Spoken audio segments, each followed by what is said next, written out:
Modu, a city brimming with vitality and opportunity, where towering skyscrapers stand amidst the ceaseless flow of traffic. People rush about busy and weary chasing their dreams as well as their livelihoods. Yifeng, a senior at Modu University, was the campus heartthrob. Standing 185 centimeters tall with broad shoulders, well-defined muscles, and a sunny, handsome face, he naturally drew the gaze of the opposite sex. Today marked the third anniversary of Yifeng's relationship with his girlfriend Mengyu. He had just received his first month's internship salary, 5,000 Huaxia yuan. Having asked his supervisor for 2 hours off in advance, he carefully selected a gift planning to surprise Mengyu. Yifeng rode his electric scooter to the building where his girlfriend Mengyu was interning, parking nearby to await her shift end. He watched the stream of people exiting, scrutinizing each one afraid to miss her. In the distance, a girl in a white t-shirt and black long skirt appeared. Her soft hair swayed in the breeze. Seeing Mengyu looking around, Yifeng's heart swelled with tender thoughts. Just as Yifeng was about to go to her, a black Audi A6 stopped beside Mengyu. A man in his 30s stepped out, and Mengyu, blushing shyly, threw herself into his arms for a hug. In an instant, Yifeng stood frozen. Fighting the urge to throw a punch, he rushed over to demand an explanation. Mengyu, who is he? Startled by the sudden shout, the embracing Mengyu quickly let go. She looked at Yifeng's bloodshot eyes, then fearfully clung to the man's arm again. The Audi man recovered quickly, patting Mengyu's back reassuringly. So you're Yeya's boyfriend? No, ex-boyfriend, I should say. I'm her boyfriend now. Don't harass my girlfriend from now on, or the consequences will be severe. The Audi man sneered. Yeah, didn't we promise to work hard together and get married after graduation? Have you forgotten all the vows we once made? Yifeng, since you found out today, let me make it clear. Let's break up. You can't give me the life I want. Love can't fill the stomach. Love needs material to sustain it. You're just a poor loser. Don't bother me anymore or my boyfriend will get angry. Kid, get lost. You're not worthy of Yeya. He gave Mengyu's bottom a rough squeeze. Go wait in the car, I've booked the hotel. Tonight, it'll make you beg for mercy. Watching the couple flirt right in front of him, Yifeng's heart shattered into pieces. As the car drove away and people pointed and whispered, he closed his eyes, letting tears stream down his face. He stood there for a long time, as if bidding farewell to his youth, as if mourning his dead love. Scenes of the past few years flashed through his mind. Laughter, sorrow. Let it go, perhaps he had never truly known her. 3 years of feelings could not withstand the lure of material wealth. A sharp pain shot through his head. Congratulations, host. You have awakened the 100-fold consumption cashback system. Any amount you spend will be refunded 100 times. All cashback comes from legitimate sources, so rest assured. You won't be taken away for dissection. To ensure you never face spending limits, the system grants you a Global Bank Supreme Black Card. All cashback will be deposited into this card, now delivered to your backpack. Startled by the voice in his head, Yifeng immediately opened his backpack. A card emitting a dark glow lay quietly inside. This was no illusion. He had truly been chosen by the system. As an avid reader of online novels, Yifeng was familiar with systems. He had once fantasized about being struck by one and reaching the peak of life. Never did he imagine the system would arrive after his breakup. Excited, Yifeng picked up his fallen electric scooter and headed to a nearby convenience store. Boss, give me a bottle of water. After scanning the payment, the pleasant voice came. Congratulations, host. You spent 2 yuan. 200 yuan has been deposited into your Supreme Black Card, ending in 8888. Boss, give me a pack of Huazi. Young man, can you pay for everything at once? It's troublesome for an old man like me. Grandpa, I'll keep that in mind. Congratulations, host. You spent 50 yuan. 5000 yuan has been deposited into your Black Card, ending in 8888. Leaving the convenience store, Yifeng returned to his rented room. Staring at the cramped space, he silently resolved to work hard on cashback. A ringtone interrupted his thoughts. He took out his phone. It was Yang Dong, the eldest of his dorm at Moda University. The dorm had 4 eldest: Yang Dong, second Cheng, when third Wang Chao, and fourth Yifeng. The 4 had been close since freshman year. Eldest, what's up? Old, fourth, second, and third, and I are at the old Sichuan hot pot near school. Get here quick. We're just waiting for you. Got it, eldest. He'll be there soon. Old Sichuan hot pot, popular among students for its affordable prices and good quality, was often packed. Inside the hot pot restaurant, Yang Dong was instructing Cheng Wen and Wang Chao. When old fourth arrives, don't bring up the breakup. Just let him drink and vent. You all know old fourth usually acts carefree, but he tends to dwell on things too much. Right, eldest? That Mengyu is something else. Fourth liked her so much, and today she posts a kissing photo on Moments with the background of a cheap hotel. So shameless. Yeah, fourth only ever held hands and hugged after all these years. First day they break up, she goes to a hotel with someone. What a bitch. Poor fourth. By this time, Yifeng had arrived by taxi, another cashback credited. He walked into the restaurant, spotted Yang Dong and the others in a corner, and went straight over. Eldest, second, third. How come we're all free today?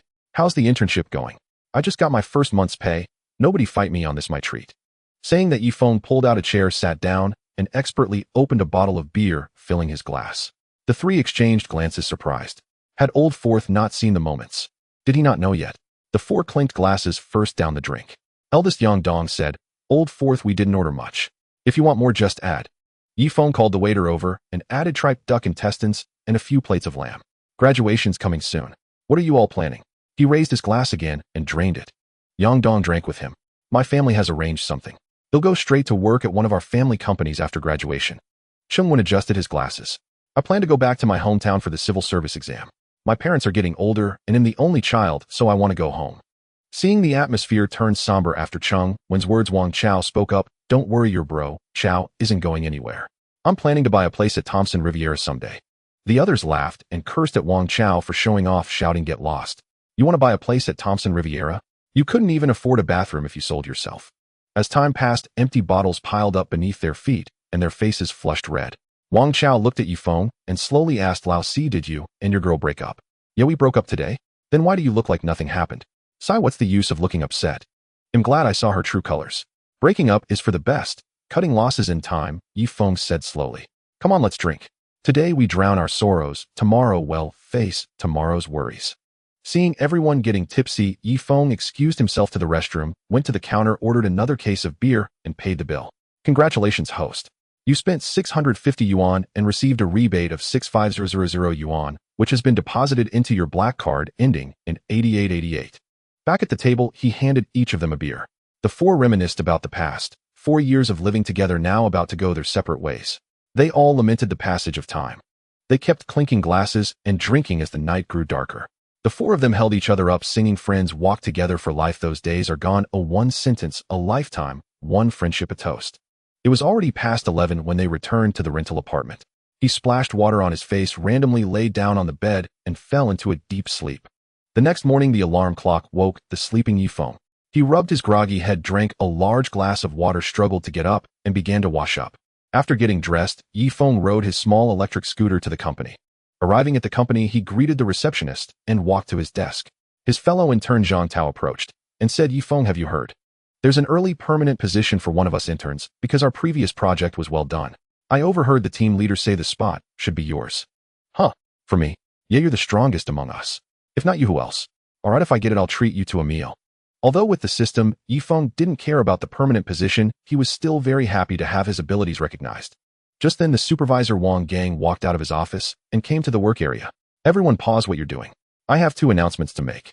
Seeing that everyone had stopped and looked at him, Wang Gang nodded with satisfaction. First, the company has decided to grant early permanent employment to one intern, and that person is Wang Ziqiang. Whispers broke out in the crowd. This Wang Ziqiang had neither ability nor social skills. Everyone thought he would be the first to be let go. How could he get early permanent employment? Could the rumor be true that supervisor Wang Gang was his uncle? Wang Gang coughed twice. Quiet down.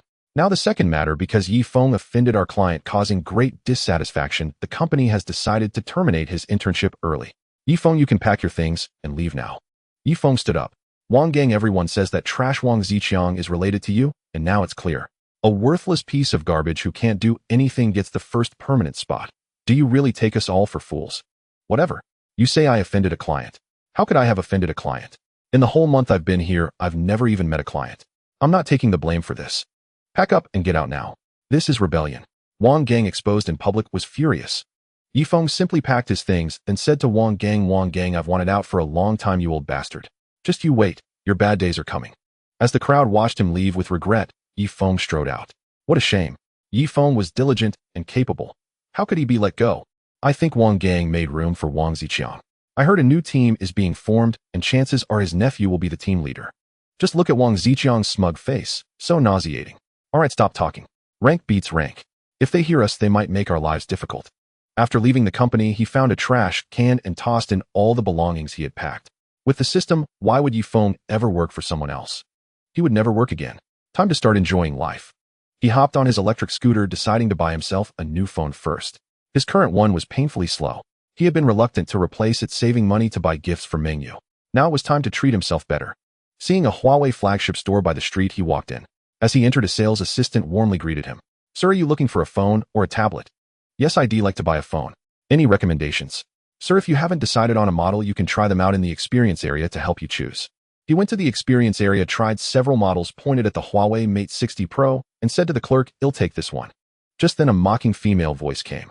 Oh, isn't this the talented scholar and school heartthrob of Moda University, Yi Feng? I heard Yaya dumped you. Huh, look at yourself, such a poor loser. How could you be worthy of our Yaya? In my opinion, he should have dumped you long ago. Yi Feng followed the voice. Zhang Meng Yu's best friend. She had often badmouthed him to Meng Yu. A textbook gold digger. Zhang Meng, your mouth is still as foul. Remember to brush your teeth before going out. Yi Feng didn't hold back, clapping back. You, have you no manners? After being dumped, are you here to leech off the free Wi-Fi? You can't afford a Huawei phone anyway. Huh, how do you know I can't afford it? I'm here to buy a phone. Ha, keep boasting. With your miserly ways, you'd actually shell out for a Huawei. Don't you know? Yaya's new boyfriend. I'm the one who introduced him. How about that? Isn't it maddening? Zhang Meng kept taunting. Then I should thank you for helping me see her true face. With that, Yi Feng turned to the clerk. Come on, let's go pay. At the counter, including accessories and other items, Yi Feng paid a total of 11,000 yuan. Congratulations, host. You spent 11,000 yuan and received a rebate of 11,000 yuan, which has been deposited into your black card ending in 8888. After replacing his SIM card and grabbing his shopping bag, he was about to leave. Zhang Meng, who had been watching nearby, looked astonished. How could Yi Feng afford such an expensive phone? She dashed over to Yi Feng, pointing at him accusingly. So you've been pretending to be poor all along, deceiving Yaya. You're nothing but a scumbag. No wonder she dumped you. Are you done? If you're done, get out of my way. Yi Feng glared at her coldly. A chilling aura surged toward Zhang Meng, and she instinctively stepped aside. Yi Feng strode away without a backward glance. Recovering her senses, Zhang Meng felt humiliated. How could she have yielded to him? Furious, she stormed out and hurled insults after him. Riding his electric scooter leisurely along the road, Yi Feng checked his balance. The black card had accumulated a cashback of 1.2 million. Earning $1 million a day felt incredible. Arriving at Wanda Plaza, Yi Feng entered a spree mode. Stepping into the Armani store, he found several sales clerks lounging about. They didn't bother to rise at his entrance, continuing their chat. Frowning slightly, Yi Feng ignored them and browsed on his own. After a quick look, he selected 2 casual suits and said to a clerk, "Take these out for me. Ooh, I want to try them on." The clerk reluctantly approached, forcing a professional smile. "Sir, these 2 suits total 35,000 yuan. Are you sure you'd like to try them? Are you afraid I can't afford them?" Yi Feng said coldly. "No, sir, I'm just concerned about potential damage causing unnecessary trouble. If you insist, I'll fetch them." The clerk's expression clearly said you can't pay. "Go get them," Yi Feng ordered flatly. Soon she brought the suits. Yi Feng changed in the fitting room and studied himself in the mirror. Indeed, fine feathers make fine birds. His demeanor elevated instantly. Nodding in satisfaction, he pulled out the black card and handed it to the clerk. "Swipe it." The clerk was startled. She hadn't expected him to actually pay. She had braced herself for a wasted effort. "Certainly, sir." Examining the black card in her hand, she felt a jolt of surprise. Though she didn't grasp the significance of Global Bank's premium black card, the material and the bank's reputation told her its holder was no ordinary person. After the transaction, the clerk respectfully returned the card with both hands. "Congratulations, host. You spent 35,000 yuan and received a cashback of 35 million yuan credited to your premium black card ending in 8888. Seeing his soaring wealth, Yi Feng's heart danced with joy. Dismissing the earlier unpleasantness, he grabbed the card and left. Today he would splurge without restraint. Next stop, Patek Philippe. Entering the store, the salesperson greeted him warmly. No repeat of the earlier snub, likely thanks to his expensive attire. The clerk enthusiastically made recommendations. After careful consideration, Yi Feng chose a Patek Philippe Spectre worth 7 million yuan. He then purchased an Hermes belt and a men's leather bag. By the time he left Wanda Plaza, the system's cashback had reached an astonishing 1 billion yuan. Standing at the plaza entrance, basking in the warm sunlight, Yi Feng shouted, "Yeah." Passers-by shot him odd looks. He mounted his electric scooter and headed to his next destination, the Mercedes-Benz 4S dealership. When Yi Feng arrived on his scooter, the security guard was dumbfounded. A handsome young man in expensive designer clothes riding an electric scooter. Was this how the rich played nowadays?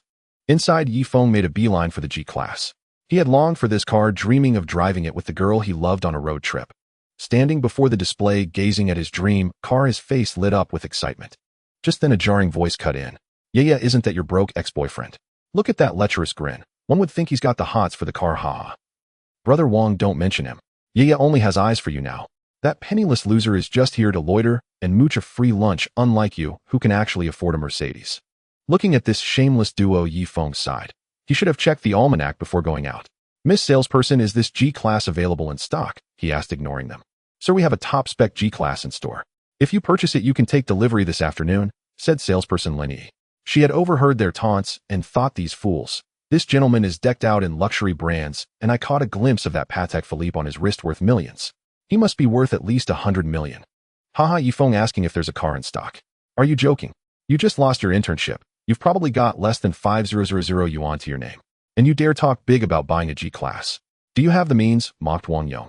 Yifeng glared at him coldly. So you're the one behind it. Who is that scumbag Wang Gang to you? Haha, you just figured out I rigged it. Wang Gang is my cousin. Cross me, and he'll make sure you can't survive in this city. Better scurry back to your hometown.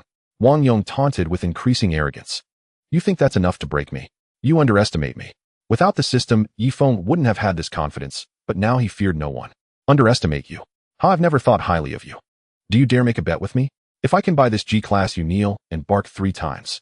You can't even afford a wheel of the G-Class. Haha, I agree. If you buy it, it'll bark 100 times, no problem. But do you have what it takes? Yeah, look at you, a pathetic loser. How can you compare to Brother Wang? Chimed in Meng Yue, sneering. Hearing Wang Yong agree, Yifeng pulled out the black card and said to Lin Yi, prepare the contract. Swipe the card directly.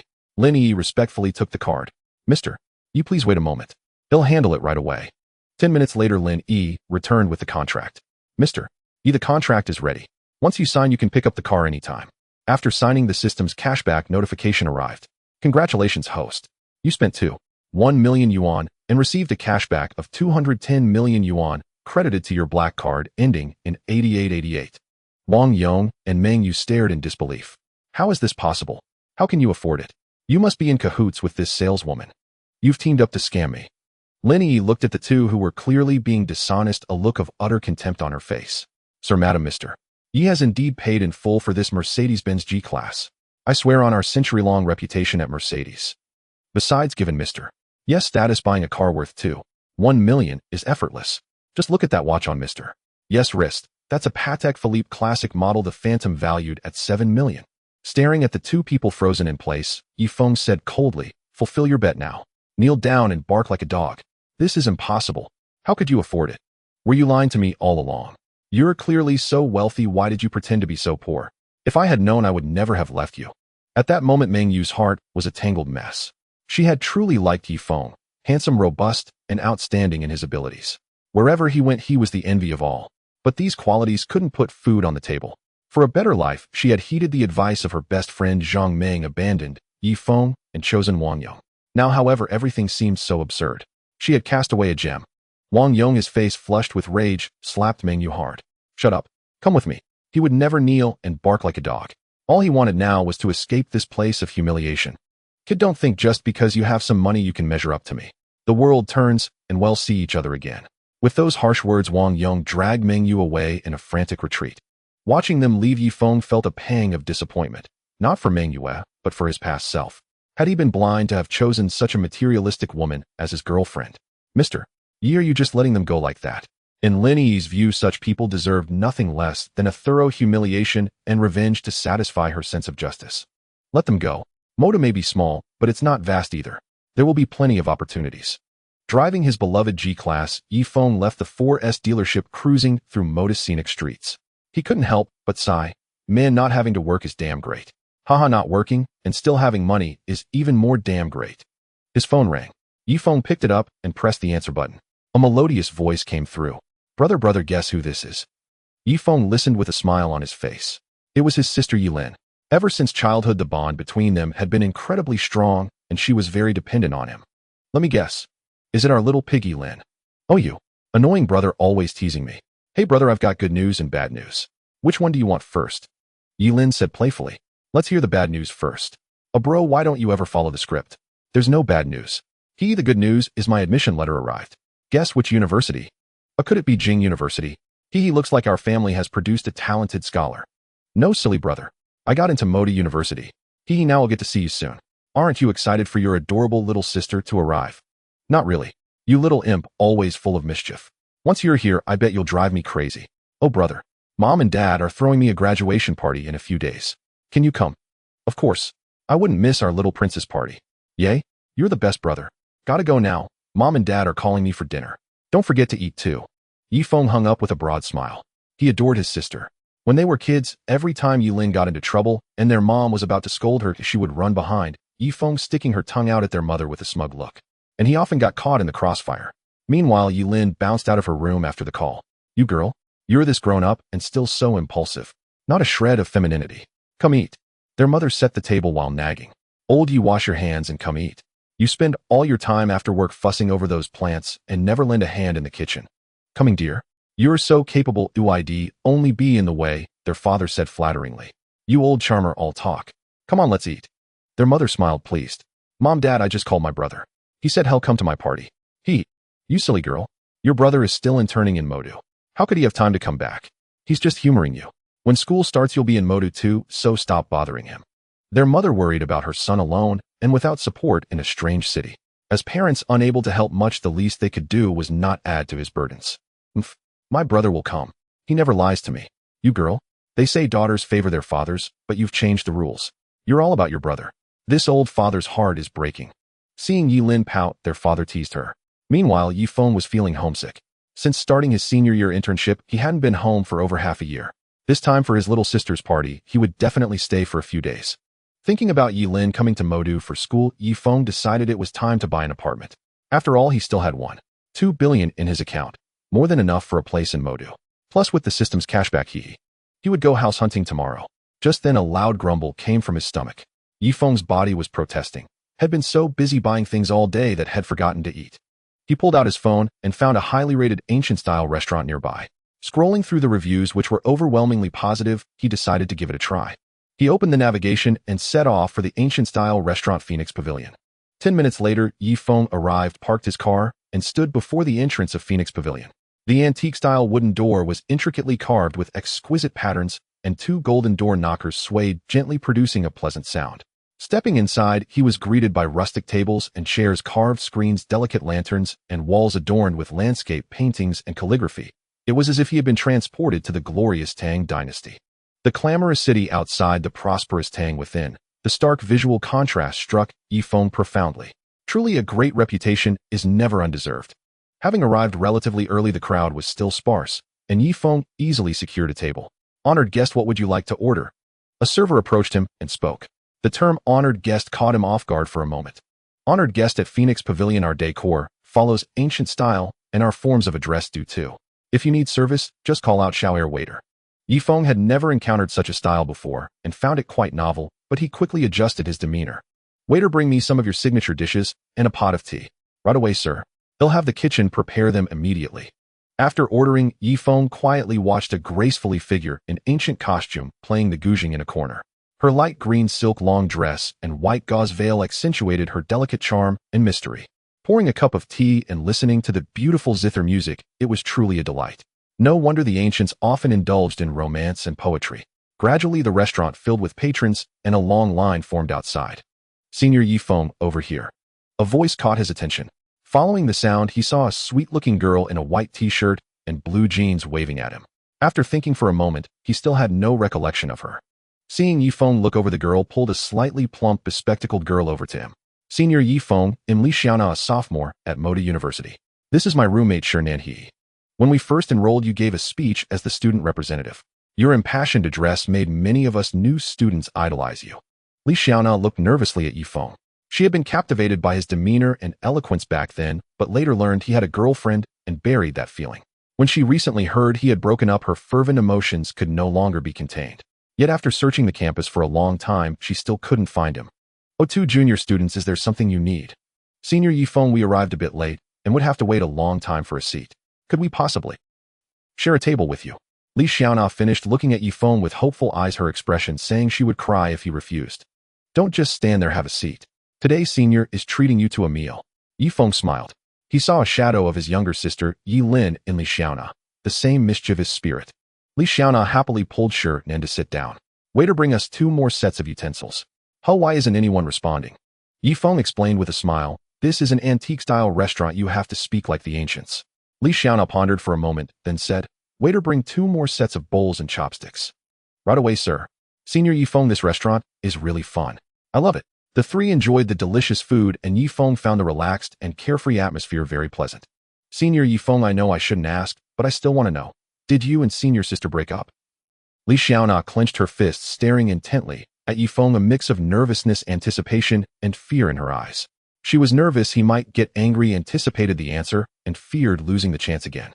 Those who abandon me cannot be kept from yesterday. Those who disturb my heart bring worries today. Those who must leave cannot stay, and those who must come cannot be avoided. Yifeng sighed. Over 3 years of feelings were not easy to let go, but he could not accept betrayal. If someone no longer loved, they could say so rather than betray. Love knows not where it begins yet deepens. Hate knows not where it ends yet fades with a smile. Senior, this is all part of life's experience.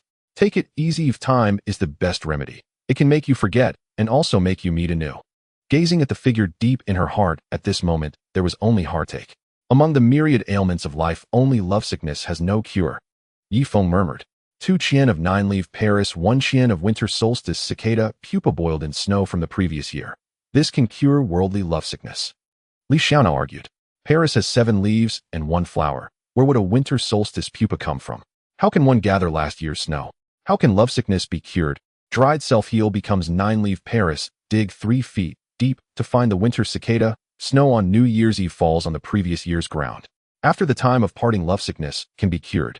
But unless lovesickness has pierced the bones, why seek a remedy? This medicine is no less bitter than lovesickness. How can it cure the poison of love? You two talents, how did the topic shift from breaking up to lovesickness? You're off topic.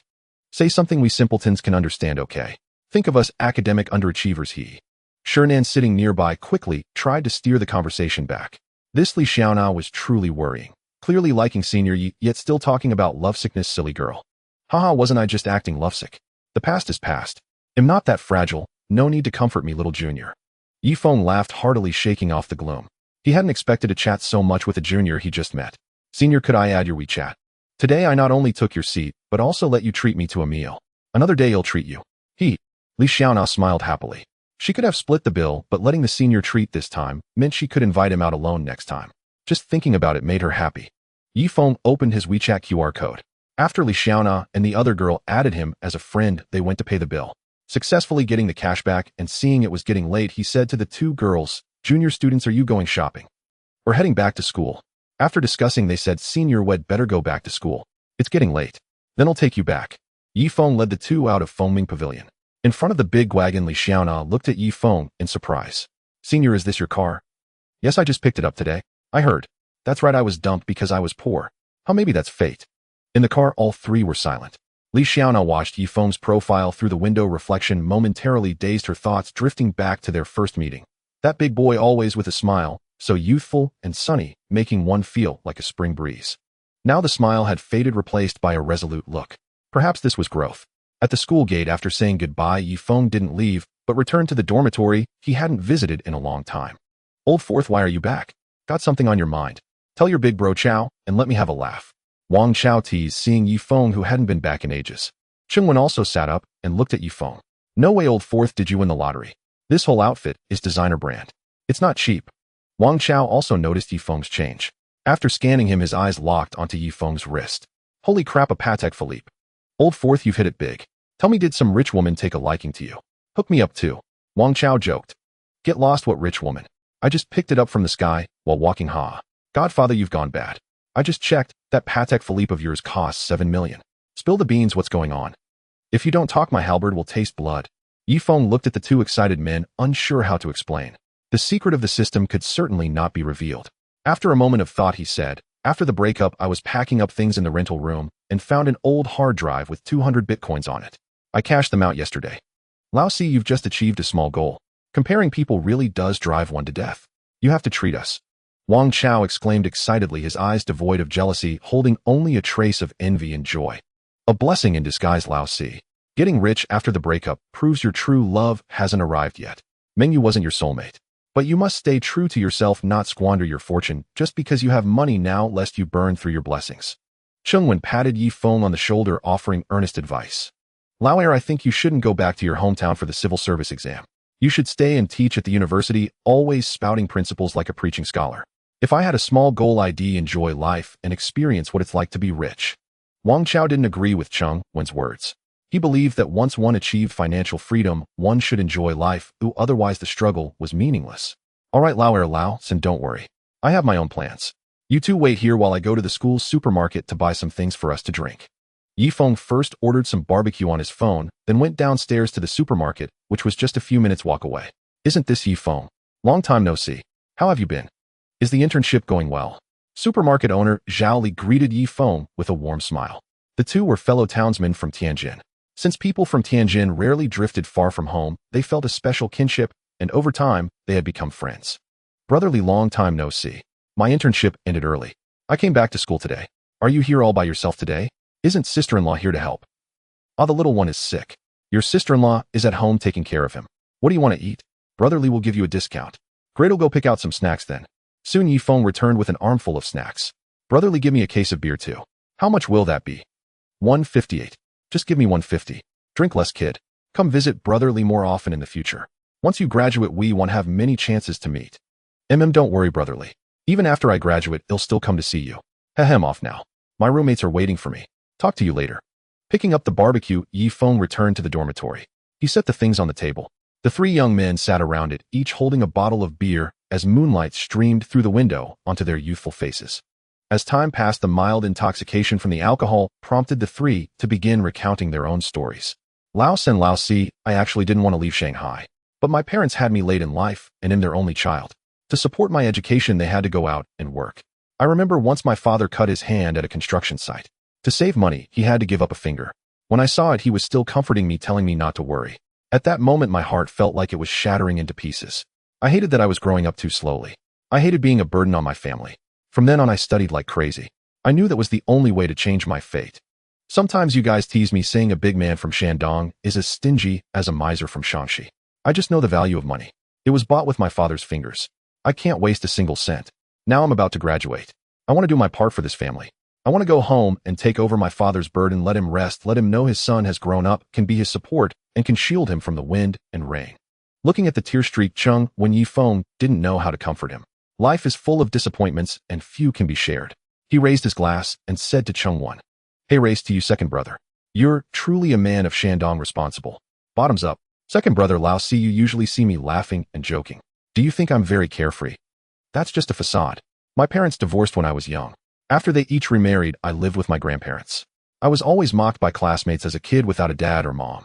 How indeed, they've never appeared in my life all these years, only a cold child support payment which my grandfather had to go ask for. With parents like that, I'm no different from an orphan. Later, anyone who mocked me, I beat them up badly. Gradually, they dared not gossip about me. But I also had no friends. After my grandparents passed away, I slowly became indifferent. No expectations, no disappointments. No attachments, and I could live as I pleased.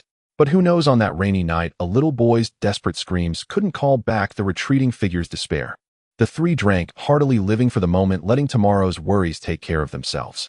Cheng Wen and Wang Chao put down their glasses and stared intently at Yifeng, their expressions saying, "We've shared our stories, now it's your turn." Putting down his glass, Yifeng also sank into memory. My father was an ordinary worker, my mother a housewife, and I have a sister 4 years younger. My parents bickered often, but they loved each other deeply. My sister was adorable, and our family was quite happy. If there's one regret, it involves my best friend. When we were kids, he was mischievous and always wanted to play on a suspension bridge near my home. One scorching summer day, he wanted to swim in the river. Since I couldn't swim, I just watched from the bank. The water was probably too cold, and his leg cramped. He thrashed in the water, shouting my name. I was frantic on the bank, helpless. I screamed for help, and after a long time, someone found him and pulled him out. His life was saved, but the prolonged drowning severely damaged his brain, leaving his intelligence permanently at the level of a 7-year-old. After that, I trained hard to swim. Now I'm a very strong swimmer, but I can't go back to that day and pull him out of being 7 years old. The three drank glass after glass, confiding in each other. In that moment, they forgot time, forgot their worries, and simply reveled in the joy of being together. Moonlight mingled with scattered raindrops pattering against the window, as if to wash away the dust, heralding growth and transformation and bearing witness to the friendship of the three. Looking at the drunken Yifeng and Wang Chao, Cheng Wen shook his head. He helped them one by one onto their beds, murmuring, "Meeting you two is truly a stroke of luck. I wonder if we'll ever see each other again after graduation." In the early morning, a ray of sunlight filtered through the curtains onto Yifeng's face. Feeling a throbbing headache, he struggled to sit up. Seeing the scattered liquor bottles and leftover food on the table, he rubbed his temples, realizing he had drunk far too much the previous night. After rummaging about, he found a cup, poured himself some water, and gulped it down. The water flowed down his throat into his stomach, and he felt slightly better. Seeing Chung Won and Wang Chao still fast asleep, he moved quietly to the window, opened it a crack, and let the fresh air stream in.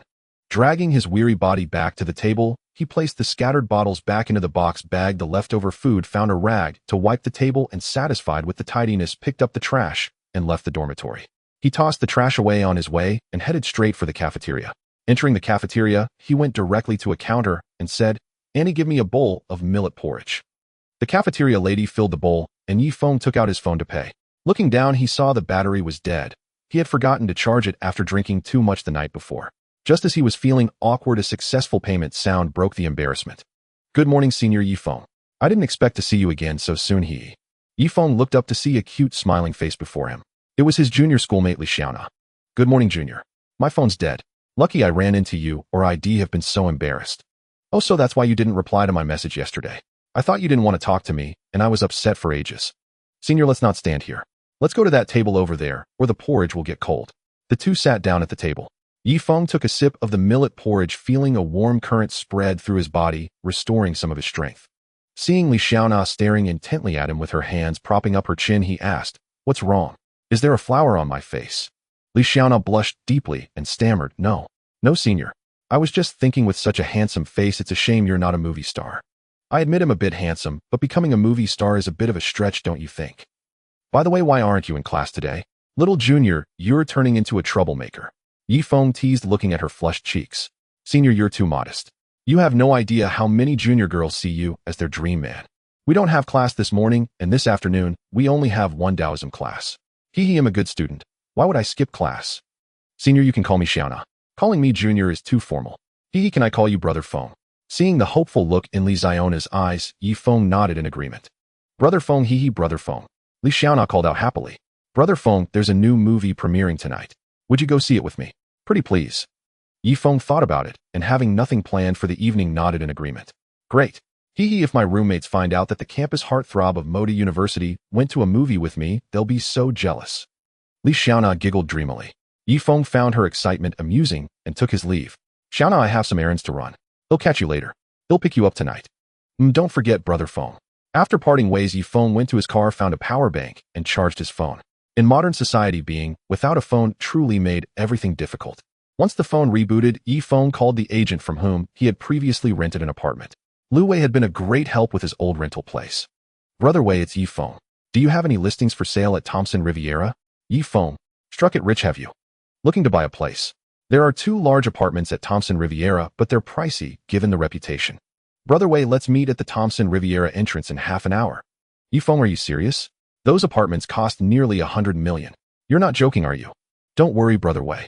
He'll get you a big deal today." Hanging up, Yifeng started the car and drove straight there. Arriving at the Thompson Riviera entrance, watching sunlight scatter through the clouds onto every inch of the neighborhood, Yifeng felt a surge of excitement. Soon he would be a resident here. Lu Wei arrived as well, and upon seeing Yifeng by the Mercedes-Benz G-Class, he hurried over. "Yifeng, you've been hiding your wealth well. Driving a G-Class. So renting that apartment was just a taste of the simple life, huh?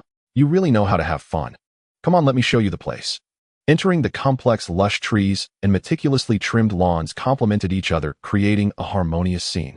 At the center of the complex was a spacious square with a fountain at its heart, water jets dancing to the rhythm of music, producing a pleasant sound. The facilities within the complex were also well-equipped, including a gym, swimming pool, children's playground, and various entertainment amenities catering to residents of all ages. Additionally, the complex had a 24-hour security system to ensure the safety of its residents. Under Lu Wei's guidance, the two arrived at the entrance of the target apartment. Opening the door, they saw a salesperson introducing the property to a middle-aged couple. The salesperson was startled to see Yifeng and Lu Wei enter. The middle-aged man was flamboyantly dressed, covered head to toe in designer brands, with an ostentatious gold chain around his neck screaming nouveau riche. The woman was similar, luxurious but clashing clothes, hands nearly covered in rings, and a thick layer of makeup that still couldn't hide the traces of time. The middle-aged woman, seeing them arrive, said sarcastically, "Interesting. Do you think we can't afford it? Arranging for multiple viewings at the same time? I apologize. I never doubted your financial capability. Let me ask what's going on." Salesperson Chun Hai said fawningly. Lu Wei, what's your game? Trying to sabotage my client. Chen Hai, you can bring clients and I can't. Ha, Lu Wei, you're really putting on airs. Bringing some greenhorn to see a place. Are you kidding me? And all those brand name clothes, they're probably fake. Seeing Chen Hai's aggressive demeanor, Yifeng said coldly, how do you know I can't afford it? I asked Brother Wei to bring me here today because I intend to buy. Kid, you've got a big mouth for someone your age. Do you know how much this apartment at Thompson Riviera costs? Go work for a few decades and save up for a down payment first. The middle-aged man sneered at Yifeng. Mr. Huang, you're absolutely right. These young people today are so ambitious without any foundation. I bet he's just here to take some photos to show off. Unlike you, sir, who clearly has the means to buy here. Chen Hai groveled, flattering the middle-aged man. Mr. Huang, you're absolutely right. These young people today are so ambitious without any foundation. I bet he's just here to take some photos to show off. Unlike you, sir, who clearly has the means to buy here. Chen Hai groveled, flattering the middle-aged man. Watching Chen Hai's sycophantic and condescending behavior, Lu Wei's face flushed with anger as he pointed at Chen Hai and cursed, "You bootlicker, you lackey. Say that about my friend again, and he'll break your damn legs." Seeing Lu Wei was already heated, Yifeng quickly pulled him back. Brother Wei, there's no need to get angry over a nouveau riche and his lackey. The real satisfaction will come from humiliating them thoroughly. Hearing Yifeng's words, the middle-aged woman immediately sprang up. Since they had become wealthy, she had often been mocked behind her back for her lack of education and taste, which made her despise being called a nouveau riche more than anything. You little brat. Who are you calling a nouveau riche? They'll tear your mouth apart. Brother Wei, see that. This is her true nature showing. Not just a nouveau riche, but a shrew as well. Watching Yifeng and Lu Wei laugh heartily, the middle-aged man, Huang Youwei, said coldly, "Kid, you're quite arrogant. If you're so capable, why don't you buy this house? Do you even have the means? Are you so sure I can't buy it? If I do, you'll have to bow and apologize to me and my friend. Fine, but if you can't, you won't like the consequences." Lu Wei made a call to his company to explain the situation. Before long, the company manager arrived in the room with the finance officer and the purchase contract. "You must be Mr. Yi, truly young and promising. I am Sun Ming, the company manager. It's an honor to meet you. I've brought the contract. If everything looks good, we can proceed with the signing." Manager Sun Ming said warmly. As an experienced real estate manager, reading people was his greatest strength. He did not underestimate Yifeng due to his youth, but instead discerned his extraordinary nature from his attire, accessories, speech, and demeanor. Yifeng took the contract, reviewed it, and finding no issues, signed his name. Then he said to Sun Ming, "Manager Sun, should I transfer the funds or swipe a card?" Huang Youwei and his wife laughed, mocking him. "Swipe a card? That's hilarious. This property is worth at least 120 million. I'd love to know what card you have with such a high limit. Kid, you're overplaying your hand, haha." Shooting them a cold glance, Yifeng pulled out a supreme black card from his pocket. "I wasn't wrong calling you nouveau riche. A frog at the bottom of a well dares to speak of the vastness of the sky." Manager Sun swiped the card. Let them see what real wealth looks like. When Sun Ming saw the card, his body trembled as if struck by lightning. He had once seen such a black card on an ultra-wealthy tycoon. This was no ordinary card, it represented status and identity. Sun Ming took the card with trembling hands, had the finance officer input the amount, and completed the transaction. "Congratulations, host. You have spent 120 million yuan. Cashback of 12 billion yuan has been credited to your supreme black card, ending in 8888. Sun Ming, his hands still trembling, returned the card to Yifeng. "Mr. Yi, for all subsequent procedures, if it's inconvenient for you, we can handle everything on your behalf. If you have any needs, feel free to contact me directly. I would be delighted to serve you. Here is my business card. Please do me the honor of accepting it." Huang Youwei and his wife were utterly incredulous, angrily exclaiming, "Impossible. I've never seen a card that can handle such a huge amount. You must be in cahoots to deceive me." Before Yifeng could respond, Sun Ming stepped forward. "How dare you speak to Mr. Yi like that? Mr. Yi was right to call you a frog at the bottom of a well. Do you even know what this card is? This is the Global Bank's Supreme Black Card. There are no more than 10 in all of China. Do you have any idea how difficult it is to obtain one? This card is by invitation only, no applications are accepted. Moreover, the invitee must have at least 10 billion in liquid assets in Chinese currency." Did you hear that? Liquid assets. This card is not only for massive transfers, but also a symbol of status and power. With Mr. Yes capabilities crushing you would be like stepping on an ant, yet you still dare to be so insolent. Huang Youwei and his wife collapsed to the ground, whether intimidated by Sun Ming's force or terrified by the identity of the black card holder. They knelt before Yifeng, begging for mercy. "Get lost. Don't dirty my place." Seeing them surrender so easily, Yifeng lost interest in punishing them further. "Manager Sun, do you have any villas for sale?" "Mr. Yi, please just call me Xiao Sun. Given your status, ordinary villas won't do. There is one suitable option. The Shun family in Shanghai is facing some liquidity issues and is willing to sell Villa No. 6 at Cloud Top. If you're interested, I can make the arrangements. Cloud Top Villa, designed by world-class masters, was not just a residence, but a symbol of status. It occupied a prime location in Shanghai's new district, offering an exceptional geographical position and stunning views. Yi Feng nodded in satisfaction. Then contact me once you've arranged it. If there's nothing else, we'll take our leave, Mr. Yi. Goodbye. After Sun Ming and his team departed, Yi Feng admired his new home. The high ceiling featured an exquisite crystal chandelier that cast a soft glow, illuminating the entire space. A full wall of floor-to-ceiling windows offered an unparalleled view. The walls were adorned with paintings by renowned artists, each brushstroke exuding artistic charm. In the center of the living room was a custom-made leather sofa, soft and comfortable, with excellent seating. Beside the sofa was an elegant tea table with a premium tea set, perfect for sipping tea while enjoying the cityscape. Moving inward from the living room was a spacious dining room, featuring a large dining table capable of seating 10. Above the table hung a magnificent chandelier, adding a touch of romance to meals. The walls were decorated with exquisite murals, enhancing the artistic ambience of the dining area. Next to the dining room was a modern kitchen equipped with top-tier appliances and tools, making cooking convenient. The kitchen design was both practical and aesthetically pleasing, allowing one to enjoy the process of cooking.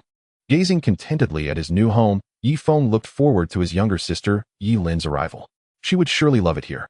Calculating the time, it was almost time for him to return for Yi Lin's graduation banquet and spend quality time with his parents.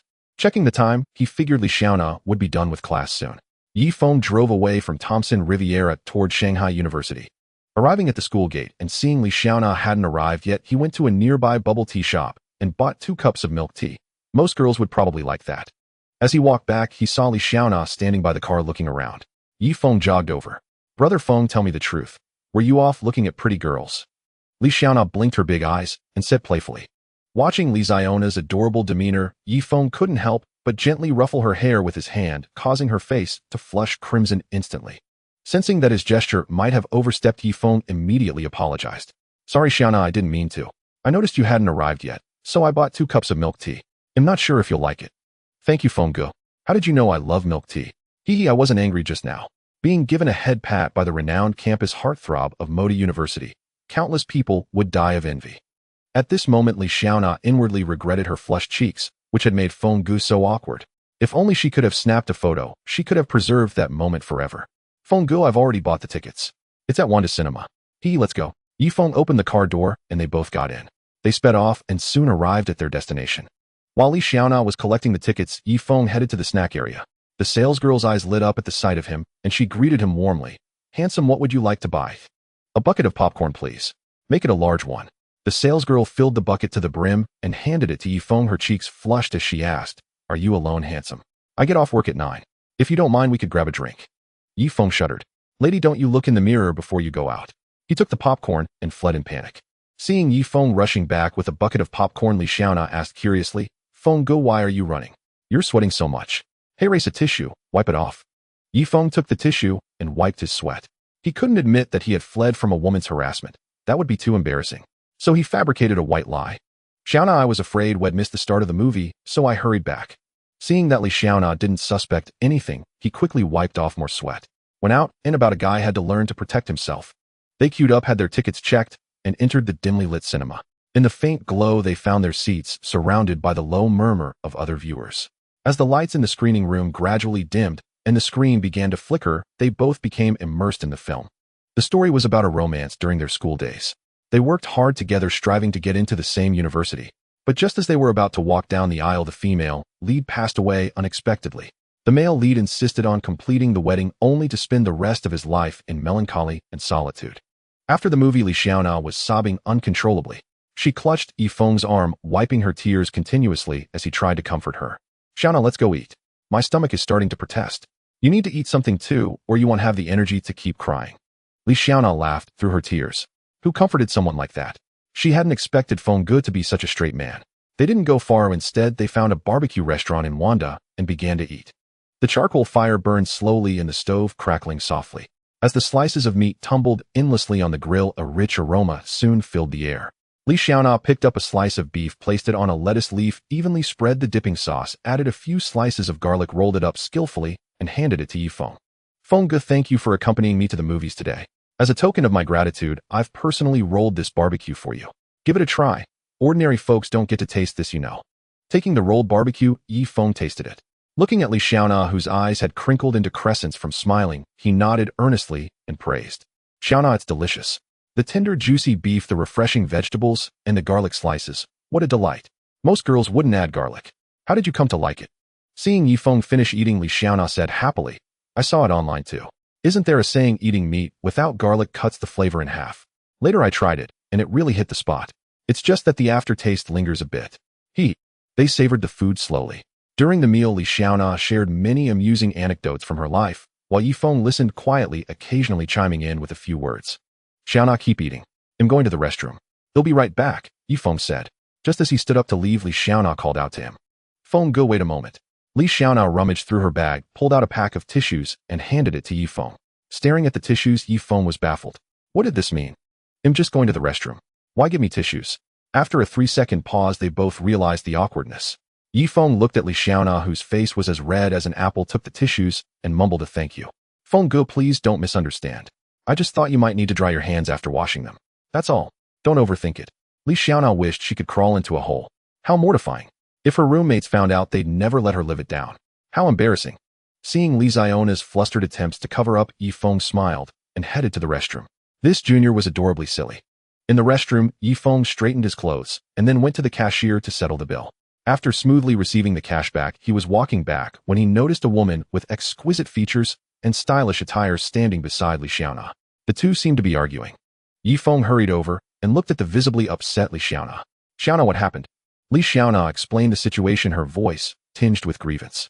It turned out the woman was Li Xiona's high school classmate Mutong. In high school, Mutong had a crush on a boy named Zheng Bian. However, Zheng Bian confessed to Li Xiaona instead, though she didn't accept him. Mutong later confessed her feelings to Zheng Bian, but was rejected. Feeling insulted, she began to target and slander Li Xiaona at every turn. Today, she had seen Li Xiona's location on her social media and came to pick a fight. After hearing Li Xiona's explanation, Yifeng looked at Mutong with a peculiar expression. The girl was pretty enough, but her way of thinking was truly bizarre. Oh, Li Xiaona, so this is your new flame. He doesn't look like much to me. Far inferior to Brother Bian. He's not only handsome, but also the heir to the Zheng group. Your taste is as terrible as ever. Seeing Yifeng, Mutong taunted, though inwardly, she was seething with jealousy. Why did every handsome guy gravitate toward that little wretch Li Xiaona? What did she have that Mutong didn't? Hearing Mutong's caustic words, Yifeng's expression darkened. He wanted nothing more than to slap her, but his upbringing forbade him from striking a woman. Hearing Mutong's caustic words, Yifeng's expression darkened. He wanted nothing more than to slap her, but his upbringing forbade him from striking a woman. Hearing Mutong's caustic words, Yifeng's expression darkened. He wanted nothing more than to slap her, but his upbringing forbade him from striking a woman. Hearing Mutong's caustic words, Yifeng's expression darkened. He wanted nothing more than to slap her, but his upbringing forbade him from striking a woman. Li Xiona's anger flared upon hearing Mutong's mockery of Yifeng. She rushed forward to retort, You can say what you want about me, but don't you dare speak ill of my brother Feng. In my heart, he's the best, and no one can compare. Oh, look at you defending him. Li Xiaona, you really know how to put on an act, playing cute and pitiful every day. Aren't you tired? As Empress Hua said, a bitch is always pretentious. You'd better apologize to Xiaona, or you'll regret it. Yifeng said coldly. Me apologize? What a joke. Anyone who sticks with a slut like Li Xiaona can't be any good. You two are a perfect match, a pair of dogs and bitches. Huh. Mutong laughed, but the jealousy in her heart burned even fiercer as she saw Yifeng defending Li Xiaona. A sharp slap echoed as a palm landed on Mutong's face. Clutching her cheek, she stared in disbelief. How dare that bitch Li Xiaona strike her? Regaining her senses, she lunged at Li Xiaona like a madwoman. You little whore. How dare you hit me? He'll kill you. Yifeng was stunned by the scene, never expecting Li Xiaona to have such a fierce side. Seeing Mutong charging at her, he quickly stepped in front of Li Xiaona to block the frenzied attack. Just then the mall security arrived and pulled them apart. Amid the gathered onlookers, Li Xiaona cast an apologetic glance at Yifeng, who returned a reassuring look. Realizing the security's presence meant she couldn't avenge the slap today, Mutong hurled a few harsh words before slinking away in defeat. After compensating for the damaged items, Yifeng led Li Xiaona away. Li Xiaona kept her head down, following Yifeng to the car. She felt she had left a bad impression on him today and feared he might never speak to her again. Watching her bury her face almost into the car seat, Yifeng found it amusing. A moment ago you were so heroic and spirited. Now why are you acting like a scared little quail? Brother Feng, maybe I shouldn't have hit her, but I just couldn't help it. She can say anything about me, but when she talks about you, that's where I draw the line. Brother Feng, in my heart, you're truly the best. Maybe you won't want anything to do with me after this, but I still have to tell you I like you. I've liked you since the first time we met. I wanted to confess then, but I found out you had a girlfriend, so I backed off. I could only watch you from afar and bury my feelings deep inside. When I heard you'd broken up, I couldn't help but want to get closer to you, to find every excuse to be near you, hoping you'd notice me. I'm so sorry for today, for causing you trouble. With that, Li Xiaona got up to leave the car, but Yifeng pulled her back. He had long seen through the feelings of this adorable junior. He wasn't oblivious to her little schemes. Yifeng hadn't rejected spending time with Li Xiaona, going to movies with her. It showed he liked her too. But after experiencing betrayal once, he dared not rush into another relationship. Now that Li Xiaona had taken such a bold step, if he still pretended not to know, he would truly lose her. Are you going to leave without hearing my answer? Returning to her seat, Li Xiaona stared at Yifeng with nervous tension, wanting to speak, but afraid to dreading a negative response. I know you like me, but let me be the one to say it. Xiaona, will you be my girlfriend? Yifeng looked at her seriously. A surge of excitement lit up Li Xiona's face. She leaped from the passenger seat to Yifeng and kissed him fervently. This kiss had been 2 years in the making, 2 years of longing. In that moment, time seemed to stand still, and she felt a sweetness she had never known. After a long while, their lips parted. Their eyes met, and they exchanged a knowing smile. Brother Feng, take me back to school, Li Xiaona said, gazing at him sweetly. From now on, this handsome guy was her boyfriend. Just thinking about it made her giddy. Soon they returned to Moda University. Hand in hand, they strolled along the campus paths. Moonlight spilled over the tranquil trees, draping them in a silvery cloak. Li Xiaona twirled around Yifeng, her joyous steps dancing out her happiness. Li Xiaona led Yifeng through every corner of the campus, as if making up for 2 years of missed moments. Xiaona, Senior Yifeng. You too. Shernin, passing by, saw them holding hands, and was stunned, her mouth agape. She knew Li Xiaona had a crush on Yifeng, but in just a few days, had she succeeded so quickly? No wonder they said a man chasing a woman is like climbing a mountain, while a woman chasing a man is like piercing a veil. Shernin covered her eyes and teased, I didn't see anything. Really, Xiaona, I didn't see you and Senior Yifeng holding hands and walking. Nan, you're so mean. Making fun of me. Take this, my tickling dragon claw. Li Xiaona let go of Yifeng's hand and dashed at Shernin, the two of them tumbling into a playful scuffle. Spotting Brother Li's supermarket nearby, Yifeng said to the two girls, Xiaona, Nan, let's go buy some snacks. Hearing this, they stopped their play and joined Yifeng on the way to the store. Brother Li, busy as always. How's my little nephew doing? Feeling better. Zhao Li's eyes lit up when he saw Yifeng arrive with 2 beauties. Your little nephew's much better. So who's the lucky one? Which one's your girlfriend? Yifeng pointed at Li Xiaona. This is my girlfriend Li Xiaona and her roommate Nan. Brother Li, I brought you customers today, so you'd better give me a good deal. You rascal, since when haven't I given you a discount? Go on, take your girlfriend to pick out some snacks. Yifeng led the 2 girls through the aisles, grabbing a few of this and a few of that. Before long, the shopping cart was piled high. They pushed the cart to the checkout. Zhao Li eyed the full cart and teased, Yifeng, you sure bought a lot. Treating your girlfriend well, huh? Brother Li, I wasn't sure what Xiaona likes, so I grabbed a bit of everything. Besides, there are 4 girls in their dorm. It wouldn't be right to buy too little. After paying, Yifeng carried several large bags of snacks to see Li Xiaona back to her dorm. At the entrance, Nan tactfully took her bag and headed upstairs first, leaving the couple some time alone. Li Xiaona gazed at Yifeng with deep affection, then hugged him and whispered, Brother Feng, thank you. I'm so happy today. And your embrace is so warm. With that, she dashed back into the dorm. Yifeng smiled as he watched her retreating figure. Sweet love felt wonderful. His past relationship with Meng, you couldn't even be called love. It was just one-sided devotion, him being nothing but a lapdog, only bearing the title of boyfriend. Li Xiaona dashed back to the dormitory and flung open the door, only to find 3 girls staring at her with beaming smiles. Among them, Sun Jingjing and Li Bingbing were even reenacting the scene that had just unfolded downstairs. Blushing furiously, Li Xiaona scrambled onto her bed and buried her face under the blanket. But the 3 girls refused to let her off, so easily dragging her back up together. Xiaona, spill it. How did you manage to snag our campus heartthrob Senior Yifeng? Yeah, tell us. He's my dream guy, and you actually pulled it off. Oh, come on. I'm adorable, so why can't Brother Feng like me? You're all just jealous of my charm and beauty, he. The 3 girls, seeing Li Xiona's smugness, pounced on her and began tickling her mercilessly. Mercy, please, fair maidens. He'll talk, okay. Then she recounted the day's events. It seems that classmate Mu Tong didn't manage to put you down today. Oh, instead she ended up doing you a huge favor. Hee, what a case of trying to steal a chicken only to lose the bait. Li Bingbing remarked with a sigh. Yes, Xiaona, you're really blessed with a fool's luck. If Mutong ever finds out, she'll be livid, haha. Sun Jingjing chimed in with a laugh. Our Xiaona has finally seen the sun after the clouds parted. You two don't know this, but she's had a crush on Senior Yi Feng since freshman year. She even had me help dig up info on him back then. Now she's finally got what she wanted. Shernan spilled the little secret to the other two. All that tasty food can't keep your mouth shut. I'm not sharing anymore. With that, Li Xiaona reached for the snacks, sparking another round of playful scuffling. In Tianjin, Yilin watched her parents, Mr. and Mrs. Yi, sitting on the sofa watching TV and couldn't help but twitch her lips. The old couple bickered endlessly over the TV shows every day, only to act as if nothing happened and flaunt their affection in front of her. It was utterly exasperating. Yilin picked up her phone and sent Yifeng a message. Brother, when are you coming back? I haven't seen you in ages. Your poor little sister has to watch mom and dad show off their love every day, and I can barely stand it anymore. It's way too much for this single dog. On the other end, Yifeng had just returned to Thompson Riviera. Lying on his soft plush bed, he was grinning foolishly when his phone buzzed. He thought it was a message from Li Xiaona, but saw it was from Yilin instead. Little sis will be back in a couple of days. Don't worry, I won't miss your graduation banquet. Just pretend mom and dad aren't there. Your big brother went through the same thing back then.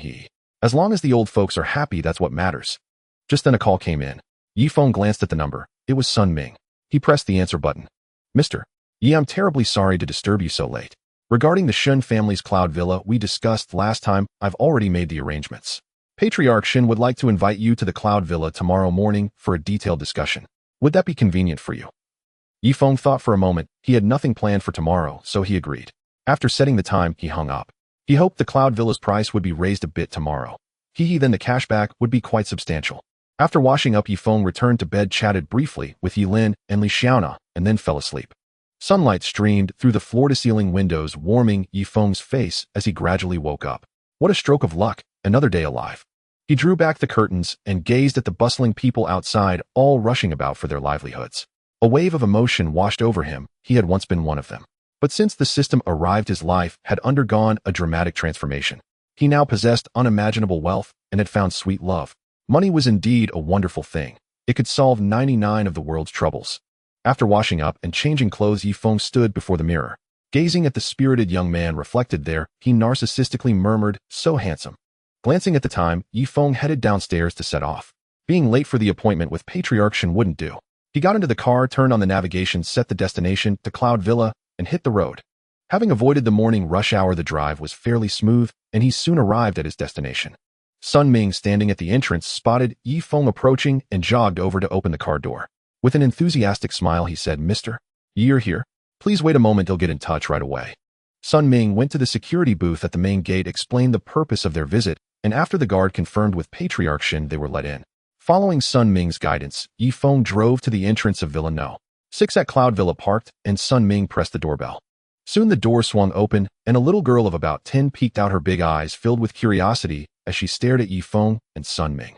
"Big brother, you're so handsome. Meow Meow really likes you. Will you play with me?" A figure also appeared at the door, a tall, well-built man with a handsome face and deep, wise eyes that looked at the little girl with immense affection. Yet the weariness on his face was impossible to hide. "Meow Meow, this is Daddy's friend. Go play for a bit. Daddy needs to talk about some work, and he'll play with you later, okay?" Shen Romiao looked at Yifeng with a pitiful expression, nodded slowly, and reluctantly walked away. Shen Haoran was taken aback by how young Yifeng appeared. This villa was worth up to 1 billion Chinese yuan. Clearly Yifeng was no ordinary person. He composed himself and spoke. "So you must be Mr. Yi. I'm Shen Haoran. I didn't expect you to be so young. Truly a remarkable achievement at such an age. My daughter is a bit unruly, please don't mind her. Mr. Shen, you're too kind. Your daughter is absolutely adorable, and I find her quite delightful." Yifeng was also surprised to see Shen Haoran, who appeared to be just over 30.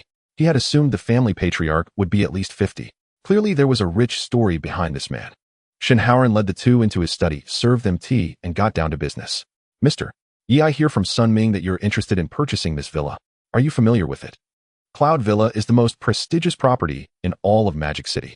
The family originally bought it for 800 million yuan, but with land appreciation, it's now worth over 1 billion yuan. If you're willing to buy, I'd be happy to sell it to you for 800 million. Yifeng couldn't let him sell it at a discount. That would mean losing a huge cashback. He quickly interjected, "Patriarch Shen, I'm not one to take advantage of others in a tough spot. Let's settle on 1 billion yuan as the transaction price." Yifeng then asked Shen Haoran for his account details, and transferred 1 billion yuan. Congratulations, host. You've spent 1 billion yuan and received a cashback of 100 billion yuan, which has been deposited into your Supreme Black card ending in 8888. Yifeng stared at the long string of digits in his global bank account, his heart racing with excitement. Across all of China, while many might have assets worth hundreds of billions, few possessed a cash flow of that magnitude. Shen Haoran, witnessing the transaction notification, was also utterly astonished, for he saw that it was a personal account transfer from Global Bank. Only the holder of Global Bank's Supreme Black card could possess such a colossal personal transfer limit, suggesting that the mysterious Mr. Yi must have a profound background.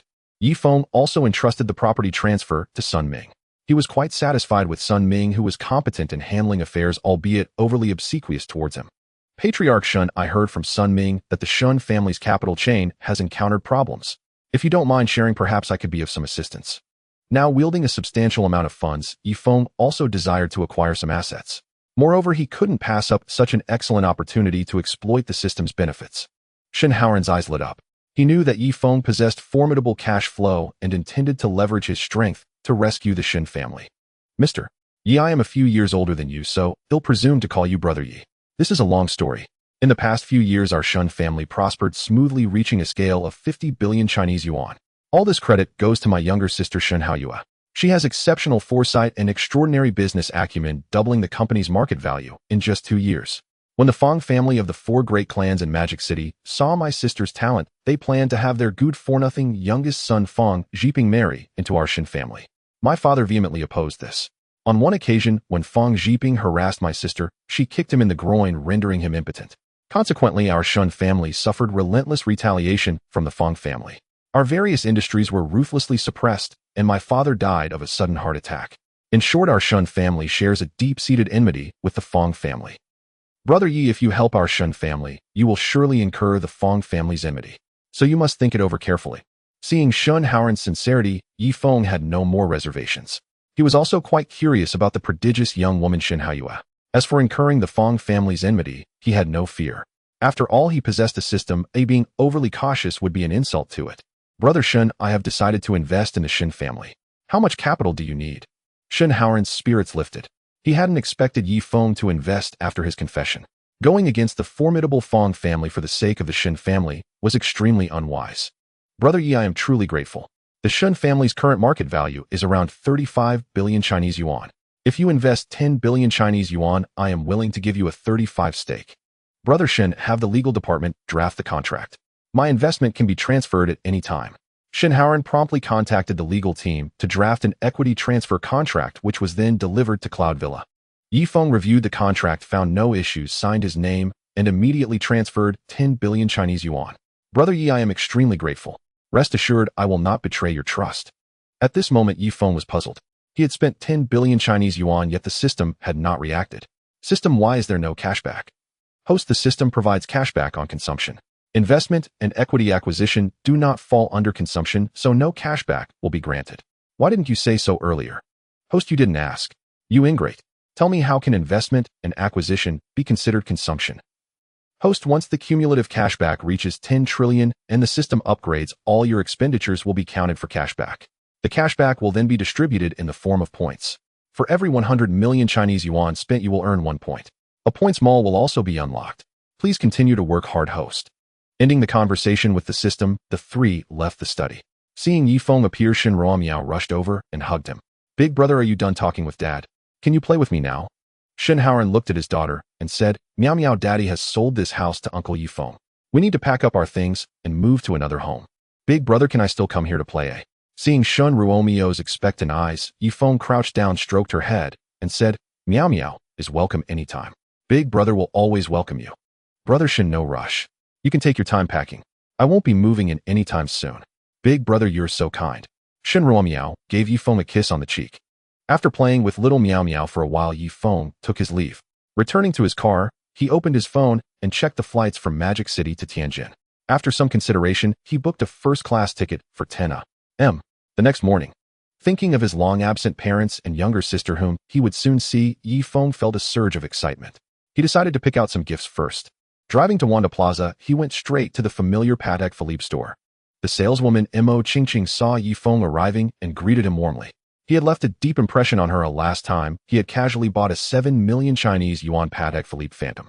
And he was so handsome. If only she could have something happen with this young, wealthy gentleman. Mr. Yi, hello. I am the saleswoman Mo Qingqing. Welcome back. Yi Feng looked at her, finding her vaguely familiar. It must have been Mo Qingqing who had served him last time. He walked up to her and said, recommend 2 watches for me. One for a middle-aged man and one for a young lady. Mo Qingqing pondered for a moment, then led Yi Feng to a display case. Mr. Yi, this Patek Philippe model time perfectly fits your requirements. This men's watch boasts a design that is both steady and grand, yet very understated. It is crafted from the finest materials, offering exceptional precision along with features like shock resistance and water resistance. The price is 3.5 million Chinese yuan. I'll take this one. Now recommend a women's watch. Mr. Yi, please step over here. This model Vibrant Youth is specially designed for young ladies. Its pink exterior radiates youthfulness and vitality, and the reputation of Patek Philippe is the best guarantee of quality. This watch costs 2.8 million Chinese yuan. Yi Feng carefully observed the Vibrant Youth. It indeed suited Yi Lin perfectly and would also match Li Xiaona well. Remembering that he had never given Li Xiaona a gift, Yi Feng decided to buy 2. I really like this Vibrant Youth. I'll take 2. Please wrap them separately for me. Certainly, Mr. Yi. Please wait a moment while I package them. Mo Qingqing quickly brought 3 gift boxes, a blue one for the men's watch and 2 pink ones for the women's watches. Yi Feng paid by card and left. Mo Qingqing stared blankly at Yi Feng's receding figure. Qingqing, stop looking. Mr. Yi is already gone. Someone like him, young and wealthy, wouldn't be interested in us. Sister Zhang, I wasn't. I was just imagining if Mr. Yi could be my boyfriend. That captivating face is a joy to behold, especially since he's so generous with his money. Haha, indeed. Who wouldn't like a handsome, rich young man? Yi Feng, who had left, did not wander far. He was pondering what gift to give his mother as he strolled idly, spotting a jewelry store not far away. Yi Feng strode over and entered the store. Welcome to Dafu Jewelry, sir. If you need anything, feel free to tell me, or you can browse on your own. The salesperson greeted Yi Feng warmly as he walked in. Being his first time in a jewelry store and unfamiliar with the surroundings, he replied, I want to buy a jade bangle for my mother. Please show me around. Certainly, sir. Please follow me. Following the salesperson to the display counter, Yi Feng was momentarily at a loss faced with the dazzling array of bangles. Seeing Yi Feng's hesitation, the salesperson timely interjected, Sir, how about this vibrant green bangle? It suits middle-aged ladies perfectly. Through the salesperson's introduction, Yi Feng gained a basic understanding of jade. After surveying the selection with prices ranging from tens of thousands to hundreds of thousands, he shuddered at the thought of his mother's fury if she discovered he had bought a 3.5 million watch for his father, but only 100,000 bangle for her. He quickly said to the salesperson, Do you have any bangles of higher quality priced around 3.5 million or above? Sir, please wait a moment. We have an iced jade bangle that meets your requirements. You'll need to ask the store manager for approval. Soon the salesperson and the store manager arrived, carefully carrying a brocade box. The manager placed it gently at the center of the table, as if afraid a single misstep might shatter it. Sir, this is the iced jade bangle you wish to see. Yi Feng examined it closely. The bangle was exquisitely smooth and warm to the touch, shimmering with a soft luster under the light. Its exceptional transparency revealed the intricate veins within. Just then a coarse-faced woman rushed over, snatched the bangle, and tried it on. Madam, this bangle was first seen by this gentleman, the salesperson said hurriedly. So what if he saw it first? He hasn't paid for it. Since it's on my wrist, it's mine. Name your price. I'll take it, the woman declared arrogantly. Darling, only you deserve this bangle, flattered a handsome young man in his 20s standing beside her. Yi Feng barely suppressed his disgust at the scene. He could hardly believe the man had uttered the word darling. It seemed he was nothing more than a kept boy. Let the lady have the bangle. I no longer want it, Yi Feng said, repulsed by the obese woman. Yet what followed disgusted him even more. Little brother, smart choice. How about joining me? If you have the stamina, I guarantee you'll buy a car in a year and a house in 5. Think it over. The middle-aged woman even winked at Yi Feng. Unable to bear it any longer, Yi Feng reached over a trash bin, then pointed at the woman and cursed. You fat so, you're as ugly as a pig. You're making me sick. Get lost now. The woman erupted in fury, hating nothing more than being called fat or a pig. She charged at Yi Feng. Yi Feng sidestepped, and the woman slammed heavily into the wall. The young man rushed over, struggling to help her up. Darling, are you all right? I'm so worried. Let me see if you're hurt. The woman slapped him and roared, Go. Beat him until even his mother wouldn't recognize him. The man lunged at Yi Feng, but was instantly tripped to the ground. Seeing this, the woman backed off, subdued. Kid, you're tough, but one day you'll fall into my hands. Oh, you seem quite capable. What do you do? How could I possibly end up in your hands? Yi Feng asked mockingly. Kid him in the funeral business. Scared, huh? Yi Feng leaped aside, utterly disgusted by the bad luck. The woman kicked the young man who was feigning unconsciousness on the ground. Stop playing dead. Get up and follow me. The young man scrambled to his feet, but the store manager blocked their way. Madam, this bangle costs 3.8 million Chinese yuan. Will you be paying by card or bank transfer? What? Why is it so expensive? At that, the manager signaled, and several salespeople surrounded them. The woman had no choice but to swipe her card and slink away in shame. Yi Feng then asked the manager, do you have any bangles of similar or higher quality? The manager pondered for a moment. We do, but not in this store. At our main branch in Modu, there's an imperial green jade bangle priced at 100 million Chinese yuan. If you're interested, I can arrange to have it delivered, but we'll need to verify your assets first. Please understand. Yi Feng didn't mind and showed his phone to the manager. The manager was stunned by the long string of digits, then quickly ushered Yi Feng into the VIP room. Half an hour later, a team of security guards escorted a delicate box to the Dafu jewelry store at Wanda. In the VIP room, a mature, steady man with bright eyes expertly opened the box. Mr. Yi, I am Zhu Mingjie, head of Dafu Jewelry's Moda branch. Thank you for choosing us. This is a glass-grade imperial green jade bangle.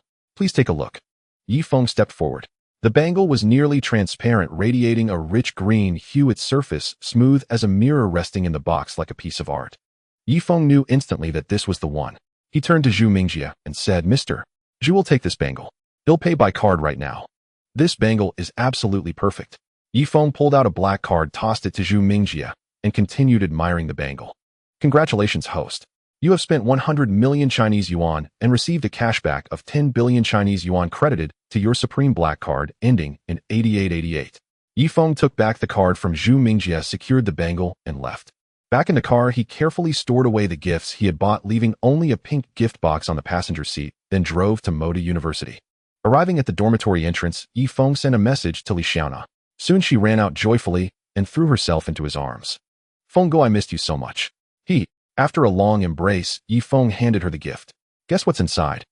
I won't guess. Whatever you give me, you'll love it. Hand in hand, they strolled through the campus, savoring the leisurely time. Passing by a convenience store, Yi Feng bought 2 bottles of lemonade, and they sat down on a nearby bench. Xiaona, I have a flight tomorrow morning. I'm going home for a few days. Brother Feng, then I won't see you for days. When you're home, remember to miss me, and don't ignore my messages.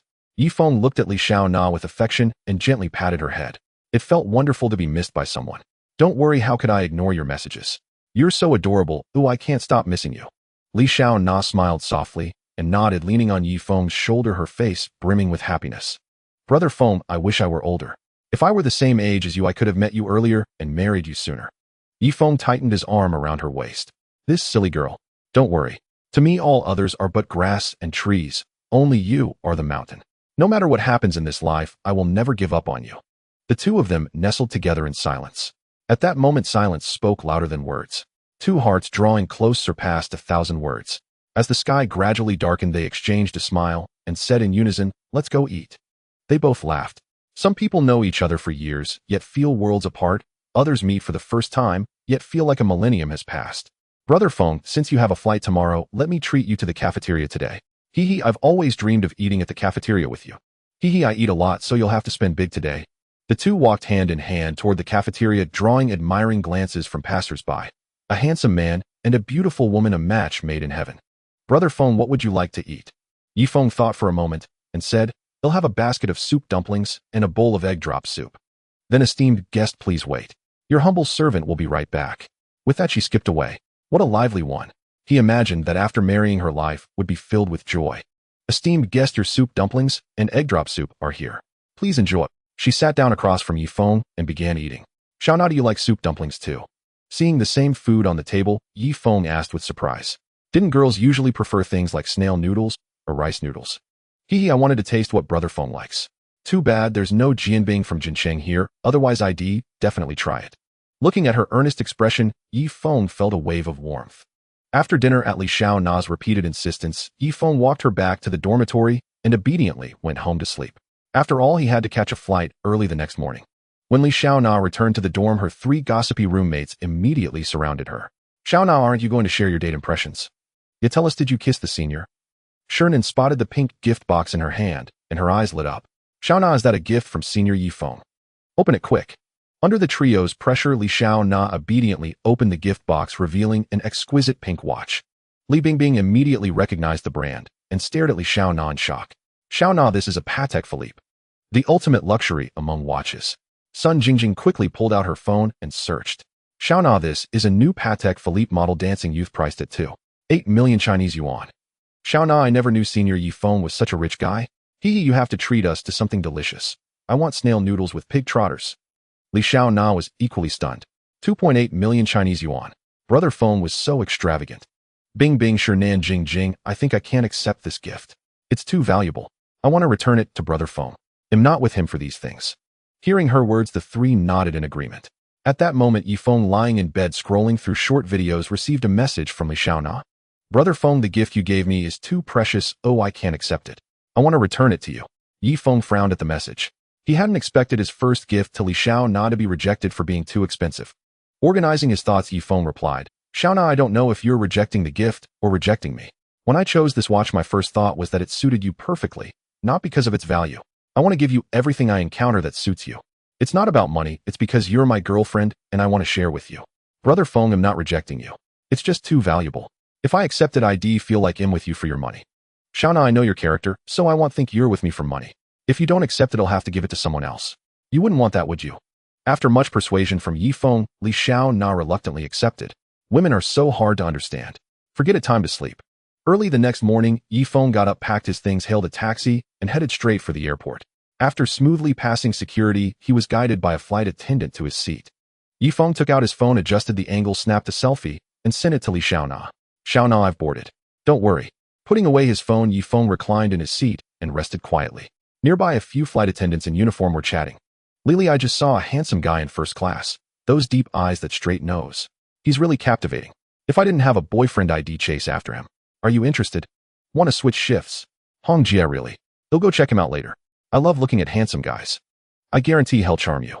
Judging by his clothes, he's probably a wealthy young master." Lily seized the opportunity. Soon a sensation of weightlessness set in as the plane took off. As it climbed steadily, the view expanded, revealing the scenery below. Yi Feng, resting with his eyes closed, heard footsteps approaching.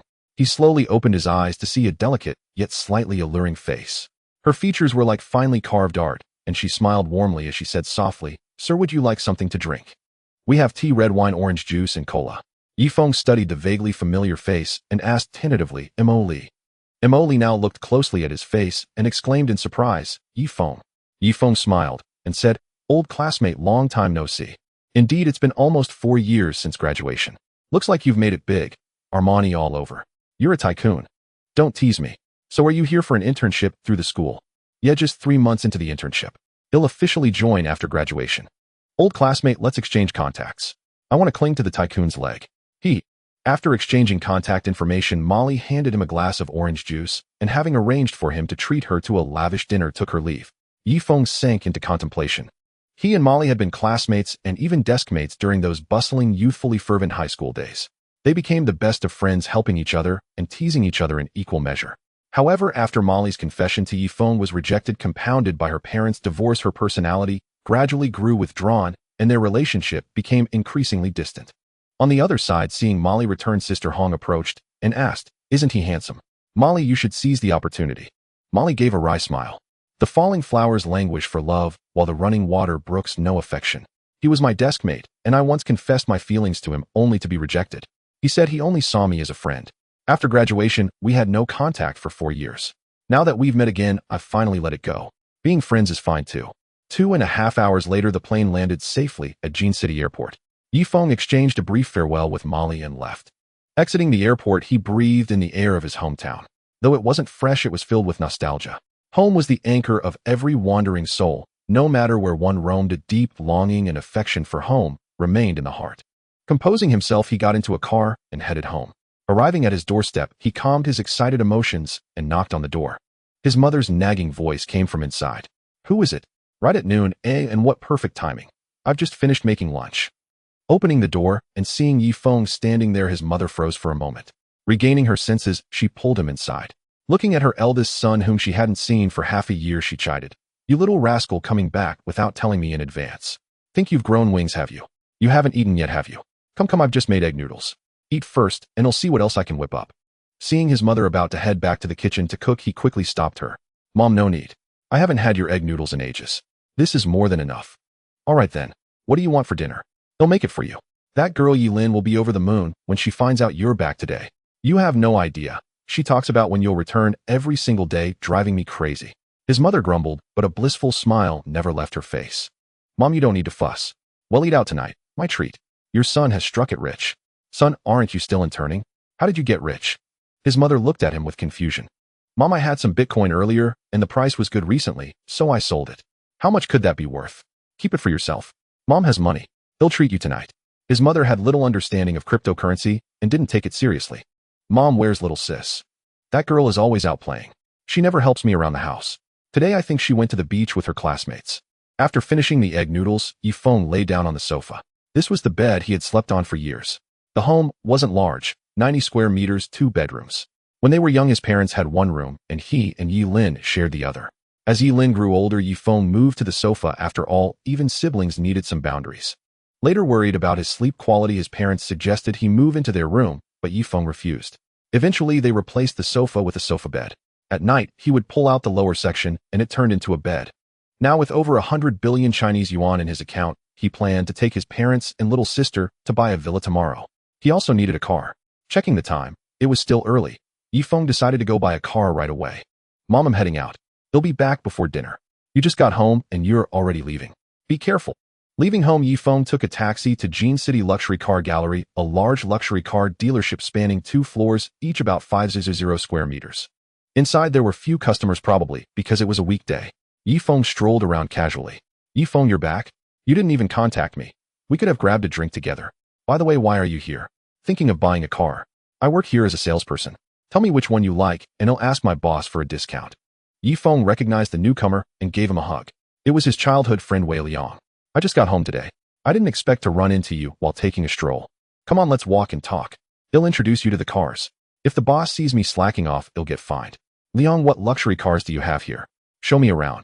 Well, as a matter of fact, we just got a new supercar, the Aston Martin 177, one of the world's top supercars. It's just one word: expensive. Come on, I'll take you to the second floor. Upon reaching the second floor, a silver supercar immediately caught Yifeng's eye. Wei Liang introduced, this is the Aston Martin 177. It's equipped with a naturally aspirated 7.3 LV12 engine producing a maximum power of 760 horsepower and a maximum torque of 750 Newton meters. It can accelerate from 0 to 100 km/h in 3.5 seconds with a top speed of 354 km/h. The performance is incredible, right? But even more astounding is its price, 50 million Chinese yuan. I could never earn that much in several lifetimes. Liang, do you have the keys? I'd like to sit inside and take a look. Yifeng was very taken with the car and intended to buy it. Xiaofeng, wait a moment. Let me ask the manager. I don't have the authority for this car. He'll try my best. With that, Wei Liang hurried to the manager's office. After waiting a while and seeing that Wei Liang hadn't returned, Yifeng walked toward the adjacent manager's office. Just as he reached the door, he heard the manager berating Wei Liang. Who do you think you are? Letting a friend look at it. Do you know how expensive that car is? You couldn't afford to pay for it even if you sold yourself. Do you think riffraff like you deserve to even look at such a car? Know your place and get the hell out. Because of him, Wei Liang had endured such a tirade. Yifeng's fury was beyond containment. He kicked the door open. You bastard. Say one more word to my brother, and he'll cripple you right now. Seeing Yifeng burst in, Wei Liang immediately stepped forward to hold him back. Xiaofeng, calm down. I'm fine. Come on, let's get out of here. We can't afford to mess with him. Seeing that Yifeng was being restrained, manager Wu Fei grew bolder. Kid, do you know where you are? Causing trouble here. You must be tired of living. And Wei Liang, you're fired. Get the hell out of here now. Hearing that Wei Liang was fired, Yifeng's rage intensified. He broke free from Wei Liang's grasp and kicked Wu Fei to the ground. Hearing that Wei Liang was fired, Yifeng's rage intensified. He broke free from Wei Liang's grasp and kicked Wu Fei to the ground. Hearing that Wei Liang was fired, Yifeng's rage intensified. He broke free from Wei Liang's grasp and kicked Wu Fei to the ground. Hearing that Wei Liang was fired, Yifeng's rage intensified. He broke free from Wei Liang's grasp and kicked Wu Fei to the ground. Hearing that Wei Liang was fired, Yifeng's rage intensified. He broke free from Wei Liang's grasp and kicked Wu Fei to the ground. Hearing that Wei Liang was fired, Yifeng's rage intensified. He broke free from Wei Liang's grasp and kicked Wu Fei to the ground. The commotion and sounds of scuffling from the second floor quickly drew a crowd of onlookers. By then, the security guards of Famous Car Collection had also arrived. They harbored their own discontent towards manager Wu Fei, so they deliberately delayed their arrival until after Yi Feng had finished. Seeing the security guards, Wu Fei pointed fiercely at Yi Feng and snarled, "Get him, all of you. Beat him to a pulp, or else I'll fire every single one of you." The guards exchanged glances, none stepping forward. The head of security stepped out and said, "Manager Wu, the conflict is already over. We have no authority to assault a customer of Famous Car Collection." Wu Fei's face twisted with rage as he pointed at the security chief, unable to utter a single word. A middle-aged man walked over with a stern expression and demanded, "Can someone tell me what happened here?" The moment Wu Fei saw the man, he rushed over weeping, "Mr. Qian, this way Liang, and that punk came to our dealership to cause trouble and even assaulted me. You must get justice for me." The newcomer was none other than Qian Zhongwen, the owner of Famous Car Collection. Despite his scholarly and refined demeanor, he was once a formidable figure in the underworld before seizing an opportunity to successfully legitimize his standing. Qian Zhongwen turned his gaze to Yi Feng and Wei Liang, saying, "Young man, I need an explanation." An invisible pressure bore down upon Yi Feng, but he steadied himself and met Qian's gaze directly. Slowly he said, "Mr. Qian, I've heard of your past exploits, but today I came to buy a car with a friend. This Wu Fei insulted both me and my companion. That's hardly appropriate. Yes, I was wrong to resort to violence, and am willing to offer compensation." Qian Zhongwen looked at Yi Feng with evident admiration. So young yet able to withstand his pressure and speak with such logic and composure. He then turned his gaze to Wu Fei. Seeing Qian's eyes on him, Wu Fei quickly explained, "Mr. Qian, this kid wanted to see the Aston Martin 177. There's no way he could afford it, so I refused." "Young man, is what he said true?" "Mr. Qian, do you also think I can't afford it? I originally intended to buy it, but now I've changed my mind." Yi Feng looked at Qian Zhongwen and said earnestly, "Young man, are you admitting you were causing trouble? Or are you mocking me?" "Mock you? No. I just want to ask, Mr. Qian, is your Famous Car Collection for sale? Name your price. He'll take it." "Young man, this business is worth around $1 billion. Are you sure?" At this moment, Qian Zhongwen felt not only admiration, but also curiosity. He wondered where Yi Feng's confidence came from. "Mr. Qian, I'll offer $1.5 billion to buy Famous Car Collection. Does that satisfy you?" Qian Zhongwen looked into Yi Feng's eyes and confirmed the young man was serious. Puzzled, he asked, "Young friend, I can tell you have no real interest in this dealership. Why do you want to buy it?" Yi Feng pointed at Wu Fei and said, "Because of him. I want him gone." "Is it worth it?" "Absolutely." Seeing Yi Feng's unwavering answer, Qian Zhongwen nodded in satisfaction and said, "Abeo, break one of Wu Fei's legs and banish him from Tianjin." A single scream rang out as Wu Fei was dragged out of Famous Car Collection. Qian Zhongwen smiled and said, "Well, now you have no reason to buy it. You're still welcome to purchase a car here. Young friend, care to join me in my office for some tea?" "Mr. Qian, give me a moment. Let me have my friend buy the car first, or he'll truly seem like a troublemaker." He then handed his card to Wei Liang, instructing him to buy a Bentley Bentayga and an Aston Martin 177, before following Qian Zhongwen to his office. After pouring Yi Feng a cup of tea, Qian Zhongwen looked at him and said, "Young friend, I truly admire you. You remind me of my younger self, loyal, decisive, and responsible. I know it's unlikely you'd come work for me, so I'd rather just be your friend." Yi Feng had intended to forge a connection anyway, as he was based in Shanghai and couldn't always attend to his parents' needs promptly, so he readily agreed. "Haha, from now on I'll call you Brother Yi, and you can call me Brother Qian. If you ever need anything, just tell me. I may not have influence everywhere, but in Tianjin I still carry some weight." As a former underworld boss with over a decade of experience, Qian Zhongwen had a keen eye for people. He could tell Yi Feng was no ordinary man destined for greatness. By forming a bond now, he believed the returns would be substantial. Little did he know that this very connection would one day save him from utter ruin. "Brother Qian, since you're in real estate, can you recommend a good villa?" "Brother, I developed a villa area at East Lake Resort. Go there tomorrow, pick whichever you like, and it's yours." "Brother Qian, I'd rather just buy it. It's not a big expense." "All right, you're not short on cash anyway. Brother, don't leave tonight. Let's share a drink. I've got a bottle of fine wine." "Brother Qian, I really can't today. I just got back from Shanghai and promised to have dinner with my parents. Let me treat you another time. Fine, I'll hold you to that." "Huh." After chatting for a while, Yi Feng took his leave. As he exited the office, Wei Liang rushed over. "Feng, you sly dog. When did you get so rich? Hey, race your card. I rode your coattails today. My commission on these 2 cars alone is $1.5 million. Haha. Let me know when you're free and he'll treat you to a feast. Sure, once I get through the next few days, I'll make sure to bleed you dry. Liang, you need to step up. Brother Qian just mentioned promoting you to sales manager. Work hard." "Well, I will. You go ahead if you're busy. I need to tell Xiao Hui the good news. The bride price and the house are all sorted now." Yifeng asked a staff member to drive the Bentley home while he sped off in the Aston Martin 177A racing against the wind toward his house. When Yifeng arrived downstairs, he had to wait a while before the staff member finally showed up. After parking the car, Yifeng gave him a 100 yuan red envelope, and the staffer left with profuse thanks. When he got home, his father had already returned and was tending to the plants on the balcony. Seeing Yifeng enter, he immediately came over, patted him on the shoulder, and chuckled. "You rascal, you should have told me you were coming back. I would have picked you up."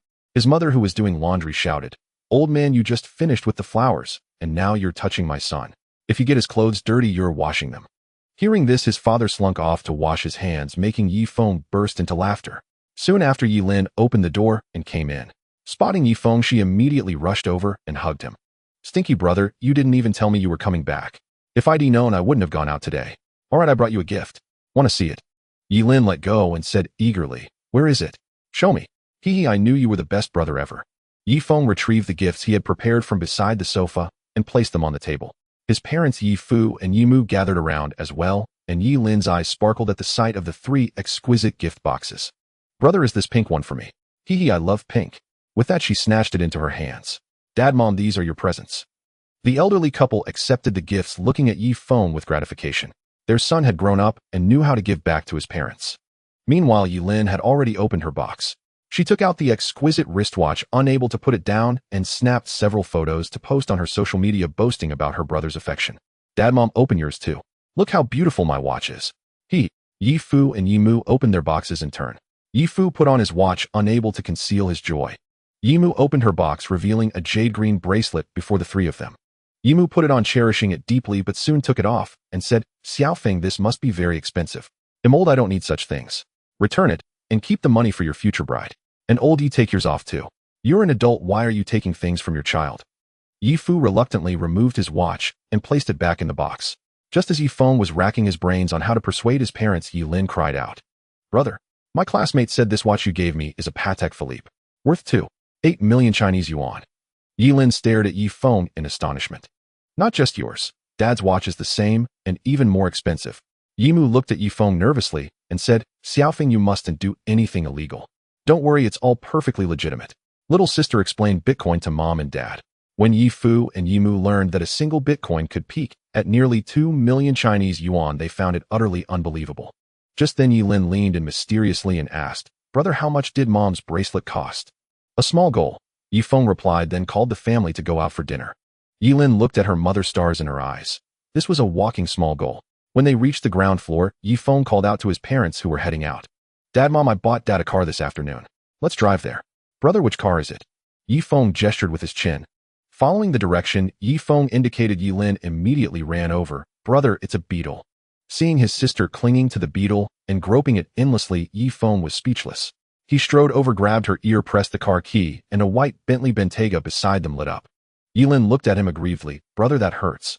"Huh, Bentley? Brother, can you give me one too?" "Sure, I'll get you one once you get your driver's license." "You little girl, you're too young for a car." "Xiaofeng, you're spoiling Linlin too much," Yimu scolded. Amid the mother-daughter banter, Yifu drove them to Jinhui Restaurant.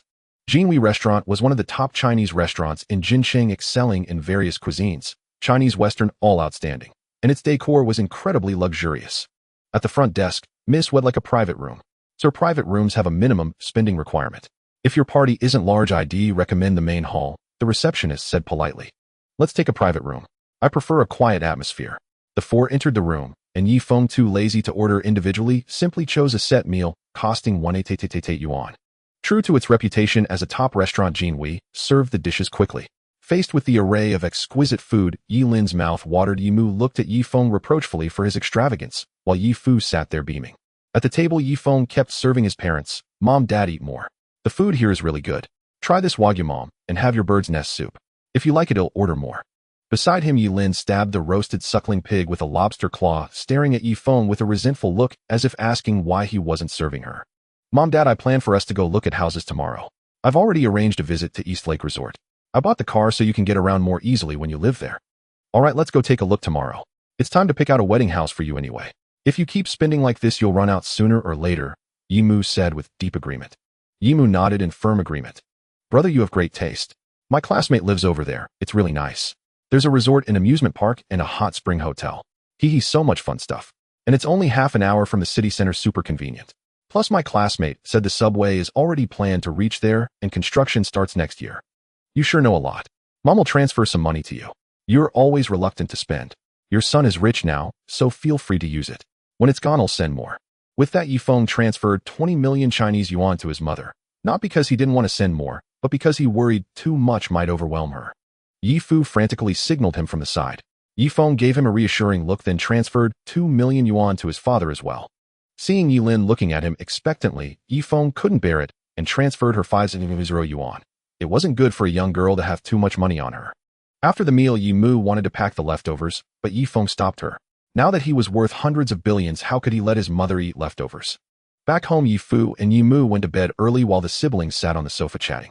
Brother, today feels so unreal. I'm scared. I'm afraid if I wake up, it'll all be a dream and you'll still be in Modu. I'm also afraid this is real, that you'll get busier and busier and stop caring about me. Silly girl, what are you thinking? How could I ever stop caring for you? We're blood, inseparable. From now on, you must tell me everything. Your brother has the power to solve any problem. Thanks, brother. You should get some rest. I'm heading to my room. Yifeng smiled helplessly. This little girl was becoming more thoughtful by the day. Lying on the sofa, he chatted with Li Xiaonao for a while before falling asleep. He was truly exhausted today. Early the next morning, Yifeng was woken up by Yilin. Glancing at the time, just past 7, he said helplessly, "Sis, it's only 7. Keep it down or I need more sleep." "Oh brother, we're going to buy a big house today. I'm just so excited. Don't sleep anymore. Look, is this dress I'm wearing pretty?" Yifeng mumbled, "Pretty," without even lifting his head. Just then Yimu came out and dragged the chattering Yilin away. "Your brother got off the plane yesterday and went straight out without resting. Go back to your room and let him sleep more." Yilin stuck out her tongue and slunk back to her room. It was past 9 when Yifeng finally stirred from his slumber. Urged by Yilin, he quickly washed up and finished breakfast, and then the family set off. Their father was already waiting in the car. Seeing the three come down, he said, "Xiao Feng, this car is truly something. I never thought I'd get to drive a Bentley in my lifetime, haha. Look at you showing off, all thanks to your son. Come on, let's get in and head out," said their mother. Yifeng took out another car key and said to his parents, "I'll drive the other one. I bought 2 cars yesterday." Seeing Yifeng approach the Aston Martin 177, Yilin dashed out of the car, pulled open the passenger door, and plopped down. She called out to her parents, "Mom and Dad, you go ahead. I'm riding in Big Brother's sports car." Inside the car, Yilin gazed at the luxurious interior and asked, "Bro, this car must be really expensive, right? I read online that sports cars cost millions. How much did you pay for this one?" Looking at his money-obsessed little sister, Yifeng felt it was time to teach her a lesson. "This is an Aston Martin 177, 50 million Chinese yuan. Don't always fuss over these things, little girl. Don't worry, once you get your driver's license, I'll gift you a sports car, so no one can easily trick you away from me. I knew you're the best, big brother." East Lake Resort wasn't far from Yifeng's home. They arrived in less than 20 minutes. Before the resort was built, he had come here with his parents as a child, digging up a bucket full of clams. The East Lake Villa sat by the tranquil lakeside, surrounded by lush trees, with an expansive view offering an escape from the city's clamor and a chance to embrace nature's essence. The 4 of them entered the sales center. Amidst the opulent decor, Yifeng's parents felt a bit timid, while Yilin looked on with excitement. Since it was a villa sales center, there weren't many people. A few heavily made-up saleswomen were chatting idly, and no one came to greet the Yi family. "Bro, come quick. Look at this villa. It's in a great spot. You can see the whole lake from the yard. Let's go check it out in person," Yilin said excitedly. Walking up to the model, Yifeng saw the location was indeed excellent. He called out to the chatting saleswomen, "Miss, could you take us to see this villa in person?" The saleswomen looked disdainful, thinking it would be a waste of time to take them. Yifeng frowned, about to lose his temper, when a young girl with an innocent face ran over. "Sir, if you don't mind, I can take you to see it. I'm new here and not very experienced yet." Yifeng glanced at the young girl. She wasn't old, probably a student working during summer break. He saw her name badge read Suyali. "Miss Su, then it'll trouble you to show us around." Yifeng called his parents and sister over to follow Suyali. One of the saleswomen sneered, "Yali, don't bother. They don't look like they can afford a villa. They're probably just here for the freebies." Suyali ignored them and asked Yifeng seriously, "Sir, what's your surname?" "Yi. You look about my sister's age, still a student, right? Don't be nervous." "Mr. Yi, I am a student working for the summer. Please wait a moment, I'll get a sightseeing cart." She ran to the entrance, found one, and drove it to the door. The Yi family of 4 got in and arrived at East Lake Villa No. 8. The villa's exterior featured a minimalist modern design, with white walls harmonizing with the natural surroundings. "Mr. Yi, this is the villa you saw on the model. Please come in." Suyali opened the door and invited them inside. The interior was equally minimalist and modern with high-quality furniture and decor. The living room was spacious and bright, with floor-to-ceiling windows flooding the space with natural light. The bedrooms were cozy and comfortable, equipped with soft bedding and exquisite nightstands. The kitchen was fully fitted, offering convenience for cooking. The bathroom was spacious and clean, featuring premium fixtures and shower facilities. The villa's garden was meticulously designed, shaded by trees and fragrant with flowers. Winding paths invited leisurely strolls. At the garden's center stood a small fountain, its babbling waters adding a sense of tranquility and peace to the entire villa. Mr. This No. 8 Villa is the largest and most scenic in the entire East Lake estate. It's fully furnished and ready for move-in.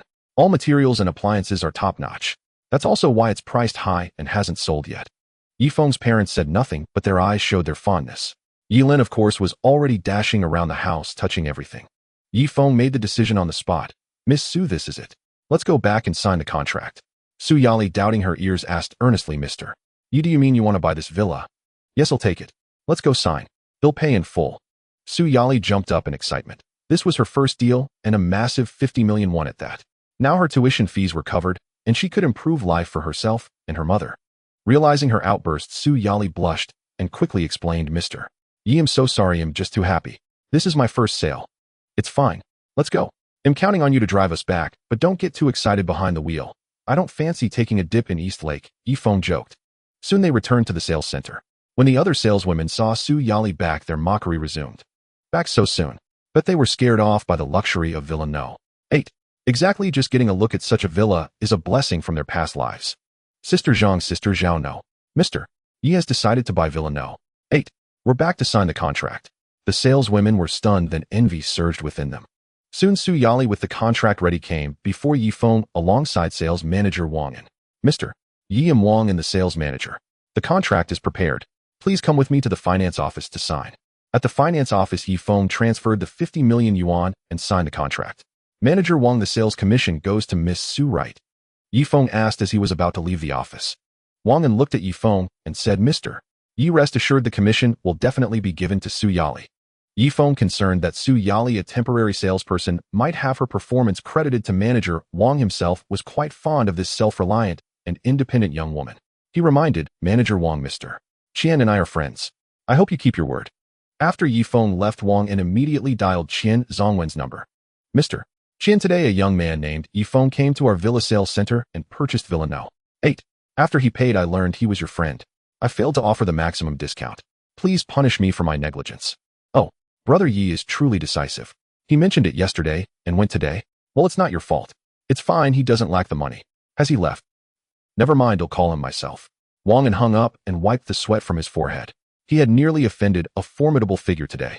At that moment, his petty schemes dissipated entirely, and he decided to pay Su Yali the highest commission rate. Meanwhile, Yifeng, about to leave, received a call from Qian Zhongwen. Haha, Brother Yi, I heard from my men that you bought Villa No. 8 today. Truly extraordinary. That's the crown jewel of the villas. Thank you for your patronage, brother. Brother Qian, you're being too formal. I should thank you for reserving such a fine property for me. Brother, do you have time? I'm at East Lake Golf Course. Interested in a round? Sure, Brother Qian, I'll head over now. After hanging up, Yifeng told his parents he was going to meet a friend. They drove off, but Yilin insisted on tagging along. Helpless, he took her with him. Brother, where are we going? Do I know your friend? Yilin asked inquisitively like a curious child. My friend is at a golf course nearby. You haven't met him, but you've probably heard his name, Yifeng said with a peculiar expression. I haven't met him. Who is it? Qian Zhongwen. Brother, is it too late to get out of the car now? Haha, little sis, are you actually scared? Too late. They arrived at the destination, gave Qian Zhongwen's name, and were directed to the putting green. At the entrance, the burly man, Bao, whom they had encountered at the luxury car dealership, stood guard. Brother Bao, I'm here to see Brother Qian. Mister, you just call me Bao. Brother Qian is inside with some friends. Bao knocked, received a reply, and opened the door to let Yifeng and Yilin in. Inside, Qian Zhongwen was playing golf with a haggard middle-aged man. Seeing the two, Qian smiled. Brother Yi, you're quick. And this young lady? Brother Qian, this is my sister. She insisted on coming to see the golf course. Brother, let me introduce you. This is Zhang Jiwei, president of Yuandao Investment. Old Zhang, this is my young friend Yifeng. Don't let his age fool you, he's quite wealthy. Yifeng shook hands with Zhang Jiwei, and they were acquainted. Just then a soft voice reached their ears, Sucker Investment. Yifeng glared at Yilin, his face darkening. How could she say that in front of them?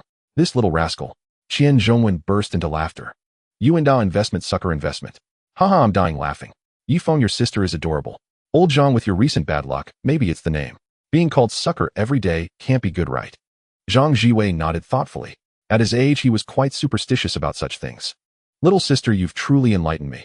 I always felt something was off but couldn't pinpoint it. I really should rename the company. Qian Zhongwen invited them to sit.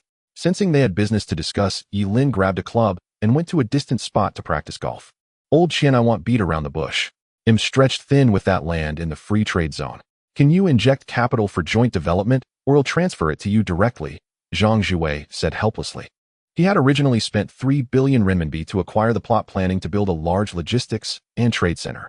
But fate was unkind, as several major project failures led to severe capital shortages, forcing him to approach Qian Zhongwen.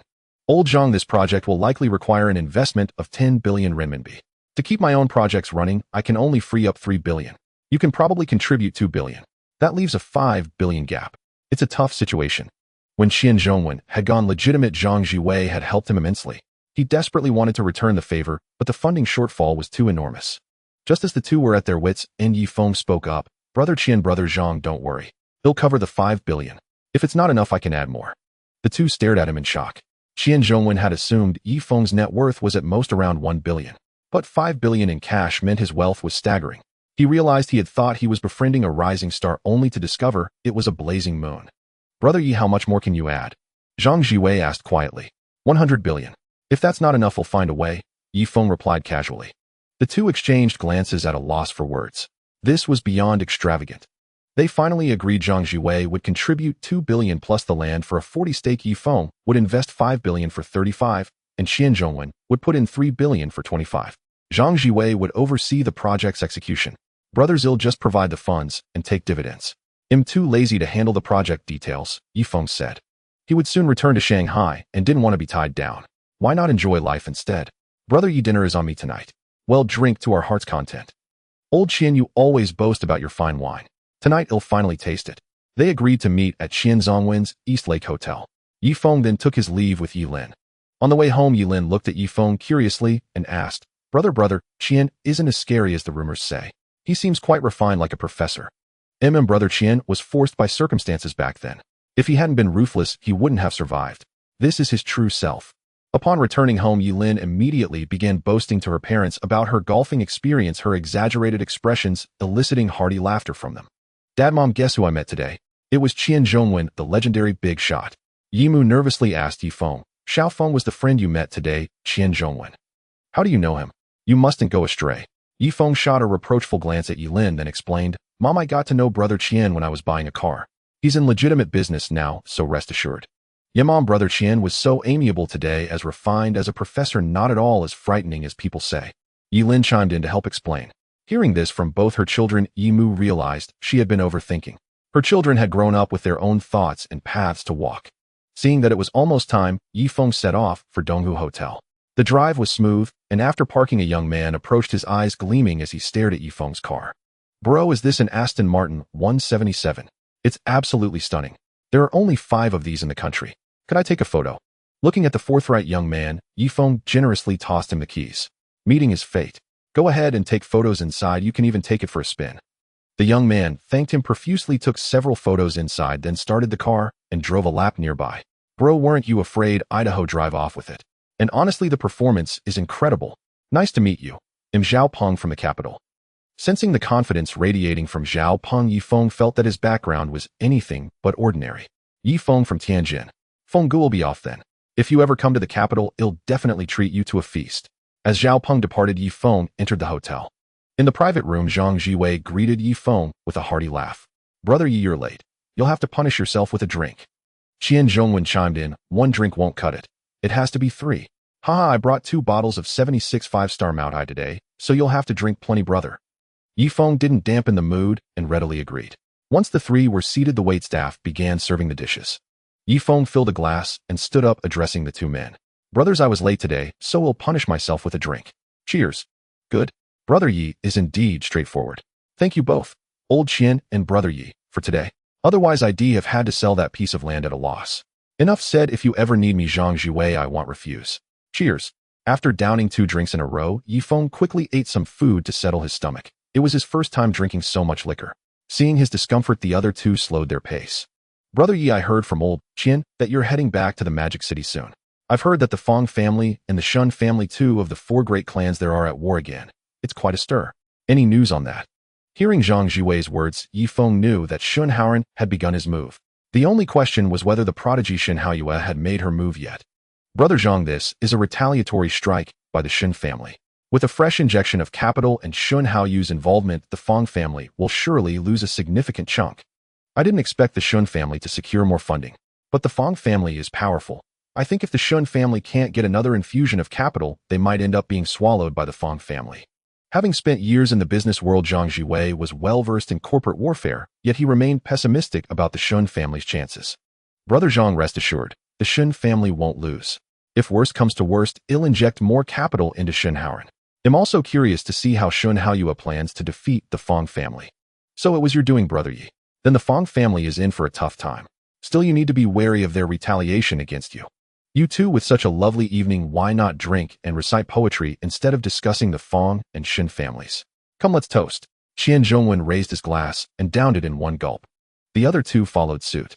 Yi Feng was feeling the effects of the alcohol and admired how his two elder brothers remained composed. Brother Qian, could you reserve a banquet hall at Donghu Hotel for the day after tomorrow? My little sister is having a celebration for her college admission. Qian Zhongwen smiled. A trivial matter. Rest assured, brother, I'll take care of it. Thank you so much, Brother Qian.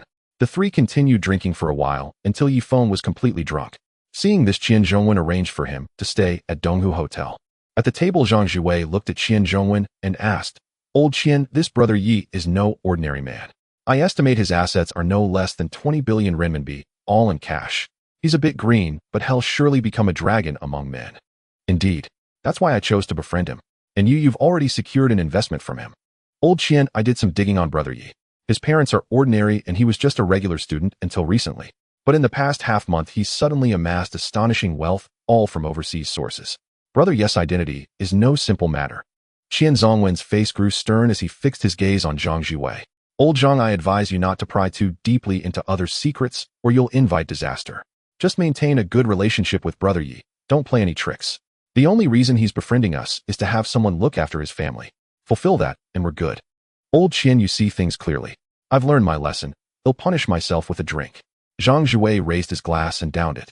After a brief chat, they both stayed at Donghu Hotel for the night.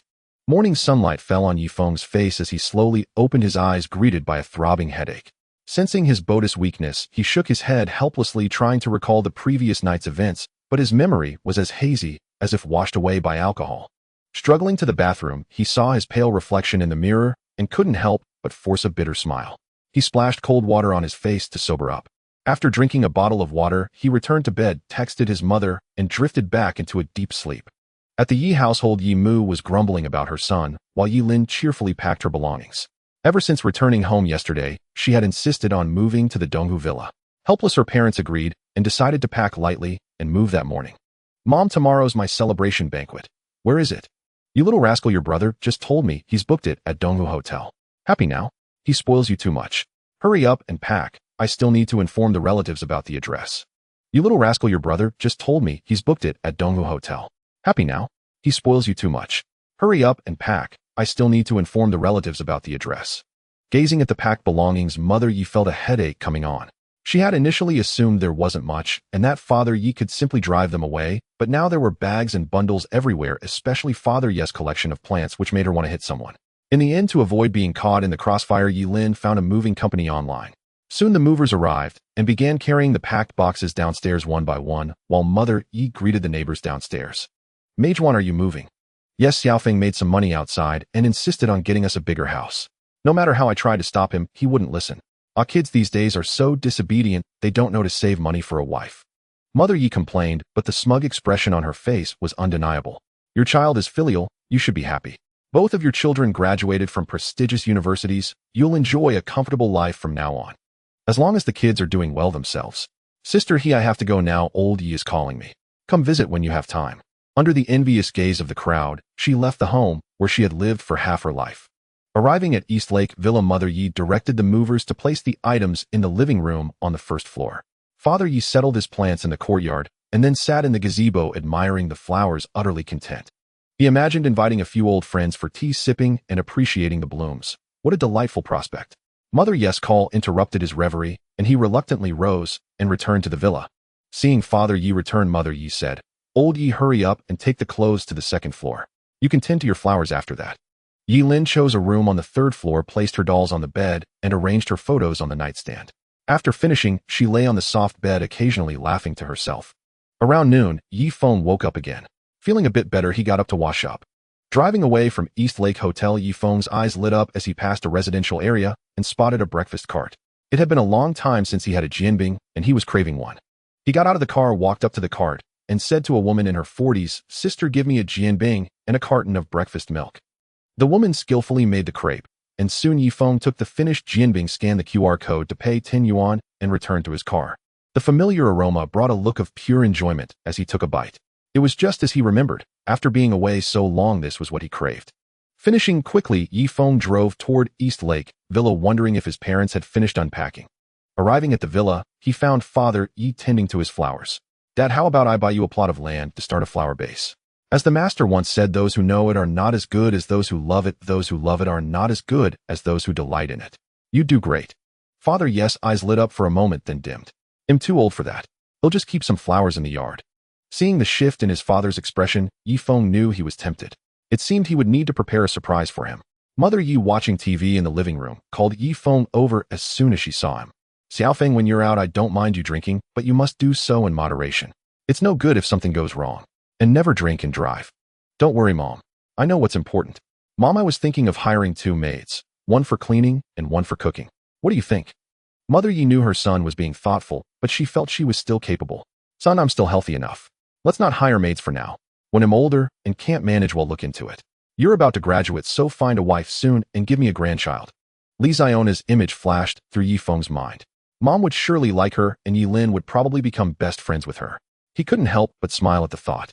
Mother Yi caught his knowing expression, but before she could question him, Yi Feng quickly made his escape. Hearing footsteps, Yi Lin opened her door just as he dashed up to the third floor. "Bro, what's wrong? Is Mom going to hit you?" "No, she'd hit me first." Rolling his eyes at her question, Yi Feng said, "Nonsense. Mom would never hit anyone. Tomorrow's the school banquet. He'll buy you some clothes."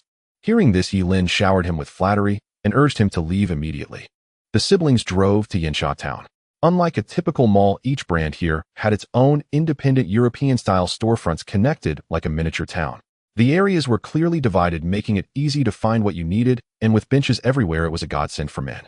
Yi Feng dragged Yi Lin straight to the clothing section. He had no intention of accompanying his sister on a full tour of the town. "Girl, do you have a preferred brand? I don't want to go into every single one." Yi Lin thought for a moment, and then said coquettishly, "Bro, I don't know which brand to choose. Just come with me to look around." Left with no choice, Yi Feng resigned himself to being her accessory. They entered Prada. The shop assistant initially showed little enthusiasm for Yi Lin, but upon seeing Yi Feng enter, she immediately greeted them warmly. As a luxury store employee, she had a keen eye and instantly recognized Yi Feng's Armani outfit as expensive. "Sir, Miss, welcome to Prada.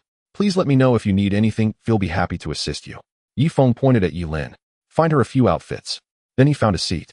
Yi Lin was dazzled by the choices. Everything looked beautiful. Just as she was struggling to decide, the shop assistant said, "Miss, the one you're looking at is this year's new spring collection. It suits you perfectly.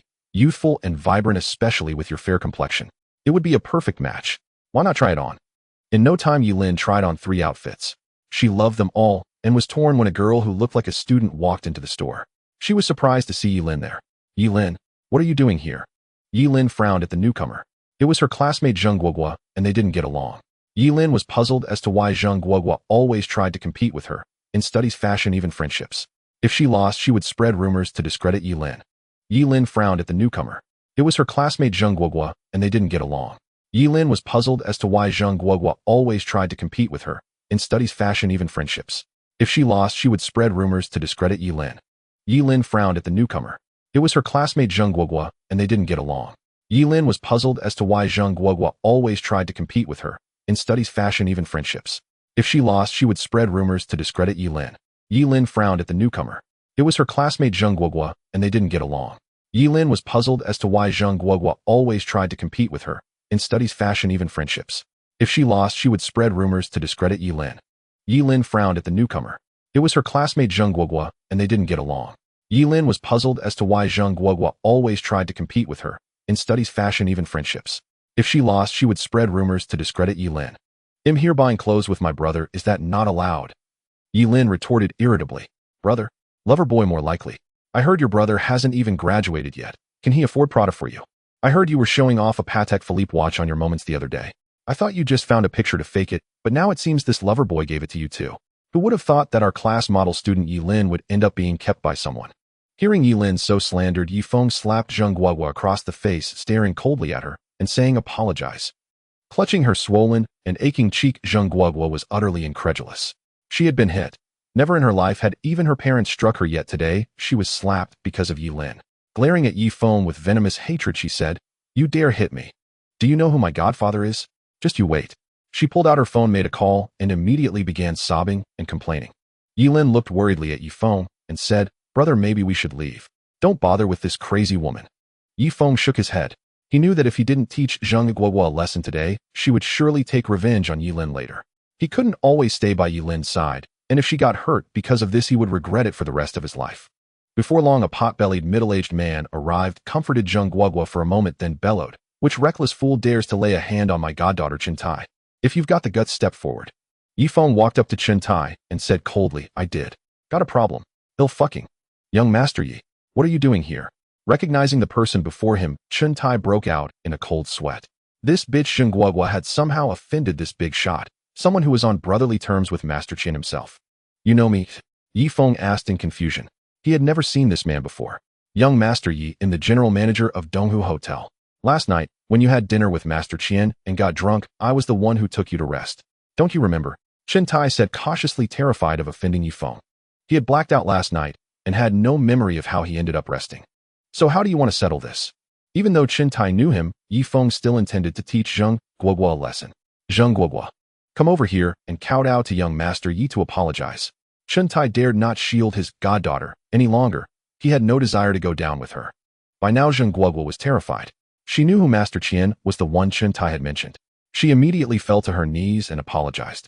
"Young Master Yilin, I was wrong. I'm sorry. I shouldn't have slandered you. I'm nothing, I'm inhuman." Zheng Guogua slapped herself as she apologized. Watching her beg for mercy, Yifeng lost interest. He waved his hand and told Chintai to take her away. Chintai, feeling as if he had received a pardon, scurried away with Zheng Guogua. The store clerks now watched Yifeng, nervously afraid of displeasing him in any way. After all, as a friend of Master Qian, he was someone they dared not offend. Seeing this, Yifeng no longer felt like shopping. He had the clerks pick out 2 of the latest handbags along with the 3 outfits Yilin had tried on earlier, paid the bill, and left with Yilin. "Brother, that was so satisfying. That Zheng Guogua is always picking on me at school. Let's see if she dares to spread rumors now." Looking at the triumphant Yilin, Yifeng ruffled her hair and said, "All right, she won't dare anymore. Remember, if anything happens, tell me. Your brother will take care of it." On the other side, Chintai glared fiercely at Zheng Guogua as if he wanted to devour her. This idiot had nearly cost him his standing with Yifeng. Utterly useless and a hindrance. "Zheng Guogua, if you want to die, don't drag me into it. If you ever dare to offend young Master Yi or Miss Yi again, I'll sell you to Myanmar." Zheng Guogua was terrified now.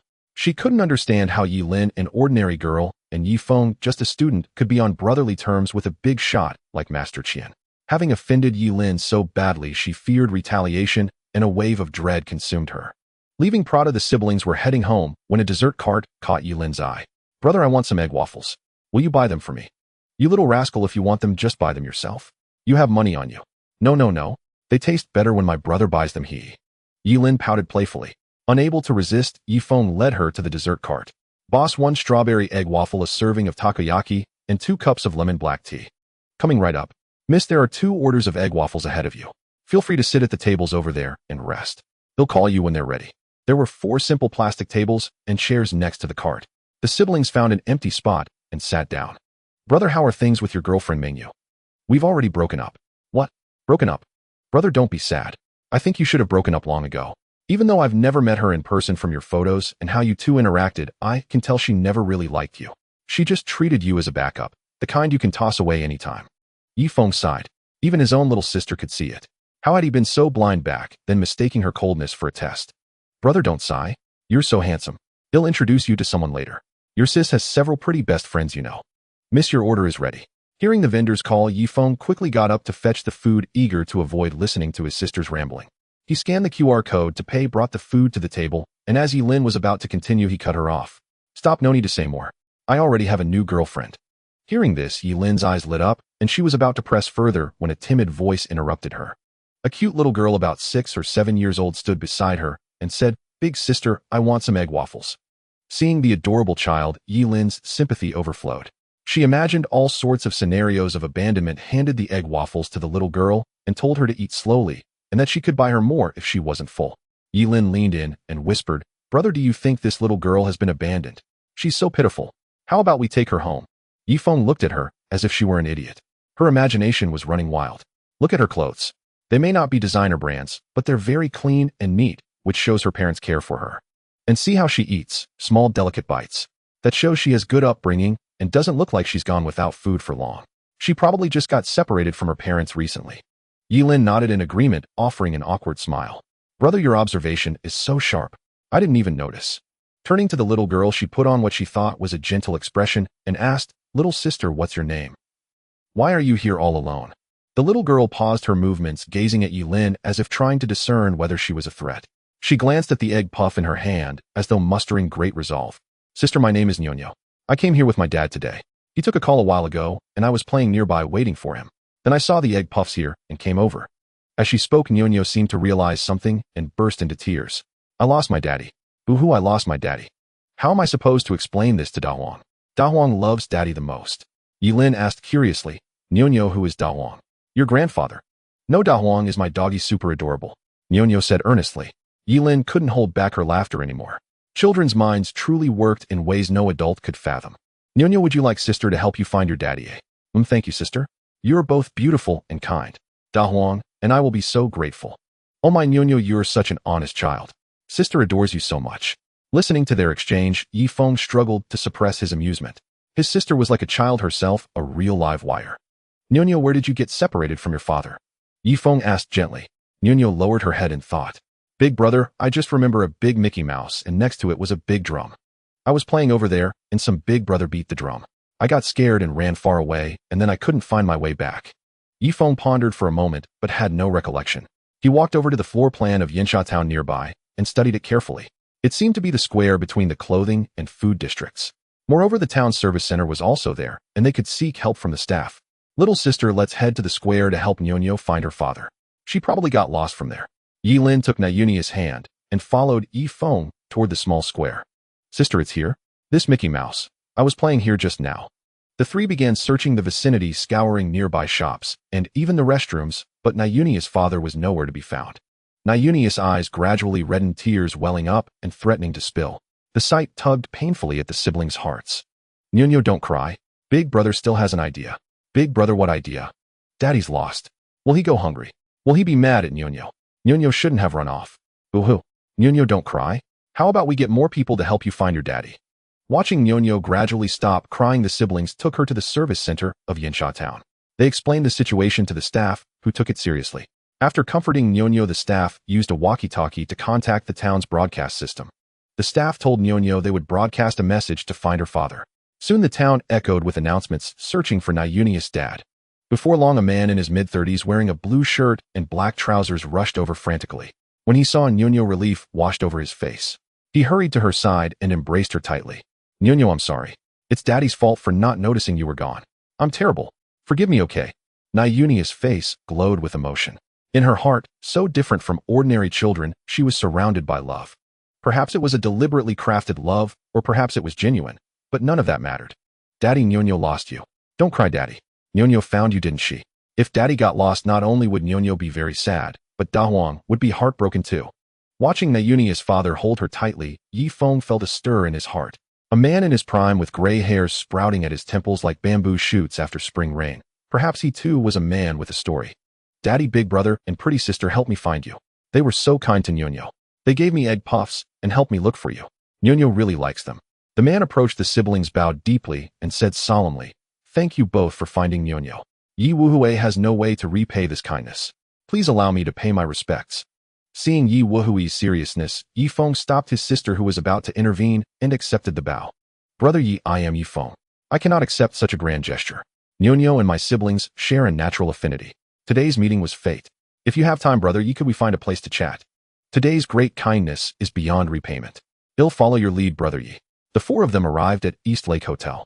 The hotel manager Chen Tai saw Yi Feng and immediately approached. Young Master Yi, you're here. I was disrespectful earlier. Today, everything is on me. Consider it my apology. Seeing Chen Tai's humble demeanor, Yi Feng knew that if he didn't accept, the man would remain uneasy.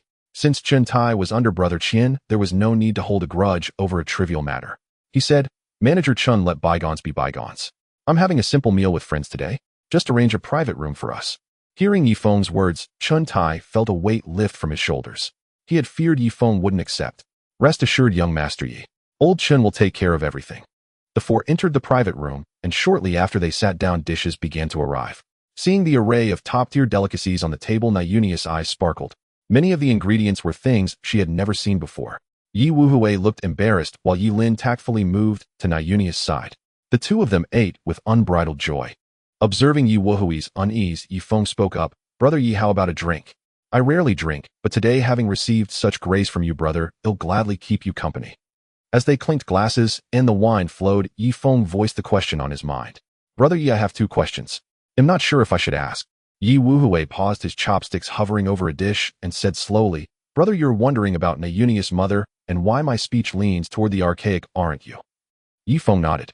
Since meeting Niunio, he hadn't heard her mention her mother, only her father and Dahuang.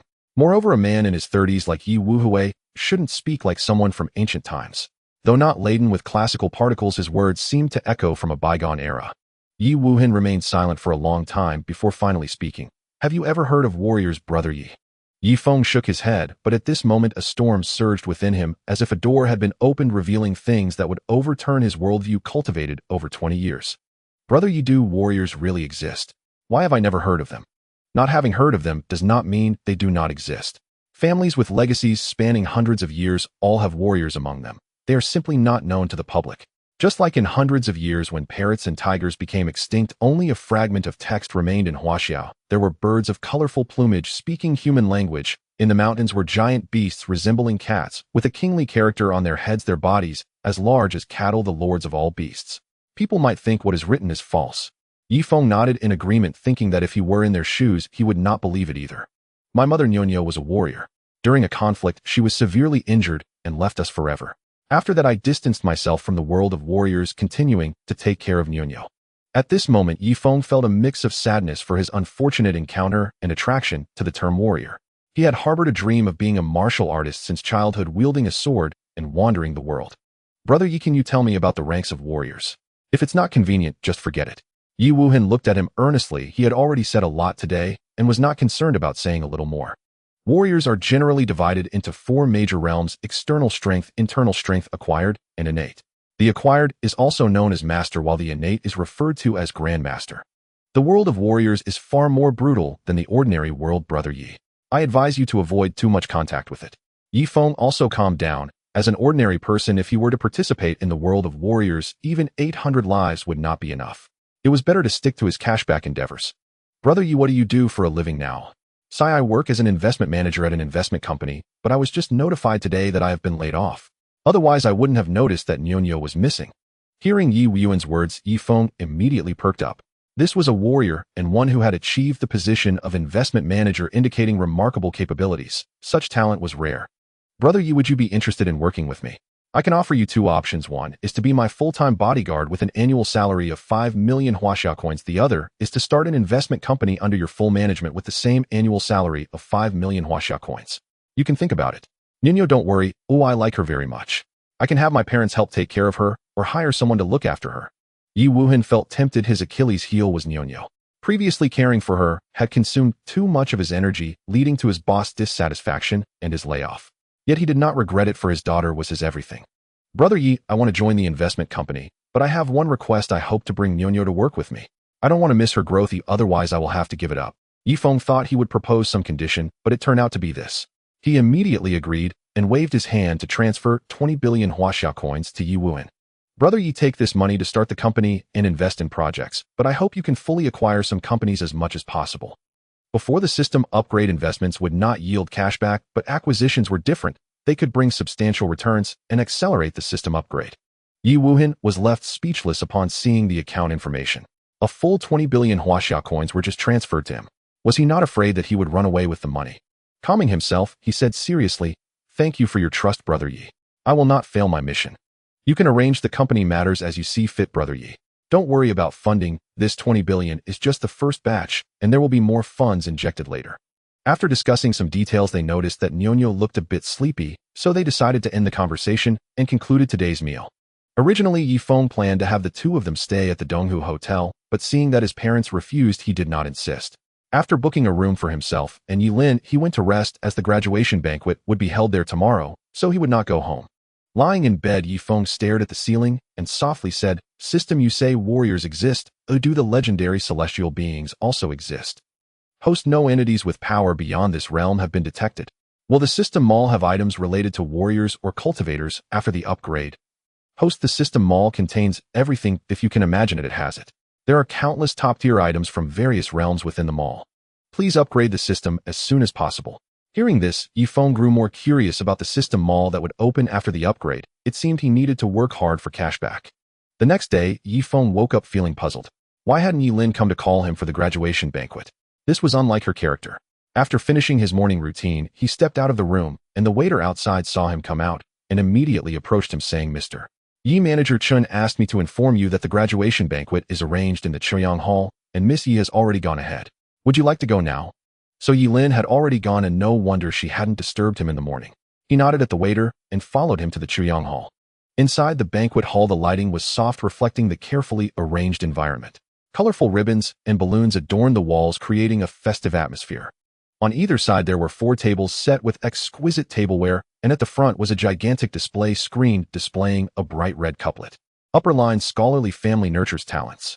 Lower line, golden list names illuminate family honor. Horizontal scroll, academic success. Yifeng nodded in satisfaction, realizing that Chun Tai was quite capable. At that moment, his phone rang, and upon answering, Yilin's voice came through. "Brother, you're awake. Come down quickly, the relatives will be arriving soon, and Dad and Mom are downstairs just waiting for you." "Got it, I'm coming down now." When he reached downstairs, 2 large buses had just arrived at the hotel entrance, and Yifeng welcomed them along with his parents. Family and friends descended from the buses one after another, and the 4 of them greeted warmly. At that moment, a sharp voice rang out. "Oh, Mejuan, I didn't expect your family to hold the graduation banquet at Donghu Hotel. How much would that cost? In life, it's better to be grounded. If you try to inflate your status, you're the one who will end up crying later." Yifeng's mother, named Wang Mejuan, was the youngest among her siblings with 2 older brothers and 3 older sisters. The one speaking was her sister-in-law Li Fengxia. At that moment, Yifeng's mother looked quite displeased, but still suppressed her anger and welcomed them upstairs. Yifeng frowned. He had never liked this aunt from his mother's side since he was a child. A sharp-tongued, snobbish woman who always belittled others to elevate herself. "Xiaofeng, I didn't expect you to come back too. You're about to graduate. Are you planning to return or stay in the Magic City to develop your career?" asked Yi Chong, the eldest son of Yifeng's uncle. Yifeng's father had 5 siblings: the eldest uncle Yi Yuanshan, second uncle Yi Yuanhe, third uncle Yi Yuanhu, Yifeng's father Yi Yuanhai, fifth uncle Yi Yuanxing, and the youngest Aunt Yimo. Unlike his maternal grandparents' side, the Yi family had always been harmonious, free of conflicts, and very close. "Brother, I had nothing pressing to do, so I came back. After Shaolin's graduation banquet, I'll head back and plan to settle in the Magic City. Fourth brother, I haven't seen you in half a year. You've gotten handsome." Yifeng turned to see who it was. It turned out to be Yi Ting, the daughter of his 5th uncle. This little girl, usually gentle, would chase you to your doorstep with a brick if you crossed her. "Ting Ting, when has your brother ever not been handsome? Let's not chat at the door, let's go upstairs." As everyone headed upstairs one after another, the 3 of them also arrived at the Chuyang Hall. A small table and a hotel staff member had been set up at the entrance, likely the person arranged by the hotel to collect gifts. Originally, after Yifeng had transferred 20 million yuan to his mother, she hadn't planned to accept any gifts at this banquet, but she reluctantly agreed after being persuaded by relatives. In the hall, people had already taken their seats. On stage, the host was lavishing praise on Yilin's hard work, making even Yifeng feel embarrassed, while Yilin listened with smug delight. After an interminable wait, the host finally finished. The waiters promptly brought various delicacies to each table. Just then, Yi Wuhan entered the hall holding Nayunia's hand. Yilin dashed over, took Nayunia's hand, and led her to a reserved table. She said to Yifeng, "Brother, I've invited Nyonyo. Let's join this table to keep Brother Yi and Nyonyo company." At Yifeng's mother's table, Li Fengxia was up to her old tricks again. Gazing at the lavish food and fine wine, jealousy burned within her. Why should Wang Meiwan be able to put on such a spectacle? Oh, Majuan, I heard you moved. Did you sell that house of yours? You're really something. Hosting a graduation banquet. If you're short on cash, just pick a modest place. There's no need to sell your house, is there? This table alone must cost at least 10,000, right? And look, you're even serving Maodai. Who are you trying to impress? Isn't it just a college admission? These days, even college graduates can't find jobs. What's the use? Unlike my son Wang Jiadong. He never went to college, but he's doing pretty well now. He's doing renovation work for the Yuanda Group, making $1 million a year. By the way, waiter, how much is this table? I might book a few tables someday to discuss wedding plans with my son's girlfriend's family. You aunties can come too. After all, you rarely get a chance to dine at a hotel like this.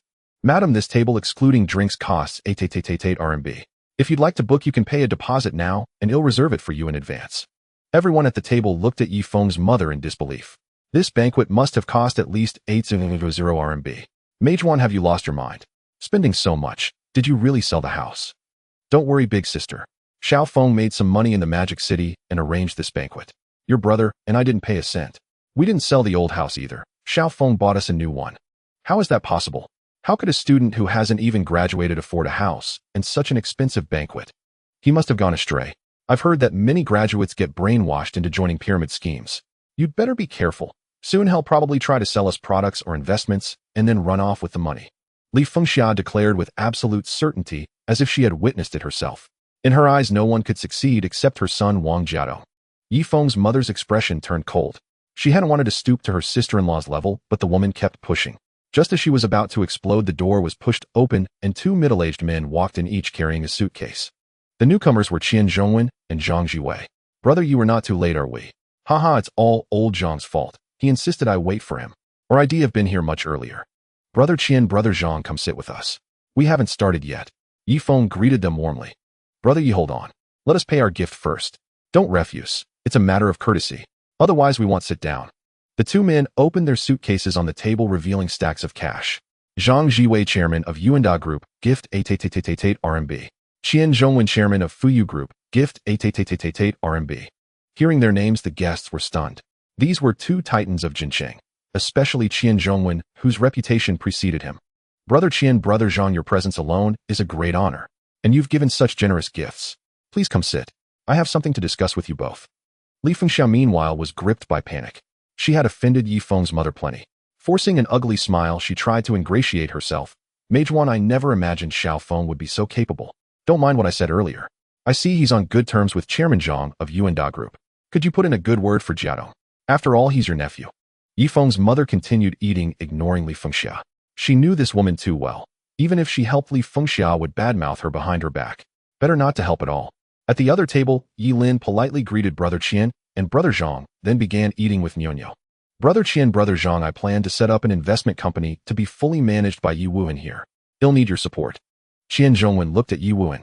Their eyes met, and Qian Zhongwen felt a jolt. Sweat beaded on his forehead. He knew Yi Wuhan was no ordinary man, likely a martial artist of no small level. This brother Yi was truly remarkable. Brother Wuhan, Qian Zhongwen. If you ever need anything, just say the word. He'll never hesitate. Zhang Jiwei looked at Qian Zhongwen in confusion. Since when was old Qian so easygoing? And with someone he just met? Brother Qian, it seems you're also a kindred spirit. Don't be nervous. I've left that world behind. I'm just an ordinary man now. From their conversation, Yi Feng gathered that Brother Qian was also a martial artist, though his strength likely paled in comparison to Yi Wuhan's. Brother Qian, do you know of any office buildings for sale? I intend to purchase one for my investment company. Yi Feng inquired. Qian Zhongwen then turned to Zhang Jiwei and asked, Old Zhang, haven't you been looking to sell that Jinwei building of yours? How about it? Why not just sell it to Brother Yi directly? Sure, if Brother Yi is interested, he'll transfer it to you later. That Jinwei building is of no use to me anyway. Brother Yi, when you get back, make sure to coordinate with Brother Zhang here. Don't let him take a loss. Brother Zhang has truly done us a great favor. Yi Feng said. He was not short of money, and for the sake of the system's cashback, he had no intention of driving down the price. At that moment, Yi Feng's parents approached together, wine glasses in hand. Yi Feng immediately stood up and introduced, Brother Qian, Brother Zhang, these are my parents Yi Yuan Hai and Wang Meiwan. Mom and Dad, this is President Qian and President Zhang. President Qian, President Zhang, thank you both for taking time out of your busy schedules to attend our daughter's graduation banquet and for such a generous gift. My wife and I would like to toast you. With that, the couple drank their glasses dry. Qian Zhongwen and Zhang Jiwei also stood up, finished their drinks, and said with a smile, It is we who have intruded. Please don't mind Brother Yi and sister-in-law. We simply got along so well with Brother Yi and Yi Lin. Yi Lin, overhearing their exchange, muttered quietly, Brother Qian and Brother Zhang call Mom and Dad big brother and sister-in-law, and they call me and my brother little sister and little brother. So shouldn't we be calling Mom and Dad big brother and sister-in-law? Yifeng shot Yi Lin a glare. What was this little girl always thinking? No wonder Mom was always scolding her at home. Seeing the two men take their seats, Yifeng excused himself, and pulling Yi Lin along went with his parents to toast the other guests. The family arrived at the table reserved for the Yi clan. After Ye's parents expressed their gratitude and downed a glass, their eldest uncle Yi Yuanshan remarked with emotion, "Old fourth time flies. The children are all grown up now. Even Lin Lin is about to start university. We're all getting old. Big brother, indeed we are old. I still remember you taking me to Raybirds' nests. That was 40 years ago." Yifeng was pulled aside by his three cousins. "Little Feng, I never knew you had it in you keeping such big connections a secret," said his eldest cousin Yi Chong, patting him on the shoulder. "Yeah, this kid has always been like that, keeping everything hidden. Then at the critical moment, he stuns everyone." His second cousin Yi Hua added, "And this kid has a hard mouth. When we were kids, and he got beaten, he never begged for mercy. If I hadn't stepped in, he would have taken it all the way." His third cousin Yi Lin said. Listening to his cousins teasing, Yifeng could only smile wryly. It wasn't that he hadn't told them, he had only just made these connections himself. Seeing his parents move on to the next table for toasts, Yifeng quickly followed, lest he be subjected to more ribbing. The subsequent tables went smoothly, but as expected, trouble arose at the table of his maternal grandparents. Just as Ye's parents finished their thanks, his eldest maternal, Aunt Li Fengxia, jumped up. "Little Feng, I see you're quite familiar with Boss Zhang from Yuanda Group. Your cousin Dong is doing interior decoration for a Yuanda Group property. Put in a good word for him, so he gets more work. That would be more practical than just saying a few nice words of thanks." Yifeng's mother's face darkened. She could no longer contain herself and pointed at Li Fengxia, saying, "Li Fengxia, have you no shame? You've been at it since you arrived with all your snide remarks. Thanks. What do I have to thank you for? If it weren't for the memory of my late eldest brother, I wouldn't even bother with you with your constant gossip about this family and that. If you don't want to be here, take your money and get out." Hearing this, Li Fengxia threw a fit, plopping down on the floor and wailing about how she had lost her husband early and was now being bullied by her sister-in-law as a widow with a child. Seeing that she had drawn everyone's attention, Li Fengxia made an even bigger scene. Yifeng's face turned cold. Clenching his teeth, he said, "Eldest Anne, I advise you to leave now. Otherwise, believe me when I say I can make sure your son gets not a single job from the Yuanda Group, or even a single job in all of Jincheng." Li Fengxiao immediately stopped her theatrics. Brushing off her clothes and cursing under her breath, she retrieved her gift money and slunk away. Watching the whispering crowd, Yifeng's mother felt deeply humiliated and left early. Yifeng returned to his table. Qian Zhongwen glanced at him, then leaned in and said slowly, "Do you want me to teach her a lesson? Or make her disappear?" Yifeng shook his head. "No need to trouble you, Brother Qian. I can handle this small matter. Besides, she's family. There's no need to be ruthless." Soon after the guests began to take their leave, Qian Zhongwen arranged for the hotel's bus to take them back. Yifeng also took the hotel's arranged car back to Eastlake Villa. Entering the house, he saw that his eldest, second, and third aunts, as well as his youngest uncle's family, were all there. His mother's mood had improved considerably. "Mom, feeling better? If you're still angry, you'll go teach her a lesson. Forget it. For the sake of your eldest uncle, let it go. We'll just have less contact with her from now on," his mother said with a sigh. Every time she thought of her eldest brother, she felt a pang of sorrow. He had taken care of them when they were young, working hard from an early age to support his younger siblings. He had endured so much in his life only to pass away before he could enjoy any of its rewards. Thinking of this, his mother added, "Little Feng, help your cousin Dong if you can. After all, he is your eldest uncle's only son." Yifeng nodded in agreement. Just then, his youngest uncle's son Wang Xiaoshui ran down from upstairs and rushed into Yifeng's arms. "Brother Feng, I haven't seen you in ages. Hey, I saw a piano upstairs. Can you play it?" "Xiaoshui, I can't play, but there's a cool place you definitely haven't discovered. Let me show you." Yifeng led him to the basement level. The basement was divided into 3 areas. In the center was a row of wine racks stocked with various domestic and international fine wines, and several refrigerated cabinets filled with an assortment of beers and cocktails.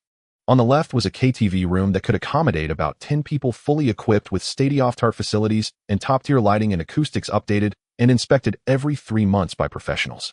On the right was a small cinema for up to 20 people, fitted entirely with massage seats to provide the most comfortable viewing experience. Yifeng took 2 cans of cola from the refrigerated cabinet and handed one to Xiaoshui. "You can sing on the left or watch a movie on the right. Where do you want to go?"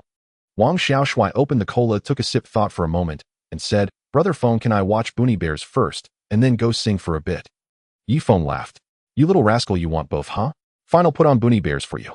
Remember to come find me upstairs when you're done. After putting Xiao Shuai down to watch Bunny Bears, Yifeng returned to the living room.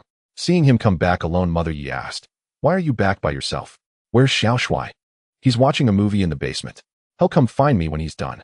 There's a TV downstairs. Mother Yi asked, puzzled. Mom, haven't you been to the basement? It's not a TV, it's a small cinema along with a KTV and a wine cellar. You really should take a good look at this house. Hearing this, the whole family grew curious and headed downstairs. Before long, Xiao Shuai came up with a dejected face. It turned out that after the group went down and saw the cinema, they switched to a Chinese war film, forcing Xiao Shuai to leave. Yifeng's mouth twitched. They were truly a bunch of old kids. Helpless, he had to take Xiao Shuai to the study on the 3rd floor and play Bunny Bears on the computer for him. Congratulations, host. You have spent 2 billion Chinese yuan. A cashback of 200 billion Chinese yuan has been deposited into your premium black card ending in 8888. The sudden system notification startled Yifeng. After a moment's thought, he realized it must be because Yi Wuhan had dragged Zhang Zhuwei to finalize the procedures for Jinhui Mansion after the banquet. This brother Yi was truly efficient. He picked up his phone, opened WeChat, and found Li Ziona's name. This Xiaona hadn't contacted him in 2 days. He wondered what she was busy with.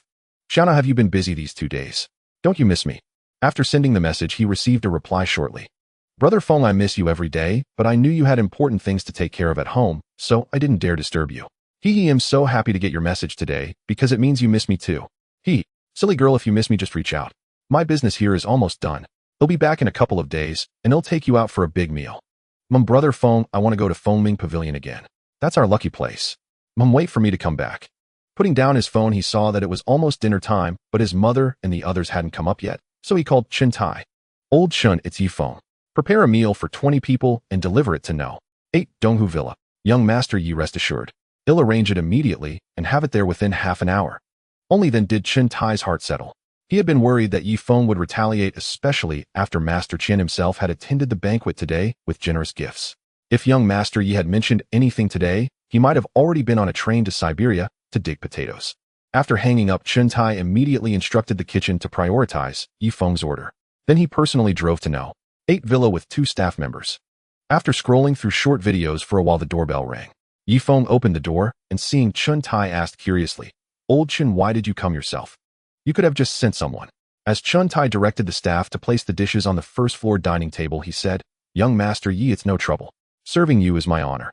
Yifeng understood his intention and said, Old Chen, the misunderstanding from before is over. I haven't held a grudge, so you don't need to worry. Thank you, young Master Yi. I will remember this lesson. I won't disturb your meal. Farewell. Yifeng looked at the neatly arranged dishes and called out, Xiao Shuai, come down for dinner. Then he went downstairs to call his mother, aunts, and uncles up for the meal. Just as they were about to start eating, Yi Lin's voice came from outside the door. Brother, come out quick.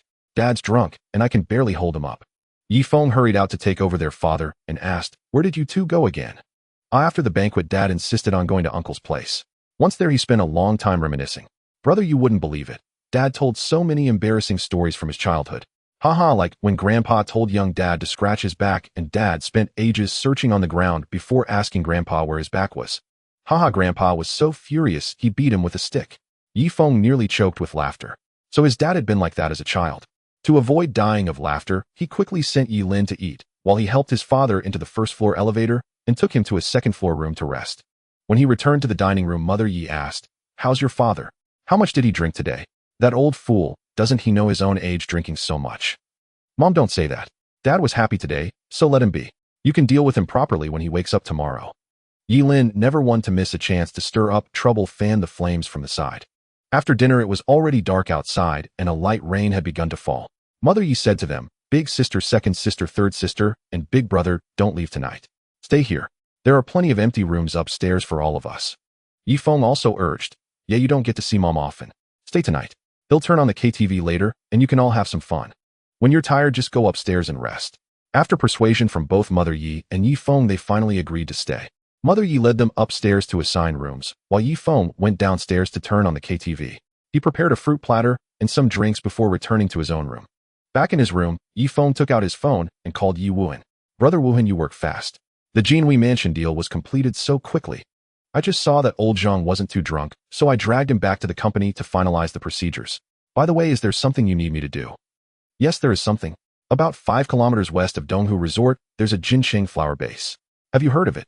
I've heard of it. It's said to be the largest flower cultivation base in Jincheng. Are you thinking of buying it, little brother? The price won't be cheap. A conservative estimate would be 5 billion Chinese yuan. Brother Wuhan, I want to buy it as a gift for my father. Money is no object. Just proceed with the acquisition. They'll transfer another sum to you shortly. All right, I'll contact old Qian later. He knows the area well. They'll try to secure it as soon as possible. After hanging up, Yi Feng transferred another 50 billion Chinese yuan to Yi Wuhan. Looking at the 230 billion still quietly sitting in his account, he couldn't help but lament that he was spending money too slowly. He still needed over 9 trillion in cashback to upgrade the system. With Yi Wuhan handling things in Jincheng, it seemed he needed to return to Moda soon. He wondered if that genius girl Shen Haoyue was fast enough at spending money. He needed to find a way to bring her under his wing. A faint rustling sound caught Yi Feng's attention. Could it be a burglar? Impossible. The security at Donghu Villa was no joke. Heading downstairs, he saw his father rummaging through the fridge, clearly hungry and looking for something to eat. No wonder, since he had skipped dinner, now that he was sober, hunger had set in. Yi Feng quietly crept up behind his father and gave him a sharp slap on the back. Startled, his father stumbled back a few steps. Recognizing Yi Feng, he let out a long sigh of relief and said, "You little rascal, you scared me to death. I thought it was your mother. By the way, where is she? Why isn't she home? Has that old lady lost her mind staying out so late?" Yi Feng pulled out his phone and said to his father, "Dad, what did you just say? I didn't quite catch that." Seeing Yi Feng's gesture, Yi Yuanhai played dumb and replied, "I said, where did your mother go? I miss her since she's not home." Yi Feng decided not to tease his father further. Dad, Mom is downstairs singing with Uncle and the others. Singing? Why didn't I hear anything? Are you messing with me again, you brat? With no other choice, Yi Feng led his father to the basement. When his father saw the wine cellar and the karaoke setup, his eyes lit up. "You little rascal, why didn't you tell me about this amazing place sooner?" With that, he pushed open the door and joined the group. Yi Feng shook his head helplessly. "Didn't any of you even look around when you moved in?" The next morning, Yi Wuhan took Nyonyo and headed straight for the Tianjin flower base. Qian Zhongwen had already arranged a meeting for him the day before, scheduled for 9 a.m. After identifying himself to the guard, Yi Wuhan was led into the conference room. "President Yi, welcome. Please have a seat. I've been looking forward to your visit ever since I got Uncle Qian's call yesterday. I didn't expect you to be so young," Huang Jinchang said warmly. "President Huang, let's cut to the chase. Name your price for this flower base. Since old Qian referred me to you, I trust you won't be unreasonable." Huang Jinchang had already calculated the price the day before. The entire base was worth 5 billion. But he still wanted to negotiate a bit higher. After all, no one had a problem with more money. "President Yi, the Tianjin flower base is something I built with my own hands. To be honest, I really don't want to sell it. But since Uncle Qian asked, I have to give him face. What do you think of 6 billion renminbi? Huang Jinchang looked at Yi Wuhan, nervously afraid that asking too high would displease him. "President Huang, prepare the contract." Although the price was a bit high, it was still within reason. Yi Wuhan agreed, since Yi Feng, that wealthy fool, had insisted on acquiring the base at any cost. "Congratulations, host. You have spent 6 billion renminbi. A cashback of 600 billion renminbi has been deposited into the Supreme Black Card ending in 8888. A system notification jolted Yi Feng awake. Seeing the massive cashback, he instantly perked up. It seemed he had chosen Yi Wuhan wisely. In just 2 days, he had already received 800 billion in cashback. Just then his phone rang. He answered to hear Yi Wuhan's voice. "Brother Yi, the Tianjin flower base has been secured. You and Uncle Yi can come take over anytime. Brother Wuhan, you're incredibly efficient. They'll transfer another sum of funds to you. I'm heading back to Moda tomorrow, so please take care of things in Tianjin." With that, Yi Feng transferred another 100 billion renminbi, hoping Yi Wuhan would spend it quickly so he could get enough cashback to upgrade the system. Brother Wuhan, he'll come by later to take a look. Heading downstairs, he saw his parents chatting with Yilin. The relatives had already gone home. "Dad, Mom, I'm planning to return to Moda tomorrow. By my reckoning, your diploma should be ready by now. It's time for you to go back," his mother said. "Brother, I want to go to Moda too. I want to see what Moda University looks like. It's too boring at home." Yilin looked at him pitifully while constantly glancing at their mother as if seeking permission. "All right, stop pretending. You can go, but don't cause any trouble for your brother," their mother said with a smile. "Dad, let's step outside. There's something I need to tell you." With a puzzled expression, Yi Yuanhai followed him out the door. Just as he was about to ask where they were going, Yi Feng said, "Dad, follow me in your car. I'm taking you somewhere amazing." The Tianjin flower base wasn't far from Donghu Villa. 10 minutes later, father and son arrived. Upon seeing the place, Yi Yuanhai's eyes sparkled. As a devoted flower enthusiast, he knew exactly what this place was. "Xiao Feng, are you buying me flowers? That's my boy. You know how to make your old man happy. Big brother Grandpa Yi, you're here. Come quick, the flowers inside are so beautiful." Nyonyo came running over excitedly. Yi Feng crouched down and picked up Nyonyo, making her giggle. Hearing her laughter, Yi Wuhan also came out. Uncle Yi, brother Yi, come and take a tour of our flower base. Yi Yuanhai was bewildered. Our flower base. Then realization dawned on him, and he looked at Yi Feng excitedly. Dad, from now on this place is yours to manage. Do you like this gift? Like it. I love it. Huh. After the initial excitement, Yi Yuanhai calmed down. Xiao Feng, am I up to this? I love growing flowers and am pretty good at it, but large-scale cultivation. I'm afraid I'll mess it up and ruin all these flowers. Hearing his father's concerns, Yi Wuhan reassured him, Uncle Yi, don't worry. All the technical staff have been retained. There are dedicated professionals to handle large-scale planting and maintenance. Reassured, Yi Yuanhai happily accepted this incredible gift. He ignored the others and took Nyonyo to admire the flowers. Looking at Yi Wuhan's attire, Yi Feng said helplessly, Brother Wuhan, I know you don't like to owe favors. How about I raise your salary? Let's say an annual salary of 20 million with bonuses on top. You're now the CEO of our universal investment company. You need to upgrade your wardrobe. And that old Volkswagen you drive.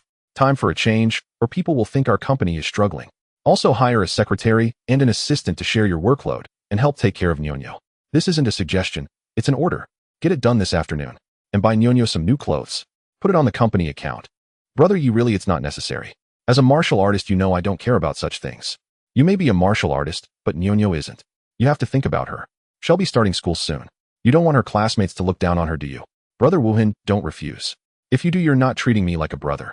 All right. In the end, Yi Wuhan had no choice but to agree. He could disregard his own comfort, but for Nayuni Asake, he had to accept. Still, he would forever remember this kindness. All right.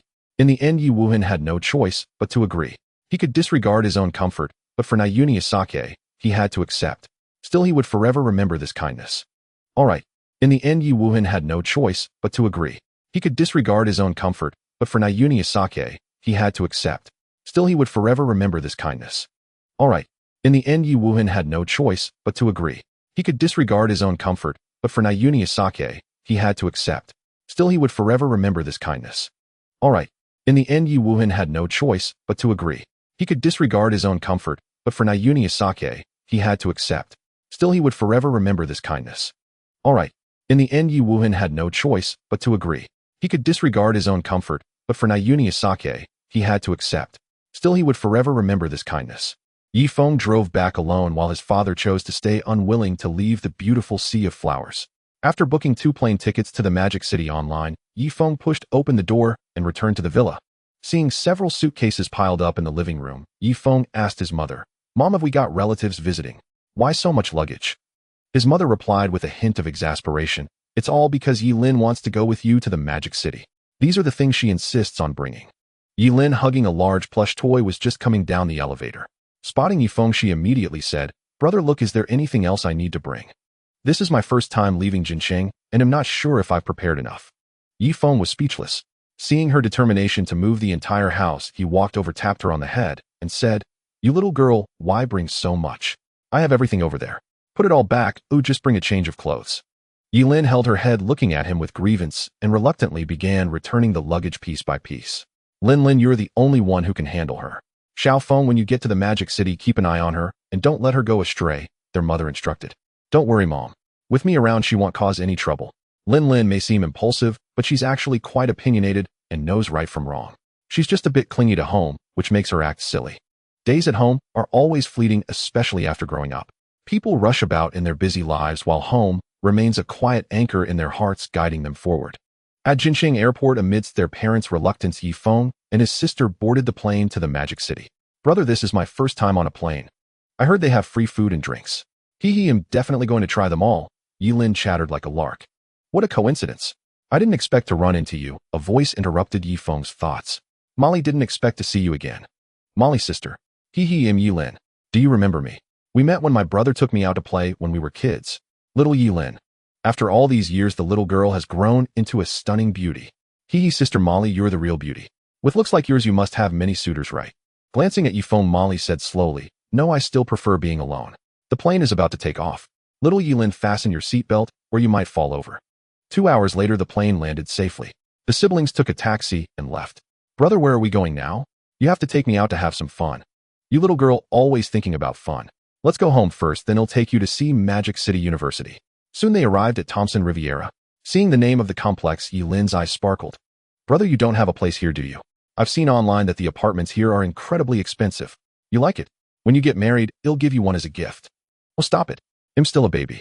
But brother, when will you take me to meet my sister-in-law? Last time you only told me half the story. Let's go home first.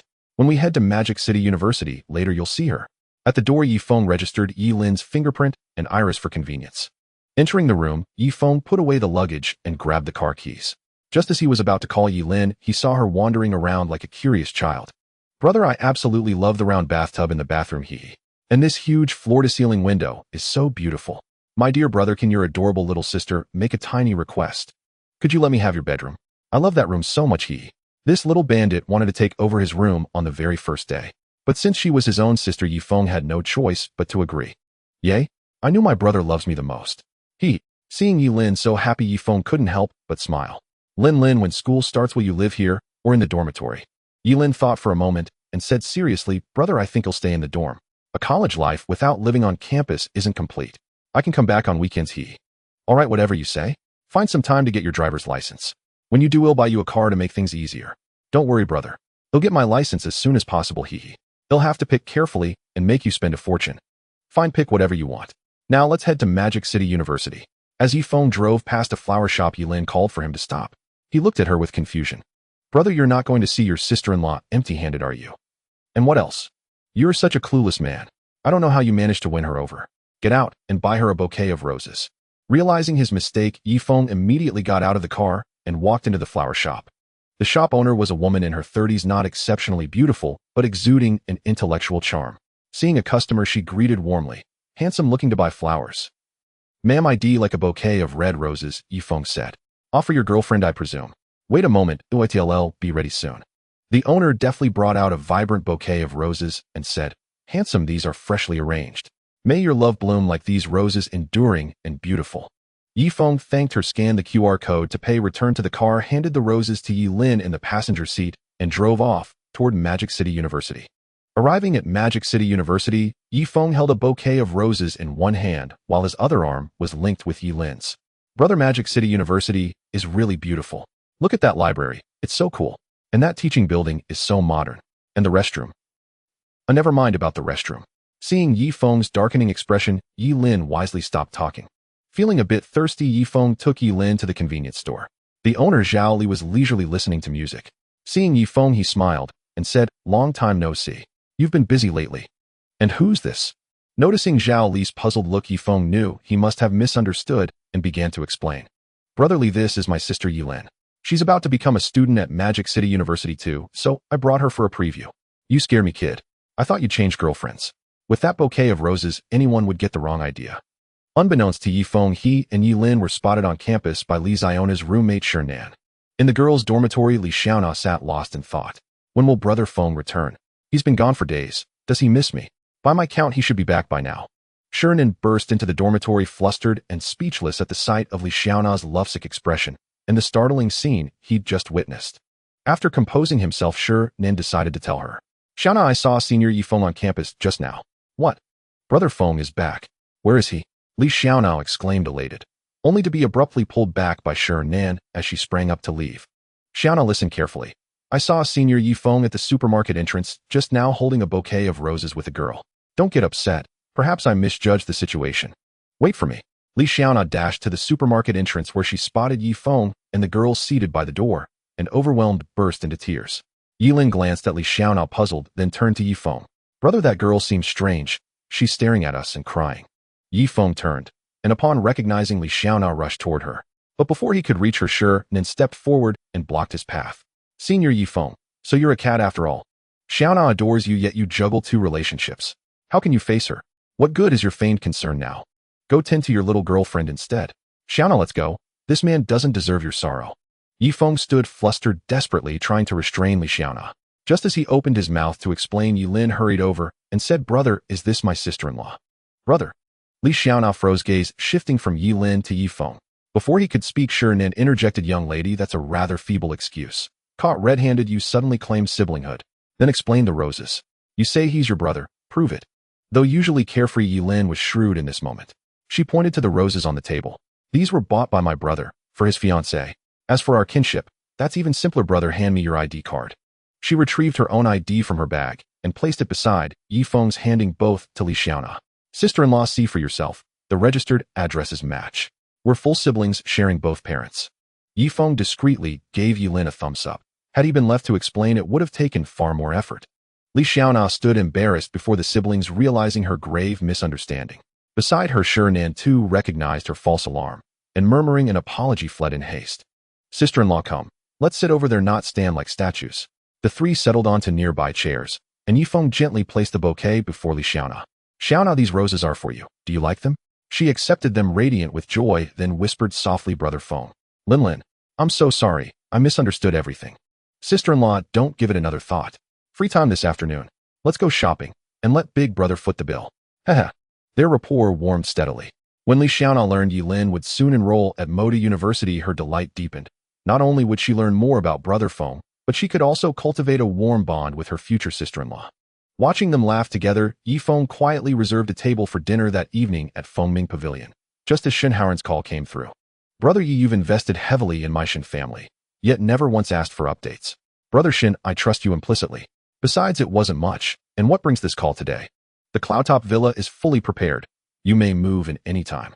Also, the Qin family, the preeminent clan of Modu, hosts a charity gala tomorrow night. Are you interested? Yifeng held little interest in such galas, mere displays of mutual flattery among tycoons, but he certainly welcomed the chance to spend freely. Brother Shen, I'll attend without fail. Excellent. I'll send you the address shortly. Until tomorrow evening. Moments later, Shenhaoren texted the venue Modu Pearl Hotel. Brother, are you attending the gala tomorrow night? Can you take Lin and Sister Xiaona along? I've never been to one. Please say yes. Of course, we'll all go together. Overjoyed, Yilin leapt up and tugged Li Xiaona toward the nearest boutique to shop for gowns. Yifeng drove the two women to Wanda Plaza, heading straight for the luxury district. Their first stop, the Armani boutique, where they intended to select a suit for Yifeng. The sales associate, recognizing Yifeng instantly, having witnessed his extravagance before, greeted him warmly. Mr. Yi, welcome to Armani. How may I assist you today? I'm honored to serve you. Noting the familiar face, Yifeng hadn't yet spoken when Yilin eagerly interjected, show us your finest suits, please. The attendant led them to the suiting section and gestured toward a sleek black ensemble. Mr. Yi, this latest design is handcrafted by Italy's foremost master designer Ferrando Armani. Forged from premium materials, it offers unparalleled comfort while accentuating the wearer's stature, ideal for a gentleman of your exceptional height and bearing. Brother, try it on right away. I've never seen you in formal wear. Yifeng took the suit from the attendant and disappeared into the fitting room. Emerging moments later, he asked, half teasing, why the stunned silence? Tell me, how does it look? Brother, I had no idea you'd look this dashing in a suit. Ah. My eyes are literally blinded. What's that line again? A noble youth walks the southern road, peerless among all men, Li Xiaona laughed. Exactly. That's it. Yifeng met Yilin's gaze seriously, precisely, blinded indeed. A single dog's eyes. Li Xiaona burst into laughter. Yilin scowled at Yifeng. Sister Xiaona, won't you rein in your little brother Feng? Does any brother speak so shamelessly about his own sister? All right, now choose your gowns. Yifeng swiftly redirected the conversation. In the end, Yilin selected a daring backless gown, making Yifeng's eyelids twitch involuntarily. If mother finds out, she'll fly from Jinqing to Modu to lecture her. Li Xiaona chose a modest yet elegant gown, one that harmonized perfectly with Yifeng's suit. Yifeng then asked the attendant to pair each with a clutch and select complimentary jewelry before settling the bill and departing. Brother, how did you and Sister Xiaona meet? Yifeng regarded Yilin with playful mystery. Curious. Come with me. I'll show you. Brother, I've noticed that ever since you got Sister Xiaona, you don't cherish me anymore. You're even keeping secrets from me. Yilin pouted. Li Xiaona quickly stepped forward to comfort her. You little rascal, the place we're going to is where Xiaona and I officially met. You'll see it for yourself, which is far better than me telling you. Yifeng said helplessly. If you just don't care about me anymore. You didn't even comfort me. Sister Xiaona is much better. With that, she made a funny face at Yifeng and started chatting with Li Xiaona. Before long, the trio arrived at Fengming Pavilion. A long line had already formed at the entrance. After Yifeng confirmed the reservation with the waiter, they were led to their designated seats. Brother, Sister Xiaona, this place is so beautiful with such an antique charm. Look at that girl playing the guzheng over there. She looks like a celestial being. Is this where you two met? It's truly wonderful, like traveling back to ancient times. Lin, Brother Feng and I first met here, and it was at this very table. My roommate and I shared it with him. Li Xiaona said with a blissful expression, perhaps reflecting that if she hadn't taken the initiative back, then she wouldn't have obtained what she desired now. The way you address people here is quite unique. If you call out waiter, they won't respond. You have to say siar to get their attention. Why don't you give it a try? Yi Lin's eyes lit up. She had only heard such terms on TV and never imagined she'd experience it today. Siar, bring this young lady 2 gin of wine and 5 gin of beef. Yi Lin declared boldly, stepping onto the stool. Yi Feng's face darkened. He knew his sister would cause some mischief. Glaring at Yi Lin, he said, "What nonsense fills your head every day, you little girl? Siar, bring us a few signature dishes, a pot of Longjing tea and 2 glasses of orange juice." Yi Lin protested, "But that's how they order in the shows I watch. Especially that move of stepping on the stool. Wasn't it full of presents?" "Presents, my foot. Can't you be a bit more ladylike? How will you ever find a husband like this?" Yi Feng retorted in exasperation. Li Xiaonao watched the siblings bicker, feeling a warm sense of family. As an only child, she had always envied others who had a caring older brother, someone to argue with, to look out for each other, to be spoiled by. She resolved to give brother Feng many children in the future, and at that thought her cheeks unconsciously flushed. "Sister Xiaonao, what are you thinking about? Your face is all red. Fess up. Are you laughing at me too? Confess honestly, or I'll show you the wrath of your future sister-in-law. Watch out for my dragon claw grab." Watching the two playfully tussle, Yi Feng smiled happily. Just then a jarring voice interrupted. "Oh, if it isn't Yi Feng. Being a pretty boy sure pays off. You can pick up 2 girls at once. Tisk young ladies, your taste is terrible. What's so great about a jobless poor kid? These days a handsome face won't fill your stomach. You need money." The speaker was Wang Gang, Yi Feng's former supervisor during his internship. Yi Lin looked at him as if he were an idiot. Where did this guy get the nerve to call her brother poor? "Wang Gang, you're like a persistent ghost. It's bad enough that you're ugly, but coming here to disgust people is just wrong. I'd almost forgotten about a piece of trash like you, yet you rush over to be dealt with." Yi Feng wondered if the guy had lost his mind. "You? Deal with me. You overestimate yourself, kid. Do you even have what it takes? You actually think you're somebody? In my eyes, you're nothing but dog crap," Wang Gang sneered dismissively. Yi Lin couldn't hold back any longer and unleashed a torrent of abuse at Wang Gang, turning his face black with rage. Just then the owner of Fengming Pavilion, alerted by the commotion, arrived with several security guards. "Gentlemen, I am Zhou Muyao, the manager of Fengming Pavilion. If you have a dispute, please settle it elsewhere. Otherwise, I'll have to ask you both to leave." Yi Feng turned to Zhou Muyao and said, "Boss Zhou, is your Fengming Pavilion for sale? Name your price." Wang Gang nearly burst into tears of laughter upon hearing this. "Yi Feng, aren't you afraid of biting off more than you can chew?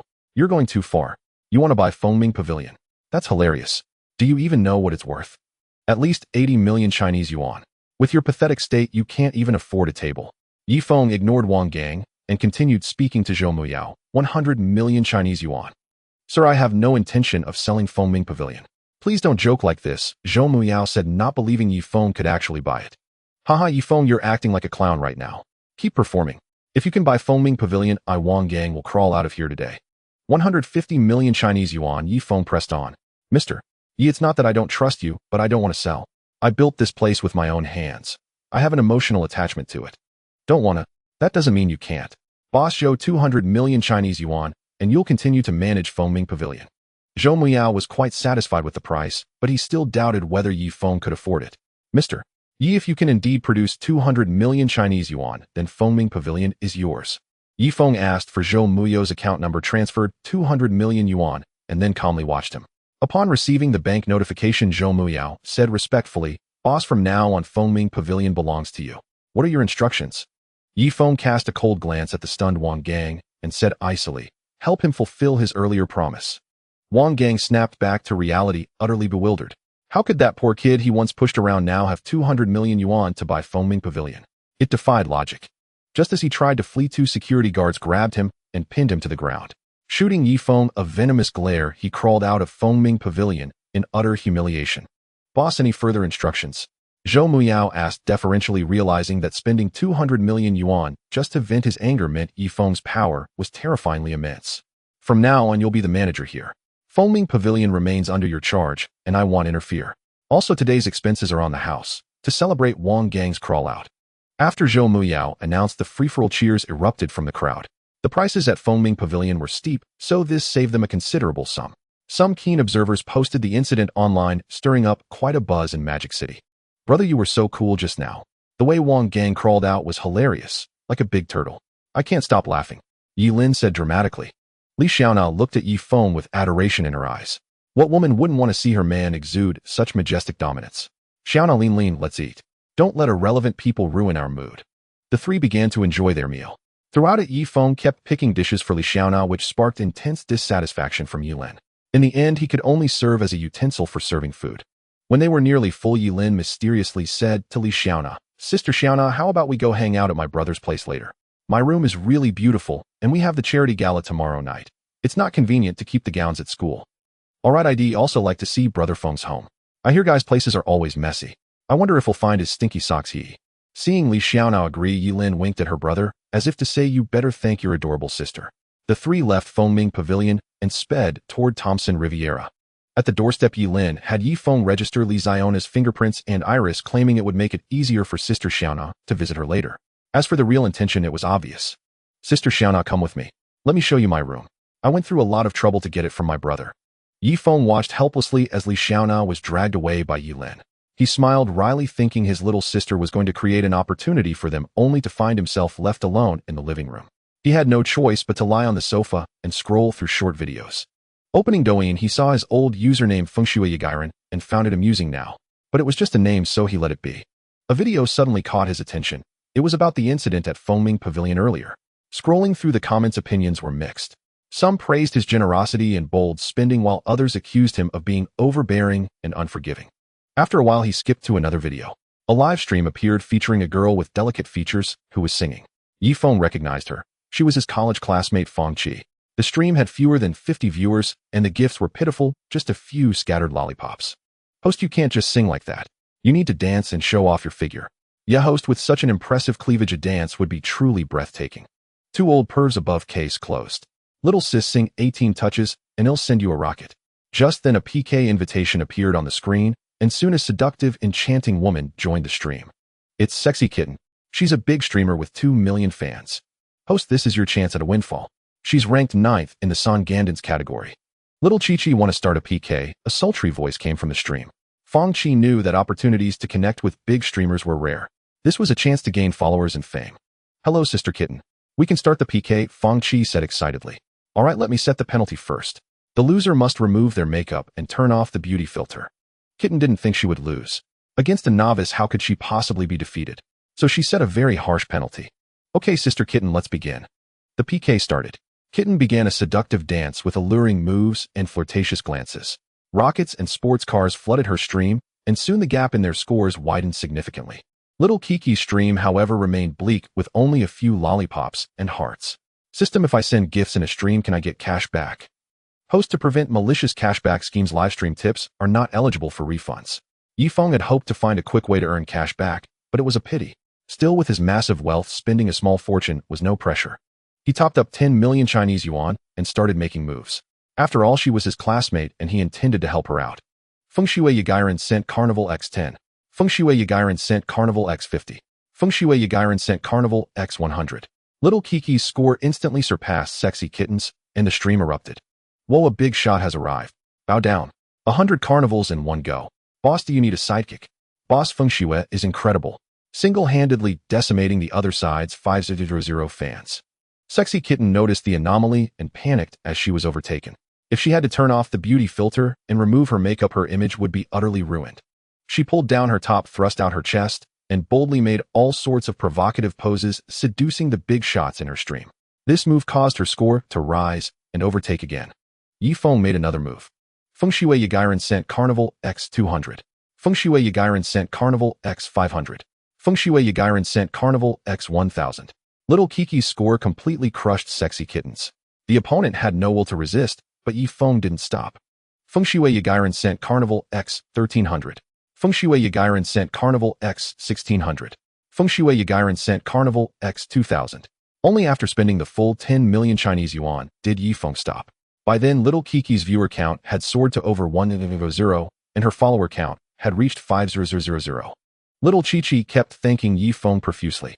She never dreamed that a single PK would attract over 100 viewers with gifts totaling more than 10 million yuan. After the platform's cut, she would still earn 5 million. On the other side, Sexy Kitten's face was ashen. She knew she was finished. She deeply regretted the penalty she had proposed. Watching the barrage of removed makeup comments, she felt like dying. Helplessly, she had to turn off the beauty filter and start removing her makeup. "Woe, is this Sexy Kitten? She looks like a bloated ant. Haha, I thought the choo-choo baby missing thing was a joke, but now I've seen it in real life." Did you guys notice the top giver ran away? I wonder what's going through his mind. Well, the streamer's image is ruined, but she actually dared to remove her makeup. I respect her for that. Seeing all the teasing comments in the stream, Yifeng found it boring and logged out. He noticed his follower count had surged from over 100 to 8000, and his DMs were flooded. Most were from people hoping he would visit their streams, and some had even sent explicit photos.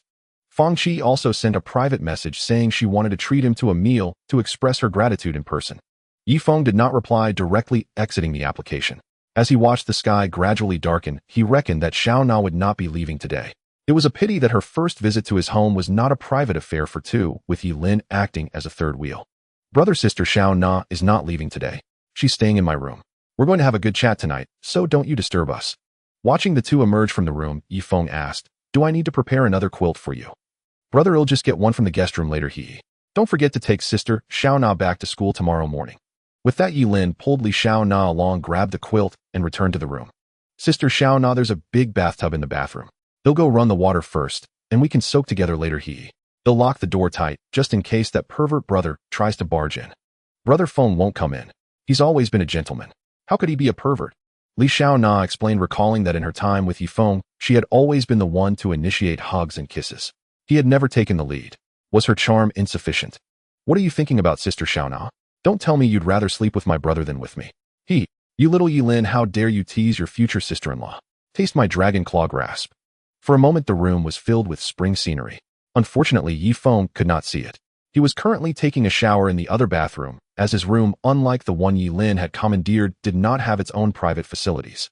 After his shower, he dried his hair, put on a pair of knee-length shorts, and went to the living room bare-chested. He took a bottle of soda water from the fridge and lay down on the sofa to watch television. Half an hour later, the two women finished their bath. Li Xiao Na awkwardly discovered that Yilin's pajamas were too small for her. The buttons on the top were almost bursting open. Yilin looked at Li Xiao Na, then down at herself, and sighed. "Sister Xiao Na, how did you get so developed? Look at me, I'm so flat. I must take after our dad." Lin, don't worry, they'll grow. Come on, let's go see what Brother Feng is doing." The two went to the living room and saw Yifeng watching TV. They sat down as well. Just as Li Xiao Na sat down, the strained button finally gave way, flying off and hitting Yifeng square in the face. Yifeng was bewildered. What kind of hidden weapon was this? He picked it up and saw it was a button. He looked at the two women. Yilin was clutching her stomach, howling with laughter, while Li Xiao Na's face was flushed crimson, her head hung low, not daring to meet his eyes. "Bro, how does it feel to get hit in the face with a button? You should be laughing in your sleeve, you lucky dog." Huh. Only then did Yifeng understand. So it was a button from Li Xiao Na's chest. His girlfriend was truly a hidden treasure. He would be well provided for in the future. No, not him. His future children would be. Li Xiao Na, catching the fervent look in Yifeng's eyes from the corner of her vision, gradually calmed down. Since her boyfriend admired her so much, why should she be shy? "Bro, wipe your drool, it's about to drip onto the sofa. Should I make myself scarce?" Yilin interjected at an inopportune moment. Yifeng quickly averted his gaze and coughed a couple of times to mask his earlier embarrassment. This Yilin had no sense of timing. Maybe he should send her back to Jinsheng. "Bro, why are you staring at me like that? Is there something on my face?" Yilin asked, feigning innocence. Li Xiao Na, meanwhile, was appraising Yifeng. His upper body was muscular, his six-pack abs clearly defined and well-proportioned. If only his skin were a shade darker, he would be perfect. "Sister Xiao Na, what are you spacing out about? Feeling shy? Let's go back to the room and leave my brother to his own devices." Without waiting for their resentful glances, she pulled Li Xiao Na back to the room. Yifeng had no choice but to return to his room. "Forget it, time to sleep." Back in the room, lying on the bed, Yilin asked, "Sister Xiao Na, what do you think of my brother?" "He's great. Sunny, cheerful, responsible, and exceptionally handsome," Li Xiao Na said seriously. "Haven't you noticed his biggest flaw?" Li Xiao Na shook her head. "My brother's biggest flaw is that he's not good at expressing himself. He's very passive. Like with you two, he cares about details and silently does things without ever saying a word. I'm sure he hasn't said he loves you, has he? Nor has he ever initiated a hug, right? Actually, it's not that he doesn't love you, but his behavior might make you feel unloved. He probably doesn't even realize this problem himself. Sister Xiao Na, if you want to be with my brother for the long haul, you need to be bolder. Tell him exactly what you're thinking. Don't ever expect this blockhead to figure out a girl's heart." Li Xiao Na nodded in agreement. Lin, you're absolutely right. If you ask if he loves me, he's never held my hand or hugged me on his own. But if you ask if he doesn't, he gave us both the same watch, treating me as his closest person. And that table at dinner today was the very one where we formally met. He's meticulous in his details, but they're easy to overlook. I guess I'll have to be more proactive from now on. After chatting for a while about Yi Feng's childhood antics, the two drifted off to sleep. At dawn, as the first rays of sunlight filtered through the curtains, Li Xiaona quietly got out of bed, careful not to wake the still sleeping Yi Lin. She tiptoed to the bathroom and, looking at her rosy cheeks in the mirror, broke into a silly grin. After washing up, she went to the kitchen full of anticipation and began preparing breakfast. It was her first time cooking for Yi Feng. Li Xiaona busied herself in the kitchen, her movements practiced and graceful, as if every step was meticulously calculated and rehearsed. The stove flame danced, making the pan gleam. She carefully poured in oil and then gently cracked a few eggs into it. The eggs quickly spread in the pan with a sizzling sound. She gently stirred them with a spatula to ensure even heating. Soon the aroma filled the entire room, a tantalizing scent that made one's mouth water. She then took some fresh vegetables from the fridge, sliced them into thin strips, and added them to the pan. The vegetables instantly turned a vibrant green under the high heat, creating a striking contrast with the golden eggs. It looked both delicious and appetizing. Finally, she took a slice of bread from the cabinet and put it in the toaster. Soon the fragrance of the bread also permeated the room, mingling with the scents of the eggs and vegetables to form a unique breakfast aroma. When everything was ready, Li Xiaona set the breakfast on the dining table. Yi Lin, drawn out by the aroma, saw the prepared breakfast, and her eyes lit up. But sensing something was missing, she quickly fetched 3 glasses and filled them with milk.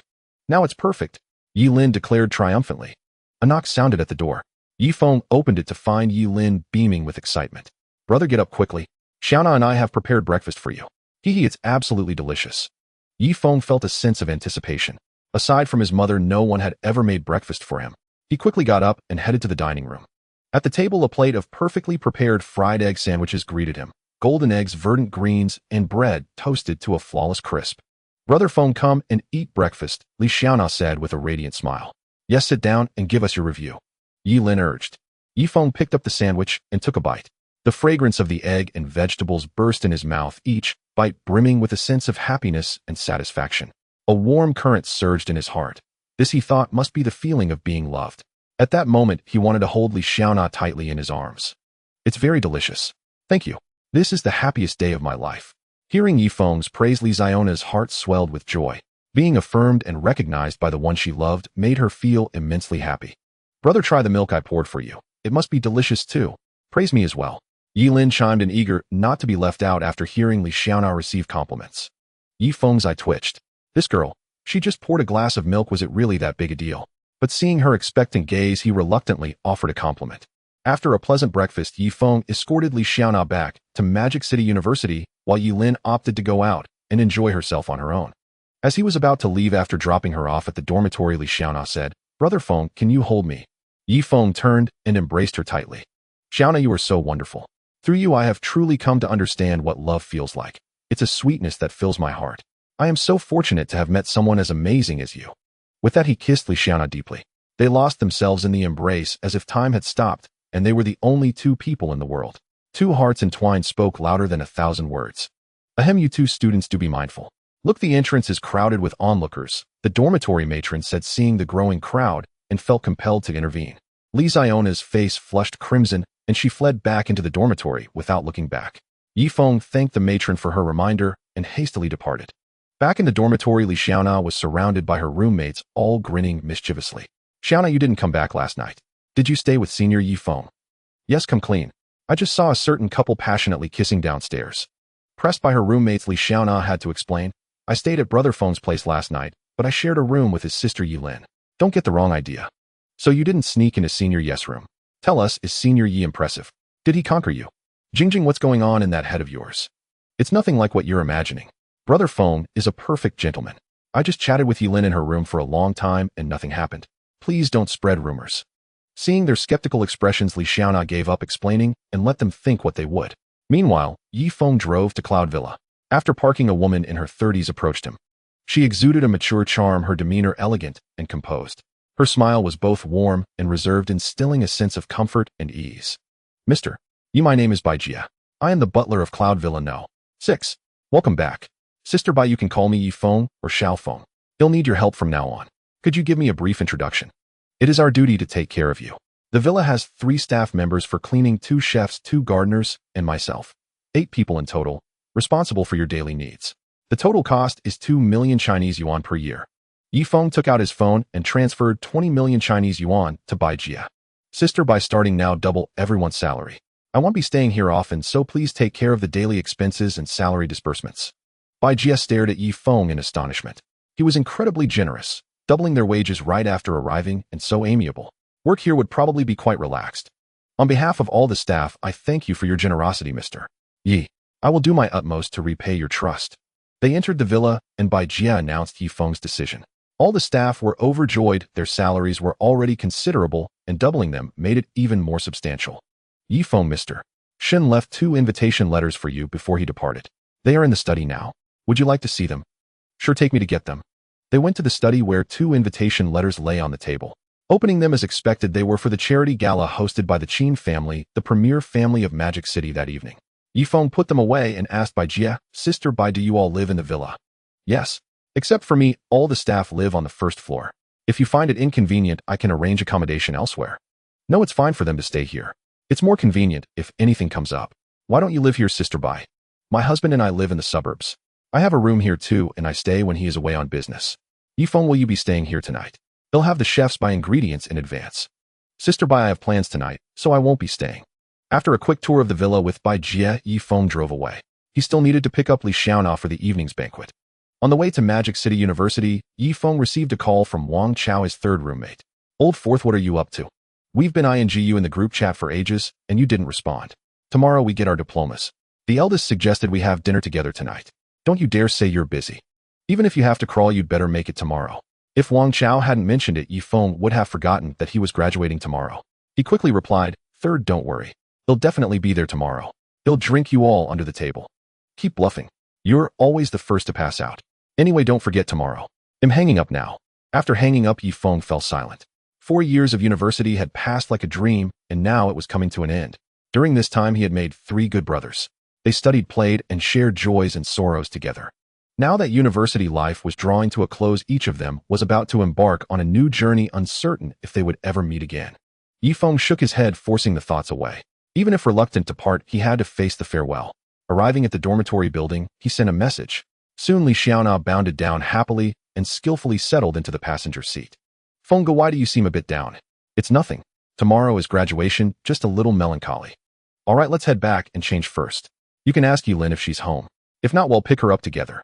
Li Xiaona murmured an acknowledgement, then picked up her phone to call Yilin. Xiaona Jie, are you done with class? What's up?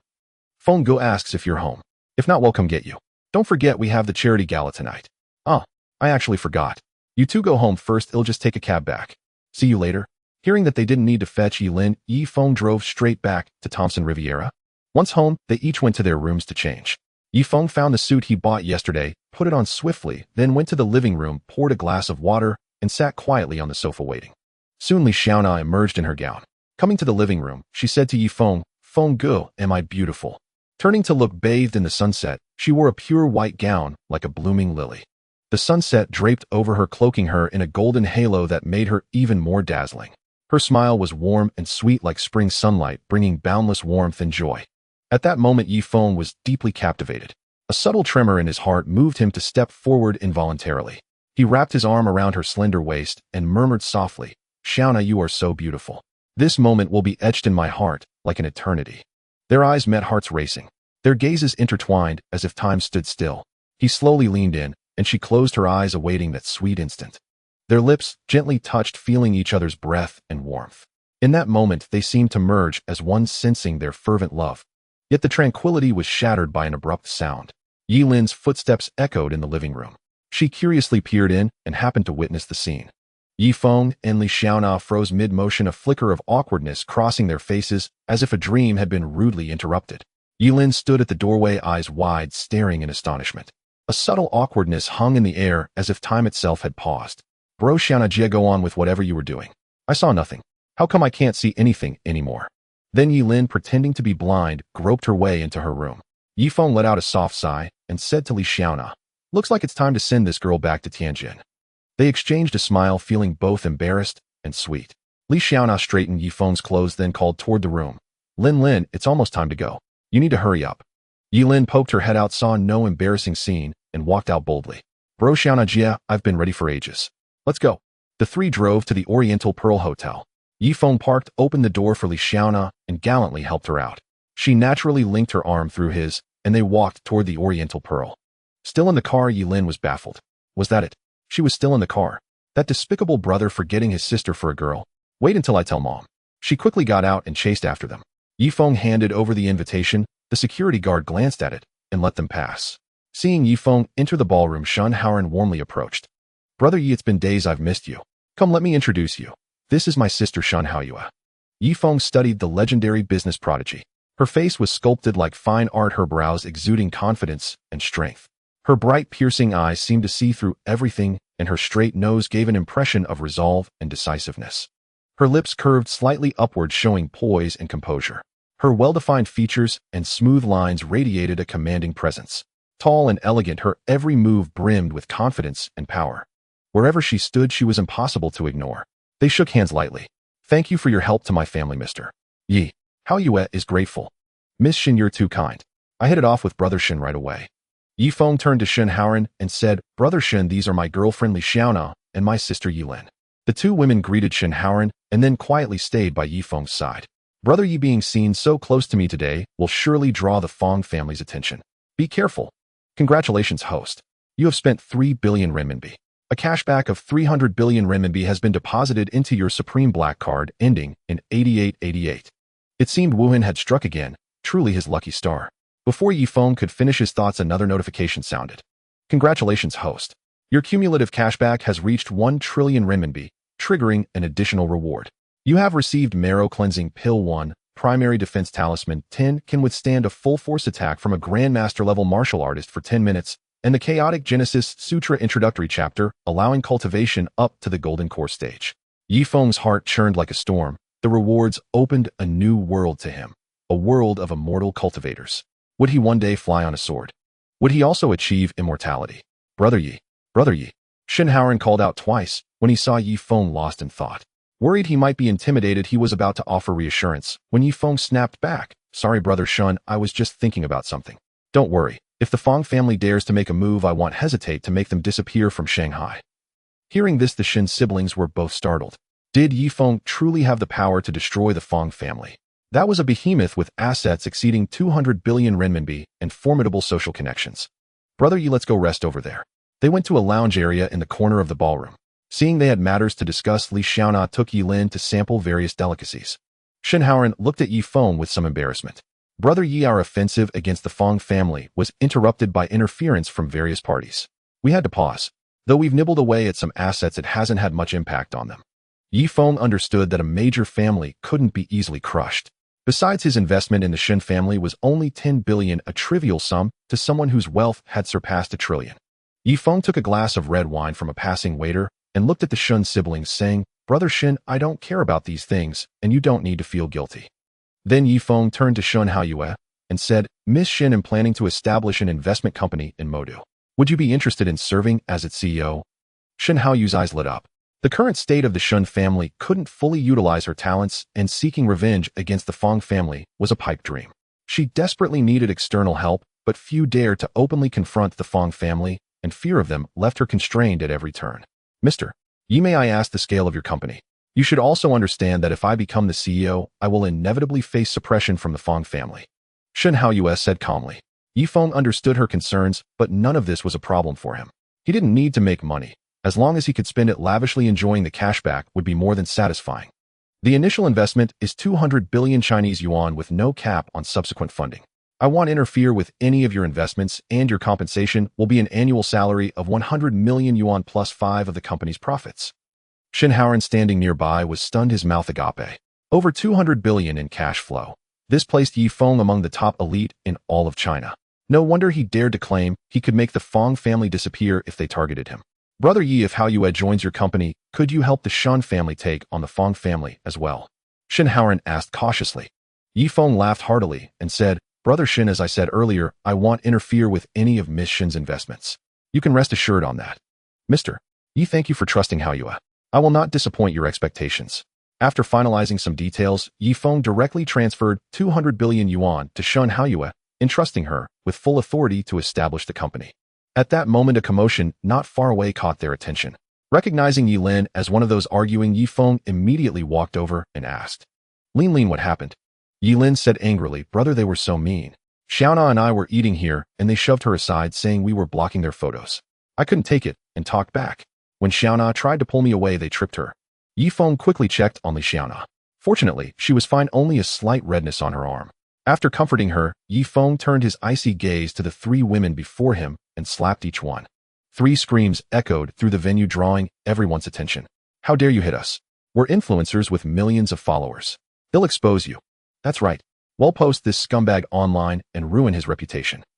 The Shen siblings hurried over. Shen Haoran said to Yi Feng, Brother, you want me to handle this? These influencers are like toads, annoying but harmless. No need, I can handle it. Apologize now, or you won't be able to bear the consequences. Yi Feng's cold voice rang out, his anger reaching its peak. Oh, such big words. I didn't know there was someone like you in Modu. Birds of a feather flock together. Hanging out with trash like Shen Haoran makes you trash too. Feng Zhiping, how dare you disrespect Mr. Yi? Shen Haoran shouted. Yi Feng wondered who this fool was so eager to offend people. Realizing it was the notorious eunuch of Modu, he glanced at Shen Haoyue with a strange expression and continued, So it's eunuch Feng. What a pleasure. I never thought I'd witness the grace of a eunuch in this day and age. The crowd buzzed with murmurs. This young man is courting death, bringing that up in front of young Master Feng. Does anyone know his background? He's so bold, openly slapping the Feng family in the face. A real tough guy. Isn't he the big shot who spent 200 million on Fengming Pavilion recently? What big shot? 200 million is nothing to the Feng family.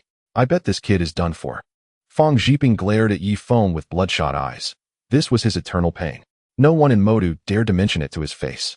Suppressing his murderous intent, he said coldly, Kid, you're the first to say that to my face. You're dead, and so is your family. They'll make them suffer before your eyes. Yi Feng's gaze also turned icy. It seemed the Feng family had outlived its usefulness. You're asking for death. Your only support is the Feng family. Without them, you'd be begging at my feet like a dog. How you will launch a full-scale attack on the Feng family. Spare no expense to destroy them. Mister, you consider it done. I've been waiting to tear down the Feng family.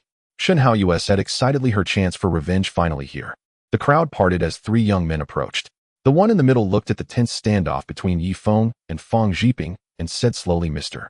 Yi, is it? And you, Feng Zhiping, please do me the courtesy of the Qin family and don't cause trouble at our banquet. Otherwise, I'll have to ask you both to leave. Feng Zhiping snorted and turned away. It seemed the Qin family wasn't exactly friendly with the Feng family either. Yi Feng shrugged and said nothing, feeling a bit apologetic for causing such a stir at someone else's banquet. Just as he was about to leave, a voice called out to him. Feng Gu, what are you doing in Modu? I almost didn't recognize you. Yi Feng turned around and found the man on the left among the 3 young men familiar. After a moment, he recognized him as Zhao Peng from Tianqing.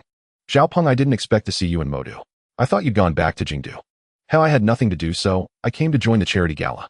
Let me introduce you. These are my 2 cousins, Qin Tian and Qin Lang of the Modu Qin family. So you're the eldest and second young masters of the Qin family. I've heard much about you. I'm Yi Feng from Tianqing.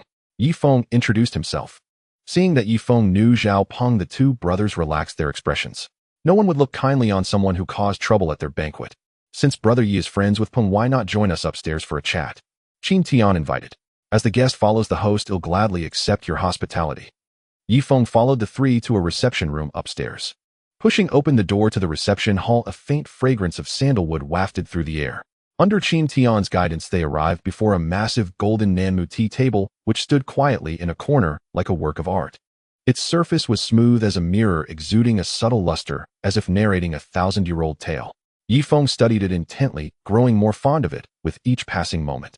Brother Yi, do you also take a liking to this tea table? Qin Tian asked with keen interest, noticing his absorption. Coming to his senses, Yi Feng replied sheepishly, Not exactly, though I merely have an appreciation for all things beautiful. Haha, Brother Yi is truly a man of refined taste. Big Brother thought you might share his passion for tea ceremonies. It seems he was overly hopeful. Qin Lang chuckled. Qin Tian cast a displeased glare at Qin Lang, then picked up the teapot to pour tea for each of them. Raising his cup to savor the brew, he began to speak. Brother Yi, I presume it was you who invested in the Shun family, otherwise they would have had no means to oppose the Feng clan. You mentioned earlier your intention to destroy the Feng family. Relying solely on the Shun family is insufficient. Might you have additional strategies in reserve? Brother Qin, to be honest, I have no other plans. I simply have an abundance of wealth. If 10 billion can't crush the Feng family, I'll use 100 billion. If 100 billion fails, then 1 trillion. I refuse to believe the Feng family can withstand that. Hearing Yifeng's bold declaration, the three were momentarily stunned. This was utterly ruthless, using sheer wealth as a weapon. What kind of background did Yifeng have? Was he the god of fortune's protege? Fenggu, are you joking? How much money would that take? My old man always calls me a spendthrift, but compared to you, I'm nothing. Fenggu, how much do you think I'm worth? Why not take me in? Zhao Peng ingratiated. Brother Yi, forgive my audacity, but may I ask which reclusive family you hail from? I've searched across all of China and found no Yi family or clan with such influence. If it's inconvenient, you need not disclose it. Qin Tian spoke solemnly. Yifeng offered no explanation. He couldn't. The secret of the system was not something he could reveal. Maintaining an air of mystery was best. Brother Yi, could the Qin family participate in dealing with the Fong clan? Qin Lang inquired cautiously. Certainly. I care little for those assets. My only interest lies in spending money. Yifeng replied, indifferently unconcerned as long as it didn't hinder his cashback. Haha, many thanks, Brother Yi. Do show your support at the charity auction later. Qin Tian said cheerfully. Rest assured, Brother Qin will be there. My greatest hobby is spending money, haha. Brother Yi, I must take my leave now to arrange some exceptional items for your enjoyment. With Qin Tian's departure, Yifeng also excused himself and returned to the banquet. Seeing Yifeng return, Li Xiaona and Yi Lin immediately hurried over, inspecting him carefully, as if fearing he might be injured. What are you two up to? I just had a cup of tea. There's no need for this, Yifeng said helplessly. Brother, are you really all right? Sister Xiaona, and I thought you might be hurt. Fenggu, I'm sorry for causing you trouble. Nonsense. You're my woman. It's only right that I stand up for you when you're wronged. Don't be so timid. Remember, I've got your back. No one can make you suffer. At that moment, the Shun siblings also approached. Yifeng informed them that the Qin family would join the assault on the Fong clan and reiterated to Shun Haoyue the plan to crush the Fong family, with sheer wealth, urging him to spare no expense. Ladies and gentlemen, the charity auction is about to begin. Please proceed to the venue upstairs. Hearing the host's announcement, Yifeng and his companions headed to the hall. The charity auction venue was arranged with solemn elegance, imbued with an artistic atmosphere. At the front of the hall stood a neatly arranged auction table on a raised platform. Below it were 5 tables, and behind them rows of seats. Guests gradually took their seats, eagerly anticipating the event. The walls were adorned with promotional posters of the Qin Family Charity Foundation, featuring photos and stories of beneficiaries, reminding everyone that the auction's purpose was not merely fundraising, but also spreading love and hope. Yifeng and his group initially sat in the back rows. Spotting them, Qin Lang warmly invited them to the front table. Noticing the envious glances from those behind, Yifeng smiled, realizing he'd have to offer generous support to justify such a prestigious seat. The auctioneer, dressed in formal attire and holding a gavel, addressed the seated guests. Thank you all for attending this charity auction, and gratitude to the Qin Family Charity Foundation for their focus on women and children in mountainous regions. Mr. Qin Tian and Mr. Qin Lang have contributed many precious items, with all proceeds dedicated to improving their lives. Please applaud. Thunderous applause filled the room. The Qin family's long-standing commitment to charity was well known, which explained the large turnout for this evening. Thank you for your applause. Mr. Qin Tian and Mr. Qin Lang have just announced an additional donation of 100 million renminbi to aid women and children in mountainous regions. We appreciate your generosity. I now declare this auction officially open. Our first item is a Qing Dynasty Kangxi period 5-color butterfly vase. The starting bid is 2 million renminbi, with each increment no less than 100 RMB. The Qing Kangxi 5-color butterfly vase stands 44 centimeters tall, with a mouth diameter of 12 centimeters and a foot diameter of 13 centimeters. It features a flared mouth, short neck, broad shoulders tapering to the base, and a ring foot. The entire body is adorned with white glaze and 5-color decorations. The neck center is decorated with rui head patterns, floral brocade, and dot motifs. Where the neck meets the shoulders, there's a band of rui patterns. From the shoulders to the foot, flying butterflies are depicted, interspersed with dragonflies. The outer bottom bears a blue and white doubling design with lingzhi fungus. The artistry captures butterflies in clusters of 3 or 5 scattered or gathered with exquisite brushwork that brings them to life. As the auctioneer described, bidding commenced. Shanghai Huahai Group bids 3 million renminbi. Shanghai Huali Group bids for 5 million renminbi. After several rounds, the Huahai Group secured the vase for 5 million renminbi. Thank you, President Shun of Huahai Group, for your support of charity. May your business prosper. Now our second item, the Tiffany Heart of Eternity necklace. Starting bid 80 million renminbi, with increments of no less than 5 million renminbi. The Heart of Eternity, designed by the renowned Landis Raphael, features a rare 37.6-carat pink diamond as its centerpiece, complemented by 18 auxiliary pink diamonds of 1.2 carats each. It is an absolute treasure of the world. The Heart of Eternity, designed by the renowned Landis Raphael, features a rare 37.6-carat pink diamond as its centerpiece, complemented by 18 auxiliary pink diamonds of 1.2 carats each. It is an absolute treasure of the world. The Heart of Eternity, designed by the renowned Landis Raphael, features a rare 37.6-carat pink diamond as its centerpiece, complemented by 18 auxiliary pink diamonds of 1.2 carats each. It is an absolute treasure of the world. The Heart of Eternity, designed by the renowned Landis Raphael, features a rare 37.6-carat pink diamond as its centerpiece, complemented by 18 auxiliary pink diamonds of 1.2 carats each. It is an absolute treasure of the world. The Heart of Eternity, designed by the renowned Landis Raphael, features a rare 37.6-carat pink diamond as its centerpiece, complemented by 18 auxiliary pink diamonds of 1.2 carats each. It is an absolute treasure of the world. The allure of jewelry for women was beyond doubt. Every woman present stared at the eternal heart with eyes full of desire. Yifeng asked softly, "Do you like it?" Li Xiaona and Yi Lin nodded simultaneously. Yifeng said to Li Xiaona with deep affection, "Then it's yours. I hope you will wear it when you marry me." Then he turned to Yi Lin and said, "If you like it, take a good look. You might not get another chance." As Yi Lin glared at him resentfully, someone made a bid. 200 million Chinese yuan. The bidder was Ren Hongmei, the richest woman in Magic City. Her excited expression revealed her passion for this treasure. "Sister Hongmei, my wife also adores this eternal heart. Sorry for the offense, 250 million Chinese yuan." As the renowned wife-doting man of Magic City, Qi Guangming was determined to secure it. Seeing Ren Hongmei and Qi Guangming's bids, many women showed dismay while the men breathed a sigh of relief. The price quickly soared to 500 million Chinese yuan. Yifeng knew it was time to act. 1 billion Chinese yuan. Yifeng announced his bid. The entire hall fell silent, all staring at him in disbelief. The 500 million bid was already nearly double the value, but the 1 billion figure left everyone speechless. Any higher bids? 1 billion first call. 1 billion second call. 1 billion third call. Congratulations, Mr. Yi, on securing this rare treasure. May your love be as eternal as this eternal heart. Yifeng had little interest in the subsequent items, so he merely chatted with Li Xiaona while Yi Lin sulked beside them, still annoyed at his earlier teasing. Today's auction is drawing to a close, and I can feel everyone's support for charity. Now please welcome our final item, the Patek Philippe Dragon Watch. Starting bid, 10 million Chinese yuan with increments of no less than 500 Chinese yuan. The Patek Philippe Dragon Watch was custom-made for China's last emperor Puyi and bears his English name Henry. During his exile, it found its way to Russia and later back to China. Due to its rarity and historical significance, it is truly a historical artifact. Despite the watch's great significance, the audience showed little interest. Yifeng decided to bid on it as a keepsake. He raised 5 fingers to the auctioneer. "Mr. Yi bids 50 million Chinese yuan. Thank you for your support of charity." Yifeng shook his head slowly and said calmly, "Auctioneer, you misread me. I'm not bidding 50 million Chinese yuan. It's 5 billion Chinese yuan." "Thighs. Mr. Yi, did you say 5 billion Chinese yuan?" The auctioneer couldn't believe the figure. After repeated confirmation and receiving an affirmative answer, he finally brought down the gavel. "I deeply admire Mr. Yi's contribution to charity. Please give him a round of applause for his generosity." Amidst thunderous applause, the charity auction concluded, successfully raising a total of 9.23 billion Chinese yuan, with Yifeng alone contributing 6 billion. Journalists below frantically snapped photos. Tomorrow, Yifeng's name would resound throughout Magic City and all of China.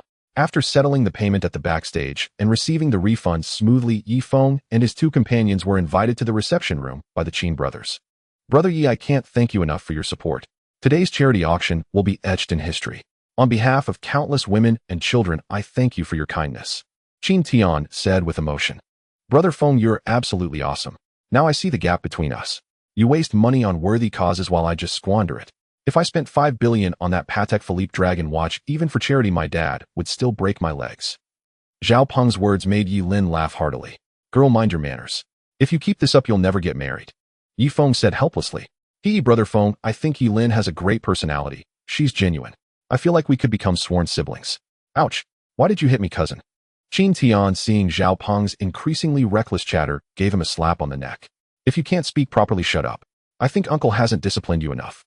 Keep running your mouth and see how I deal with you." Then he turned to Yifeng and said, "Brother Yi, this guy's a clown. Don't mind him. They'll straighten him out later." "Brother Qin, no need for that.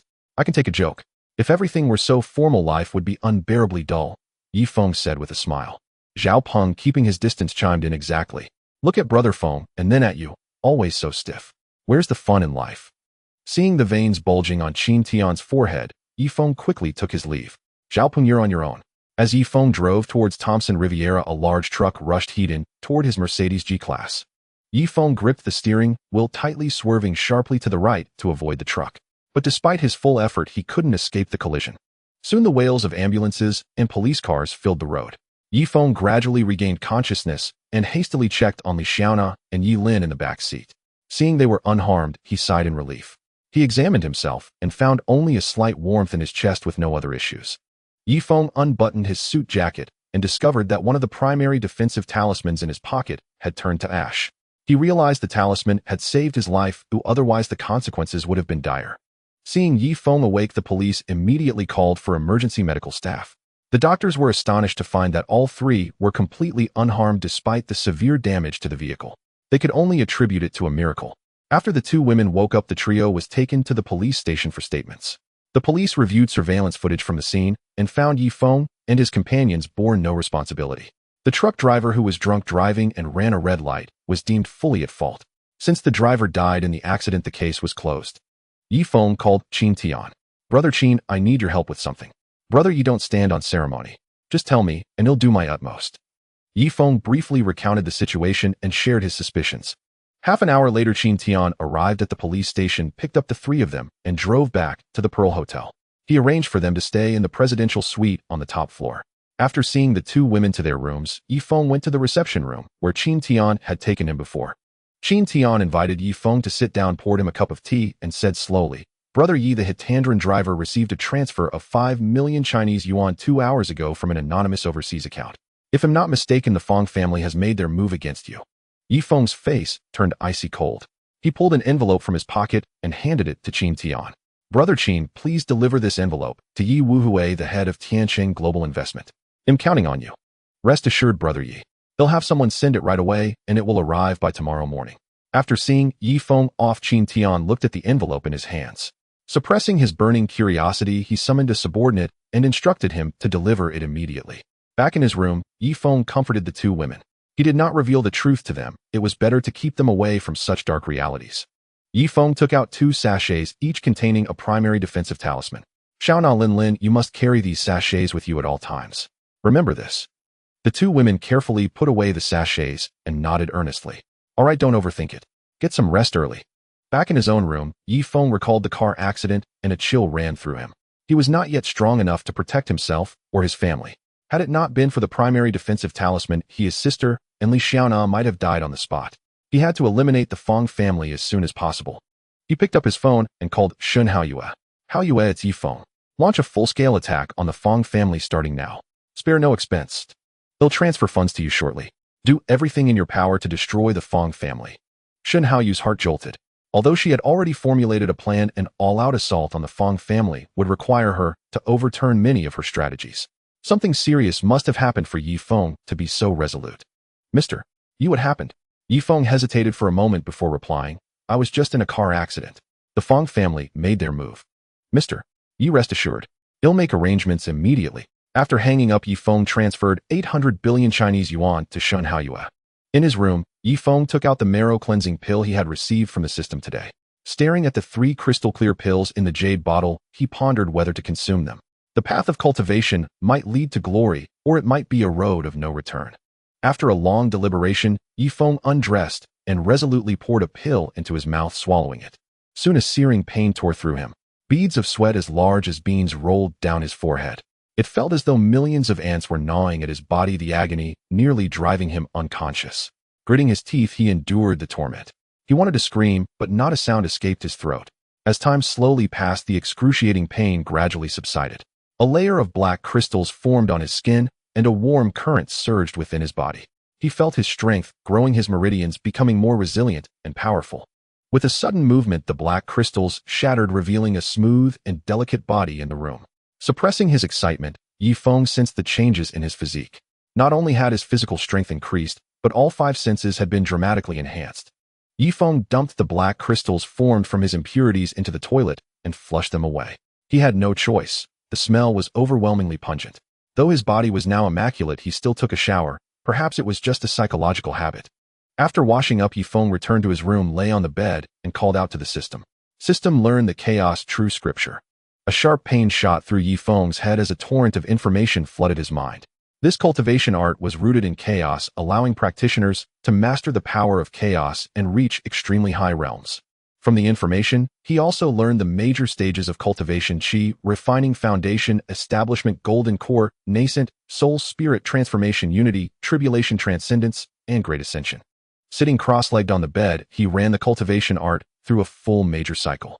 Sensing that his spiritual energy had increased by only a sliver, he reluctantly gave up further practice. In this age of depleted spiritual energy, the Qi was far too thin. Had it not been for the marrow cleansing pill, he would never have reached his current peak Qi refining stage. He forcibly suppressed the urge to consume another pill. Yifeng began to ponder. He wondered which martial stage his current strength corresponded to. It seemed he would need to discuss this with brother Wu Hui when the opportunity arose. The next morning, the ringing of his phone shattered Yifeng's sweet dreams. Seeing that it was a call from Yi Wu Hui, he answered immediately. Brother Yi, a man delivered an envelope this morning saying you sent it. Hearing that the envelope had arrived, Yifeng let out a long breath. It contained the primary defensive talismans he had prepared to protect his parents from the Fong family. Brother Qin's efficiency was truly remarkable. Yifeng silently acknowledged this debt of gratitude. Brother Wu Hui, inside the envelope are 2 defensive talismans. Please deliver them to my parents as soon as possible and urge them to carry them at all times. Yi Wu Hui's mind reeled. Defensive talismans. Those were the means of cultivators. Since the pre-Qin era, due to the thinning of spiritual energy, cultivators had gradually vanished from this world and martial arts had flourished. It seemed the world still held many secrets. Brother Yi, rest assured. He'll take care of it immediately. Brother Wu Hui, do you know any martial artists? I'd like to hire a few as bodyguards at a high price. Money is no object. Yifeng asked tentatively, knowing the chance was slim, but he still wanted to try. After a moment of silence, Yi Wu Hui spoke slowly. Brother Yi, it's not that I don't want to help you. Martial artists are not particularly interested in money. They can obtain wealth easily. What they value is the enhancement of their strength, things like pills, weapons, or rare treasures. Brother Yi, do you know the corresponding martial stages for cultivators? Yifeng asked with anticipation, wanting to know which martial level his peak Qi refining strength matched. The exact comparison isn't precise, but I know that a cultivator's foundation establishment stage roughly corresponds to the Haute Eon realm, also known as the Grandmaster stage. Yifeng realized that his peak Qi refining strength should be equivalent to the peak inner strength stage. Satisfied with the answer, he ended the call. He still had to go to school today to pick up his graduation certificate. Although it held little meaning for him now, it was the fruit of 4 years of hard work and carried great significance. After washing up and changing clothes, Yifeng noticed that Li Xiaona still seemed a bit off, likely still shaken by yesterday's accident. Yi Lin, on the other hand, was completely unaffected. The 3 of them got ready and prepared to head to Magic City University. Due to yesterday's accident, Yifeng's Mercedes-Benz G-Class was no longer drivable, so they had to take a taxi. Standing at the main gate of Modi University, facing the familiar campus, a deep, unspeakable reluctance surged within him. For years had passed in a flash. Those paths he once walked, the scenes he once saw, and the experiences he once had all unfolded before his eyes like vivid paintings. Now that parting was imminent, a wave of sorrow welled up in his heart. Sensing his emotion, Li Xiaona gently squeezed Yifeng's hand and whispered, "Feng, don't dwell on it. Graduation isn't just an ending, it's also a new beginning." Adjusting his mindset, Yifeng took Li Xiona's hand and strode toward the campus, leaving Yi Lin standing in the wind, utterly bewildered. His phone rang. It was a call from Yang Dong, the eldest of the dorm. "Old Fourth, where are you? We're all here, only you're missing." "Eldest, I'm at school. Where are you?" "He'll come find you. We're all in the school auditorium. Hurry over." Hanging up, Yifeng quickly pulled Li Xiaona and Yi Lin toward the auditorium. It wouldn't do to be late for the graduation ceremony. As soon as he entered the auditorium, Yifeng saw Wang Chao waving at him and immediately walked over. When he reached them, he noticed the 3 were looking at him oddly. Only then did he realize he was still holding Li Xiona's hand. Embarrassed, he scratched his head and said, "Let me introduce you all. This is my girlfriend Li Xiaona, and that pouting little girl is my sister Yi Lin." "Haha, Old Fourth, nice one. Good taste. Your girlfriend is really beautiful and your sister is adorable too. Nice to meet you all. I'm Yang Dong." "Old Fourth, I never expected this from you. You kept such a good secret, having a girlfriend and not telling us." "Hello beauties, I'm Chung One." "Exactly, Old Fourth. Keeping a girlfriend this beautiful a secret is one thing, but hiding such a cute sister is just not right." "Hello, I'm Wang Chao." After getting to know each other, they found seats and sat down. The four brothers changed into their academic gowns while the school leaders and teachers on the podium had already taken their seats. As the host announced the start of the graduation ceremony, thunderous applause filled the entire venue. First, the president delivered a speech. He reviewed the school's development over the past few years, affirmed the graduates' efforts and achievements, and placed high hopes on their future life paths. Next, a graduate representative spoke. He shared his academic journey and insights, expressing gratitude to the alma mater and confidence in the future. Then came the diploma awarding session. The graduates took the stage one by one to receive their certificates. At this moment, radiant smiles lit up their faces and a resolute gleam shone in their eyes. Brothers, we've graduated. No one runs away tonight. I'm arranging it. We drink till we drop. Yang Dong said excitedly. No problem. Eldest, where are we going? It can't be too low class, ha. Yeah, eldest, you've got to prepare some good liquor. Seeing his brothers so joyful, Yi Feng decided to invite them to his place. Eldest, second, third, come to my place today. I've got everything arranged. Give your little brother a chance. Yang Dong was about to refuse when Wang Chao interrupted. Eldest, tonight, we'll make old fourth pay. He had a girlfriend and didn't tell us. This kid needs a lesson. Otherwise, if he runs into trouble later, he won't come to us. Right, eldest, I think third's got a point. Today we're bleeding him dry. Old fourth, get ready to empty your pockets today, ha. Seeing his brothers so insistent, Yang Dong didn't insist either. After 4 years of brotherhood, there was no need for formalities. Three brothers, I'll send the address to the group later. We'll meet at 6 p.m. Be there or be square. After agreeing, they all went their separate ways. Yi Feng first notified by Jia, telling her to prepare a banquet for the evening, as he would be entertaining friends, and to get everything ready for their reception. He also gave her the 3 names and asked her to inform security to let them in, avoiding any unnecessary misunderstandings. Then Yi Feng sent the location to the group and told them to just mention his name to the security. Brother, where are we going now? I've been with you all morning. How are you going to compensate your adorable little sister? Seeing him finish the call, Yi Lin sidled up and said. Looking at this lively younger sister, Yi Feng decided to tease her. Since you've worked so hard today, I'll treat you to the cafeteria. Watching Yi Lin's face change like Sichuan opera, Li Xiaona, who was drinking water, burst out laughing. Cough, cough, cough. Feng, stop teasing little sister. Look at her expression, it's too cute. Yi Feng also smiled and said, let's grab a bite at the cafeteria first, then we'll go buy a car. I prepared a gift for Lin Lin a while ago, but I never got around to giving it to her. After returning from Tianjin, Yi Feng had contacted Lu Wei, the salesman he was close with, and bought the same unit above the previous one at Tangshan 1, putting it under Yi Lin's name. He had Sun Ming deliver the property deed to the Cloud Villa, and tonight, he would give it to her. After a simple meal, they hailed a cab and set off. The three arrived at the Mercedes-Benz 4S dealership. Outside, colorful balloons and banners fluttered in the wind, while inside the store was bustling with people. It seemed there was an event today. Seeing the sales staff busy introducing car performance and discounts to customers, Yi Feng thought of Lin Yi, the salesperson who had served him last time. He went to the front desk and asked the young lady, is salesperson Lin Yi here today? The front desk lady gave him a strange look and said Lin Yi has been fired. Yi Feng asked in confusion, fired?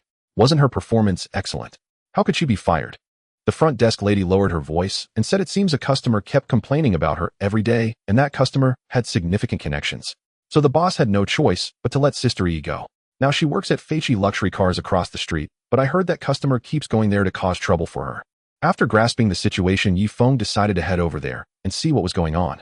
The three walked into Feichi Luxury Cars and saw a man berating Lin Yi.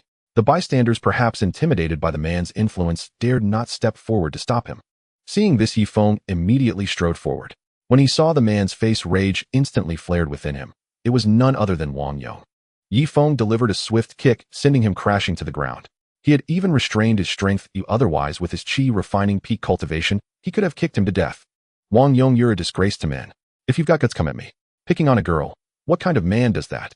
Lying on the ground and groaning, Wang Yong saw Yi Feng and felt the hatred of enemies meeting face to face. He had been searching for Yi Feng to avenge the humiliation at the Mercedes-Benz 4S dealership, but had never found him. So he had taken it out on the saleswoman who had spoken up for Yi Feng. Lying on the ground and groaning, Wang Yong saw Yi Feng and felt the hatred of enemies meeting face to face. He had been searching for Yi Feng to avenge the humiliation at the Mercedes-Benz 4S dealership, but had never found him. So he had taken it out on the saleswoman who had spoken up for Yi Feng. Lying on the ground and groaning, Wang Yong saw Yi Feng and felt the hatred of enemies meeting face to face. He had been searching for Yi Feng to avenge the humiliation at the Mercedes-Benz 4S dealership, but had never found him. So he had taken it out on the saleswoman who had spoken up for Yi Feng. Yi Feng, you little bastard, how dare you kick me? Do you really think Wang Yong is someone to be trifled with? I let you off last time, but today, believe me, I'll make you kneel and bark like a dog. Yifeng said coldly. Wang Yong looked at Yifeng with disdain. He had previously investigated Yifeng and found him to be just an ordinary college student from a modest family.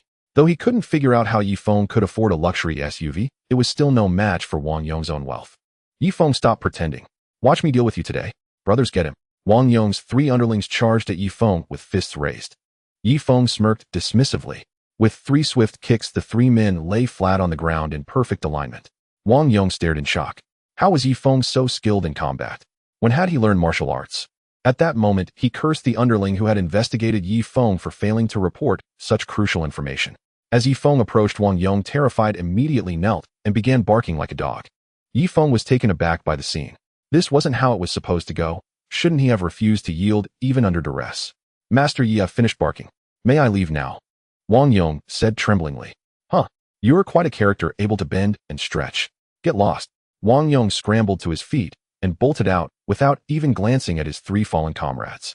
Mister Yi, thank you so much. Without your help, I would have lost my job again today, Lin Yi said gratefully.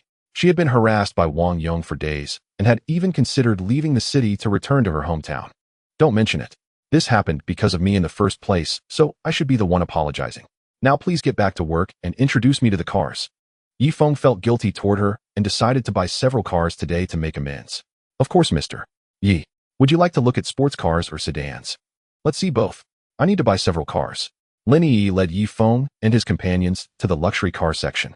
As they entered the exhibition area, rows of breathtakingly exquisite vehicles greeted their eyes. They stood still, yet emanated an irresistible allure. The body lines were fluid and elegant, as if meticulously sculpted by an artist. The emblems gleamed, radiating the brand's prestige and glory. Not far away, a car on a separate display stand caught Yifeng's attention, its lines as smooth as a meticulously crafted artwork. He strode over, caressing the pure black body, his eyes brimming with admiration. Lin Yi promptly introduced it. Mr. Yi, this is the Bugatti Dark Knight series model, the Bugatti Dark Knight Spirit. Each car in the Dark Knight series is unique. It's equipped with an 8.0-liter W16 quad-turbocharged engine, delivering 1500 horsepower and accelerating from 0 to 100 km/h in just 2 seconds. Design-wise, the handcrafted carbon fiber body windshield seamlessly integrated into the side windows and 3D-printed wheels highlight its uniqueness. Hence its price is 150 million Chinese yuan. Yifeng raised his hand to cut her off. He'll take this one. Let's look at the others. Lin Yi watched his relaxed demeanor, as if spending 150 million was no different from spending 15 yuan.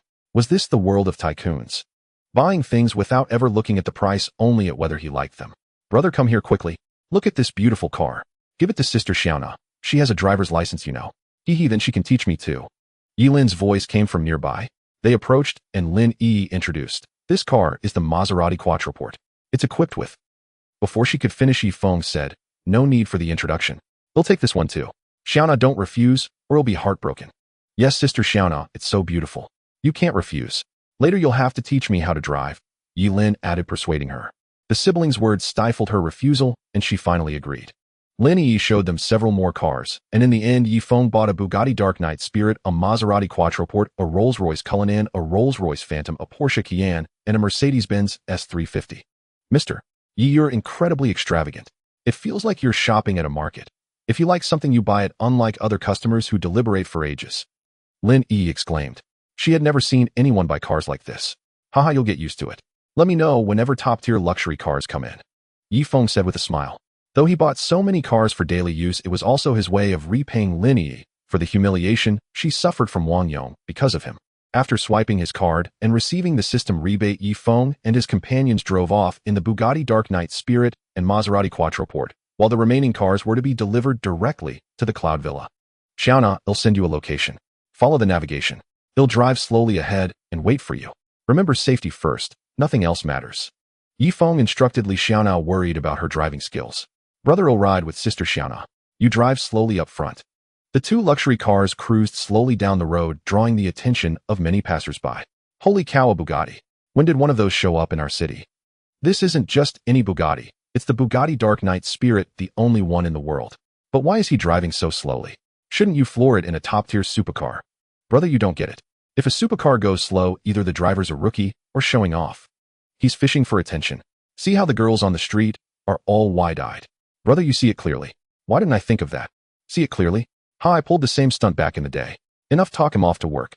Amid the envious gazes of many onlookers, the trio finally arrived at the Cloud Villa. After parking, Yilin immediately jumped out of the car. Brother, this place is so beautiful. Are we eating here today? Is it a private kitchen restaurant? Given the setting, it must be famous. Sister Xiaona, have you heard of it? Linlin, I haven't heard of it either. Since Brother Feng brought us here, let's just follow his plan. Li Xiaona replied, checking her phone, but finding no restaurant nearby.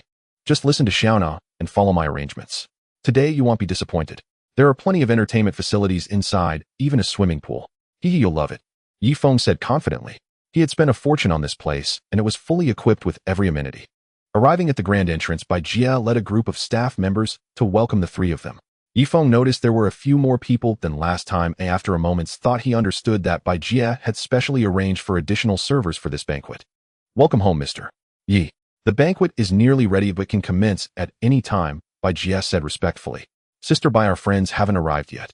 We need to wait a little longer. As Yi Feng finished speaking, he heard the system notification sound. It seemed Shun Haiyue had begun his move against the Feng family. Congratulations, host, for spending 76 billion Chinese yuan. You have received a cashback of 7.6 trillion Chinese yuan, which has been deposited into the Supreme Black Card ending in 8888. Congratulations, host. Your cumulative cashback has reached 9 trillion Chinese yuan. As an additional reward, you have been granted a system space, 1 bottle of realm-breaking pills, 20 pills, 1 bottle of spirit-gathering pills, 50 pills, 5 detoxification pills, 1 bottle of marrow-washing pills, 5 pills the complete chaos sword art technique, 10 intermediate defense talismans, 10 intermediate attack talismans, and 100 supreme spirit stones. The items have been stored in the system space. Holy crap, this is about to take off. With these resources, not only could Yi Feng's strength skyrocket, but he could also cultivate a few formidable experts. System, can this system space hold living beings? And explain how to use these supreme spirit stones. Host, at the current stage, the system space cannot hold living beings. It requires a space core to upgrade. Spirit stones are classified as low-grade, mid-grade, high-grade, and supreme spirit stones with an exchange ratio of 1100 between each grade. They can be directly absorbed and converted into internal spiritual energy during cultivation. Ending his conversation with the system, Yi Feng led the two women into the villa. Brother, this place is way more luxurious than the East Lake Villa in Tianjin. And there's even a swimming pool in the yard. This is so nice. Yi Lin chirped happily like a lark circling around Yi Feng. Brother Feng, is this one of those exclusive private kitchens written about in novels? Li Xiaona asked curiously. Didn't you hear Sister Bai say welcome home earlier? I bought this place a while ago. Sister Bai is the housekeeper here. You two are welcome to come and play here anytime. Yi Feng turned to Bai Jia and continued, Sister Bai, where did you put the things Sun Ming sent over? Bai Jia replied respectfully, Mr. Yi, they're in your study. I'll fetch them for you. No need, I'll go myself. By the way, a few cars will be delivered soon. Please receive them. Among them, a Kian and a Mercedes are for your daily use. With that, Yi Feng led Li Xiaona and Yi Lin to the study. Brother, did you really buy this place? It's so luxurious. All right, what's the gift you prepared for me? Where is it? Let me see it quickly. Yi Feng walked to the study desk, picked up a file folder, opened it to glance at its contents, and handed it to Yi Lin. Brother, what is this? Yi Lin asked, puzzled. Just open it and see for yourself. Yi Lin opened the folder and found a bright red property deed lying inside. She eagerly pulled it out, opened it, and instantly beamed with joy. Brother, you're the best. I love you to bits. Now I, Yi Lin, am a little rich woman worth over 100 million. Huh? Lin, where's the house? You seem so thrilled. Li Xiaona asked, seeing Yi Lin's excitement. It's a house in Thompson Riviera right upstairs from Brother's place. Sister Xiaona, how about moving in with me? Otherwise I'll be so lonely all by myself. Would you really leave your adorable sister-in-law to an empty house? Yi Feng suddenly realized he had shot himself in the foot. He had planned to get rid of this big third wheel to enjoy some time alone with his girlfriend. But he never expected this third wheel to try and take his precious cabbage away. How could that be? Little girl, are you trying to kidnap my girlfriend? I might have to reconsider whether to give you this house after all. No, brother, you've got it wrong. I really can't come up with an excuse. Tell me how to spin this. Seeing Yi Lin like this, Li Xiaona couldn't help but burst out laughing. I'd better stay at the dorm. If I live outside, my family might not approve. Xiaona, your family is in Shanghai too. When would be a good time for me to visit your parents? Yi Feng said earnestly. At that moment, Li Xiona's heart swelled with emotion. His words warmed her heart. Saying this showed he was serious about their relationship and respected her. Brother Feng, let me talk to my parents first, and then I'll give you an answer, okay? All right, whatever you say. After all, I'm so fond of you. Just then a knock came at the study door. Yi Feng opened it to find Bai Jia. Mr. Yi, your friends have arrived. Hearing that Yang Dong and the others were there, Yifeng immediately went downstairs to greet them. As he reached the ground floor, he heard Wang Chaos' voice. "Lao Si, what kind of place is this? I thought I'd come to the wrong spot. How much does a meal cost at a joint like this? You're going to have to fork out some serious cash today. Lao Si, this place isn't simple. It doesn't look like a private kitchen either. What's going on?" Yifeng looked at them and said, "Boss, you've got good taste. This isn't a private kitchen. I bought it not long ago. You could say it's my home. Make yourselves at home and go wild." Chengwen then spoke up. "Lao Si, I just looked it up. This Cloud Villa district is the most exclusive luxury estate in Shanghai. Each villa here costs over 800 million Chinese yuan. Have you been taken under someone's wing?" That remark nearly choked Yifeng. Sure, he was handsome, but not to the point of being kept. He had earned everything through his own hard work, 1 cashback at a time. I originally wanted to get along with you all as an ordinary person, but all I got was distance. Fine, I'll drop the act. I'm a trillionaire. I'm coming clean. Get out of here. You're even quoting lines now. Even if you were the leader of China, you'd still have to treat your brother Chow right today. The group burst into laughter. Their bond remained unchanged by differences in status or wealth. Yifeng instructed by Jie to start the dinner and then led the three to the wine cellar on the second basement level. "Brothers, pick whatever you want to drink today. There's plenty." The three were dazzled by the array of domestic and foreign wines on the shelves. In the end, they settled on Matai. As Wang Chao put it, northern men weren't used to foreign liquor. Only Chinese baijiu hit the spot, strong and potent. If you drink without getting drunk, can you even call it drinking? The four of them returned to the dining room carrying 2 bottles of 1976 Moutai and 2 cases of Edelweiss beer. Wang Chao looked at Yifeng and teased, "You filthy rich guy, so extravagant. This is the first time I've seen a villa with an elevator. Just wait, I'm going to get you drunk today. I'm not bragging. If you manage to get me drunk today, I'll write my name backwards," Yifeng declared arrogantly. As a chi refining peak cultivator, being drunk by ordinary people would be truly embarrassing. They took their seats one by one, their appetites stirred by the array of delicious dishes on the table. Not bad, old fourth. The food is really good. These big lobsters and abalones are right up Chaos alley. Oh, and bring me 2 more boxes of caviar. But something's missing, haven't you noticed? Yifeng scanned the table of rare delicacies, then slapped his forehead and quickly asked by Jie to prepare cucumber salad and fried peanuts. How could they drink without those 2 dishes? "Brothers, today we graduate. From now on, we'll go our separate ways and won't have many chances to meet. Let's raise a glass to our everlasting brotherhood," Yifeng proposed. The 4 raised their glasses and drank in one gulp, exchanging smiles before refilling their cups. Seeing Yang Dong about to lift his glass again, Wang Chao quickly stopped him and said, "Boss, let's slow down. If we keep drinking one after another, well, I'll be under the table soon. Let's have some food first. This whole table of delicacies would be a terrible waste if we didn't touch them." Yang Dong put down his glass and laughed. "I think you're just craving the food. Oh, by the way, I forgot to tell you. I'm getting married in the second half of the year. You all have to come." Chengwen asked in confusion, "Boss, you're getting married so soon? I never heard you had a girlfriend." Yang Dong's eyes took on a reminiscent look as he said slowly, "It was arranged by my family. I've known her since we were kids. She's a year older than me. When I was little, I always followed her around, and sometimes she'd even beat me up. I don't know if I love her, but I just feel comfortable with her. She'll be back in the country in a few days, and our families have settled the marriage. Honestly, thinking about it, marrying her isn't so bad. Boss, I wish you a happy marriage. Cheers." They downed another glass. Except for Yifeng, the other 3 began to show a rosy flush on their faces, and the conversation gradually drifted toward life after graduation. A tipsy Yang Dong patted Chengwen on the shoulder and asked, "Second brother, how's your civil service exam going? If your chances aren't great, come with me to the Northeast. Bring your parents along. It might not make you rich, but it'll definitely be decent." Chengwen felt touched inside, but leaving his hometown was hard and his parents would find it difficult to go with him. After all, as people age, they miss their homeland the most. "Boss, I want to go home and try for the civil service exam. Parents in our Shandong province are obsessed with it. Don't worry, if I ever run into trouble, it'll come to you guys. None of you can escape." At that moment, Wang Chao, who was eating a king crab leg, looked at Yang Dong with a pitiful expression and said, "Boss, why didn't you ask me? Maybe if you had, I would have gone with you." "Get lost. Didn't you already decide to stay in Shanghai? What's the point of asking? Besides, Old Fourth is in Shanghai too. Wouldn't it be stupid not to latch onto his coattails?" Yang Dong teased. Yifeng raised his glass and drained it in one gulp. "Boss is hinting at me, so let me say a few words.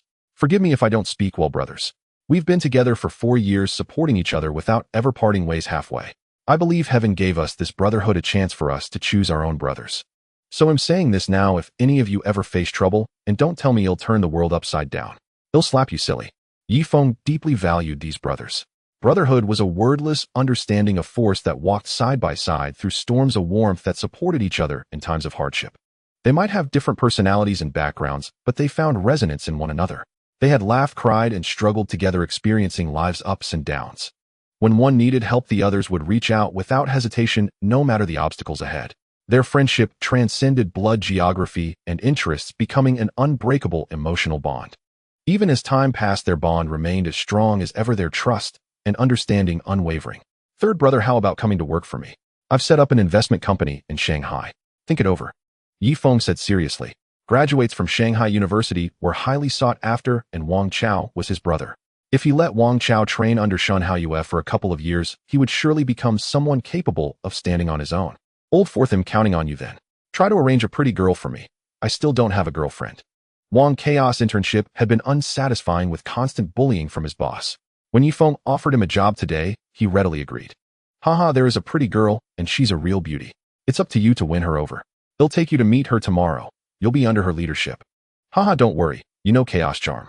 Watch me conquer my beautiful boss. Cheers, everyone, to me finding a girlfriend soon. As glasses clinked, all three, except Yifeng, were tipsy, yet none wanted to leave the table. Perhaps they feared that after this parting the next reunion would be unknown. Partings have always been cold, and who knows when they'll meet again. Seeing the three passed out on the table, Yifeng refused by Jie's help and carried them one by one to the guest rooms. In an ancient manner in Shanghai, a grim-faced old man was loudly scolding a middle-aged man below him.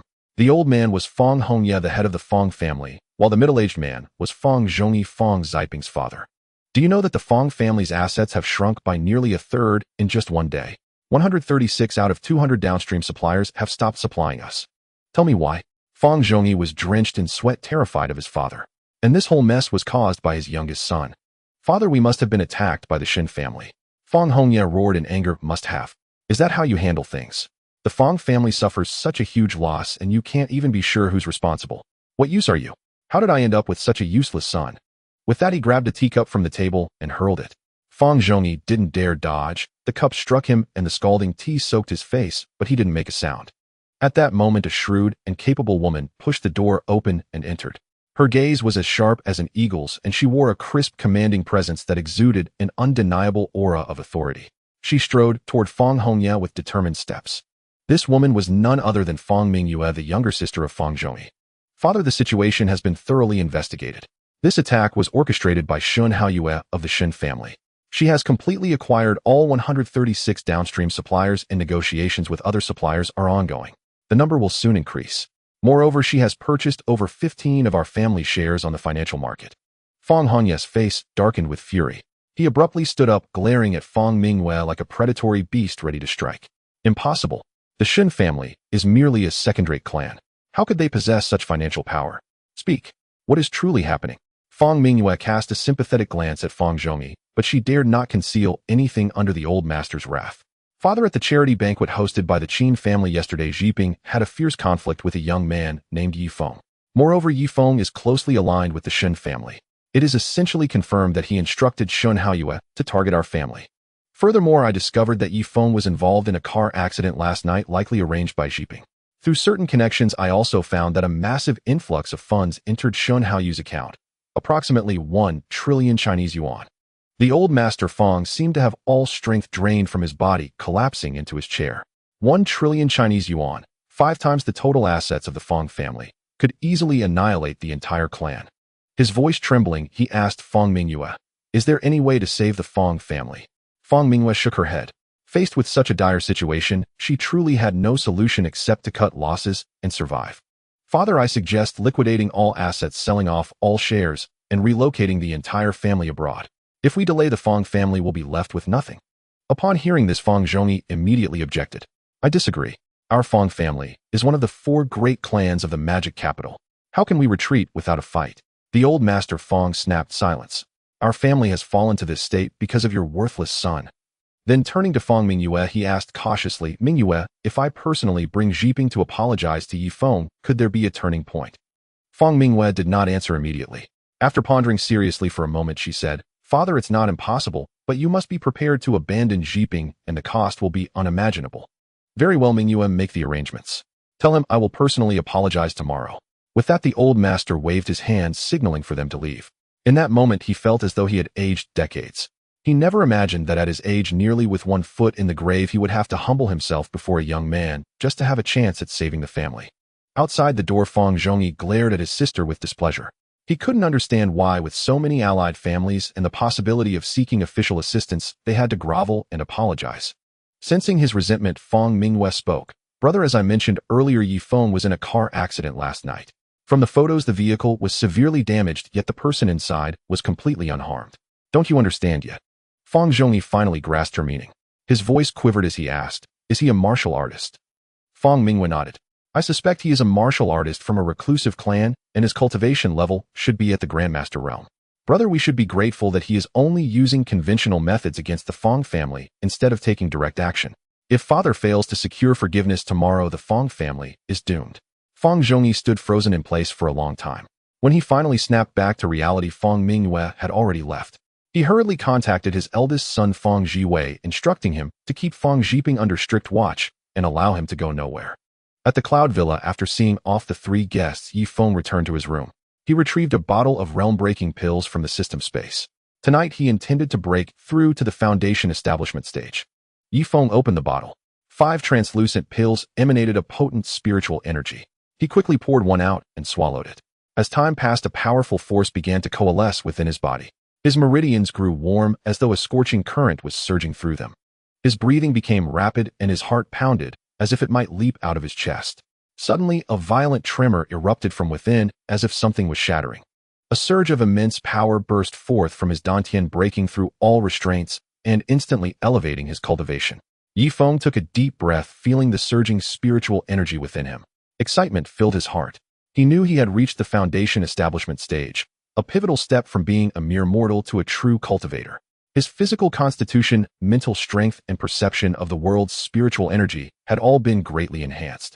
His divine sense could now extend outward for 100 meters, perceiving everything around him like a high-definition camera, clearly capturing every detail within that radius. Yi Feng swept his divine sense toward Li Ziona's room. Her graceful curves stirred his heart. So ample, how had he never noticed before? Struggling to suppress the blood rushing to his nose, he continued observing. When he glimpsed the black birthmark on Li Ziona's left calf, a strange sense of familiarity washed over him. He strained to recall, but no memory surfaced. Yet the feeling was undeniable, as though it was a promise spanning across time. A wave of dizziness struck, and his divine sense abruptly broke off. After a moment to recover, the dizziness gradually subsided. It seemed his current strength could not sustain prolonged use of divine sense. Once his condition improved slightly, Yi Feng murmured, "System, use the Chaos Sword art." This time, thanks to his enhanced cultivation, he only felt a mild sting as the memory inheritance was completed. The Chaos Sword art was a mysterious sword technique from ancient times. Its power was immense. When cultivated to perfection, it could command the power of chaos, where one swing could give life to all things and another could annihilate them. Although the Chaos Sword art was extraordinarily powerful, its cultivation conditions were extremely demanding, requiring vast resources. Fortunately, the most stringent requirement, a strand of chaos chi, perfectly complemented his cultivation method. It seemed the system was quite considerate. Next, Yi Feng retrieved a bottle of spirit-gathering pills from the system space and examined it closely. Each bottle contained 30 pills, providing cultivators with abundant spiritual energy. They were suitable not only for daily cultivation, but also for replenishing chi during battle, an essential elixir for early-stage practitioners. Yi Feng consumed 3 pills, and feeling the surging spiritual energy, he quickly activated his cultivation technique to absorb it. Next, Yi Feng retrieved a bottle of spirit-gathering pills from the system space and examined it closely. Each bottle contained 30 pills, providing cultivators with abundant spiritual energy. They were suitable not only for daily cultivation, but also for replenishing chi during battle, an essential elixir for early-stage practitioners. Yi Feng consumed 3 pills, and feeling the surging spiritual energy, he quickly activated his cultivation technique to absorb it. Next, Yi Feng retrieved a bottle of spirit-gathering pills from the system space and examined it closely. Each bottle contained 30 pills, providing cultivators with abundant spiritual energy. They were suitable not only for daily cultivation, but also for replenishing chi during battle, an essential elixir for early-stage practitioners. Yi Feng consumed 3 pills, and feeling the surging spiritual energy, he quickly activated his cultivation technique to absorb it. Next, Yi Feng retrieved a bottle of spirit-gathering pills from the system space and examined it closely. Each bottle contained 30 pills, providing cultivators with abundant spiritual energy. They were suitable not only for daily cultivation but also for replenishing qi during battle, an essential elixir for early-stage practitioners. Yifeng consumed 3 pills, and feeling the surging spiritual energy, he quickly activated his cultivation technique to absorb it. Next, Yifeng retrieved a bottle of spirit-gathering pills from the system space and examined it closely. Each bottle contained 30 pills, providing cultivators with abundant spiritual energy. They were suitable not only for daily cultivation but also for replenishing qi during battle, an essential elixir for early-stage practitioners. Yifeng consumed 3 pills, and feeling the surging spiritual energy, he quickly activated his cultivation technique to absorb it. Next, Yifeng retrieved a bottle of spirit-gathering pills from the system space and examined it closely. Each bottle contained 30 pills, providing cultivators with abundant spiritual energy. They were suitable not only for daily cultivation but also for replenishing qi during battle, an essential elixir for early-stage practitioners. Yifeng consumed 3 pills, and feeling the surging spiritual energy, he quickly activated his cultivation technique to absorb it. Yifeng circulated his cultivation technique to rapidly absorb the spiritual energy, causing the wisp of chaotic force within his dantian to gradually strengthen, expanding from the size of a single strand of hair to that of a little finger. Only upon breaking through to the midstage of foundation establishment were the 3 spirit-gathering pills fully absorbed. Sensing the surge in his power, Yifeng felt immensely exhilarated. His current strength rivaled that of a peak grandmaster martial artist. He wondered what level his brother Wuhan had reached and resolved to help him elevate his power when they next met. Congratulations, host. You have spent 35 billion Chinese yuan. A cashback of 3.5 trillion Chinese yuan has been deposited into your Supreme Black card, ending in 8888. Congratulations, host. Your cumulative cashback has reached 10 trillion Chinese yuan. The system shop is now unlocked. Cashback will no longer be distributed in cash. For every 100 million Chinese yuan spent, you will earn 1 point. The system is now upgrading, estimated completion time 1 hour. Hearing the system prompt, Yifeng was thrilled. Finally, the system shop was unlocked. It seemed Shun Haoyu's campaign against the Fong family was proceeding smoothly. Tomorrow he could go and learn the specifics. Since the system upgrade would take some time, Yifeng used his divine sense to check on Li Xiaona for a moment before falling asleep. The next morning, Yifeng woke up and eagerly opened the system shop. He had been waiting for this day for a long time. Yifeng browsed the items in the shop. The first thing he saw was the currency exchange, 10 billion Chinese yuan for 1 point, the same ratio as before. Following that were various pills, techniques, and weapons with prices ranging widely, from a low of 10 points to a staggering 10 billion points. It seemed he would have to buy the entire blue planet to afford some of them. As he scanned the goods, Yifeng felt he wanted to buy everything, but he had no points. Then he noticed the space core needed to upgrade his system space.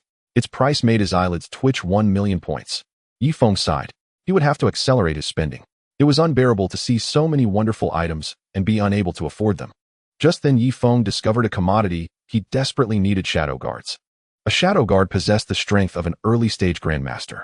In any environment, whether a bustling city or a secluded forest, it could effortlessly meld into the surrounding shadows, becoming like an intangible phantom. Its figure flickered in and out of existence at the intersection of light and darkness, evading even the sharpest eyes. This was exactly what he needed most. Checking the price of 200 points, he decided to earn points diligently and equip his parents Yilin and Li Xiaona each with a shadow guard. After all, his family's safety came first. Yifeng swept his divine sense over the villa. Li Xiaona was already awake and washing up while Yilin was still sound asleep in bed. The trio, Yang Dong and his companions, showed no signs of waking. They would likely sleep until noon. Seeing Li Xiaona leave her room, Yifeng withdrew his divine sense and stepped out. "Feng Gu, you're up so early. I thought you'd sleep until noon after all that drinking last night." Gazing at her radiant face, Yifeng's mind flashed back to the previous day's events. Unable to control himself, he pulled Li Xiaona into a kiss. After a long moment, they parted. Looking at her flushed cheeks, he said, "Xiaona, you're so beautiful. I feel like I'm falling more in love with you every day. Feng Gu, I love you too. Being with you makes me truly happy. Oh, and exams are coming up, so I won't be able to spend time with you for a few days. But you better not forget me, or I'll beat you up," Li Xiaona said playfully. Yifeng hugged her tenderly and said softly, "Don't worry, I'll think of you every day. Just don't forget what I told you." Li Xiaona looked at him quizzically. "What did you tell me? I don't remember."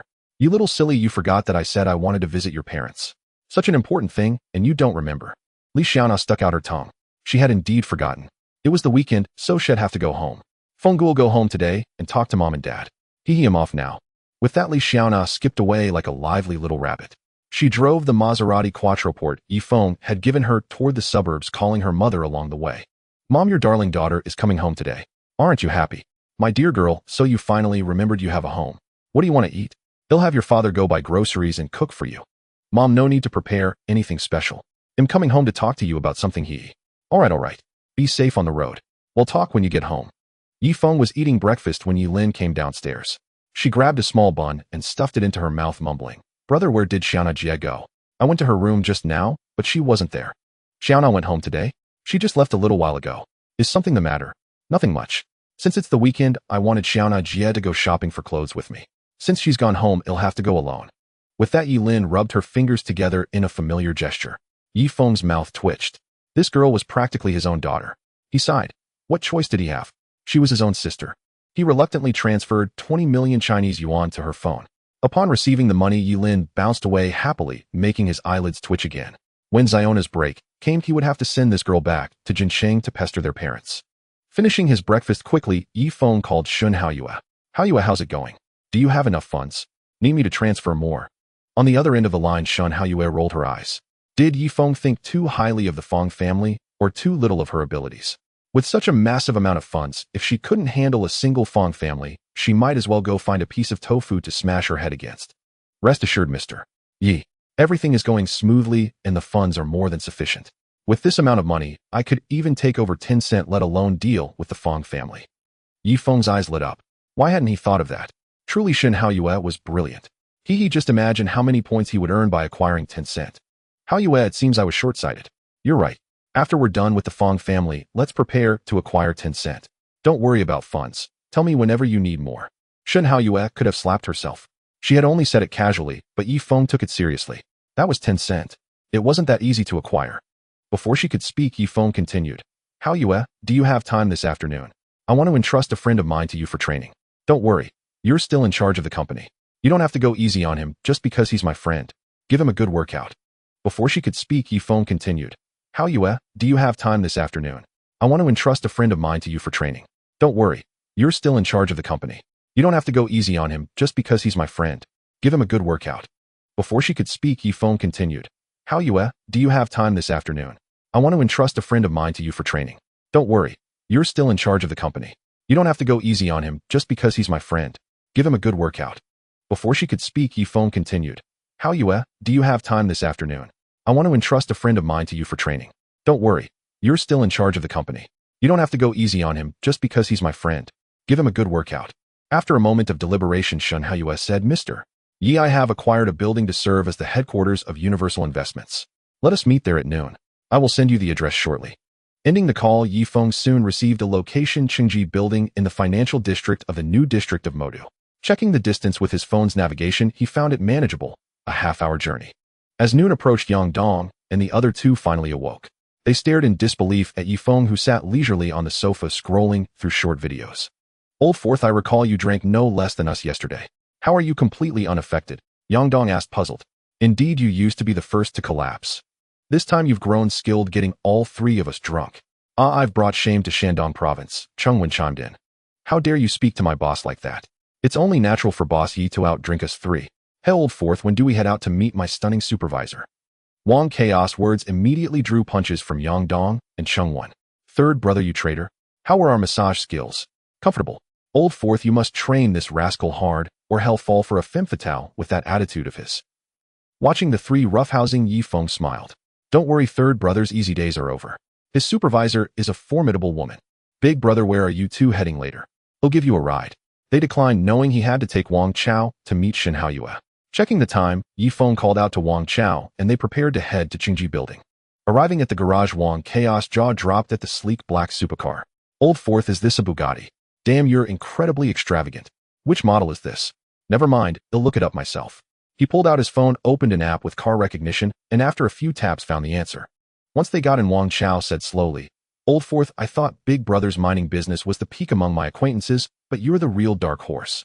A villa and a supercar, and you used to steal my instant noodles in college. You didn't even leave me a single sausage I was saving. Yifeng, seeing his resentful look, soothed him, Super brother, my bad. He'll buy you a box of instant noodles and a box of sausages later. Eat your fill. If that's not enough, he'll get more. Amid laughter and chatter, they soon reached Qingji building. As Yifeng parked, Wang Chao stared fixedly at the entrance. Old Fourth, look.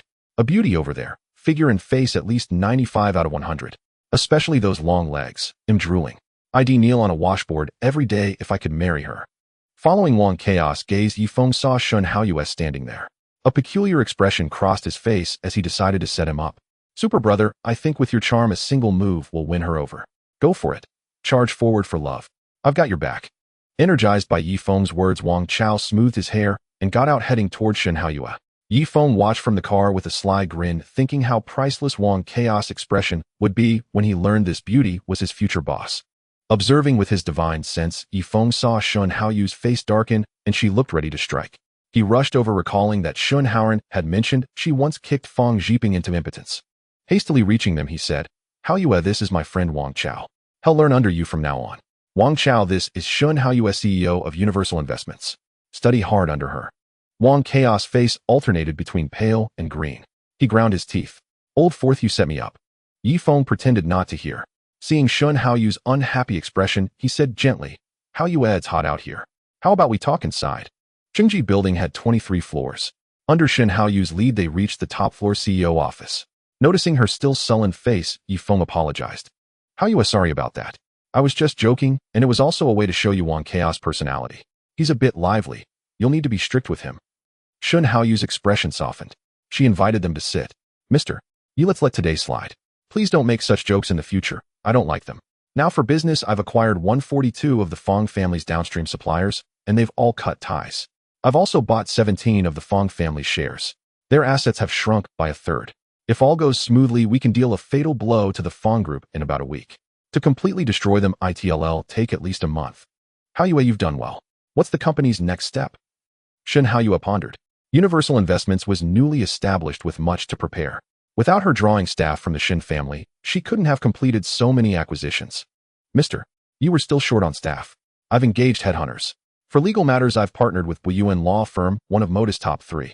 For finance, I've reached an agreement with Tongda Accounting Firm. The company should be fully set up in about 2 days. Haoyue, you've worked hard. I suggest acquiring both firms outright to form our legal and finance departments. Consider raising salaries. Talent is hard to come by. Understood, Mr. Yi. He'll see to it.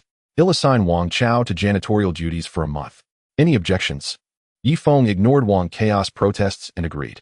Haoyue, I noticed 2 residential buildings nearby that haven't been sold yet.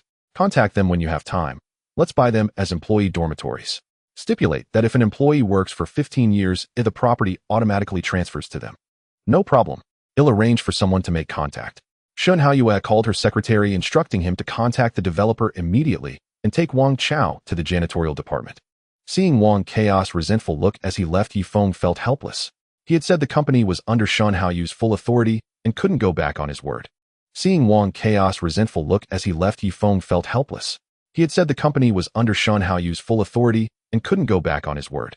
Seeing Wang Chaos' resentful look as he left, Yifeng felt helpless. He had said the company was under Shun Haoyue's full authority and couldn't go back on his word. Seeing Wang Chaos' resentful look as he left, Yifeng felt helpless. He had said the company was under Shun Haoyue's full authority and couldn't go back on his word. Seeing Wang Chaos' resentful look as he left, Yifeng felt helpless. He had said the company was under Shun Haoyue's full authority and couldn't go back on his word. Several middle-aged women were sitting in the garden chatting within the Tianhe residential complex on the outskirts of Modu. A plump woman with a black mole at the corner of her mouth spoke mysteriously. Last week, I saw old Zhang's daughter from Building 5 drive back in a BMW 5 Series. Later, I found out it was a gift from her future son-in-law. Old Zhang's family must be feeling proud now, their daughter marrying a wealthy man. The plump woman touched the mole at the corner of her mouth and said disdainfully, proud. Not at all. That future son-in-law is 2 years older than old Zhang himself. It nearly gave old Zhang a heart attack. Oh my, what a juicy piece of news. No wonder old Zhang's family hasn't been out these days, too embarrassed to show their faces. Indeed, kids these days always wanting something for nothing. Yangqin, your Xiao Na isn't young anymore. You need to keep an eye on her. These kids don't know hardship, don't let her go astray. Yangqin, Li Xiaona's mother, had just sent her husband off to buy groceries and came out to chat with the others. Yangqin said dismissively, our Xiao Na isn't that kind of person. She's very obedient to us. She even said she'd come home to visit me today. Just as they were talking, Li Xiaona drove into the complex. After parking, she saw her mother chatting in the garden and went over to call her home. Watching the mother and daughter leave, the mole woman sneered. Did you see how smug Yangqin was just now? And now she's been proven wrong. That car her daughter drove is a Maserati worth at least 2 million Chinese yuan. I only recognized it because I saw one at a matchmaking event. Haha, looks like there'll be some excitement at Old Lee's place today. I wonder if Yang Qin will dare to show her face tomorrow. If her daughter brings home a man older than her father, how will she address him? Her son-in-law calling her mom and her calling him brother. Haha, the thought alone makes my stomach ache from laughing. Back home, Yang Qin stared intently at Li Xiaona. She had seen her daughter drive back and, too embarrassed to ask in front of the crowd, now demanded with a grim face, "Xiaona, how did you drive back? Where did you get that car? If you've done something shameful, it'll break your legs." Li Xiaona was baffled. What shameful thing had she done? She didn't know herself. "Mom, what's wrong? Don't you know your own daughter? How could I do anything bad? That car was a gift from my boyfriend. I came home today to tell you about it." Just then Li Chonglin, her father, returned from grocery shopping. Sensing the tension between mother and daughter, he asked puzzledly, "Yang Qin, what's going on? Our precious daughter just got home and you're already arguing." Yang Qin glared at the bewildered Li Chonglin, fuming. "Your daughter has a boyfriend. And you don't care at all. Isn't it normal to have a boyfriend? Xiaona's not young anymore. We were already married at her age." Li Chonglin said nonchalantly. Seeing his indifferent attitude, Yang Qin grew even angrier. "You old fool, what do you know? Xiaona drove back in a car worth over 2 million today, saying it was a gift from her boyfriend. If she brings home a man older than you one day, let's see if you can still laugh." Li Xiaona finally understood why her mother was so furious. It was all a misunderstanding. Imagining Brother Feng being thought of as a man in his 50s, she couldn't help but burst out laughing. Yang Qin pointed at her daughter angrily. "Laugh? You still have the nerve to laugh? I'm telling you, Li Xiaona, I won't agree to this. If you still acknowledge me as your mother, return that car immediately and cut off all ties with him." Seeing her mother's fury, Li Xiaona suppressed her laughter and explained, "Mom, you've misunderstood. How could I possibly end up with an old man? My boyfriend is my senior from university, 2 years older than me. He just received his graduation certificate from Modi University." Hearing this, Li Chonglin relaxed and said to Yang Qin, "Old woman, you should get your facts straight before flying off the handle like that. Anyone would think Xiao Na had committed a major crime. You should spend less time with those gossiping women." Yang Qin realized her mistake and quickly sent Li Chonglin off to cook. "Xiao Na, you should have explained things clearly. You had me worried all this time. Now tell me about your boyfriend." Li Xiao Na was speechless. "Mom, you didn't give me a chance to explain. You just started scolding me the moment I walked in. Well, how should I put it? Brother Yi Feng is extremely handsome and very capable. I came home today because Brother Feng asked me to find out when you and Dad would be free. He wants to visit you both." Li Chonglin popped his head out from the kitchen and said, "I'm fine with any time. Whatever's convenient for you." Yang Qin shot him a glare and continued, "Just arrange a time. If your father's busy, you'll make him take leave." Seeing that both parents had agreed, Li Xiaona was relieved. "Mom, how about I bring Brother Feng home after my exams in a few days?" Yang Qin nodded in agreement. "Xiaona, let me know in advance so I can prepare. And you have to take Yi Feng for a stroll around the complex." Li Xiaona was puzzled. Why a stroll around the complex? Was her mother trying to show off? Yang Qin looked at her and said, "Don't you get it? After you drove back today, those gossips are bound to spread rumors. Your father's right. I should keep my distance from them. All they do is gossip all day." Soon Li Chonglin finished cooking and called them to eat. At the Fong family estate in Modu, old Master Fong asked his daughter, who had just entered, urgently, "Mingyue, have you found out where Mr. Yi is?" Fong Mingyue looked at her anxious father and said slowly, "Father, I've just received word. Mr. Yi is meeting with Shun Haoyue at Qingji building." "Then what are we waiting for? Let's go immediately." Fong Mingyue stepped forward to stop old Master Fong. "Father, are you prepared? This visit may cost Jiping his life, and the Fong family will have to surrender most of its assets. I think it's better to sell everything and go into hiding abroad." Old Master Fong sighed deeply. "Do you think I don't know that? I've had people investigate Mr. Yi. All records show he's an ordinary man. But how could an ordinary man possess such power? You may not know this, but Mr. Yi has a subordinate in Jinsheng named Yi Wuhan. Uncle Ian told me that Yi Wuhan has reached the pinnacle of internal strength. He alone could destroy our Fong family. We can't escape. We can only seek peace." Upon hearing old Master Fang's words, Fong Mingyue ceased her objections.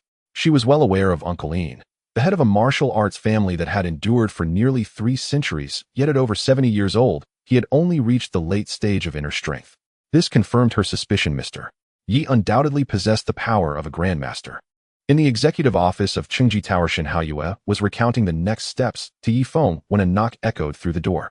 Upon receiving permission, Shun Haoyu's secretary entered and said, "President Shin, old Master Fong, and Fong Mingyue are downstairs requesting an audience with you and Chairman Yi." Shun Haoyue glanced at Yi Feng and, seeing no objection, instructed the secretary to bring them up. Yi Feng asked with a hint of curiosity. I thought you wouldn't see them. Is it because of Fang Mingyue? Exactly. If it were Fang Hongye alone, I would not have received him. But I cannot refuse Fang Mingyue. She was once my closest friend, and after that incident, she mediated on my behalf. Without her, my Shen family would have long ceased to exist. I despise the Fang family, but not Fang Mingyue. Soon another knock came, and the secretary ushered in Old Master Fang and Fang Mingyue. Fang Hongye addressed Yi Feng with deference. Mr. Yi, you are indeed a man of exceptional talent and bearing a dragon among men. The Fang family has previously offended you gravely, and this old man has come to offer my apologies. I beseech you to show mercy and spare my family. With those words, he bowed deeply to Yi Feng.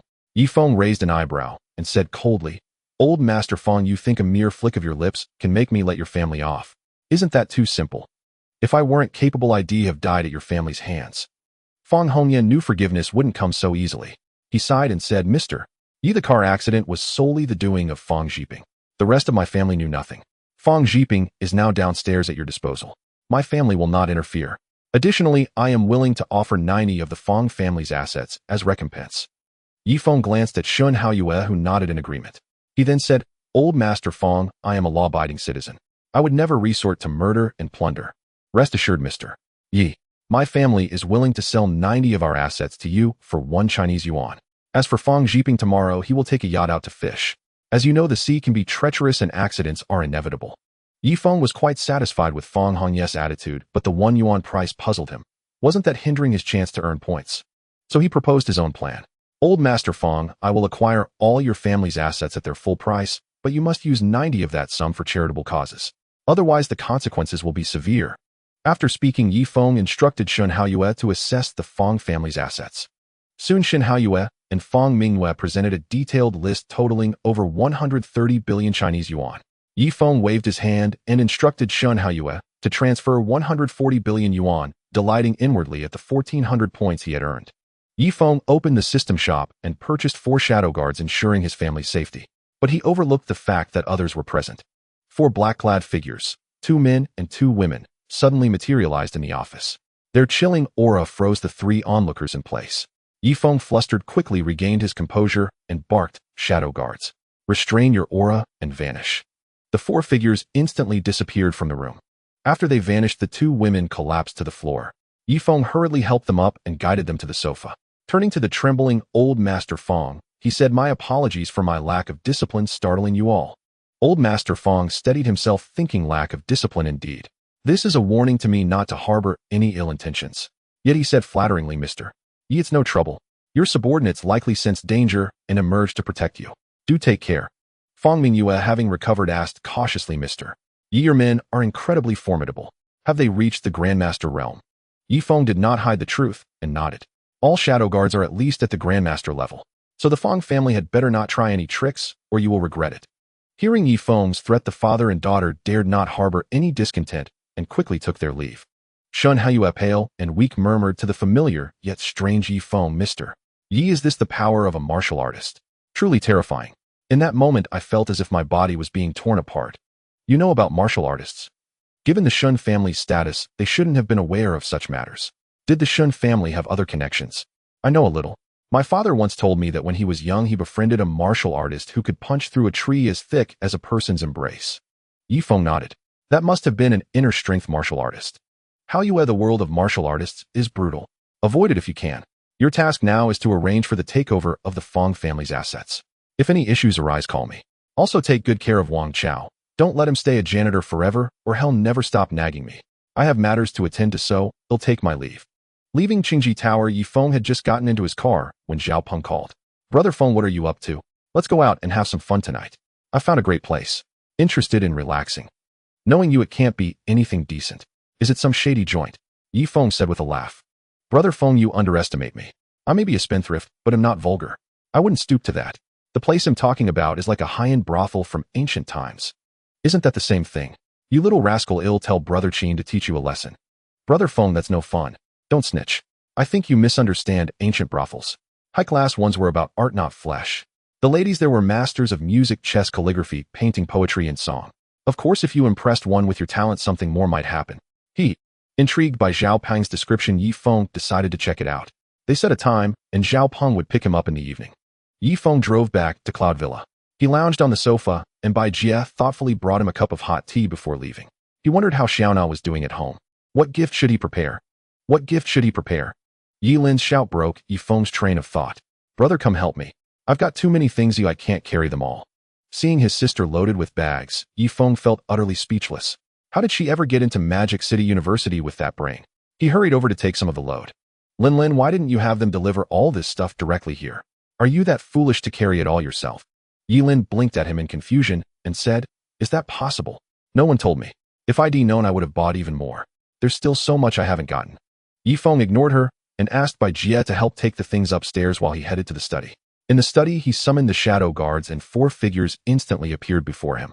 For convenience, Yifeng named them Shadow 1 through Shadow 4. He addressed the middle-aged men Shadow 1 and Shadow 2. You two will leave immediately for Tianjin City to protect my parents.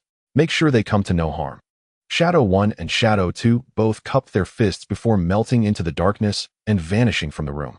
Shadow 3 and Shadow 4 were assigned to protect Yi Lin and Li Xiaona. Around 6 in the evening, there was a knock on the study door from Bai Jie. Mr. Yi, a gentleman named Zhao Peng, is at the door asking for you. He says he has an appointment. Shall I invite him up? No need. I'm going out with him. He'll head down. As Yifeng arrived, Zhao Peng said excitedly, Feng Gu, I've booked a spot. Let's get going. Haha, that place will make you never want to leave. Yi Lin, who had been sneaking food in the kitchen, dashed over and said, Zhao Peng, where are you taking my brother? Can I come too? I don't even know what fun places there are. Zhao Peng boasted. Yi Lin, I've discovered a wonderful place. Not only is it filled with beauties, but they're also incredibly talented, like something straight out of an ancient pleasure house.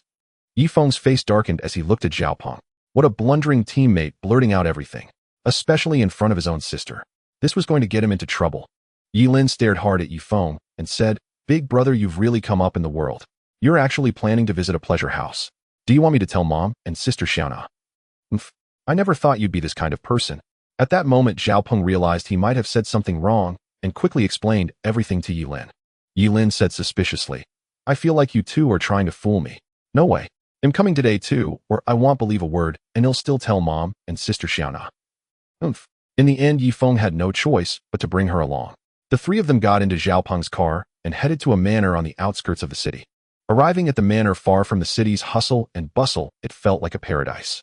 The silvery moonlight spilled over every corner, draping it in a mysterious veil. The manor was brightly lit with warm light spilling through the windows, creating a stark contrast with the surrounding darkness. It stood like a lighthouse shining alone in the quiet night. A gentle breeze brushed by stirring wind chimes on the window frames and producing a melodious sound that brought joy and comfort. The 3 arrived before an exquisite 2-story building. Above the door, a plaque was carved with the characters, Pleasure House. Below the plaque hung a couplet. The upper line read, Zither melodies drift conveying refined sentiments. The lower line, graceful dances shimmer reflecting the moonlight. The horizontal scroll, boundless romance. Zhao Peng led the siblings to a reserved private room on the 2nd floor. The room's window could be opened inward, offering a full view of the stage below. Shortly after they sat down, servants brought out a table of delicacies. Yi Lin ate while saying, Brother, this pleasure house isn't what I imagined at all. Before Yifeng could respond, Zhao Peng explained, Yi Lin, you've been misled by TV dramas. What you're thinking of, where customers walk in and a flock of gaudily dressed women rush over. That's a brothel, not a pleasure house. A pleasure house is a refined place where talented scholars and beautiful ladies compose poetry, discuss music, chess, calligraphy, and painting.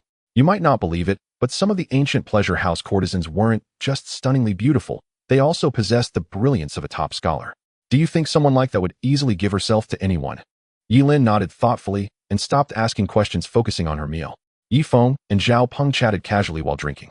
As night fell, a couple in ancient attire stepped onto the stage. The woman sat beside a zither while the man stood by her side, holding a vertical bamboo flute. The zither sound flowed like a babbling brook, clear and melodious, while the flute's notes resembled an orchid in a secluded valley, elegant and ethereal. A duet of the smiling proud wanderer filled the air, with the zither leading and the flute accompanying. They interwove, painting a vivid picture of the martial world that immersed everyone present.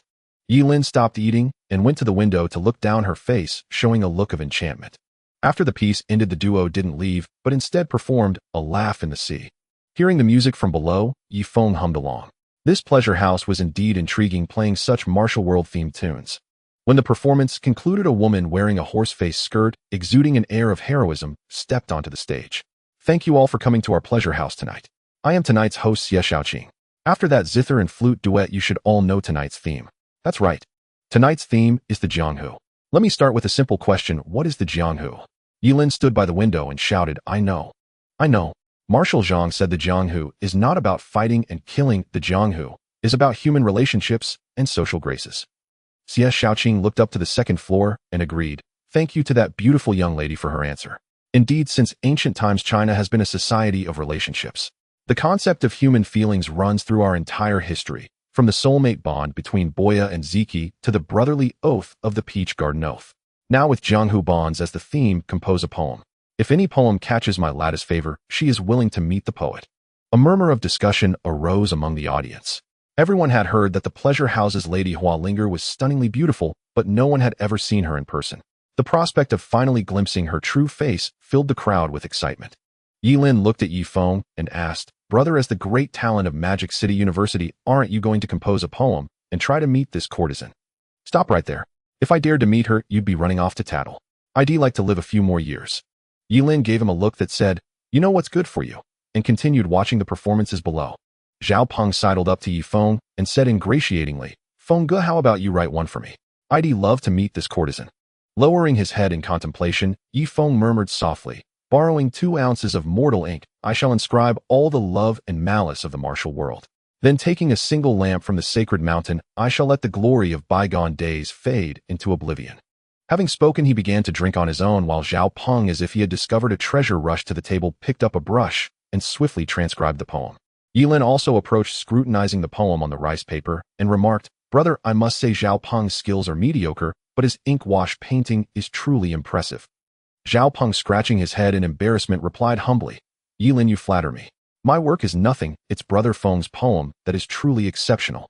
Chuckling, Yilin took the poem, handed it to a staff member outside the door, and quickly returned to say, Brother Peng, since my brother and I have helped you so much, how are you going to thank us? Zhao Peng, without any hesitation, said generously, Whether I meet the Flower Queen or not, how about I arrange a trip to Macau for us tomorrow? It's nothing like the mainland. There, as long as you have money, you are king. Yifeng grew intrigued as well. He had never been to Macau, and his impression of it came only from a few God of Gamblers movies set in Hong Kong. Yilin, on the other hand, was exceptionally excited. Great. Let's set off first thing tomorrow. I once aspired to become the Queen of Gamblers. But my mother mercilessly crushed that dream in the midst of my studies. Yifeng burst into laughter, recalling how after watching Stephen Chow's movies as a child, Yilin secretly used her allowance to buy 3 dice and practiced by shaking them in a cup at home. She was so young then that she broke several cups, earning a spanking from their mother, who eventually confiscated the dice for her own mahjong games. As the singing and dancing downstairs concluded, Xie Xiaoqing returned to the stage. Ladies and gentlemen, my mistress has reviewed your poems. Let us now congratulate Mr. Zhao Peng on the second floor for winning the chance to meet her. Murmurs arose from the crowd below. Does anyone know who this Zhao Peng is? There's no such person in Shanghai, is there? Not from nearby Hangzhou or Suzhou either. Which lucky bastard got to meet Miss Hualinger? If I find out who it is, I'll teach him a lesson. His friend quickly warned him, Are you out of your mind? That's the young master of the Zhao family from the capital, allied by marriage with the Qin family, the premier clan of Shanghai. Upon learning Zhao Peng's identity, the crowd fell silent, fearing retaliation. In the private room on the second floor, Zhao Peng was dancing with joy. Seeing this, Yifeng urged him to go for the meeting. Brother Feng him off. They say Hualinger is a beauty of unparalleled grace and wisdom, rivaling Zhuge Liang. I never imagined I'd get to behold her visage today. Back in the capital, he'll have quite the story to boast about. As he opened the door, a man with a cold expression stood before him. Looking up, Zhao Peng recognized him as Han Xiaoqing, the young master of the Han family from the capital. Though the Zhao and Han families were of comparable power, their personal standings were vastly different. Han Xiaoqing was the heir apparent, while Zhao Peng was universally regarded as a prodigal son. Zhao Peng, I didn't expect to find you here in Shanghai. They call you a wastrel, and now even a good for nothing like you has caught Miss Hua's eye. I advise you to leave immediately. Miss Hua is not someone you can aspire to, Han Xiaoqing said coldly. He knew from his family about Hualinger's background. She was backed by a terrifyingly powerful hidden sect. That was why he had traveled all the way from the capital, hoping to forge a connection. Han Xiaoqing, you're awfully arrogant. Miss Hua has agreed to see me. What business is it of yours? I'm going to meet her. What can you do about it? Go ahead, try and bite me. Zhao Peng refused to back down, retorting with sarcasm. Yilin, overhearing Zhao Peng's retort, doubled over with laughter, clutching her stomach. Haha, Zhao Peng, I never knew you were as good at sparring with words as you are at squandering money. Han Shaoking's face turned purple with rage. As the young master of the Han family, he was always looked up to wherever he went. Never had he suffered such humiliation. Uncle Feng teach these insolent wretches a lesson. A middle-aged man shot out from behind Han, shouting, launching a fierce attack at Zhao Peng and Yi Lin. Yi Feng watched coldly, making no move. An external force martial artist trying to harm Yi Lin, who was under Ing San's protection, was nothing but a fool's dream. Just as the middle-aged man was about to reach Yi Lin, a dark shadow flashed by. With a dull thud, the man crashed heavily into the wall, spewing blood from his mouth. The others stared in shock at the sudden appearance of the shadowy figure. Before they could speak, Yi Feng commanded, Ing San, break one of his arms. A blur of shadow passed by, and with a sharp cry of agony from Han, shouting, his left arm was severed, dangling limply. Beads of sweat as large as beans formed on his forehead as he fixed a venomous glare on Yi Feng, wishing he could tear him apart. Yi Feng looked at him with disdain and said coldly, you should be grateful your guard didn't try to kill just now. Otherwise, neither of you would have left this room alive. Remember my name, Yi Feng. If you're not satisfied, feel free to come find me anytime. Though unwilling to accept defeat, Han Shaoqing was forced by circumstances to support the middle-aged man and stagger away in disgrace. Yi Lin looked at her brother with admiration and asked, brother, that was so cool. Who was that woman in black just now? A friend of yours? Yi Feng looked at his sister, puzzled. Most girls would have been terrified by such a scene, but Yi Lin seemed thrilled. Was she really that thick-skinned? She's the bodyguard I arranged for you. Her name is Ing San. She'll act whenever you're threatened. But you need to be careful. Ing San will kill. If you don't want to witness such bloodshed, try not to put yourself in danger. Yi Lin nodded, not out of fear, but because she didn't want to cause her brother trouble. Zhao Peng, meanwhile, was looking at Yi Feng with a fawning expression that made him uncomfortable. Yi Feng quickly said, don't look at me like that, or I'll have Ing San deal with you. I know what you're thinking. I don't have many Grandmaster-level guards, so stop dreaming. Zhao Peng was struck speechless by this revelation. Grandmaster-level guards. And not even many. Was he joking? The Zhao family, one of the top clans in the capital with a history spanning nearly a millennium, only boasted a peak inner force martial artist as their strongest. Brother Feng, I'd even settle for a lower-level one. I'm not picky, he. No. Go meet your flower queen now, or I'll have Ing San throw you over. Zhao Peng walked away, slowly looking back every few steps, until Ing San's silhouette began to emerge, prompting him to flee in panic. After leaving, Zhao Peng, led by Xie Shaoqing, arrived at a quaint courtyard where sparse lamplight flickered. A woman in white, her face veiled, sat gracefully by a stone table. Zhao Peng strained to discern her features, but they remained as elusive as flowers in mist. He took a seat at the stone table, the faint, delicate fragrance drifting from across the table, stirring his heart. Hua Linger, accustomed to such reactions, extended her jade-like hand to pour a cup of tea.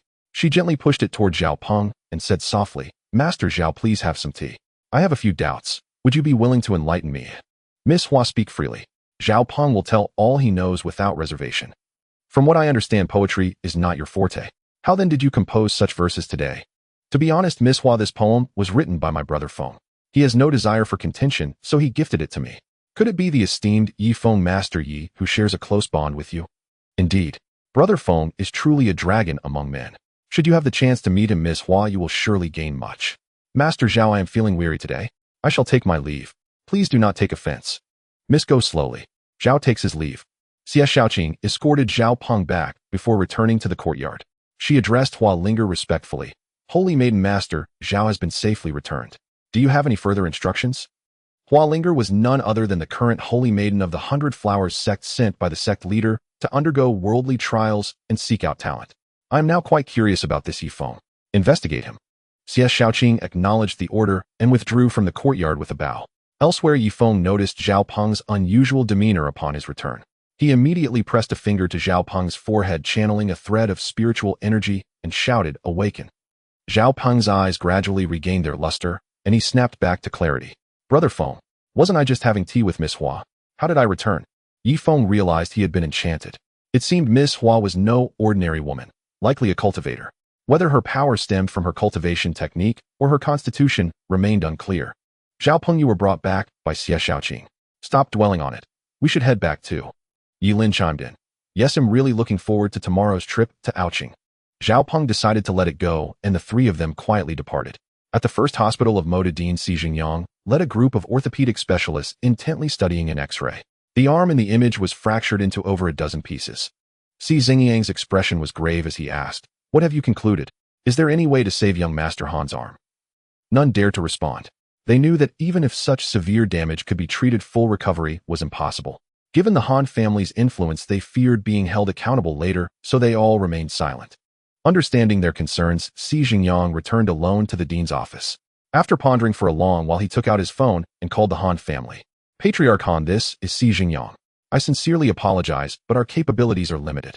Young Master Han's injuries are too severe. If we operate rashly, it may result in permanent impairment of his left arm. Do you have any suggestions?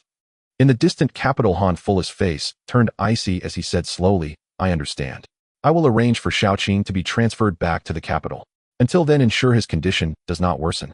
You know the consequences if it does. After hanging up, Han Full's wife rushed over and asked anxiously, Fully, how is Xiaoqing? Not good. But don't worry, I still have a way. Xiaoqing will be fine. Go prepare now. Xiaoqing will arrive at the airport in about 2 hours. I'm going to invite Elder Qi. Elder Qi, named Qi Yuanshan, hailed from a lineage of traditional Chinese medicine. His family possessed generations of secret medical texts, unique prescriptions, and a distinct medical heritage. With his exquisite skills and noble character, he was hailed as a national treasure of China. In a 3-entry courtyard house in the second ring of the capital, a spirited elderly man was sipping tea while teaching a young woman various pharmacological principles. This man was the national medical master Qi Yuanshan, and the woman was his granddaughter Qi Jingying. A young lad approached and said, Grandmaster Patriarch Han requests an audience. Qi Yuanshan set down his teacup puzzled. He hadn't heard of anyone in the Han family being gravely ill. Why would the Patriarch come in person? Show Patriarch Han to the reception room. Qi Yuanshan arrived at the reception room, and soon his disciple's apprentice led Han fully in. Patriarch Han, your late-night visit catches me unprepared. Forgive my lack of welcome. Han fully dared not act presumptuously and quickly demurred. Elder Qi was not just a physician, but also a martial arts expert with an immense network, even respected by the nation's foremost leader. Elder Qi, I apologize for the late visit, but I come with a pressing request. My son Xiaoqing offended a martial artist and suffered a complete fracture of his left arm. I humbly beg you to save him. With that, he bowed deeply. Qi Yuanshan frowned inwardly. Martial artists rarely attacked ordinary people, and heirs of such families typically had martial protectors. This suggested Han Xiaoqing's injuries were severe. Nevertheless, considering his friendship with the elder Han, he agreed. Lead the way, Patriarch Han. I will accompany you. Han fully was overjoyed. Elder Qi was not easily swayed. Even the most prominent figures struggled to secure a meeting with him. Elder Qi, your kindness will forever be etched in my memory. Qi Yuanshan hurried out of the room, his steps swift and resolute. He strode quickly through the corridor to the storage area. He picked up the medicine case from the corner and checked if all the supplies were complete. Then he carefully lifted a nearby brocade box, gently caressing its exquisite patterns. After finishing these preparations, Qi Yuanshan took a deep breath and followed Han fully to the Han residence. At that moment, the Han family had just brought Han Xiaoqing home. Seeing their son's pained expression, Han's mother felt a wrenching agony in her heart. She clutched his hand tightly, tears welling in her eyes, unable to suppress her hatred and resentment toward the one who had harmed him. Every subtle expression, every faint moan pierced her heart. She couldn't fathom how anyone could be so cruel as to inflict such harm on her precious son. Rage surged within her like a tide, and she silently vowed to make the culprit pay. Xiaoqing, bear with it. Your father has gone to fetch Elder Qi. Don't worry, he will surely heal your arm. Han Xiaoqing's face was ashen, his bloodless lips trembling slightly as he spoke in a low, firm voice. Mother, do not fret. I can endure. But how is Uncle Fong faring? Don't mention that failure. He couldn't protect my son. Even if he died, it would be what he deserves. At that very moment, Han, fully burning with anxiety, hastily led Qi Yuanshan back home. His steps were unusually hurried along the way. The moment they reached the doorstep, without even pausing to catch their breath, they rushed straight into the house. Upon seeing Elder Qi, Han's mother's eyes flickered with a glimmer of hope, as if she had spotted a last lifeline. She dashed forward without hesitation, tightly clutching Elder Qi's sleeve, her voice trembling as she pleaded, Elder Qi, please, you must help our Xiaoqing. With these words, she couldn't hold back her tears, which streamed down her face. Han fully sprang forward in a swift stride, reaching out to pull his wife Li Xinyue aside. Xinyue, step back, he said. Don't hinder Elder Qi from examining Xiaoqing's injuries. Li Xinyue stumbled slightly as she was pulled away, but she offered no resistance. Her eyes were filled with nothing but concern for Xiaoqing, who lay unconscious on the bed. She knew this was not the time for argument, her son's safety was paramount. Han fully, meanwhile, fixed his gaze on Elder Qi, hoping to glean some information about Xiaoqing's condition from his expression. The entire room was thick with tension. Everyone held their breath, waiting anxiously for Elder Qi to deliver a definitive diagnosis. Elder Qi examined Han Xiaoqing's injured arm, with a grave expression, his brows deeply furrowed. After a meticulous inspection, he felt a silent sigh of relief inwardly. Although the injury appeared severe, it was still salvageable, not entirely beyond cure. Judging by the condition of the arm, he could deduce that the assailant had exercised considerable restraint. If the intent had been to cripple the arm completely, the strike would have inflicted far more devastating damage. At this thought, Elder Chi couldn't help but feel a flicker of curiosity towards this mysterious martial artist. Who was this person capable of such ruthlessness, yet tempered with mercy? Meanwhile, Han Shaoqing, lying on the sickbed, was as pale as a sheet, his eyes tightly shut, as if enduring immense agony.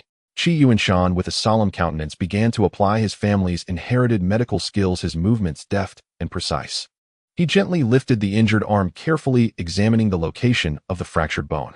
Then, from a brocade box he carried with him, he took out a clump of purple ointment that exuded a mysterious aura. This was his family's secret remedy, the purple crystal bone knitting paste. Qi Yuanshan gently applied the purple crystal bone knitting paste on Han Shaoqing's arm. The ointment seemed alive, rapidly penetrating the skin and merging intimately with the bone. As time passed, the ointment gradually took effect. The once shattered and broken bones began to reconnect, radiating a renewed vitality. Throughout this process, Qi Yuanshan was completely focused, not daring to slacken in the slightest. He understood while the preciousness and miraculous nature of the purple crystal bone knitting paste, but he also knew that only with dedicated treatment could its full efficacy be unleashed. Every movement was executed with such caution and delicacy, as if he were carving a peerless treasure. After completing the treatment, Qi Yuanshan let out a soft breath, a relieved smile gracing his face. He slowly rose to his feet, straightened his clothes, and then nodded to Han Fuli and Li Xinyue, indicating that all was done. Han Fuli grasped Qi Yuanshan's hand with gratitude, his voice slightly trembling as he said, "Thank you so much, Elder Qi. You are truly our family's great benefactor. Without your help, Shaoqing's arm would certainly have been lost." Li Xinyue, standing nearby, also quickly stepped forward, her face beaming with joy and gratitude. She spoke softly, "Elder Qi, thank you for saving Shaoqing's arm. This kindness we will never forget." Qi Yuanshan smiled and waved his hand, replying with humility, "Please don't mention it. It is merely my duty as a physician." With that, he turned and walked towards the door, his steps steady and unhurried. Han Fuli and Li Xinyue escorted Qi Yuanshan all the way to the door, once again expressing their heartfelt thanks. The couple returned to the room and, looking at their son, whose complexion was gradually improving, asked softly, "Shaoqing, what exactly happened? Tell us the whole story from beginning to end." Han Shaoqing dared not conceal anything and recounted the entire incident. Upon hearing this, Han Fuli felt a surge of secret relief. He knew that Feng Kai was a powerhouse at the late stage of external force. For such a formidable figure to be unable to withstand even a single blow from the other party's guard, just how powerful must that enemy be? At this thought, Han Fuli couldn't help but feel a lingering fear. After giving Han Shaoqing a few words of advice, he took Li Xinyue and left. Back in their own room, Han Fuli looked at Li Xinyue with a serious expression and said in a grave tone, "Li Xinyue, I must warn you solemnly, do not under any circumstances seek revenge on that person." His eyes revealed a firm and resolute determination, as if he had already made up his mind. Li Xinyue was taken aback by these words. She had originally been plotting how to teach the one who had harmed her son a lesson, but now hearing Han Fuli's words, she said reluctantly, "So our son's injuries count for nothing? That person is at least an internal force expert. If you want to destroy the Han family and your Li family, then go ahead and retaliate." With that, Han Fuli turned and left without looking back. The next day, near noon, Yi Feng and his two companions arrived safely at the bustling city of Aoqing. As an international metropolis, Aoqing was filled with towering skyscrapers, streets bustling with traffic, and a lively, busy atmosphere. Yi Feng and the others stood on the street corners, soaking in the city's unique ambience and vitality. Yi Lin looked around curiously, her eyes brimming with a desire to explore the unknown world. Zhao Peng suggested they head to the Aoqing Resort, which housed a large casino, shopping centers, and upscale restaurants. The idea immediately received an enthusiastic response from Yi Lin, and they decided to set off at once.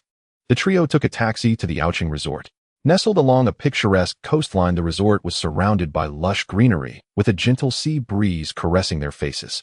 As soon as they stepped out of the car, they were awestruck by the resort's grandeur. The imposing buildings and spacious courtyards exuded an air of luxury and comfort. Zhao Peng volunteered to handle the check-in procedures, allowing the siblings to relax first. He took the luggage and headed towards the resort's front desk. While waiting for Zhao Peng, Yi Lin kept herself busy. She dragged Yi Feng to admire the resort's gardens, taking in the colorful flowers and the shaded groves of trees, occasionally hearing the distant sound of crashing waves. When Zhao Peng finished the check-in, Yi Lin tugged at Yi Feng's arm and said, Brother, I'm a bit hungry. Treat me to a feast, okay? The mention of food immediately perked up Xiaopeng. Brother Feng, Yilin, I know a very unique local restaurant. Let me take you there. Under Xiaopeng's guidance, they arrived at an elegantly decorated restaurant and ordered several local specialty dishes. Before long, the delicious food was served one after another. They began to savor the fresh seafood, the tender steak with a delicate texture, and the local dishes that were perfect in color, aroma, and taste. Yilin ate to her heart's content, repeatedly exclaiming how satisfying it was. Yifeng looked at the empty plates on the table and asked with a smile, "Should I order some more for you? You've devoured every last bite, and the tourists nearby keep staring at us." Yilin rubbed her stomach contentedly, saying, "No need, I can't eat another bite. If I do, my little belly will burst." Xiaopeng meanwhile glared at the nearby tourists with a roguish expression. Yifeng sighed and shook his head helplessly at the two of them, then led them back to the resort hotel. Back at the hotel, Yilin tugged at Yifeng's sleeve and pleaded, "Brother, take me to the casino tonight. Let the people of Macau witness the prowess of the gambling saint of Tianjin and see how I dominate the tables." Hearing this, Xiaopeng's eyes lit up as if he had found a kindred spirit. He leaned close to Yilin and whispered mysteriously, "Yilin, I didn't know you were also into this. To be honest, I'm known as the gambling demon of Kyoto. With our combined strength, we'll crush them completely." Yifeng watched them boast shamelessly to each other and felt speechless. He turned and walked toward his own room. Back in his room, Yifeng walked to the floor-to-ceiling window, drew the curtains, and sat on the bed to practice the chaos true scripture. Noticing the negligible spiritual energy, he took out 3 spirit-gathering pills and swallowed them. The efficacy of the spirit-gathering pills remained potent even after his breakthrough to the mid-foundation establishment stage. Just 3 pills caused his spiritual energy to surge violently. He sat cross-legged, closed his eyes, and began circulating his spiritual energy according to the chaos true scripture. As the technique activated, Yifeng felt warm currents flowing through his meridians, as if countless streams of spiritual energy converged into a mighty river, surging endlessly within him. His aura gradually grew steady and powerful, as if he had merged with heaven and earth. As time passed, his cultivation steadily improved. He could clearly sense his meridians expanding and the stored spiritual energy increasing. This feeling filled him with immense excitement and exhilaration. As the spiritual energy from the spirit-gathering pills receded like a tide, Yifeng was still far from the late foundation establishment stage. Without hesitation, he swallowed 2 more pills. The potency of the pills erupted again within him. Yifeng felt a surge of powerful spiritual energy flooding his limbs and bones. Clenching his fists, he took a deep breath and began to fiercely assault the late foundation establishment realm. Finally, after repeated assaults, a powerful force burst forth from within him, as if shattering the shackles that bound him. His cultivation instantly soared, reaching the late foundation establishment stage. He opened his eyes, sensing the vast spiritual energy within him, a gleam of excitement shining in his gaze. Just then a crisp knock on the door suddenly sounded. Yifeng slightly closed his eyes, and his powerful divine sense surged out like an invisible net enveloping the entire room. He immediately sensed that it was his sister Yilin standing outside the door. It seemed the little one could no longer contain her urge to try her luck at the casino. Yifeng sighed softly to himself, thinking what an impatient little girl she was. He slowly rose, walked to the door, and opened it. There stood Yilin, her face brimming with excitement and anticipation, her eyes fixed on him, as if urging him to hurry up. "Why can't you be patient?" Yifeng asked with a teasing smile. "Oh brother, I'm just curious. I've only ever seen casino scenes in movies before. When else would I get the chance to experience it in person? Now that I finally can, of course I'm eager." Yilin explained as she grabbed Yifeng's hand and dragged him out of the room. Under Xiaopeng's guidance, the 3 soon arrived at the resort's casino. As soon as they stepped through the casino doors, Yifeng and Yilin were deeply awestruck by the extravagant golden splendor before them. A service attendant in an exquisite uniform, wearing a warm smile, keenly noticed the 3 distinguished guests. He immediately approached and enthusiastically guided them to the chip exchange counter. With his professional assistance, Yifeng smoothly exchanged a full 2 million in chips.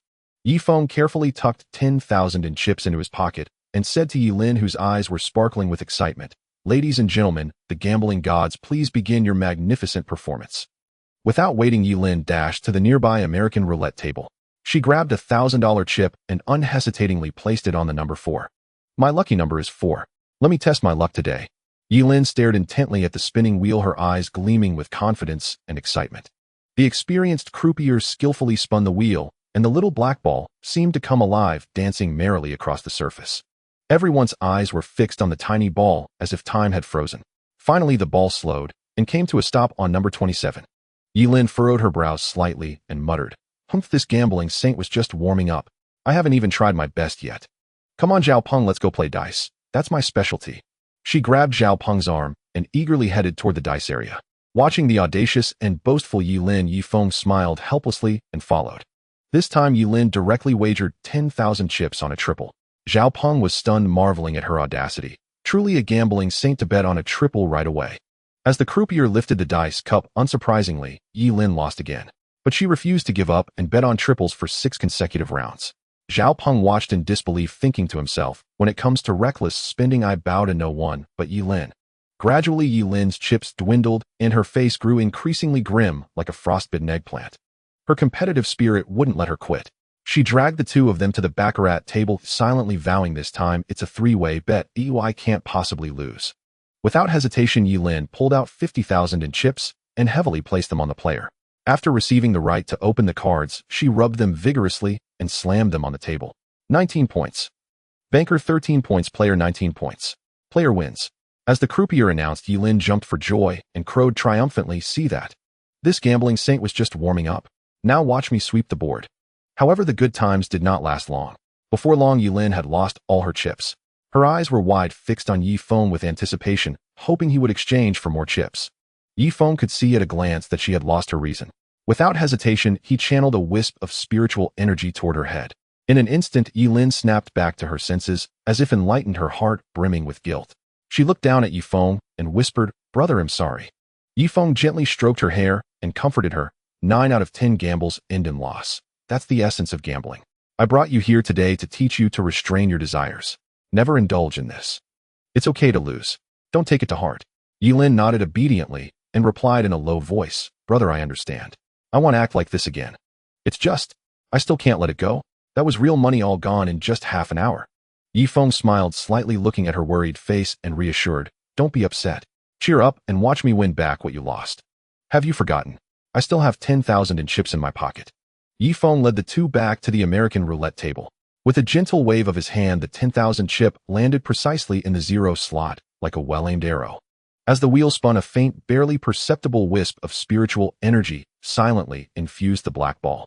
Yi-Lin's excitement ignited like a flame as she watched the ball dance within the wheel like a spirited sprite, finally settling on 0. Her joy was beyond words. "Brother, we won. 35 times.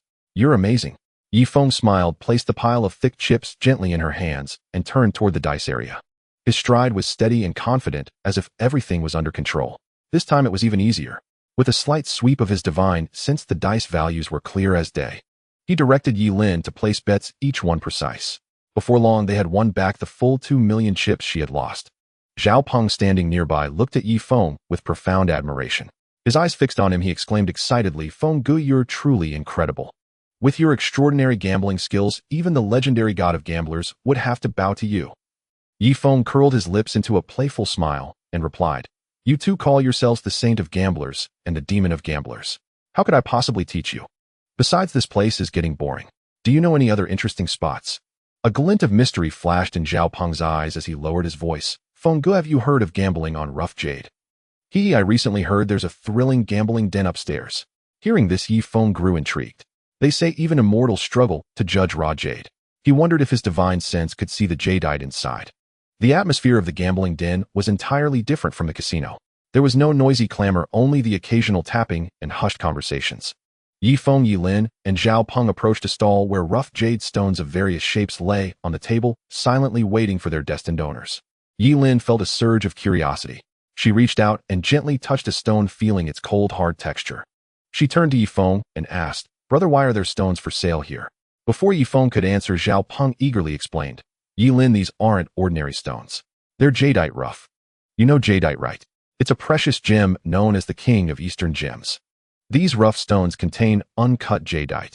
They might hold priceless gems or just be ordinary rocks. Whether you find good jadeite depends entirely on luck and your own judgment."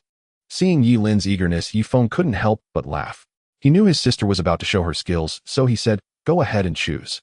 Buy whichever stone catches your eye." Hearing her brother's words, Yi-Lin jumped with joy. She began selecting stones, tapping and patting them here and there. Yi Feng was speechless. This was nothing like choosing jade, it was more like picking watermelons at a market. He couldn't help but remind her, Lean selecting rough stones isn't done that way. You need to observe their color, texture, and veins. These are key to judging quality. Yilin stopped and carefully examined the stones before her. She tried to discern something from the surface, but found nothing. She shook her head in disappointment. Brother, I can't tell. They all look the same to me. Yifeng swept his divine sense over the stall. He discovered that it could penetrate the surface and reveal the internal structure. The stones on this stall contained no jadeite at all. He said to Yilin, these stones aren't meant for you. Let's try another one. Just pick whichever you like. Yifeng's divine sense slowly scanned the entire venue. Among the many stalls, one caught his attention with its particularly striking stones. They were colorful like nature's palette, radiating an alluring luster. His interest piqued, he led Yilin and Xiaopeng over. At the stall, Yilin's eyes were immediately drawn to a stone the size of a watermelon.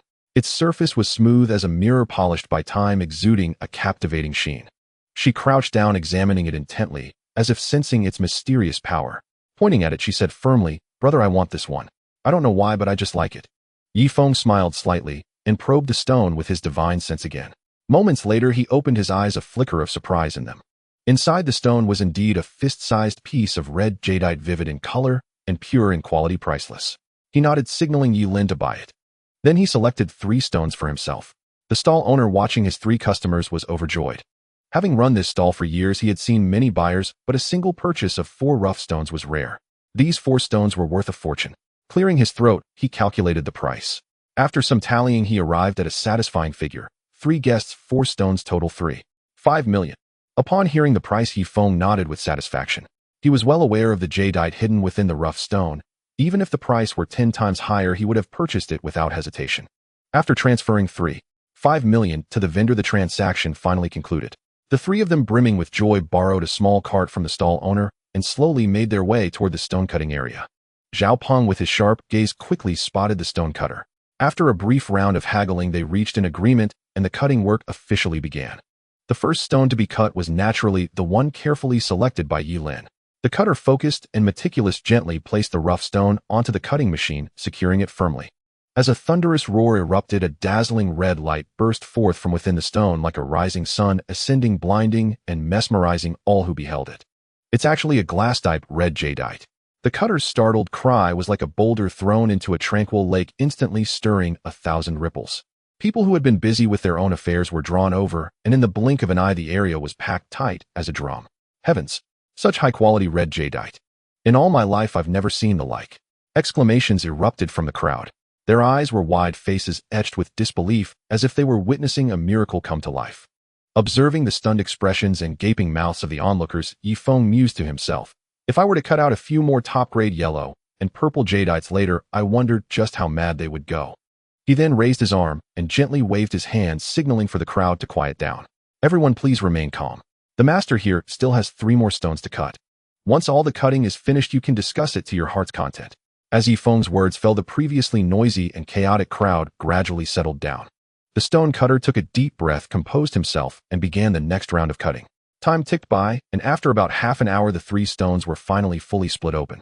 What lay before them were a piece of translucent top-grade purple jadeite, a piece of vibrant top-grade yellow jadeite, and a piece of ice-type jadeite that, while slightly inferior in quality, was still of superior grade. In an instant, a thunderous cheer erupted from the crowd. What kind of heaven-defying luck is this? All 4 stones turned out to be winners without exception. Even the worst one is at the ice-type level. Exactly. Such rare top-grade red, purple, and yellow jadeites, all from the same person. It's utterly unbelievable. I even doubt if my eyes are playing tricks on me. I must be dreaming. Even a TV drama wouldn't dare to script such a plot. Someone murmured, as if waking from a dream. At that moment, a plump, middle-aged man squeezed through the crowd with the agility of a fish, a fawning smile on his face. I am Huang Youwei, general manager of Wanlong Jewelry. I wonder if you would be interested in selling these jadeites. Rest assured, the price is absolutely no issue. With that, he produced a business card as if by magic and handed it to Yifeng. Yilin stared at Yifeng with a wary expression, as if he were a thief about to steal a treasure, fearing he might sell such beautiful jadeites. Yifeng shook his head helplessly. He was not short of money, so why would he ever think of selling the jadeites? He said to Huang Youwei, President Huang, I'm sorry, but I have no intention of selling these pieces. Please forgive me. Huang Youwei's face was full of regret, as if he had lost something precious. Very well, if you ever change your mind and wish to sell them, please feel free to contact me. The 3 of them, carrying the 4 precious jadeites, slowly left the rough stone market under the envious gazes of the crowd, heading toward a nearby hotel to rest. At that moment, the rough stone vendor stared at their retreating figures, his heart filled with regret. He quickly returned to his stall, carefully packed away the few stones he had once treasured, and decided to cut them open himself, hoping to recoup some of his losses. Meanwhile, the crowd, as if drawn by an invisible force, surged toward the vendor's stall.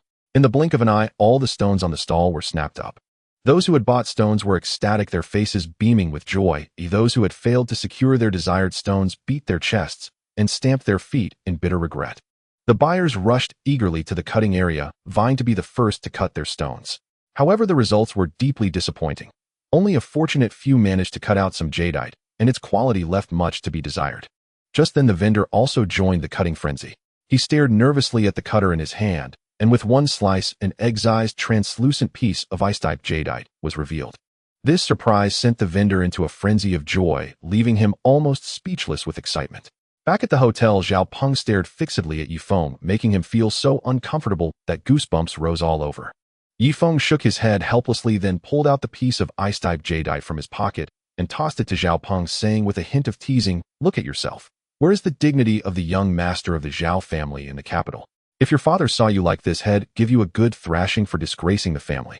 Zhao Peng caught the jadeite as if it were a priceless treasure, then carefully tucked it into his chest, as if it were some rare relic afraid of even the slightest damage. After securing it properly, he turned to Yifeng and said, "Brother Feng, don't underestimate this piece of jadeite. Although it can't compare to those 3 top-grade pieces if sold on the market, it's still a first-rate item, easily worth tens of millions."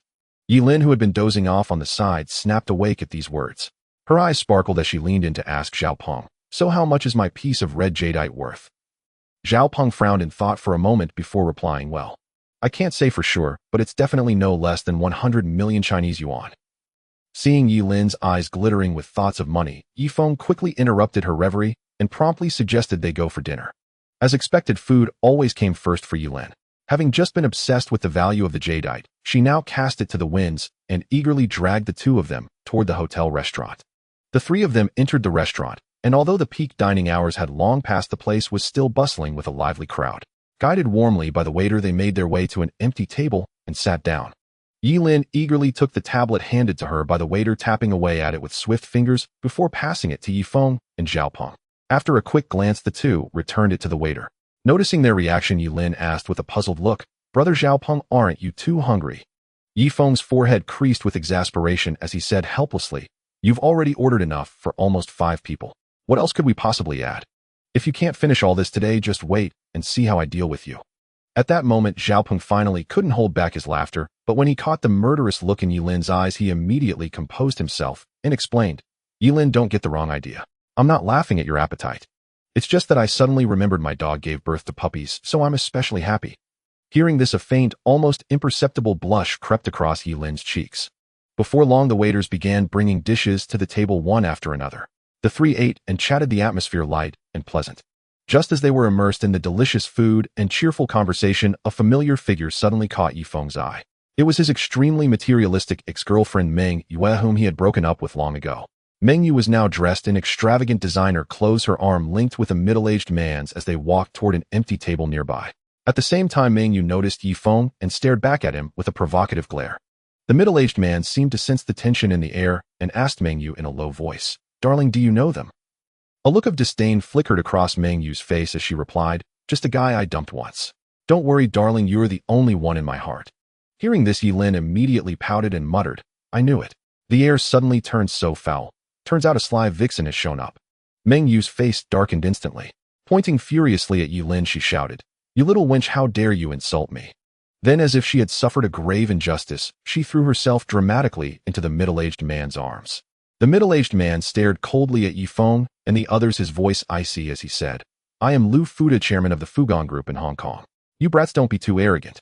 The waters in Macau run deep. One wrong move, and you'll end up fish food. Hey, little beauty, how about coming over and sharing a drink with me? If you're willing, I'll buy you all kinds of designer bags. I promise you'll be addicted and never want to leave." Hearing Lu Fuda's words, Yilin burned with rage, thinking that this fat bastard actually dared to have designs on her. She grabbed a water glass from the table and without hesitation splashed it at him. Caught completely off guard, Lu Fuda was drenched and instantly flew into a fury. He never imagined anyone would dare to splash water on him. After all, he was a super-rich man with assets worth hundreds of billions. Just as he angrily raised his hand to strike, Yilin Zhaopeng sprang to his feet and kicked him to the ground with a swift motion. Lu Fuda clutched his chest in pain, his face dark as a storm cloud, glaring at Zhaopeng with a look that seemed to wish he could tear him apart. Seeing this, Meng Yu rushed over anxiously, helping Lu Fuda to his feet and asking with feigned concern, "Darling, are you okay? Are you hurt?" Then, her eyes blazing with anger, she turned to Yifeng and snapped, "Yifeng, you've really messed up this time. Don't think you can act so arrogantly just because you have some dirty money. Compared to our chairman Lu, you're nothing but an ant. Just wait for the revenge that's coming." Yifeng slowly rose to his feet, his gaze cold as he stared at the pair before him. He never expected Lu Fuda to openly harass his sister and even try to hit her. If he didn't teach this man a lesson today, he would only become bolder in the future. So Yifeng stepped toward them and said coldly, "Meng Yu, even now you're still as vain and foolish as ever. I had almost forgotten about you, but you had to show up and get in my way. As for you, Lu Fuda, if you truly want revenge, then bring it on. He'll be waiting. But when that time comes, I'm afraid the consequences will be more than you can bear." As he spoke, Yifeng secretly channeled a wisp of spiritual energy and silently infused it into Lu Fuda's body. The wisp of spiritual energy swiftly traveled through the meridians within Lu Fuda's body, precisely destroying the meridians at a critical point. From that day forward, Lu Fuda would forever lose his manhood. Zhaopeng, grinning mischievously, boasted to Yilin about the prowess of his kick.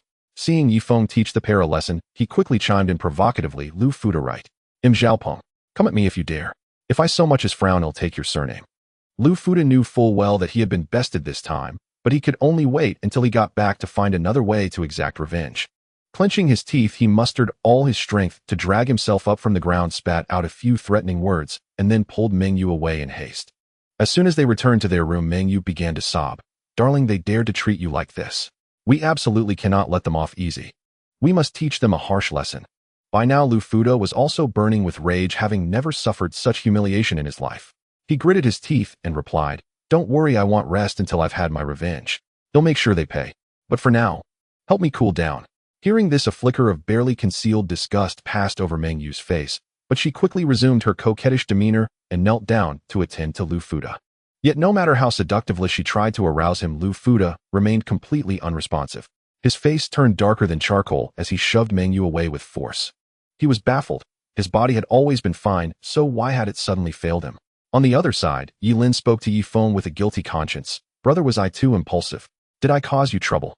Yifeng gently stroked her head and comforted her. Lin, you did nothing wrong. People like that deserve to be taught a lesson. Otherwise, they'll think you're easy to bully and only get worse." Upon hearing her brother's words, the gloom on Yilin's face instantly dissipated. She tightly grasped Yifeng's hand and exclaimed excitedly, "Brother, let's go shopping tomorrow. I heard the Macau shopping center is enormous." Her words brimmed with anticipation. At that moment, Zhaopeng interjected, "If we're going shopping, I think Hong Kong would be a better choice. It's renowned as a shopping paradise. Not only does it boast a vast array of goods, but the latest fashion trends also debut there first." As he spoke, his eyes sparkled. Hearing this, Yilin's eyes lit up, and she gazed at Yifeng with eager anticipation, as if awaiting his decision. Yifeng couldn't bear to disappoint his sister, so he readily agreed to their proposal. Thus, the three decided to take the ferry to Hong Kong early the next morning, embarking on a shopping spree. Afterward, each retired to their own room. Yifeng sat on the edge of the bed, pulled out his phone, and sent a message to Li Xiaona. "Xiaona, have you told your parents about us? When would be a good time for me to visit?" At that moment, Li Xiaona, back in her dormitory, was lying in bed scrolling through her phone. Upon seeing Yifeng's message, a sweet smile curled at the corners of her lips. She quickly replied, "Brother Feng, let's go home together after my exams. My mother has been looking forward to meeting you." Her words were filled with joy. Receiving Li Xiona's reply, the weight lifted from Yifeng's heart. Knowing that her parents had agreed to his visit, he felt immensely delighted. "What are your parents like? If I show up empty-handed on my first visit, won't my future mother-in-law kick me out?" Li Xiona's face flushed crimson at his mention of future mother-in-law. After a moment's thought, she replied, "That's for you to decide. If you choose poorly, you won't get to marry such an adorable wife like me." "Brother Feng, I need to study now. You think hard about what gifts to buy." Seeing Li Xiaona giggling at her phone, her roommates knew she was chatting with Senior Yifeng again. Li Bingbing teased, "Oh, our Xiaona is thinking about a man.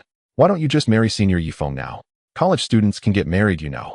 Shernan chimed in, "I think Senior Yifeng has already won our Xiaona over. She stayed out several times before. Must have been spending some quality time with him." Li Xiona's face turned beet red at their teasing. Although she and Yifeng hadn't crossed that line, yet in her heart, she had already given herself to him. Don't think like that. It's really not what you imagine, she retorted, her cheeks burning. Sun Jingjing playfully responded. Oh, explanations are just a cover-up and cover-ups are the truth. Xiaona, your face is as red as an apple, hee. After a bout of playful banter, the dormitory settled back into tranquility. Meanwhile, Yi Feng was deeply conflicted. After all, this was his first meeting with his future mother-in-law. What gift would be both appropriate and heartfelt? After much deliberation, he resolved that the gift must not be chosen carelessly. Tomorrow's trip to Hong Kong would require meticulous selection. The next morning, driven by Yi Lin's constant urging, the three arrived at the pier early and boarded the ferry to Hong Kong. About half an hour later, they reached their destination smoothly. They then hailed a taxi and headed for Harbor City, the most famous shopping destination in Hong Kong. At Hong Kong Central Hospital, Lu Fuda sat grim-faced before an elderly man, the renowned andrologist Wu Mingxian. Ever since his little brother had failed him the previous day, he had rushed back to Hong Kong early that morning, but there was still no response. Frowning, Wu Mingxian carefully scrutinized the test report. After a moment of silence, he sighed softly. Mr.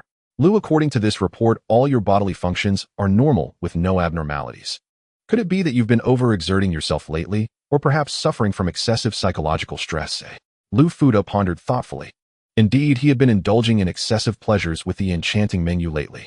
If that was the case, he would need to exercise more restraint in the future. Yet despite this reasoning, the deep-seated unease in his heart did not dissipate.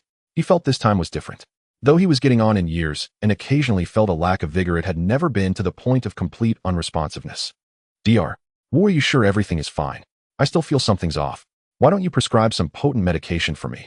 Lu Fuda insisted, his face full of doubt. Wu Mingxian shook his head helplessly, thinking to himself. Though such miracle drugs could take effect quickly, the damage they inflicted on the body was not to be underestimated. Faced with Lu Fuda's persistent demands, Wu Mingxian reluctantly prescribed some potent medication, but cautioned him to use it sparingly. Yi Feng, Yi Lin, and Zhao Peng arrived at Harbor City Shopping Mall together. The moment she stepped inside, Yi Lin was captivated by the exquisite decor. Magnificent chandeliers hung from the ceiling, dazzling and brilliant. The walls were adorned with elegant wallpaper featuring intricate and artistic patterns. The floor was paved with smooth marble, reflecting a bright sheen. Everything was so enchanting, as if they had stepped into a dreamlike world. Brother, I'll go explore on my own. You should go pick out some gifts for Sister Xiaona. Yi Lin said excitedly, then dashed into the mall like a cheerful bird. Yi Feng was a bit uneasy about his sister wandering off alone, fearing she might cause trouble again. He turned to Zhao Peng and said, Zhao Peng, keep an eye on Lin Lin and make sure she doesn't get into any mischief. I'll look around on my own. After arranging that, Yi Feng began strolling through the vast shopping center alone. As he admired the myriad of goods on display, he pondered what kind of gift would best convey his respect and sincerity to Xiona's parents. Wandering along, Yi Feng happened upon a store called Ganghua Nutrition Store. The door was open, revealing an array of nutritional supplements and health products. Just as he hesitated about whether to go in, a shop assistant noticed him and approached with a warm greeting. Hello, sir. Welcome to Ganghua Nutrition. We offer a variety of rare nutritional supplements and high-quality health products to meet different needs. Whether you're showing care for your parents or expressing affection for your girlfriend, they make excellent choices. Is there anything specific you're looking for? Or I can recommend some suitable products based on your requirements. The assistant introduced with a smile. Yi Feng, observing the clerk's enthusiasm, spoke up. I'm thinking of buying some gifts for my future parents-in-law. Could you perhaps recommend something? Upon hearing that Yi Feng intended to purchase gifts for his future in-laws, the clerk's eyes immediately lit up. She smiled warmly and said, Sir, you are truly thoughtful. We have many gifts suitable for elders here, such as fine tea, premium health supplements, and exquisite handicrafts. If your parents-in-law enjoy tea, our Longjing or pure tea would be excellent choices. If they value health, our wide range of supplements can meet various needs. If they appreciate collectibles, our handicrafts are both distinctive and valuable. After a moment's thought, Yi Feng said, Could you specifically recommend some high-end nutritional products? Observing Yi Feng's contemplative expression, the clerk sensed he was a capable young man who would not be careless in selecting gifts. Thus, she began recommending some premium nutritional products. Sir, if you wish to purchase high-end nutritional supplements, we have several excellent options. First, we have an imported fish oil supplement rich in omega-3 fatty acids, which is highly beneficial for cardiovascular health. Secondly, we also have Bird's Nest products. Bird's Nest is a natural tonic that nourishes and kidneys, enhances beauty, and is favored by the wealthy and celebrities. Yi Feng felt a surge of interest upon hearing the clerk's introduction. Without hesitation, he said to the clerk, Give me 5 portions of each nutritional product and tea you just mentioned. It turned out that Yifeng not only intended to prepare gifts for his future in-laws, but also wanted to bring some for his own parents and his girlfriend Li Xiaona as a token of appreciation. Upon hearing this, the clerk's face lit up with delight. After all, securing such a large deal would earn her a substantial commission. Thus, she respectfully said to Yifeng, "Very well, sir. Please wait here a moment. I'll wrap these gifts beautifully for you right away." Yifeng smiled and nodded in agreement. After making the payment, he left the store amidst the clerk's enthusiastic farewells. Stepping out of the store, Yifeng looked around, and noticing no one was watching, quickly moved to a secluded corner. With a thought, he stored all the gifts into his system space. After completing this task, Yifeng breathed a sigh of relief, and then continued strolling leisurely down the street. Meanwhile, in another corner of the mall, Yilin was immersed in the joy of frenzied shopping. Zhao Peng, who was accompanying her, was utterly miserable. His body was laden with various shopping bags, making him look like a mobile shelf. Zhao Peng gazed at Yilin with a woeful expression and pleaded almost in tears, "My dear little mistress, haven't we bought enough already? I really have no more room to hang anything." Yilin couldn't help but laugh at Zhao Peng's words. Looking at the bags hanging all over Zhao Peng, she felt it was a bit excessive. She nodded in agreement and said, "All right, let's take a break first." The two found a rest area and sat down. Yilin began organizing her spoils, picking up a bag containing a beautiful new dress, then examining her newly purchased shoes with a satisfied nod. After a while, as if remembering something important, Yilin suddenly stood up, placed her bags on the ground, and walked back without hesitation. Zhao Peng, sitting nearby, was completely baffled and muttered to himself, "Is this young lady really planning to bring the entire mall home?" Before long, Yilin came running back excitedly, carrying 2 large bags, muttering, "Oh dear, I almost forgot the latest Chanel set. Luckily, there are still 2 sets here. They'll keep one and give the other to Sister Xiaona. Hee. All right, let's go find my big brother. I wonder what treasures he's picked out." Just then, Yifeng had finished his shopping and was about to store the Patek Philippe watch, LV belt, and wallet he had purchased into his system space. He had splurged this time, buying dozens of luxury watches, a dozen belts and wallets. These were carefully selected for future gifts to friends and family. Just as Yifeng stepped out of the unnoticed corner, he happened to bump into Yilin and Zhao Peng, who were walking his way. Yilin frowned, her eyes filled with suspicion and doubt, staring intently at Yifeng as she demanded, "Bro, why are you here? Don't tell me you were following some pretty girl." Yifeng's forehead broke out in a cold sweat as he thought to himself, "In my sister's eyes, am I really that despicable?" He spread his hands helplessly and explained with a wry smile, "I thought this was a restroom, so I came in to check, but it turned out to be a fire escape." Yilin, still unconvinced, shifted her gaze to Yifeng's empty hands and pressed, "Bro, you've been wandering around for ages and haven't bought anything. Look at Zhao Peng, he's carrying a bunch of stuff for me." As she spoke, she pointed at Zhao Peng, who was covered from head to toe with shopping bags, looking like a human clothes rack. Yifeng struggled to suppress a laugh and replied calmly, "I had the clerk ship everything directly to Modu. It's too much trouble to carry so many things by hand." Seeing that Yilin was about to question him further, Yifeng quickly changed the subject. "You'd better hurry up and arrange to have your things shipped too. Look at Zhao Peng covered in bags. Don't you feel sorry for him?" With that, Yifeng used his divine sense to scan the surroundings, located a nearby shipping service, and led the two there. Upon arrival, with the warm reception of the store staff, they quickly completed all the shipping procedures. Just then, Zhao Peng received a call from the capital. On the other end, his father's anxious voice urged him to return home immediately. Zhao Peng said solemnly, "Bro, phone Yilin, I'm terribly sorry, but there's an urgent family matter. I must return to the capital at once." Yifeng nodded slightly and said, "No problem. Contact us anytime if something comes up." With that, Zhao Peng shot off like an arrow, heading swiftly to Hong Kong airport to catch the earliest flight back to the capital. Yilin watched as Zhao Peng gradually disappeared into the distance, her once high spirits of amusement vanishing in an instant. She turned to her brother Yifeng and said softly, "Brother, why don't we head back to Modu as well? I suddenly miss Sister Xiaona so much." Yifeng nodded silently in agreement. Immediately after, the siblings embarked on their journey back, heading towards Modu. Meanwhile, on the other side, Lu Fuda had also learned of the relevant situation.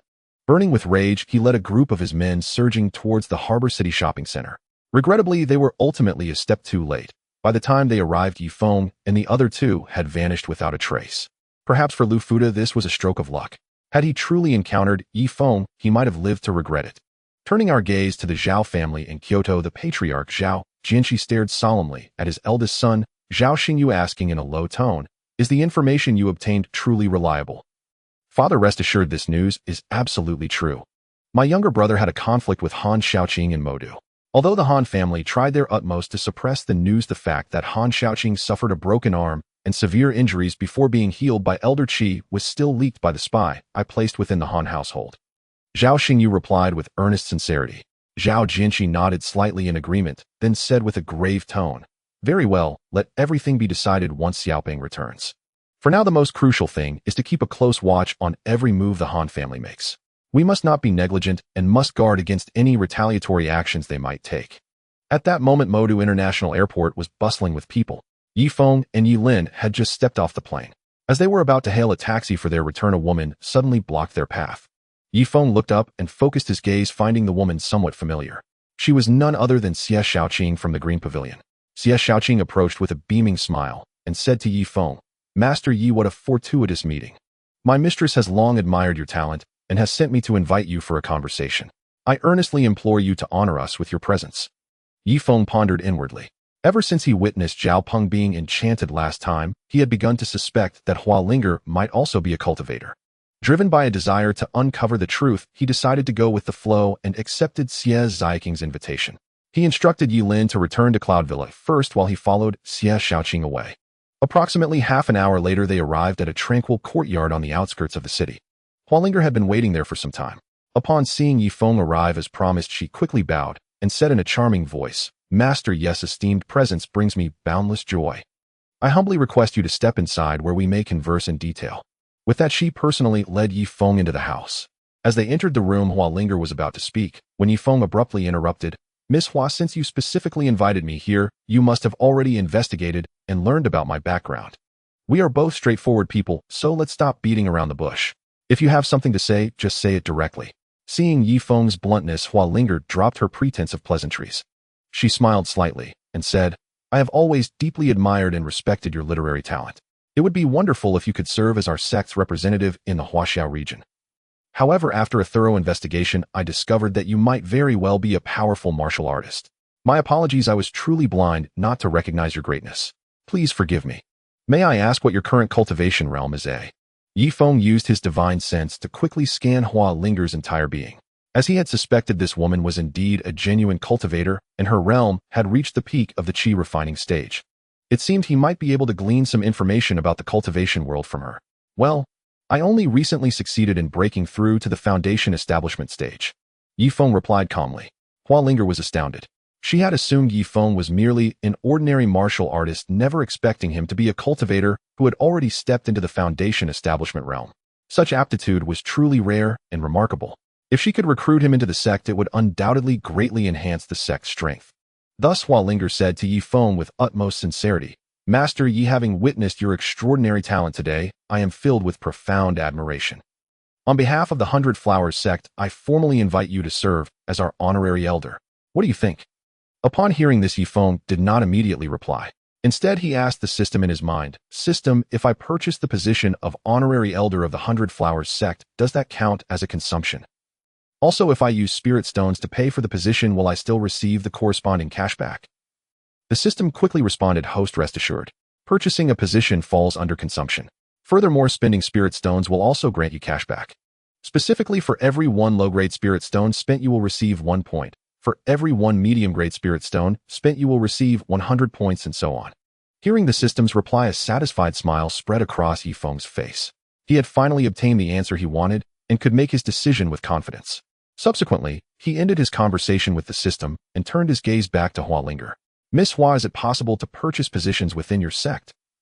For instance, how many spirit stones would an elder cost? And how many for a supreme elder?" Upon hearing this, Hua Linger stood frozen as if struck by lightning. She simply could not comprehend what Yifeng meant. He refused the free honorary elder position. Could he actually want to spend spirit stones to buy one? "Master Yi, our sect has never had a precedent for selling positions. I honestly do not know," Yifeng said nonchalantly. "Then you can contact the sect. They'll offer 30. No 50 supreme grade spirit stones to purchase the position of honorary supreme elder." Hua Linger was now left speechless with shock. As the holy maiden of the 100 Flowers sect, her annual cultivation resources amounted to a mere 50 medium-grade spirit stones, yet Yifeng casually offered 50 supreme-grade spirit stones. Was he insane? With so many spirit stones, wouldn't it be better to use them himself? Urged repeatedly by Yifeng, she hurriedly contacted the 100 Flowers sect master. After explaining the situation, she began anxiously awaiting the outcome of the sect's deliberation. Inside the 100 Flowers Sect's assembly hall, the atmosphere was heavy with tension. Sect leader Hua Li and the elders sat together, their expressions grave as they discussed a matter of great importance. Sect leader, this is truly unbelievable. Setting aside the fact that this foundation establishment cultivator is only in his early 20s, how could he possibly possess 50 top-grade spirit stones? Our entire sect's reserves of top-grade spirit stones are hardly more than that. An elder furrowed his brow, his tone dripping with skepticism. Another elder chimed in, indeed, sect leader. If it were high-grade spirit stones, it might be somewhat credible, but top-grade spirit stones, it's simply beyond imagination. At that moment, Hua Li slowly rose to her feet, her gaze sweeping over each elder present. Then with a steady voice she said, "Honored elders, to be honest, even I am not entirely convinced. But if he can truly produce 50 top-grade spirit stones, it wouldn't hurt to bestow upon him the title of Honorary Supreme Elder. Should he fail, granting him the title of Honorary Elder would also suffice. After all, even if such a prodigy cannot provide substantial assistance, it will bring no great loss to our sect, and may even enhance our overall strength." After much deliberation and heated discussion, the elders ultimately agreed with Hua Li's proposal and decided to convey this message to Hua Linger. Upon receiving the news, Hua Linger wasted no time in finding Yi Feng and sharing the good tidings. "Young Master Yi, the sect has approved your earlier proposal. As long as you contribute 50 top-grade spirit stones to the sect leader will personally appoint you as Honorary Supreme Elder." Hearing this, Yi Feng was overjoyed, yet he feared Hua Linger might change her mind. Without hesitation, he retrieved 50 top-grade spirit stones from his system space and swiftly handed them to her. After all, these were not merely 50 spirit stones, they represented a colossal sum of points. Just then a melodious voice echoed in Yi Feng's mind, "Congratulations, host. You have successfully spent 50 top-grade spirit stones and received a reward of 50 million points." Yi Feng beamed with delight, his spirits soaring. With so many points, he could purchase many coveted treasures. Meanwhile, Hua Linger watched Yi Feng, whose face was split by an irrepressible grin, and couldn't help but let out a soft laugh. She had never imagined that the usually graceful and imposing young Master Yi could reveal such an innocent and endearing side. Then Hua Linger said to Yi Feng, "Young Master Yi, since the sect has agreed to your terms, when would it be convenient for you to visit the sect? First, to meet the disciples and become acquainted, second, to receive your identity token." Yi Feng pondered briefly before replying, "I've been quite busy lately and can't spare the time. When I'm free, I'll be sure to let you know." At that moment, Zhao Peng had arrived at the mansion in the capital. The moment he stepped through the door, his brother, Zhao Xingyu, grabbed him and dragged him straight to their father's study. "Brother, what's going on? Why did Dad rush me back? I haven't caused any trouble or squandered money lately." Zhao Xingyi's face was grim as he replied tersely, "You haven't caused trouble. Then did Han Shaoking's injuries come about on their own? Enough nonsense. Father is waiting to question you." The two hurried to Zhao Jianxi's study, standing respectfully to the side, careful not to disturb their father, who was engrossed in calligraphy.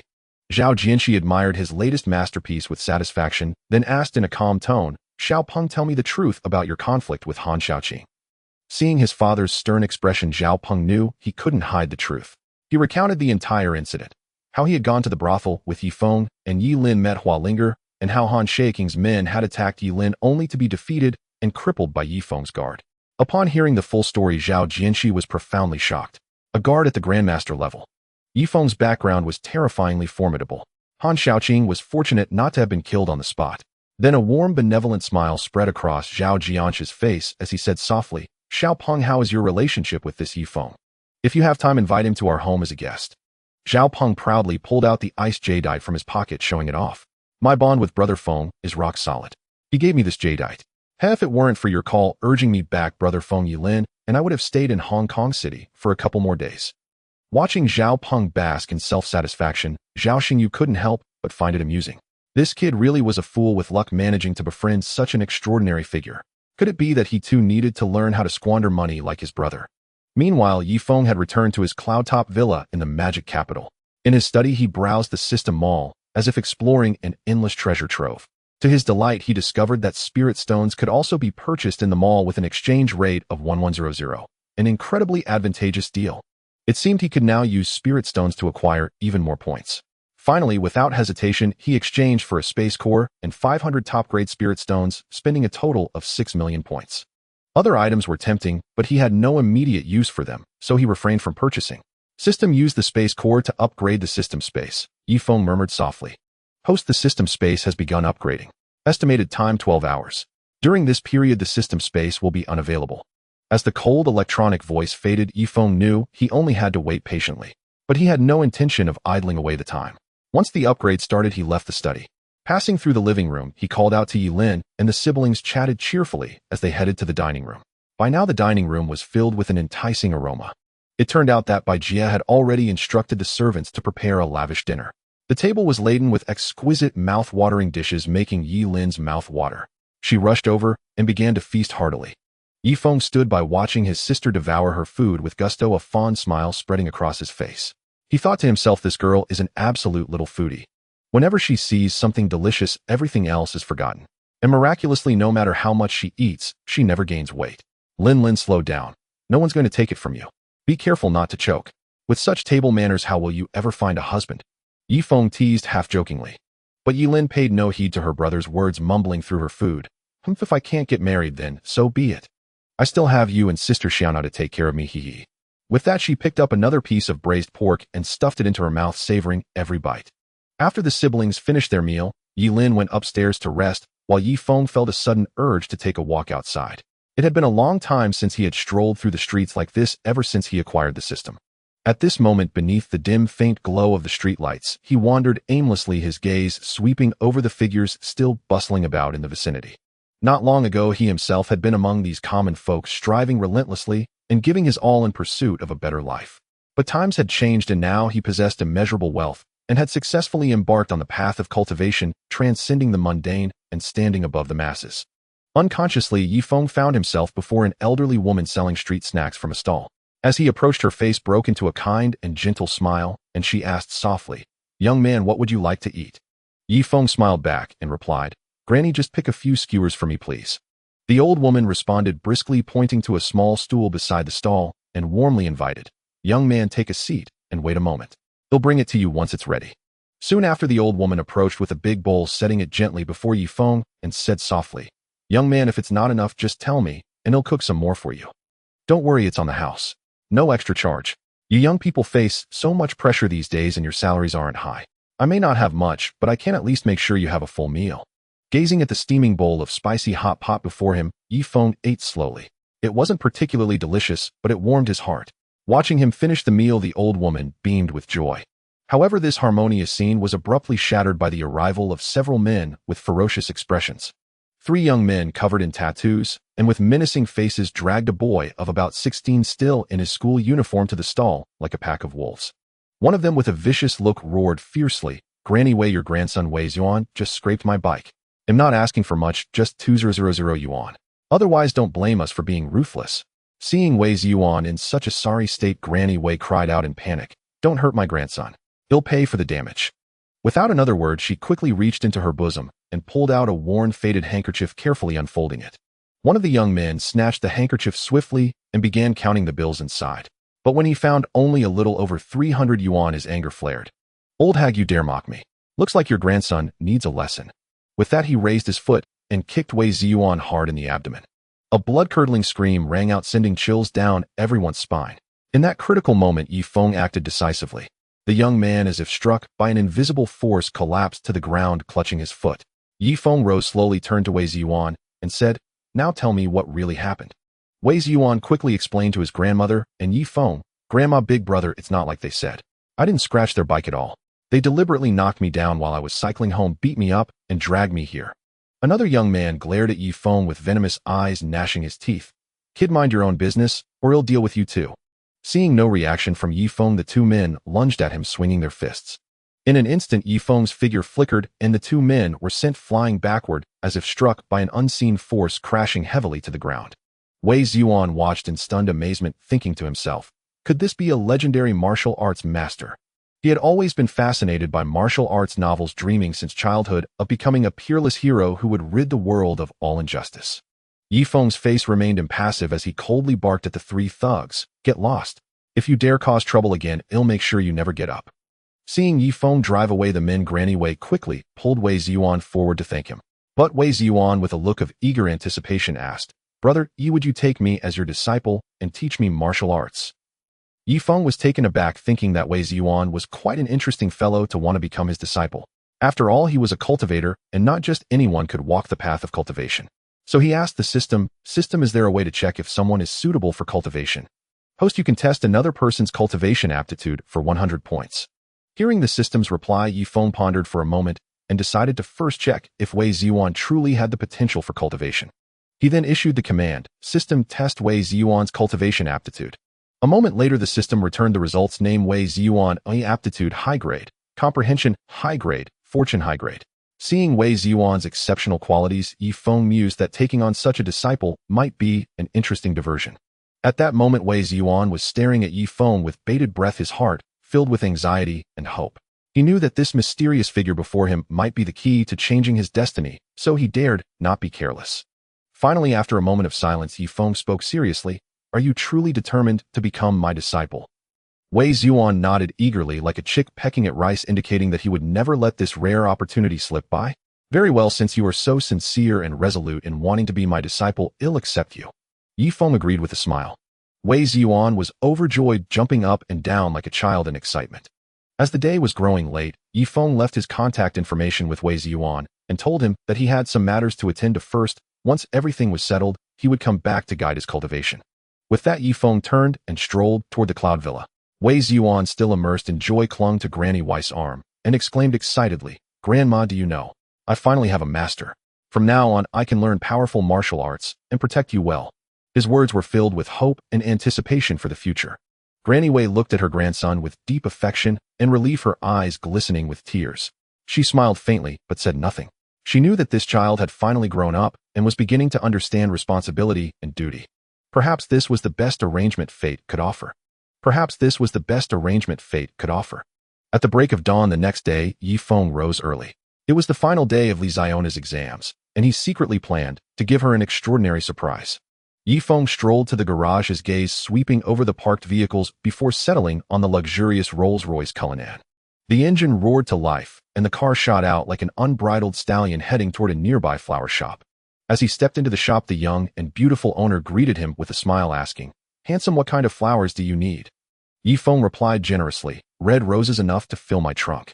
Seeing the large order, the owner quickly called her boyfriend, who was busy in the back, to help.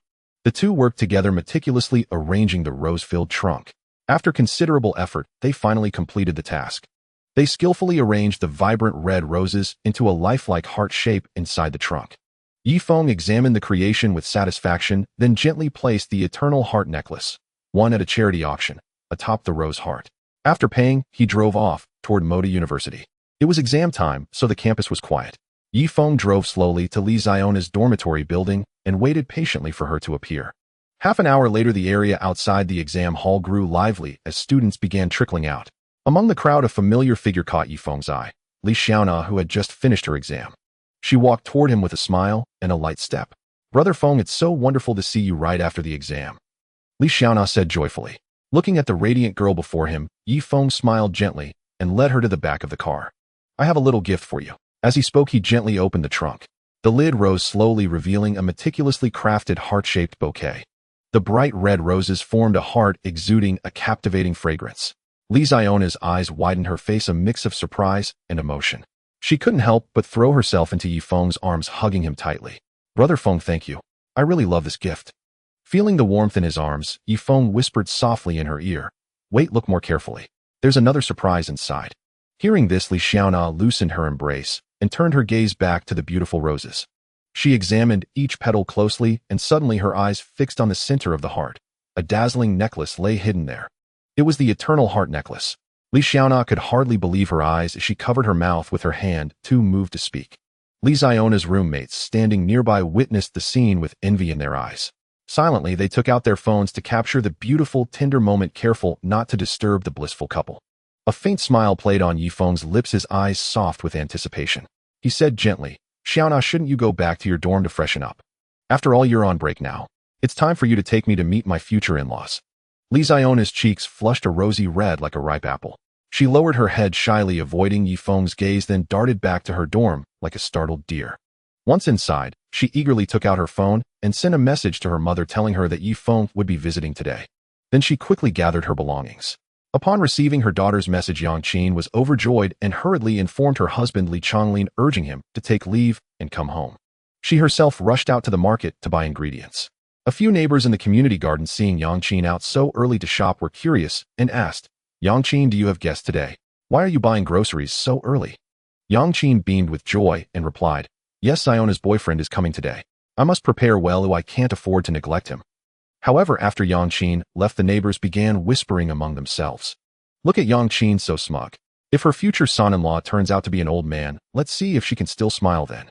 Exactly, giving such an expensive car. Most likely it's some rich old man." Meanwhile, Li Xiaona quickly tidied up and walked lightly down to Yi Feng, a smile curling at the corners of her mouth. "I drove here too. They'll send you the address. Let's race to see who gets there first." Her words were full of confidence and playfulness. Then the two drove off, separately speeding toward Tianhe community. Halfway there, Yi Feng noticed a fine liquor and cigarette store by the road. He stopped without hesitation and went in. After careful selection, he bought 2 cases of premium Mutai liquor and 10 cartons of Zhonghua cigarettes. When Yi Feng finally arrived at Tianhe community, he found Li Xiaona already waiting. She stood there looking around with a hint of anxiety, as if eagerly anticipating his arrival. Seeing Yi Feng, Li Xiaona immediately flashed a mischievous grin and said coyly, "Brother Feng, you lost this race. But it's okay, come on, follow me home." She then stepped forward to take a large bag of Zhonghua cigarettes from the back seat, while Yi Feng hoisted the 2 cases of Mutai, and together, they walked toward Li Xiona's home. When they reached the doorstep, Li Xiaona noticed Yi Feng seemed a bit uneasy and asked with concern, "Brother Feng, are you alright? Is something bothering you?" Yi Feng's face showed a trace of nervousness, and he stammered, "No. It's nothing. It's just my first time visiting the parents, so I'm a little nervous." Just then the door slowly opened and Yangqin greeted them with a warm smile. She said enthusiastically, "Xiaona, why haven't you invited Yi Feng inside yet? Yi Feng, don't be so formal. Relax." She then ushered Yi Feng into the house. Once inside, Yangqin quickly brought out a plate of fresh fruit for Yi Feng to enjoy. Then she gently took Li Xiona's hand, led her into the kitchen, and lowered her voice. "Don't forget what I told you last time." Li Xiaona looked confused, blinking her big eyes. "Mom, what did you ask me to do? I really can't remember." Yangqin sighed, helplessly patted Li Xiona's shoulder, and reminded her, "I told you to take Yi Feng for a walk around our community, especially to the garden. That way we can shut up those gossiping tongues and stop them from talking nonsense." Yangqin sighed, helplessly patted Li Xiona's shoulder, and reminded her, "I told you to take Yi Feng for a walk around our community, especially to the garden. That way we can shut up those gossiping tongues and stop them from talking nonsense." Yangqin sighed, helplessly patted Li Xiona's shoulder, and reminded her, "I told you to take Yi Feng for a walk around our community, especially to the garden. That way we can shut up those gossiping tongues and stop them from talking nonsense." Li Xiaona returned to the living room, plopped down on the sofa, and recounted to Yi Feng what her mother had just said.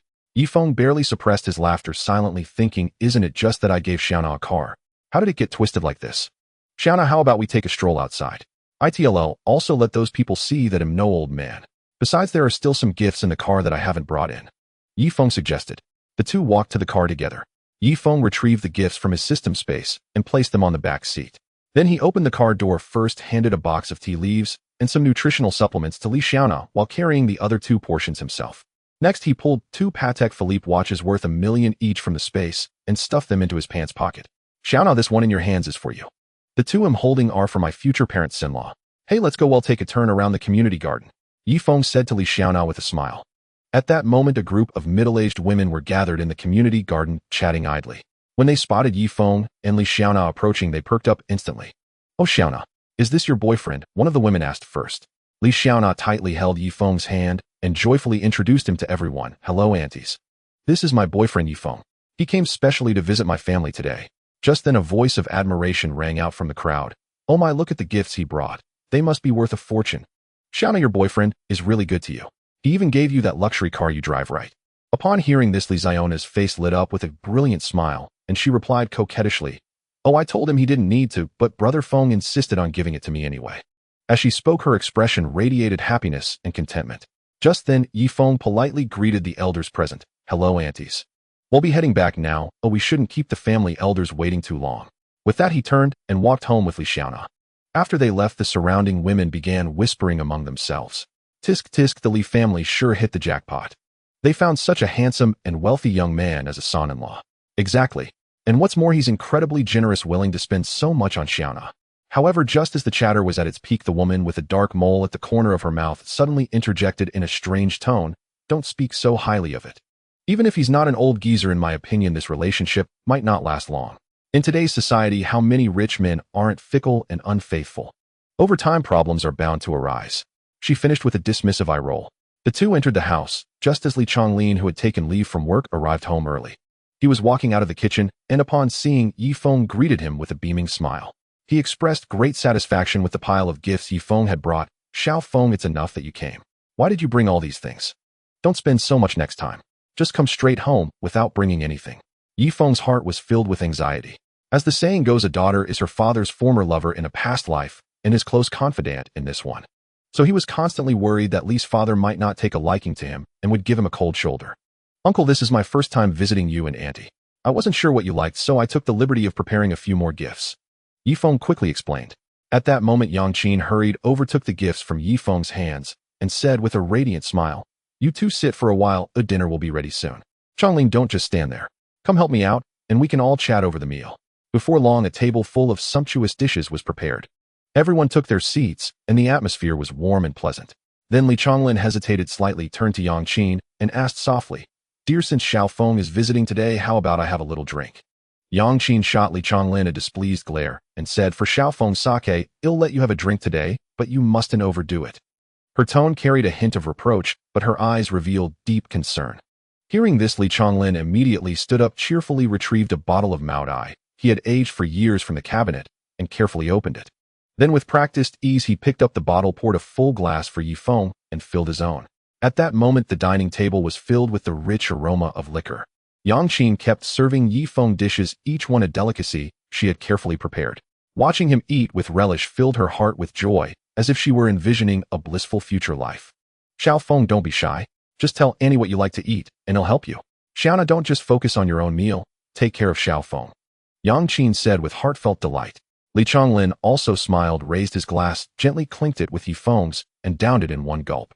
He said with emotion, "Xiao Feng, Xiaona is quite introverted and sometimes not good at expressing her feelings. Even when she's unhappy, she might keep it bottled up inside. So I hope you'll be tolerant and understanding of her in the future. Honestly, we as parents are truly overjoyed that you two have come together. Xiaona has often mentioned you to me for a long time now." As he spoke, a glint of satisfaction shone in Li Chonglin's eyes. Yang Qin looked at the father and daughter and couldn't help but remark, "Well, it's true that a daughter is her father's former lover from a past life. He won't even share his innermost thoughts with me." Her words carried a hint of playful reproach and a touch of loss. Li Chonglin quickly comforted her. "Oh dear, don't dwell on such details. By the way, Xiao Feng, what are your thoughts on the two of you?" He turned his gaze to Yifeng, his eyes full of concern. Yifeng replied earnestly, "Uncle, Annie Xiaona is on summer break now. I plan to take her to Tianjin to meet my parents. What do you think?" He then waited quietly for Li Chonglin and Yang Qin's response. At that moment, Li Chonglin and Yang Qin exchanged a glance and said in unison, "We have no objections. As long as you two have discussed it, it's fine." Their tone was gentle, showing respect and trust for their child. Li Xiaona, standing nearby, had already blushed deeply, her eyes filled with happiness and sweetness. She gazed silently at Yifeng, her shy and adorable demeanor evoking a sense of tender affection. Afterward, Li Chonglin and Yang Qin asked Yifeng with great interest about his family. Facing the elders' concerned and curious gazes, Yifeng remained perfectly composed, answering every question with patience and thoroughness. The atmosphere was remarkably relaxed and joyful, as intimate as a family gathering. As time slipped by, unsurprisingly, Li Chonglin gradually succumbed to the intoxication of fine wine.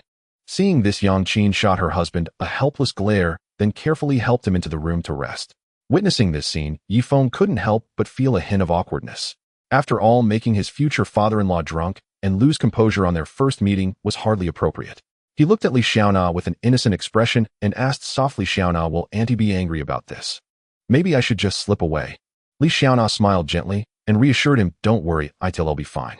You may think my mom always nags Dad, but she really cares about him. They're that classic couple who love and bicker at the same time."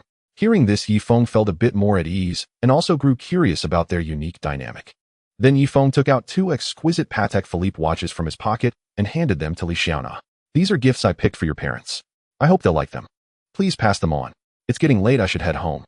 With a smile, he said goodbye to Li Xiaona and turned to leave. Back in the car, Yifeng circulated the spiritual energy within his body through his meridians, instantly dispelling all traces of alcohol and leaving him completely clear-headed. He started the engine and sped toward the Cloud Villa. Upon arriving home, Yilin confronted him angrily. "Brother, where did you go gallivanting today? How dare you leave me behind?" Yifeng couldn't help but laugh at his sister's pouting expression. "I visited Ziona's parents today, Such a formal occasion probably wasn't suitable for you. Besides, you were still in bed when I left. Yilin, though understanding that such an occasion wasn't for her, refused to concede verbally. If it's all your fault anyway. I don't care. You owe me compensation. As punishment, you have to take me out for a feast. Yifeng nodded helplessly, thinking his sister was indeed a little foodie. All right, Lin, I plan to return to Jincheng in a couple of days. You should prepare too. Yilin asked suspiciously. We're fine here. Why the sudden rush back? Did something happen at home? Yifeng quickly shook his head. Don't worry, nothing serious. I just want to bring Xiaona home to meet mom and dad. Yilin's eyes sparkled. Knowing that Xiaona would also come, she secretly rejoiced. This will be fun. I need to tell mom to prepare thoroughly. Brother, you've had a busy day. You must be exhausted. Go rest now. I won't disturb you. With that, she dashed back to her room like a joyful little bird. Yifeng watched her retreating figure, utterly baffled. This girl's way of thinking was truly unique. One moment she was clamoring for a lavish meal, the next she transformed into a caring sister urging him to rest. Once inside her room, Yilin eagerly grabbed her phone and dialed their mother's number. But before she could utter a word, Wang Meijuan's thunderous roar came through the receiver. You ungrateful little wretch. You've been gone so long, and now you think to call. What, think you've grown wings? They'll pluck them and make soup. Hearing her mother's fierce scolding, Yilin couldn't help but flinch, but quickly put on a fawning smile. Oh mom, don't be mad so fast. I've got some important intel about brother. Want to hear it? Wang Meiwan said dismissively. Your brother has always been sensible. What could he have? You're the one who's always been a troublemaker. Her tone carried a hint of reproach, but more so affection for her daughter. Yilin looked utterly defeated, muttering to herself, I'm so lively and cute. How am I a troublemaker? At most, I'm a little restless. She made faces at the air as she thought. Then she said excitedly, Mom, I've got huge news. Brother is coming back to Jincheng in a few days, and he's bringing my future sister-in-law. Surprise. Exciting. At first, Wang Meiwan didn't react much. So he's coming home. What's the big deal? It's not like he's never been back. Wait, what did you say? Your brother is bringing your future sister-in-law. Her voice shot up an octave as if she couldn't believe her ears. Yes. Mom, you need to prepare to welcome your future daughter-in-law. Yilin giggled on the phone. But before she could finish, Wang Meiwan was already shouting, Old Yi, our son is bringing his girlfriend home. Then came a commotion as if Wang Meiwan was frantically searching for yes father to share the good news. Yilin listened to the fading voice on the phone and shook her head helplessly. Mom's still so excitable at her age. I guess I got this from her. She hung up gently, but a happy smile crept across her lips. On the other side, Wang Meijuan, overjoyed, hurried to the villa's courtyard where Yi Yuanhai was tending to the flowers. Old Yi, great news. Our son is bringing his girlfriend home. Hearing this, Yi Yuanhai was so thrilled, he dropped his tools. Really? Haha, wonderful. Our little pig is finally going to root for some cabbage. Tell me, when exactly are they coming? Wang Meiwan was amused by him, but then realized she had been so excited that she forgot to ask Yilin for the exact date. She slapped her forehead and laughed. Oh, my memory. She didn't say the exact day, but it should be within these few days. By the way, let's head to the mall later and buy some new clothes. And I need to get a beauty treatment. I want to look my best for our future daughter-in-law. When they come back, we'll tidy up the room. Old Yi, what do you think about preparing just one room for them? That way we can have a grandchild sooner. As she spoke, Wang Meijuan's face was radiant with happiness and anticipation. Yifeng was still unaware that his plan to bring his girlfriend home had already been revealed to his mother by Yilin. He was eagerly looking forward to surprising her. The next day, nearing noon, Yifeng rose lazily. After a quick tidying up, he headed straight to Qingji Building. As soon as he arrived at the entrance, the security guard, recognizing the company's big boss, promptly let him in. Stepping into the elevator and arriving at the company, Yifeng suddenly felt a gaze fixed intently on him. Turning around, he saw Wang Chao staring at him with a look of deep grievance. Yifeng couldn't help but feel surprised. Several days had passed, and Wang Chao was still working as a cleaner. It seemed Shun Haoyue had been serious about making him clean for a month. Third brother, how have you been? Have you adapted yet? Wang Chaos' face was full of worry as he sighed. Fourth brother, am being tortured to death. Do you think I can adapt? Tortured? How could this be? Didn't they know Wang Chao was his man? Just then a scolding voice rang out. Wang Chao, how dare you slack off? Get over here and wipe the reception room clean. You have no sense of awareness at all. Young as you are, you deserve to be a cleaner. Hearing this, Yifeng's face darkened instantly, but Wang Chao simply patted him on the shoulder, remained silent, and walked toward the reception room with a mop in hand. Yifeng returned to the elevator, pressed the button for the 23rd floor, and headed straight for Shun Haoyue's office. As soon as he stepped out, the secretary saw him and hurriedly welcomed him into the office. Inside the office, Shun Haoyue was conversing with Fang Mingyue. Seeing Yifeng's angry expression, she quickly asked, Mr. Yu, what brings you to the company today? You seem displeased. Has something happened? Yifeng said, How is the takeover of the Fong family's assets going? And have 90 of their assets been donated to charity? Shun Haiyue replied, the Fong family's assets are still being processed, and the charity donations have just begun. By the way, Mr. Yi, I'd like to have Mingyue join the company as vice president. What do you think? Yi Feng ignored her and said to Fong Mingyue, go back and tell old Master Fong to choose between his money and his life. You may leave now. Fong Mingyue felt a chill run through her. Without daring to argue, she quickly left to report to the old master. Yi Feng turned to Shun Haiyue and said coldly, Shun Haiyue, what's going on with Wang Chao? I agreed to let you run the company entirely and allowed Wang Chao to work as a cleaner for a month, but even a receptionist dares to yell at him and mock my brother with sarcasm. I want to ask you, was this your intention? Shun Haiyue now understood why he was so furious. It was because of Wang Chao. Mr. Yi, I'm truly sorry. It was my oversight. I will punish those people. Yi Feng gave her a deep look and said, fire everyone involved. No matter who they are. Remember, I don't care if this company makes money. I wouldn't mind if it lost every cent. As for the vice president, I'll arrange someone to come as my representative in the company. And I'm very disappointed in your performance. With that, he turned and left without hesitation, heading straight for the office area downstairs. Quickly spotting Wang Chao, he strode over, grabbed him, and was about to leave. However, before they reached the elevator, someone intercepted them. Wang Chao, you've got some nerve. Leaving your post without permission. Do you not want this job anymore? They'll fire you right now. A shrill, piercing reprimand rang out abruptly. This sudden scene was witnessed by Shun Haiyue, who had rushed over. Without a word, she stepped forward and delivered a resounding slap to that woman's face. The woman's face was filled with shock and disbelief as she glared at Shun Haiyue and roared, Cousin, you actually hit me over a stinking cleaner. Yi Feng stared at Shun Haiyue expressionlessly and replied coldly, so this is a member of the Shun family. Humph, it'll give you 3 days to clear out all the parasites from the Shun family in the company. As for the vacant positions, hire a headhunting firm and offer triple the salary to attract talent. They'll explain this matter to Brother Shin personally. Without another word, he took Wang Chao's hand and left without looking back. Once downstairs, Yi Feng asked Wang Chao to wait in the car while he called Shin Haoran. Brother Shin, I just went to Huanyu Investment and found many relatives of the Shun family. They're acting quite arrogantly. Was this your arrangement? Shin Haoran felt somewhat embarrassed, as it was indeed all his doing. Brother Yi, I'm truly sorry. At the time, the company was short-staffed, so I transferred some people over. If you're not satisfied, you can replace them at any time. It was my oversight. Please forgive me, Brother Yi. Seeing Shun Haoran apologize so sincerely, Yi Feng found it hard to press further and simply nodded silently. Then he opened the system mall and used 200 points to exchange for a 5-star business genius, whom he named Yi Hongfei. Immediately after, Yi Feng issued an order for Yi Hongfei to go to Huanyu Investment as vice president. With these arrangements made, Yi Feng turned back to the car. Third brother, why didn't you tell me you were being treated unfairly? Yi Feng asked from inside the car. But Wang Chao replied nonchalantly, it's no big deal, not worth mentioning. Sure, I faced some exclusion at work, but the pay is good. They probably thought I was demoted to cleaner because I offended someone, so they tried to curry favor with Shun Haiyue by making things hard for me. Actually, Shun Haiyue doesn't have much to do with it. Yi Feng nodded slightly in agreement, pondered for a moment, and then let the matter go. Then he turned to Wang Chao and said, Third brother, this afternoon a man named Yi Hongfei will come to the company as vice president. From now on, let him guide you in your work. I still have some miscellaneous matters to handle. If you run into any trouble, feel free to call me anytime. Let's not drift apart, brothers. With that, Yi Feng pushed open the car door, stepped out, opened the trunk, and took out an LV belt and an exquisite wallet. He handed them to Wang Chao with a smile, saying, I took a trip to Hong Kong a few days ago and picked up these little trinkets for you. Wang Chao took the gifts cheerfully and teased, Hey, fourth brother, you've improved. You actually remember to bring your big brother a gift. Since you're being so thoughtful, go enjoy your time with your little girlfriend. No sooner had Yi Feng left than his phone rang abruptly. Glancing at the caller ID, he was surprised to see it was Zhang Zhuwei, who was far away in Jincheng. Brother Zhang, what brings you to call today? Yi Feng asked with a smile. On the other end of the line, Zhang Zhuwei paused for a moment before speaking slowly. Brother, Yi Old Qian is in trouble, and this time it's serious. He specifically told me not to tell you, but after much thought, I felt I should inform you and see if you can help.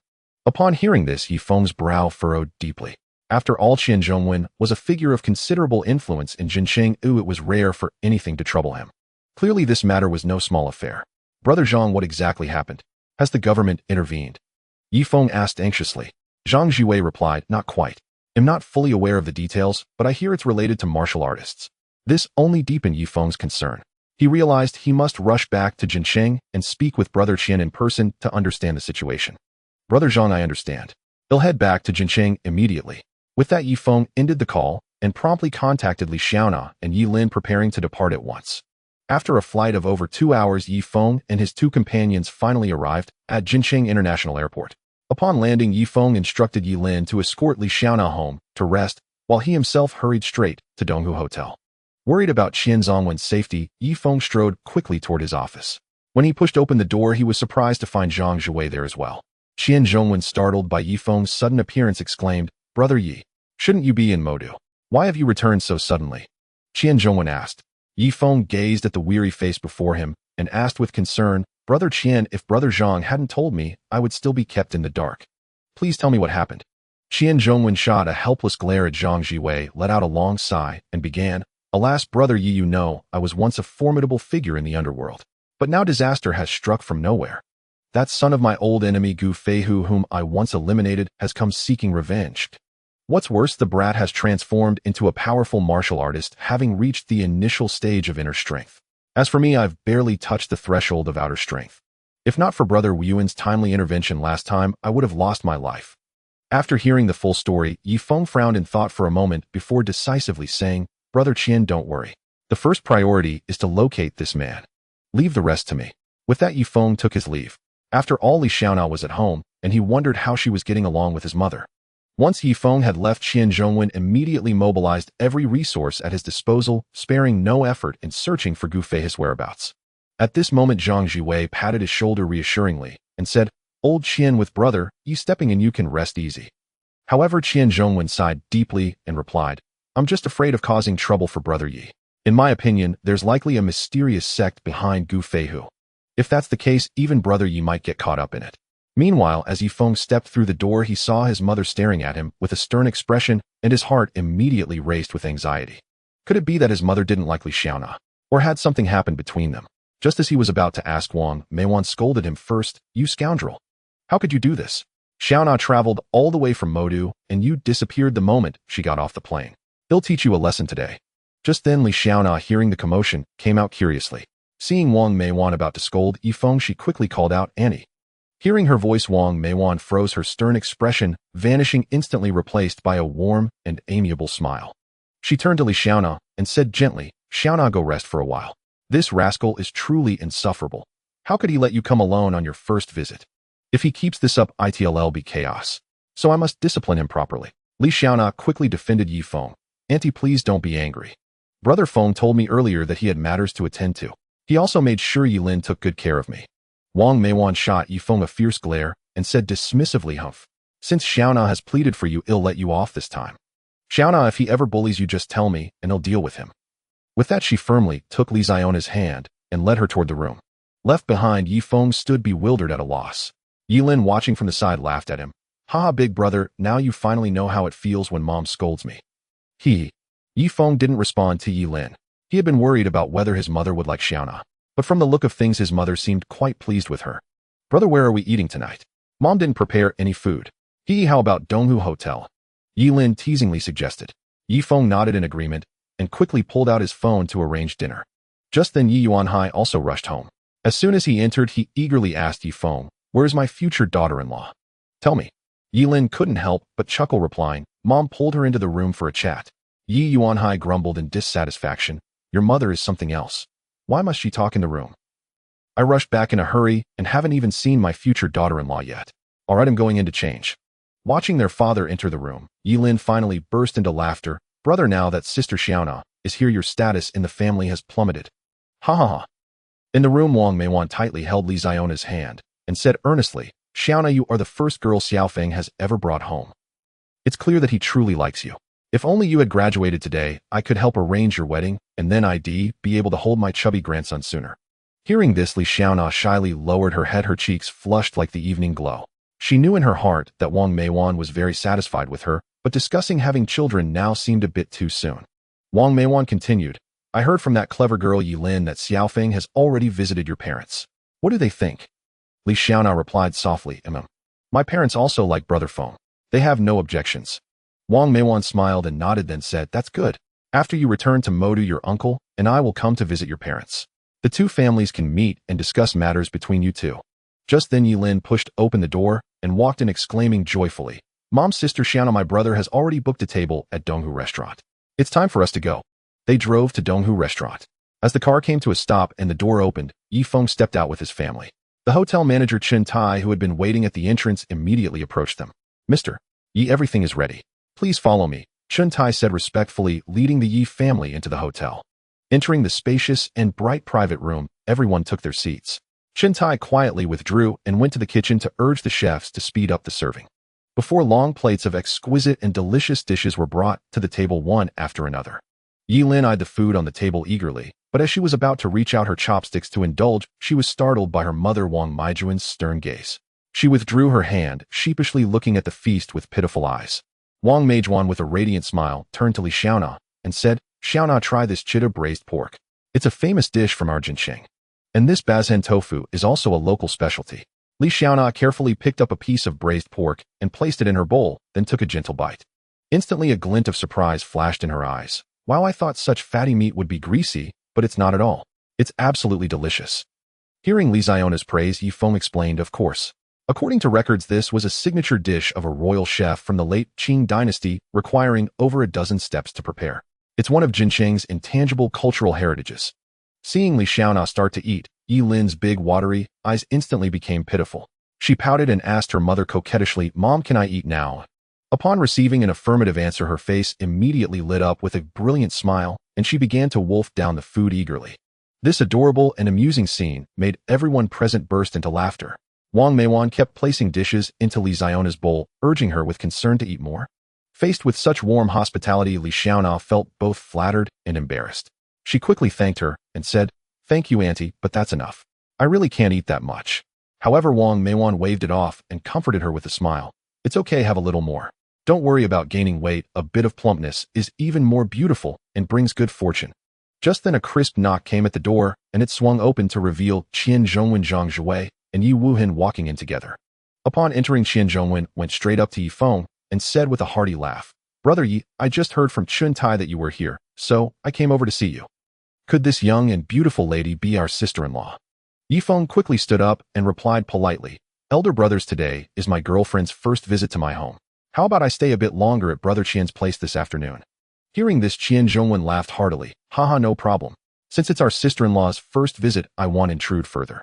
This meal is on me. Please enjoy yourselves and order whatever you like." With that, he gave a slight nod to everyone and turned to leave. After a while, Yi Feng looked at his mother and Li Xiaona and said softly, "Mom, Xiaona, take your time eating. There's no rush. He'll go over to Brother Qian's place to say hello." With that, Yi Feng stood up gently and left the private room. Reaching the door of Qian Zongwen's office, he pushed it open and stepped inside, only to hear a burst of hearty laughter. "Haha, I told you, brother, you would come find us." Qian Zhongwen laughed loudly. Yi Wuhan also chuckled, chiming in, "Indeed, Brother Qian knows my brother well. But even if you guessed right, there's no reward." As he spoke, Yi Wuhan waved at Yi Feng, signaling him to come in and sit down.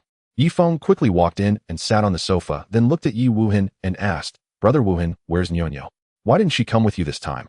Before Yi Wuhan could answer, Zhang Zhuwei interjected eagerly, Nyonyo is with her godmother now, that beautiful little secretary of Yuan's." "Ha ha." Yi Feng curled his lips into a faint smile and said softly, "Brother Wuhan, it seems you've come to terms with it. That's good. There will be someone to take care of you and Nyonyo. One must always look forward and not remain trapped in memories." Hearing this, Yi Yuan's face flushed with embarrassment, and he protested awkwardly, "Yi Feng, don't meddle. There's nothing going on. It's just that Nyonyo likes Shaolin. I don't have those feelings." Qian Zhongwen couldn't resist teasing, "Wuhan, since Nyonyo likes her so much, why not give it a try? After all, for the child's sake, it's worth it. And I think Lin Wanqiu is really good.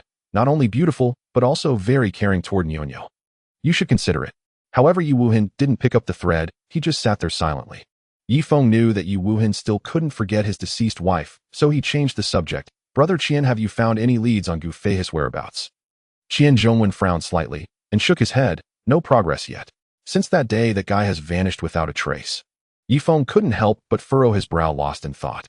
He couldn't linger in Jincheng indefinitely, yet he feared that Qian Zhongwen might meet with misfortune if he left. After much deliberation, he decided that if he truly had to leave, he could only assign a shadow guard. For now, he would give him a basic defensive talisman. Having made up his mind, Yi Feng feigned composure as he reached into his shirt pocket, actually retrieving a basic defensive talisman from his system space, and handed it to Qian Zhongwen. Qian Zhongwen took the talisman with suspicion, scrutinized it for a moment, and asked in confusion, "Brother Yi, why are you giving me this piece of talisman paper?" Yi Feng quickly explained, "This is no ordinary talisman paper. It can save your life in a moment of crisis. It has the power to withstand attacks from a grandmaster for up to 10 minutes. Hearing this, Yi Wuchen and Zhang Jiwei's eyes widened as they stared intently at Yi Feng, their gazes seeming to say, "What about ours? Hurry up and bring them out." Yi Feng had no choice but to produce the remaining 4 talismans, saying, "This is all I have, divide them among yourselves." In the end, after some discussion, Yi Wuchen took one, while Qian Zhongwen and Zhang Jiwei each received 2. Yi Feng once again retrieved 2 bottles of pills from his storage pouch, one of spirit-gathering pills and one of realm-breaking pills, and handed them to Yi Wuchen. After explaining the effects of each in detail, he turned to Qian Zhongwen and Zhang Jiwei and said, "These pills aren't suitable for you two, so I won't give you any. Brother Wuchen, find a quiet place to break through your cultivation. He'll take my leave now." With that, Yi Feng turned and returned to the private room. As soon as he entered, Yi Lin eagerly approached him. "Brother, we've been waiting for you forever. Let's head home early."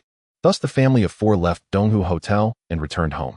Once inside, Yi Lin without a word grabbed Li Xiaona and headed toward her room. Just then Wang Meiwan quickly interjected, "Xiaofeng, it's still early. Why don't you take Xiaona for a stroll by East Lake and enjoy the scenery?" Hearing this, Yi Lin's interest was instantly piqued, and she chimed in, "Yeah, brother, let's go to Happy Valley instead. I really want to ride the roller coaster." However, Wang Meiwan cleared her throat and said sternly to Yi Lin, "Xiaolan Mom needs to talk to you. Come to my room for a moment." Once they were gone, Wang Meiwan said to Yi Lin with exasperation, "You little troublemaker, can't you let your brother and Xiaona have some time alone? Why do you have to barge in? You have no sense of propriety, just like your father, not a bit like me." Yi Yuanhai muttered helplessly from the side, "Why is it that the good traits come from you, but the bad ones come from me? I'm catching strays here." After leaving the villa, Yi Feng asked gently, "Xiaona, would you like to go to the amusement park, or shall we take a walk by the lake?" Li Xiaona pondered for a moment and replied, "Feng Ge, let's walk by the lake." Since Xiaona wanted to go to the lake, Yi Feng didn't take the car. Instead, he held her hand tightly and slowly walked toward the lake. As night fell, the two walked arm in arm, gazing at their reflections on the lake. Li Xiaona took out her phone, snapped a picture of the lake, and said with a smile, "Feng Ge, a line of poetry comes to mind. The moon at the bottom of the sea is the moon in the sky. The person before my eyes is the one in my heart." Yi Feng wrapped his arm around her waist and said, "In my sight there is no one else. All around me is only you." They stood side by side, gazing at the shimmering, faintly glowing surface of the lake. They leaned on each other in silence, savoring this rare moment of tranquility. Just then a soft, timid voice broke the serene atmosphere. "Big brother, big sister, would you like to buy a flower?" Li Xiaona crouched down and looked at the little girl before her, who appeared to be about 4 or 5 years old. With a friendly smile, she asked, "Little sister, it's so dark out. Why are you selling flowers all alone?" The little girl gently shook her head, pointed to a man setting up a stall not far away, and replied softly, "I came with my daddy. Daddy once told me that only the happiest people can have these beautiful flowers, so I decided to come over here and give it a try." Looking into the little girl's hopeful and eager eyes, a wave of warmth surged in Li Ziona's heart. Without hesitation, she bought a vibrant red rose and handed it to Yi Feng. The little girl jumped for joy, running away while shouting over her shoulder, "Awesome. I've sold 3 flowers now. If I sell 96 more, Mommy will come back." Li Xiaona was deeply moved by the little girl's innocent words, and her eyes began to glisten with tears. She silently watched the little girl's receding figure. She slowly stood up, her gaze fixed on Yi Feng, and said softly, "Feng Ge, I once came across a saying, the chance of a boy receiving flowers is only 0.01. Many people only receive their first bouquet at a funeral. Now I give you this rose, hoping that we can hold hands like this and stay together for life." At that moment, Yi Feng's heart was filled with emotion. He held Li Xiaona tightly and whispered, "Thank the heavens for letting me meet someone as wonderful as you. And thank you for loving me so deeply, letting me experience how beautiful love can be." Li Xiaona tilted her head slightly, gazing at Yi Feng with tender affection, her lips parting softly. "Feng, go kiss me." Yi Feng leaned in close and kissed her with all his might, as if time itself had stopped. In that instant, only each other's reflections remained in their eyes. After a long while, they finally parted. Li Xiaona shyly looked around and noticed a crowd of onlookers gathered nearby. Her face flushed crimson, and she quickly pulled Yi Feng away. Once they were far from the crowd, Li Xiaona saw Yi Feng looking at her with a smile and said petulantly, "Feng Ge, you're laughing at me, humph. I'm going to punish you properly. You have to carry me home." Yi Feng bent down slightly, and Li Xiaona leaped onto his back like a nimble cat, leaning against him gently. The tender sensation from her touch sent a current through Yi Feng's heart, stirring ripples in his emotional lake. His pace unconsciously slowed as if time itself had decelerated, and he walked slowly toward home. At that moment, he wished this path could be a little longer. When they arrived at the doorstep, Lee Ziona's face was flushed crimson as she whispered coquettishly, "Brother Feng, please put me down. If Uncle and Auntie see us like this, how embarrassing it would be." Hearing this, Yi Feng, though reluctant, gently set her down on the ground. Then the two entered the villa together. As soon as they stepped inside, Yi Lin swiftly grabbed Lee Ziona's hand and without explanation pulled her into her own room. Meanwhile, in a dark, damp basement reeking of mildew in Jincheng City, a burly, muscular man sat alone, drinking gloomily. This man was named Gu Feihu. A few days ago, he had sought revenge against Qian Zhongwen, but unfortunately encountered Yi Wuhan, failing to exact vengeance and suffering severe injuries instead. Since then, he had been hiding in this sunless place to recover. At that moment, a faint sound of footsteps came from outside the basement door. Gu Feihu instantly became alert, his eyes sharpening like an eagle's. His right hand swiftly reached for the razor-sharp dagger on the table, gripping the handle tightly as he stared intently at the closed door. As the footsteps drew nearer, his heartbeat quickened and tension mounted. Finally, the door slowly creaked open, revealing a spirited, vibrant old man. Gu Feihu exclaimed joyfully, "Master, why did you trouble yourself to come in person?" This elder was his revered teacher, Jiang Linha, one of the 5 elders of Kangyu Valley. Jiang Linha casually tossed a guiyuan pill to Gu Feihu and instructed, "Take this pill quickly to heal your injuries. I will wait outside for you." With these words, he turned and left. Gu Feihu, knowing time was of the essence, wasted no time. He swallowed the pill, sat cross-legged, and began to circulate his qi to regulate his breath. After about half an hour, he felt his body fully restored, even stronger than before. Impatiently, he rose to find Jiang Linha. Arriving at a pavilion in the residential area, he saw Jiang Linha sitting quietly with his eyes closed. Gu Feihu, not daring to disturb him, stood upright and waited for him to awaken. Before long, Jiang Linha slowly opened his eyes and asked, "Feihu, tell your master, how exactly were you injured?" Gu Feihu respectfully acknowledged and then recounted the entire incident from beginning to end. After listening, Jiang Linha admonished, "In the future, do not act so recklessly and impulsively. Be sure to understand your opponent's background, plan carefully, and strive for a single fatal blow. Tomorrow your master will accompany you to settle this karmic debt." At the East Lake Villa, Yi Feng lay on the soft, comfortable bed, pondering why Yi Lin had pulled Li Xiaona into her room. Driven by curiosity, he decided to use his divine sense to spy on their activities in the room. When his divine sense scanned the room where the two women were, Yi Feng saw Yi Lin holding a thick photo album, flipping through the pages and explaining the photos to Li Xiaona in detail. "Sister Xiaona, look at this. This was taken when my brother was on a summer trip with his classmates during high school. I pestered him until he let me tag along. See that pretty girl standing next to him? Her name is Molly. She's become an enviable flight attendant now, but she's always had a secret crush on my brother. She even mustered the courage to confess to him, only to be mercilessly rejected." Hearing this, Li Xiaona couldn't help but ask softly, "Lin, are there many girls who like Brother Feng?" Yi Lin's face beamed with pride as she replied smugly, "Of course. Ever since he was young, countless girls have adored my brother.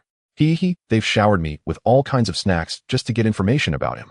The most memorable time was when a girl gave me an entire huge box of chocolates just hoping I'd pass a love letter to my brother."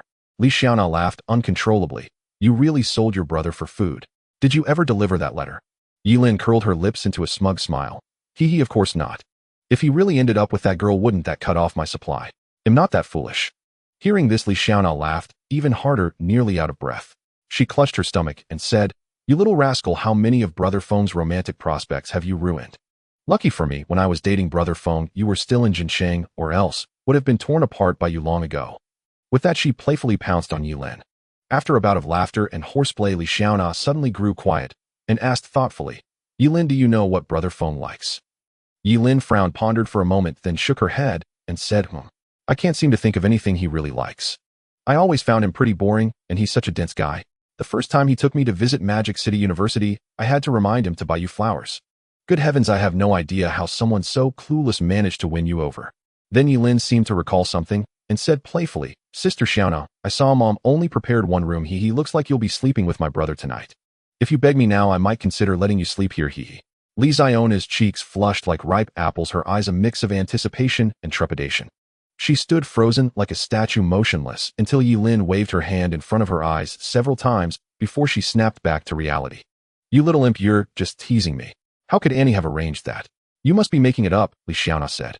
Yi Lin stared intently at the blushing Li Xiaona, a mischievous smile curling at the corner of her mouth. "If you ask me, you're just dying to share a bed with my brother. Why else would you be blushing?" Hee hee. Sister Xiaona, your thoughts aren't so innocent, how embarrassing. Just as they were bantering, Wang Meiwan pushed open the door and entered, a warm smile on her face. She looked at Li Xiaona with tender eyes and said softly, Xiaona, your room is all set right across from Xiaofeng's. If you're tired, you can rest anytime. Tomorrow, let Xiaofeng take you around. As for you, Yilin, you should get to bed early too.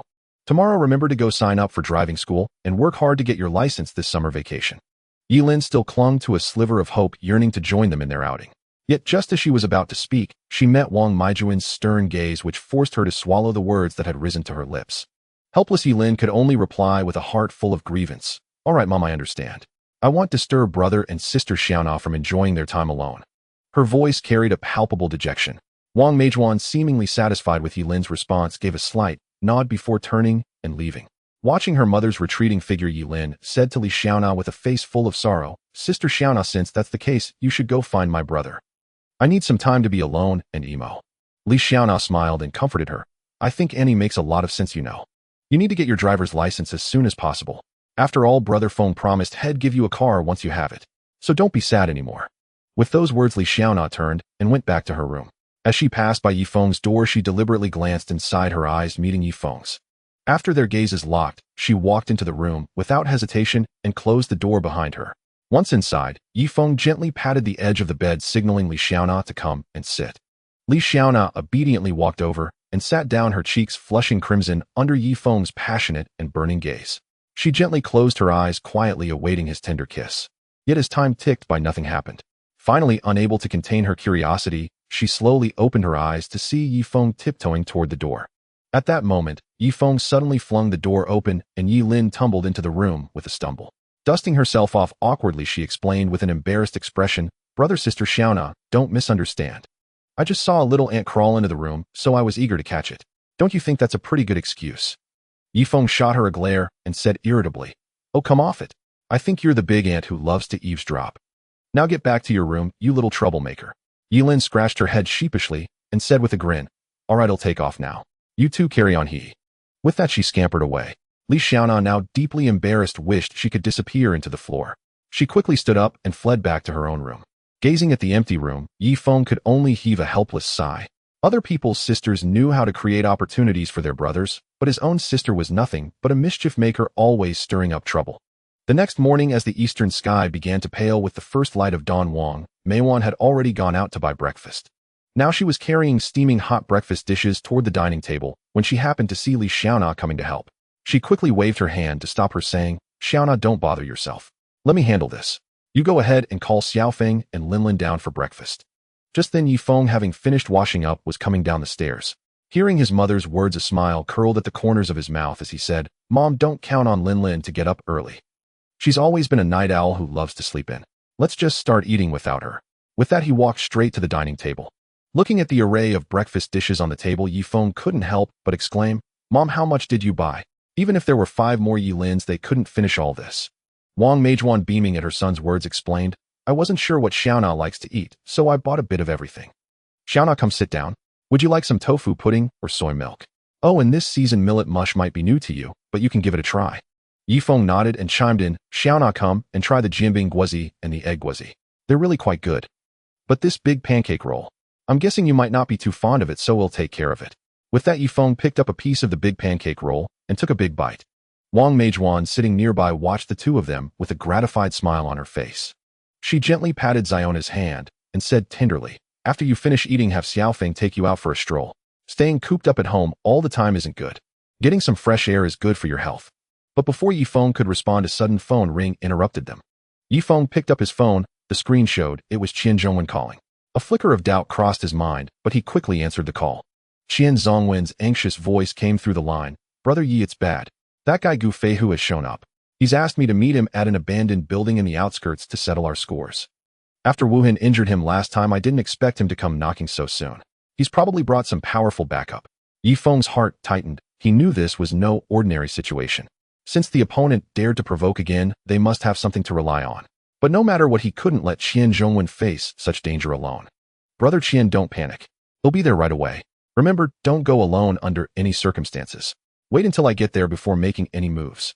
As he spoke, Yifeng had already stood up ready to leave. After hanging up, he looked at Li Xiaona with an apologetic expression and said, Xiaona, I'm really sorry. I won't be able to keep you company today. Li Xiaona, who understood Yi Feng well, looked at him tenderly and said softly, Brother Feng, go ahead and don't worry. But remember to come back early. Without wasting a moment, Yi Feng hurried to the Donghu Hotel. Upon entering, he saw Zhang Jiwei and Yi Wuhan also there. But Yi Feng didn't stop to exchange pleasantries with them. He went straight to Qian Zhongwen and asked eagerly, Brother Qian, have you seen Gu Feihu yet? Qian Zhongwen slowly shook his head and replied in a grave tone, Not yet. The front desk delivered a letter from Gu Feihu this morning. With that, he handed the mysterious envelope to Yi Feng. Yi Feng quickly tore it open and read its contents carefully. After finishing, he looked up and said to the group with unwavering determination, Brother Qian, there's no time to lose. Let's set off now. With me by your side, you have nothing to fear. Just as the group was about to step out of the hotel, Yi Feng suddenly turned to Zhang Jiwei, who also intended to join them, and earnestly advised, Brother Zhang, this operation is full of uncertainties and quite dangerous. Given your current abilities, it would be more prudent for you to stay behind and wait for our news. Zhang Jiwei, fully aware that he was just an ordinary man and would likely be of little help, nodded in agreement and no longer insisted on following.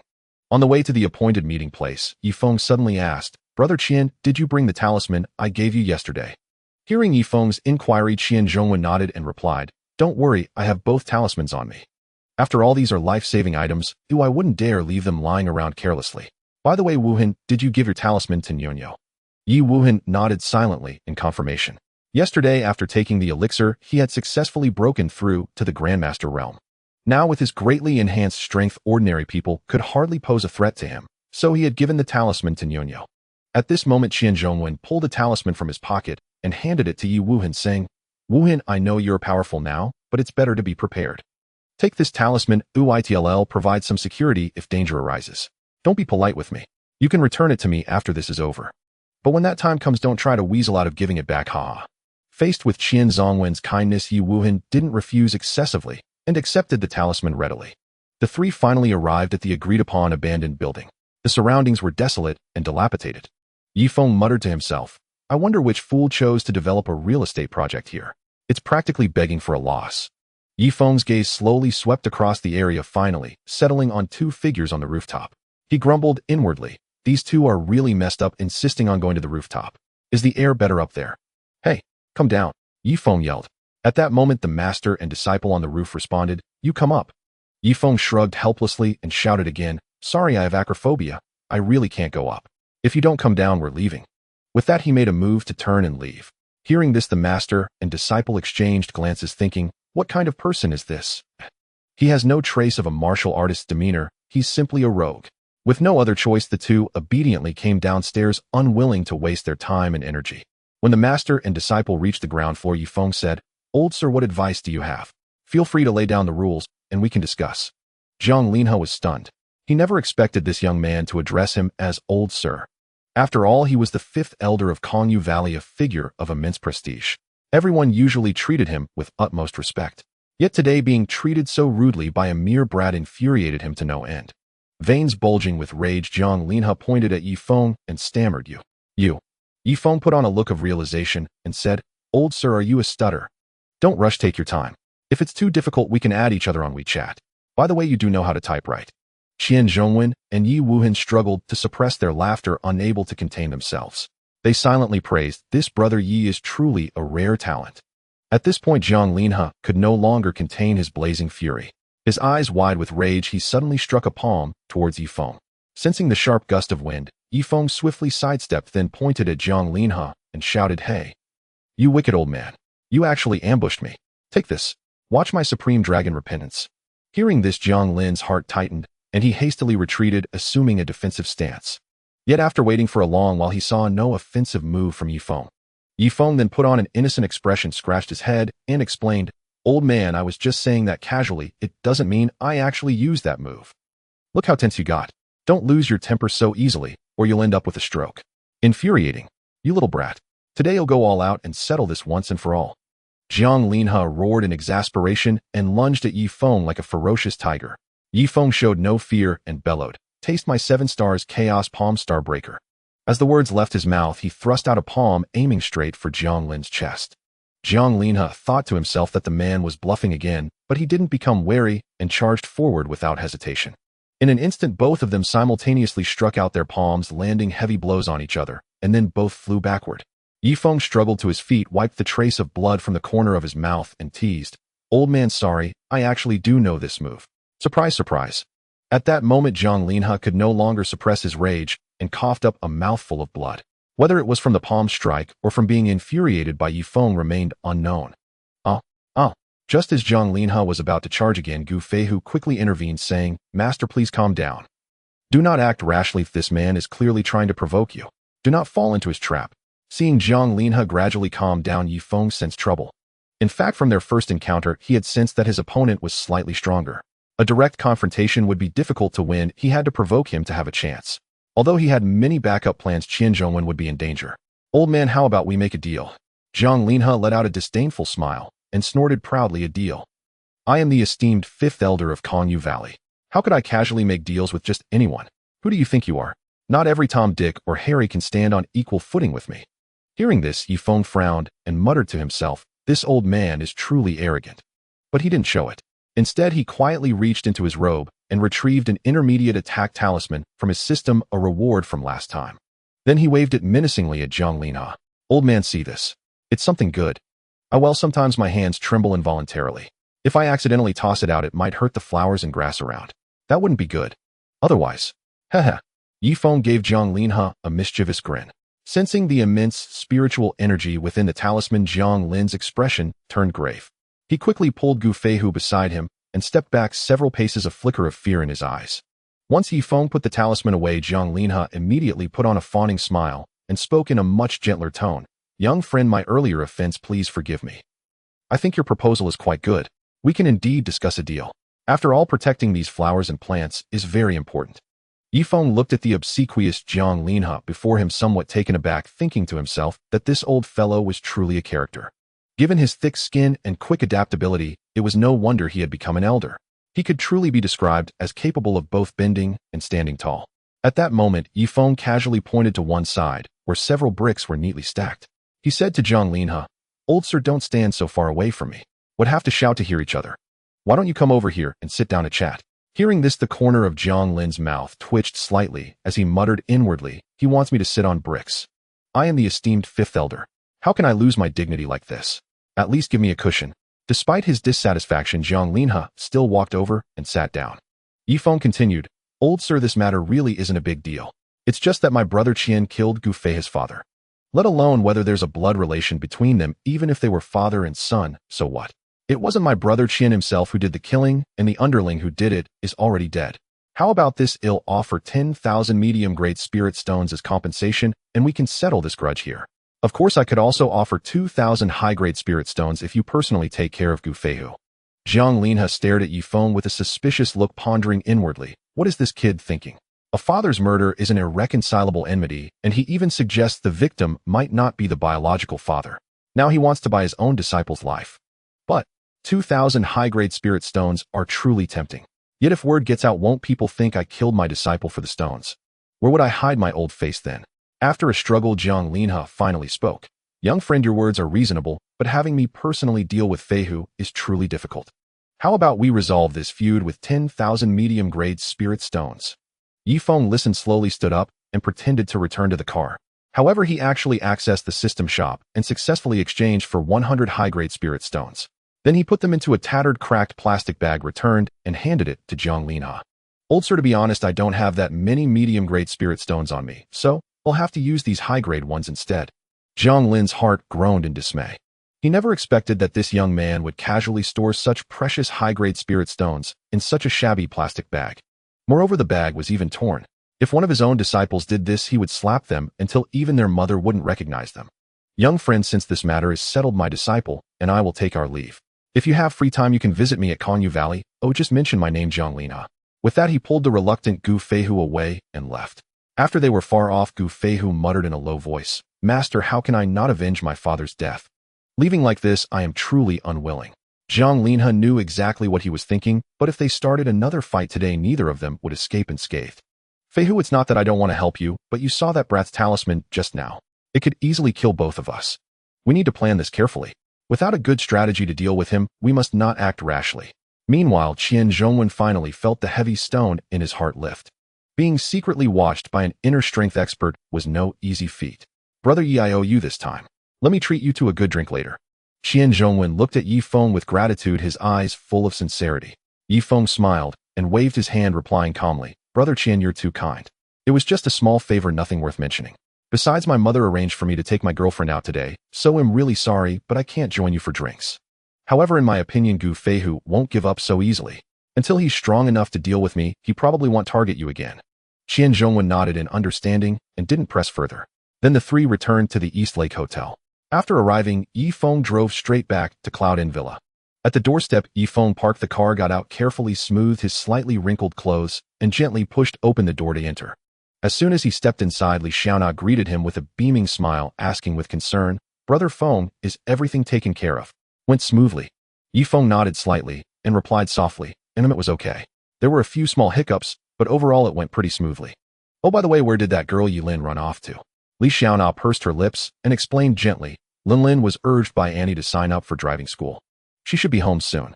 Just then Wang Meiwan heard the noise and came out of her room into the living room. Seeing his mother, Yi Feng asked, Mom, Dad's been gone all day lately. Where does he keep going? Wang Meiwan shot him a glare and said irritably, all thanks to you. You insisted on making your dad manage that lousy flower base. Now he practically lives there. If I didn't know him better, I'd suspect he had another family outside. You, since that girl Yilin isn't here, take Xiaona out for a stroll. Don't just stay cooped up inside. Yi Feng scratched his head sheepishly at his mother's words, then quickly grabbed Li Ziona's hand and left the house. At the door, Yi Feng turned to Li Xiaona and asked, Xiaona, do you want to go to the amusement park or stroll down the scenic street? Li Xiaona thought for a moment and replied, Brother Feng, let's go to the scenic street. I heard Jin City Scenic Street is known as the Exposition of Nations. After we've walked around, we can also ride the famous Eye of Jin City Ferris wheel. Yi Feng took her hand, walked over to the Aston Martin 177A, and opened the door with a smile, saying, Your personal driver has arrived, Miss Li. He'll make sure you're satisfied today. Li Ziona's lips curled up as she cheerfully replied, Mr. Yi, I'm counting on you today. If you do well, there might be a reward for you. Yi Feng carefully helped Li Xiaona into the car, then sped toward the city center. His mind was filled with thoughts of the reward she had promised, brimming with anticipation and curiosity.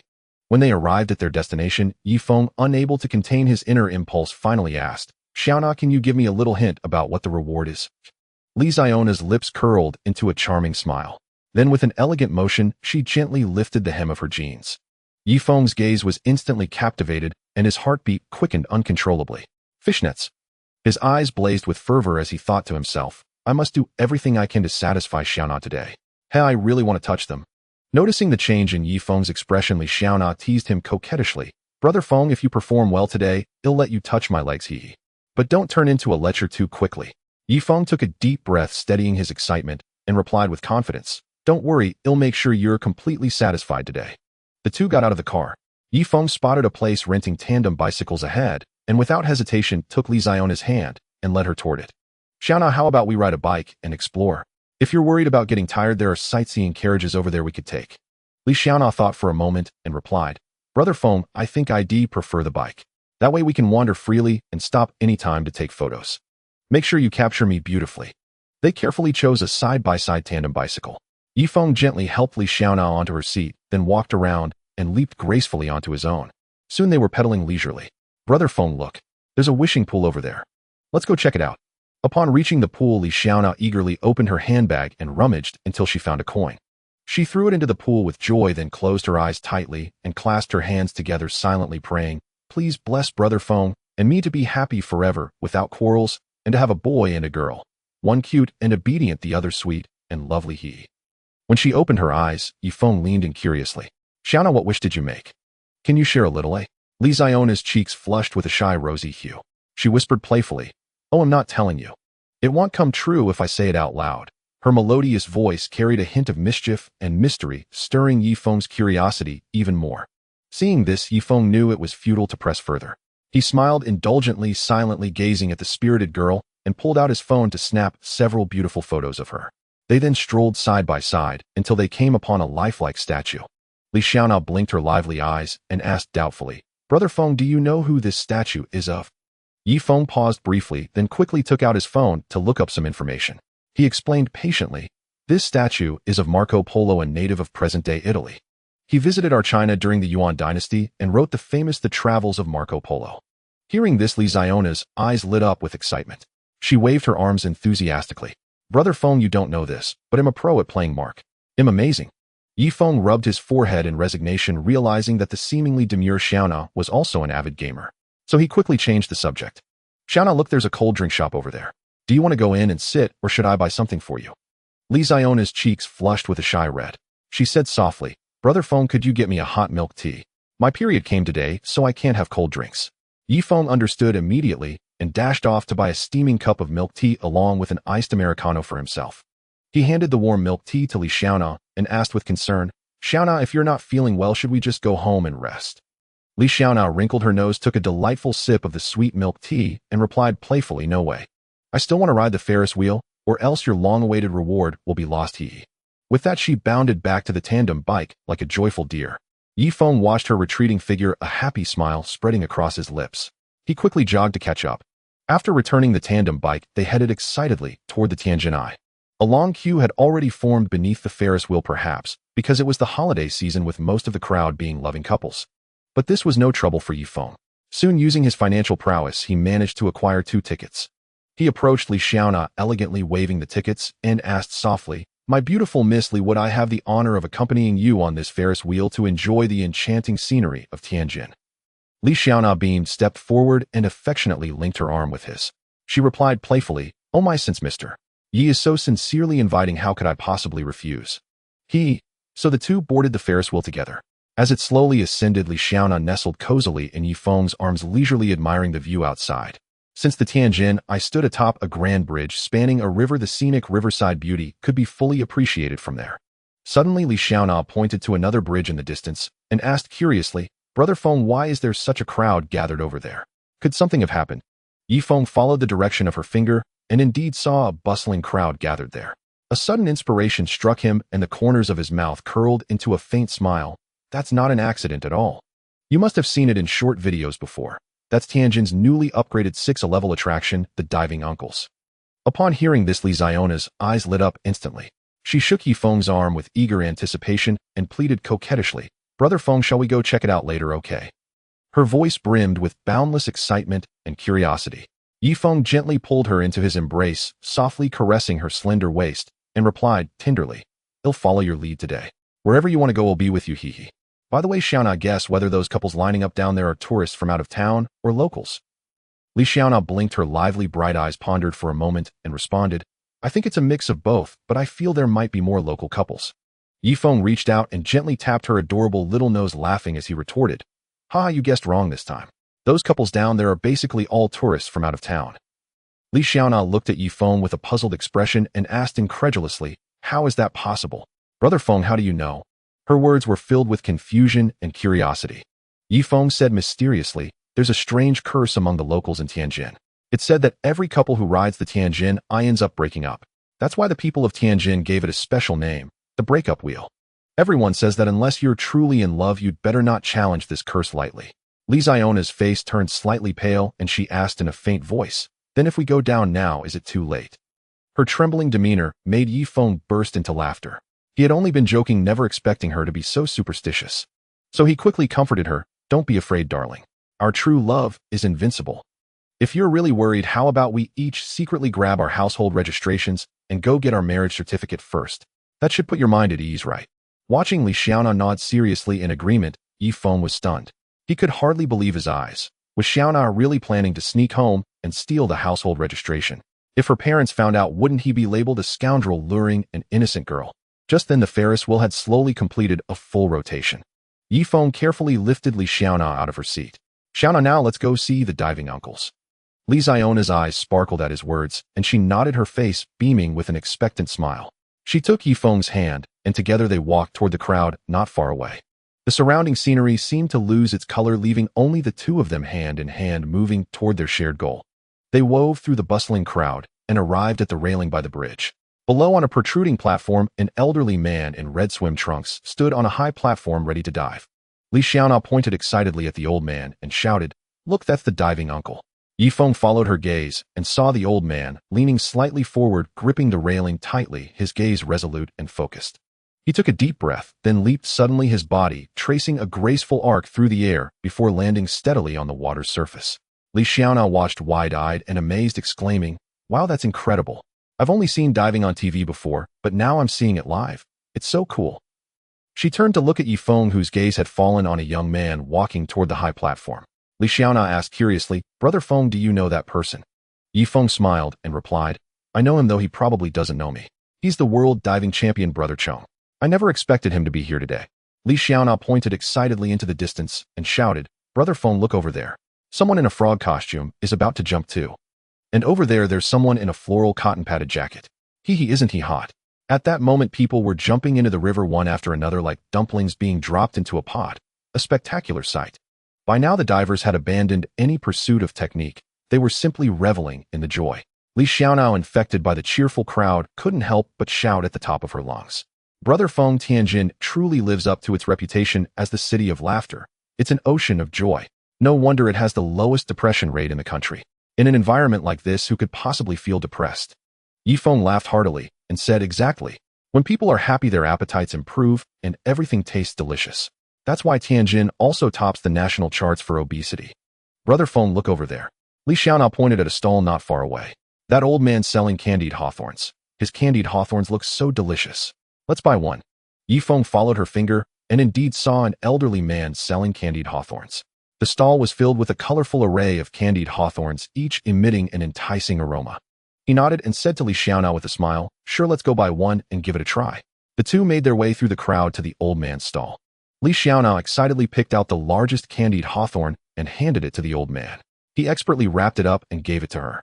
Li Xiaonao took a bite of the candied hawthorn, and the sweet flavor spread through her mouth. She closed her eyes, savoring the wonderful taste.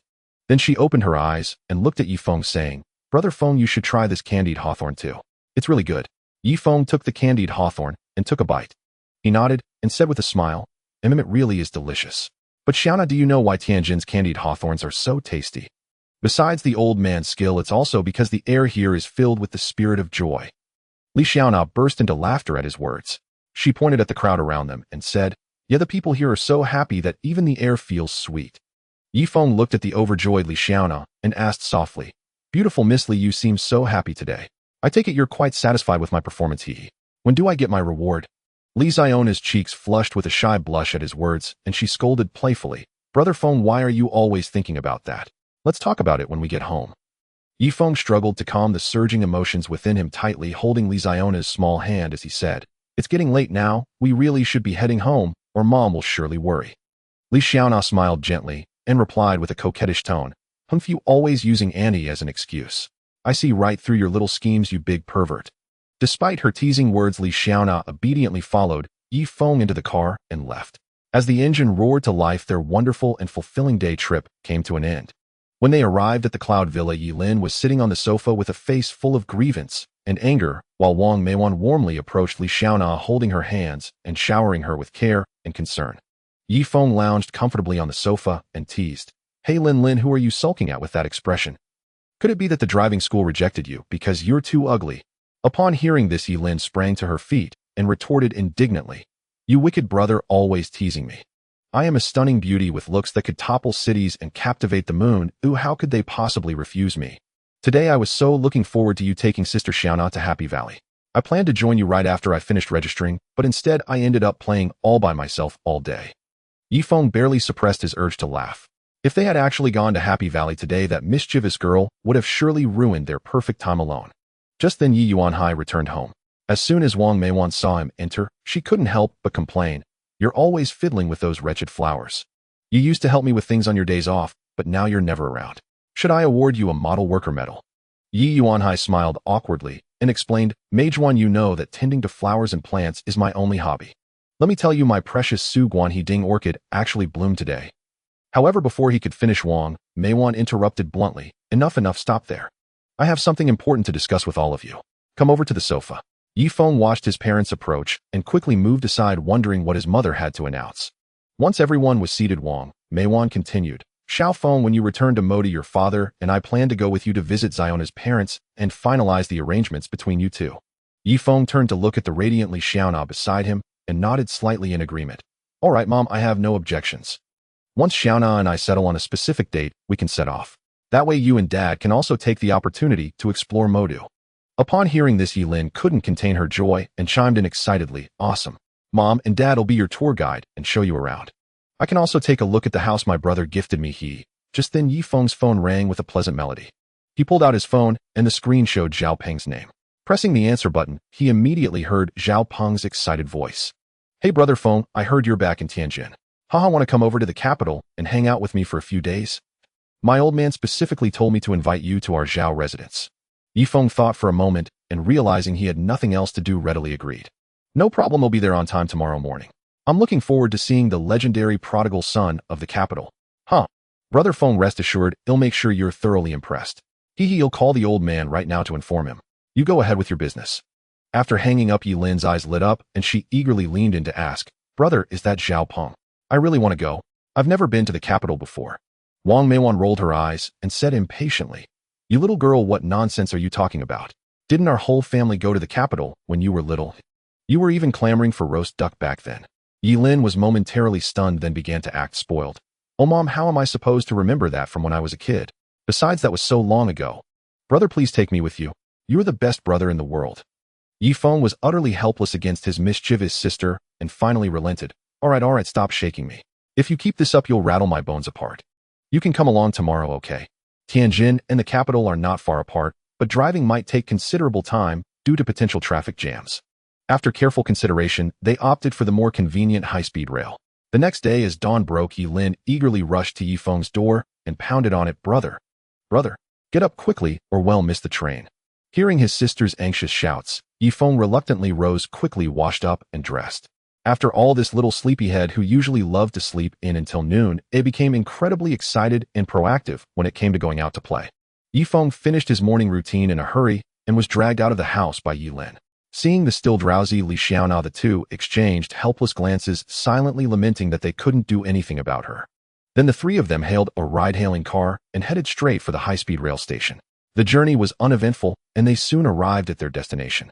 Upon entering the station, Yilin took the initiative to collect the tickets they had booked the night before. They then passed through security smoothly and boarded the train bound for the capital. About half an hour later, the train arrived punctually in the capital. As soon as they got off, Yilin immediately pulled out her phone and dialed Zhao Peng's number. Hello, Zhao Peng. Your esteemed lady has safely arrived at the south station of the capital. Where are you now? Hurry up and come to pick us up. Her words were laced with barely concealed excitement. Zhao Peng answered the phone groggy-eyed and his mind a blank canvas, utterly unaware of what had transpired. He glanced at the clock on the wall in bewilderment, inwardly puzzled. It was only a little past 7 in the morning. How could they have arrived so early? Yilin, why are you all here so early? I thought you wouldn't make it until around 10. Please bear with me, we'll be there shortly. Having said that, Zhao Peng hastily washed his face and rushed off to the Beijing South Railway Station. Meanwhile, Yilin was grumbling indignantly to Yifeng and Li Xiaona. That lazy Zhao Peng. The sun is already high in the sky, and he's still lying in bed. When he gets here, I'll teach him a lesson. Sister Xiaona, what do you think about making him treat us to roast duck? Oh, and also braised awful stir-fried liver copper hot pot, jajang noodles doji. Well, forget doji. That taste is just too hard to stomach. Standing nearby, Li Xiaona couldn't help but laugh out loud. They say everyone from Tianjin is a natural-born comedian, and it's absolutely true. Lean, this isn't a punishment for Zhao Peng at all. It's just you rattling off a menu. Ha. Hearing Li Xiona's words, Yilin scratched her head, sheepishly realizing that her craving had gotten the better of her, and she had blurted out everything she wanted to eat. But that was fine, but gave her more reasons to punish Zhao Peng. With that thought, Yilin secretly delighted, eagerly awaiting Zhao Peng's arrival. About 40 minutes later, Zhao Peng finally arrived in a rush. Before he could speak, Yilin put her hands on her hips and said fiercely, Well, Zhao Peng, you've kept us waiting so long. Tell me, will you submit to punishment or accept a penalty? Zhao Peng was deeply embarrassed. After all, he had invited Yifeng and the others, and his poor reception had caused them to wait so long. This is all my fault for not being fully prepared. I willingly accept the punishment. Yilin, whatever you decide, I'll obey without a word of complaint. Hearing this, a sly smile crept across Yilin's face. She deliberately cleared her throat twice before speaking. Zhao Peng, since you've apologized so sincerely, I'll be magnanimous and forgive you this once. However, punishment is still inevitable. How about this? You treat us all to some roast duck. Zhao Peng waved his hand, dismissively replying nonchalantly, Oh, I thought it would be something serious. It's just roast duck. That's simple enough. I'll buy as many as you want. Even if you only take a single bite from each duck, that's absolutely fine. Then Zhao Peng invited everyone into the car and turned to Yifeng saying, Bro Feng, let's head to the hotel first. They'll get you settled, and then at noon, we'll go to my place for a welcome feast. Yifeng smiled and nodded in agreement, teasing him half-jokingly. Haha, I'll follow your arrangements. I'm eagerly looking forward to seeing how our big spender handles things. The group entered the Longwan Hotel together, and the hotel manager, spotting Zhao Peng from afar, immediately beamed and scurried over to greet them. Young master, what brings you here today? Please, just say the word. That romantic couple's room you reserved earlier. I've been keeping it specially for you. Zhao Peng's face flushed crimson, and he coughed awkwardly a couple of times, quickly retorting, Hey, what are you implying? I have no idea what you're talking about. My big brother has come to Beijing from out of town today. Hurry up and prepare a luxurious presidential suite for us. Then lowering his voice, Zhao Peng secretly asked Yifeng, Bro Feng, how about you and your wife try out our couple's room, and let Yilin enjoy the presidential suite by herself? Yifeng felt a stirring of temptation at the suggestion. However, recalling that Ziona's relative had yet to depart, he had no choice but to reluctantly abandon the idea. Forget it, no need to bother. Well, I'll stay in the presidential suite. By the way, did I just hear you mention a couple's room you keep reserved long-term? Hey, you're quite the player. But take care of yourself. Don't overindulge. Ha! Zhao Peng replied with a look of pride. My boat is tough as nails. Basically invincible, unstoppable, and undefeatable. The hotel manager hurried over to Zhao Peng and said softly, Young master, your room is ready. Allow me to lead you and your friends there. With that, he made a gesture of invitation and guided everyone toward the exclusive VIP elevator nearby. Zhao Peng signaled for the others to follow him, and the group entered the elevator together, ascending to the top-floor luxury suite level. Upon arriving, the hotel manager respectfully led them to the suite's entrance, then bowed slightly and withdrew. Yilin and Li Xiaona went off to choose their preferred rooms. Zhao Peng looked at Yifeng, who remained behind, and said with a smile, Bro Feng, take a rest for now. They'll go inform my family that we've arrived at the hotel. At noon, I'll wait for you in the hotel lobby, and then we'll head to my place together.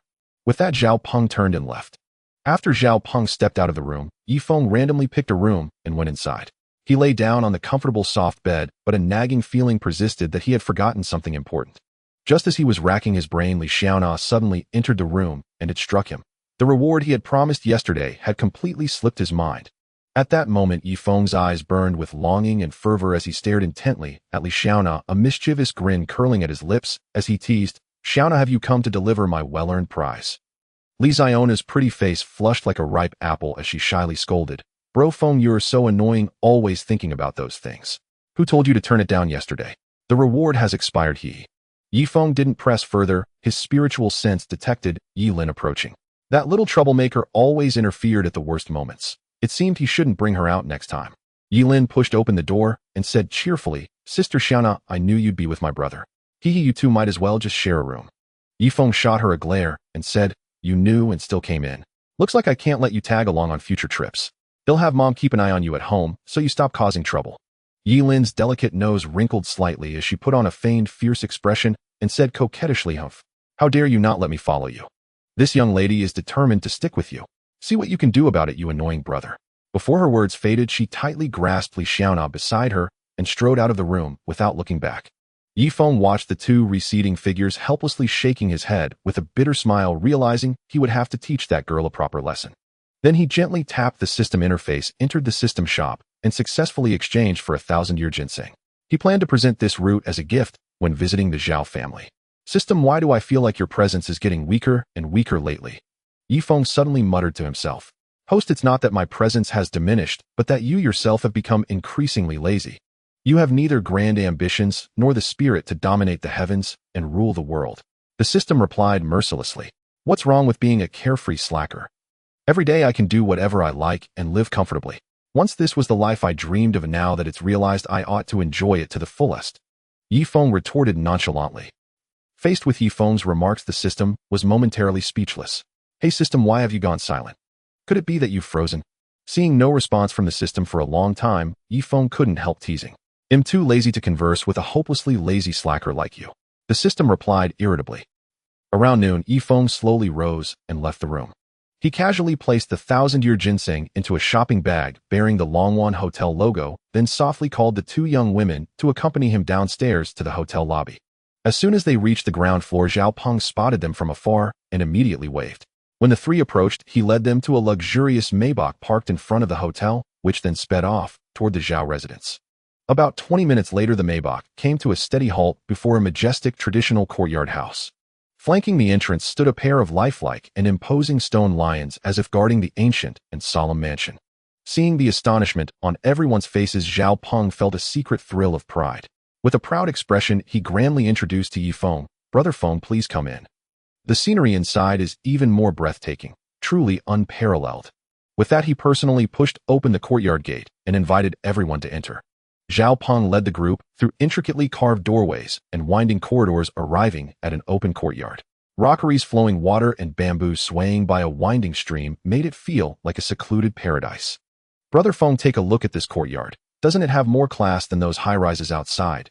Zhao Peng boasted proudly. Yilin couldn't help exclaiming, "It's so beautiful. The air even feels fresher here."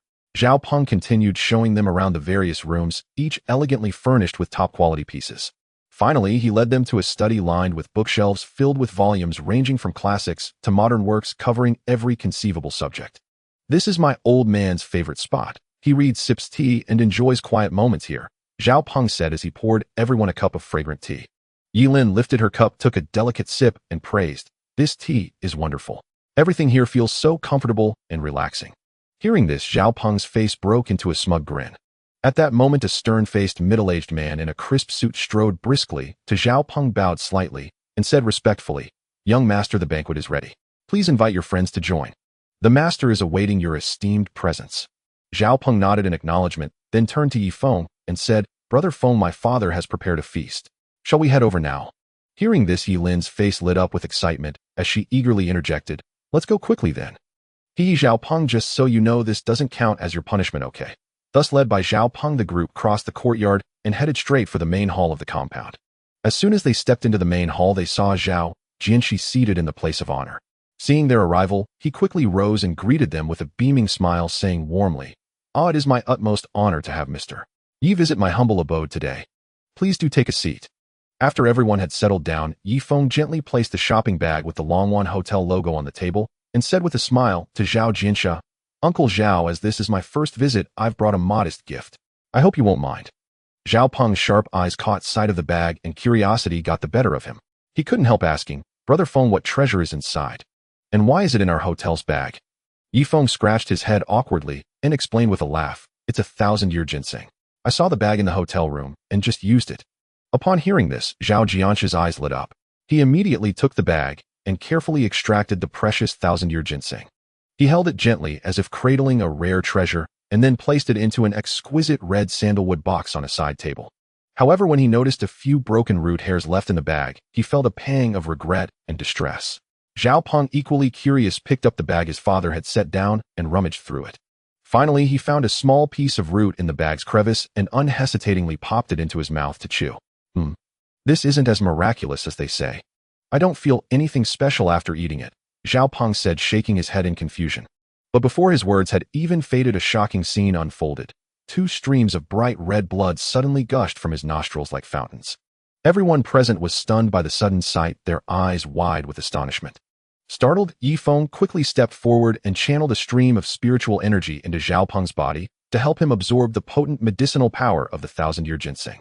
After some effort, Zhao Peng gradually calmed down and his nosebleed stopped. Yilin, having witnessed the whole ordeal, turned pale with fear. She silently resolved never to eat random things again, especially anything her brother gave her, for she had no desire to experience a nosebleed fountain like Zhao Peng. Zhao Peng swiftly changed out of his bloodstained clothes and returned to the table. As everyone's gaze converged upon him, he couldn't help but feel a tinge of embarrassment. "Why are you all staring at me like that? I feel absolutely fantastic. Dad, shall we start the meal?" Zhao Peng scratched his head with a grin. However, before Zhao Jianxi could respond, Yilin eagerly reached out with her chopsticks to pick up some food. At that moment, Yifeng's expression shifted abruptly as his formidable spiritual sense surged toward Yilin like a tidal wave. Yilin's face instantly turned as pale as paper and her hand loosened, causing the chopsticks to clatter onto the table. Yifeng turned to Zhao Jianxi with a hint of apology and said, "Uncle Zhao, I sincerely apologize. My younger sister is young and ignorant, and her behavior was somewhat improper. I hope you can forgive her." Zhao Jianxia, having keenly sensed the fleeting fluctuation of Yifeng's spiritual sense, was deeply startled and quickly replied, Master, you please don't take it to heart. Today is simply a gathering of friends with no need to adhere to such formalities. Everyone stopped staring and started eating. At this, the people at the table picked up their chopsticks and began to dine, but Yilin remained rooted in her seat, as if still lost in a daze. When she finally came to her senses, her face was full of grievance as she stared intently at Yifeng. Noticing this, Li Xiaona quickly rose to comfort her. Yifeng gently tugged at Li Xiona's sleeve, signaling her to ignore Yilin. Seeing Yilin merely gazing at him with tearful eyes yet refusing to eat, he couldn't help but coldly remark, "If you don't want to eat, you're free to leave now." At that moment, Zhao Peng quickly stepped in to mediate, raising his glass with a smile and saying to Yifeng, "Brother Feng, come on, let's have a toast. You know, ever since I met Hualinger and Modu, those idle rich kids in the capital have practically idolized me." The two clinked glasses and drank it all in one go. Mentioning Hualinger reminded Yifeng of her invitation for him to return to the Baihua sect. It seemed like a good time to go, perhaps even earning some points in the process. Zhao Jianxi also raised his glass to express his gratitude to Yifeng. "Master Yi, thanks to your timely assistance last time, Xiao Peng might have otherwise been seriously hurt." With that, he downed his drink in one gulp. Yifeng took a sip from his glass and responded with a smile, "Uncle Zhao, you're being too polite. Zhao Peng and I are close brothers. It's only natural for a friend to lend a hand in times of trouble. Please don't dwell on it. By the way, has the Han family caused any trouble for the Zhao family over this matter?" Zhao Jianxi was straightforward in his reply, "Not at all. In fact, since this incident, the rivalry between the Han family and ours has diminished considerably. Moreover, I heard they specially invited Qi Yuanshan, known as the National Medical Saint, to heal Han Shaiking's arm." Upon hearing this, Yifeng merely nodded slightly, indicating he had taken note. Since the man was already healed, he didn't care much about the details. However, if the Han family was foolish enough to provoke him again, they would face his merciless wrath.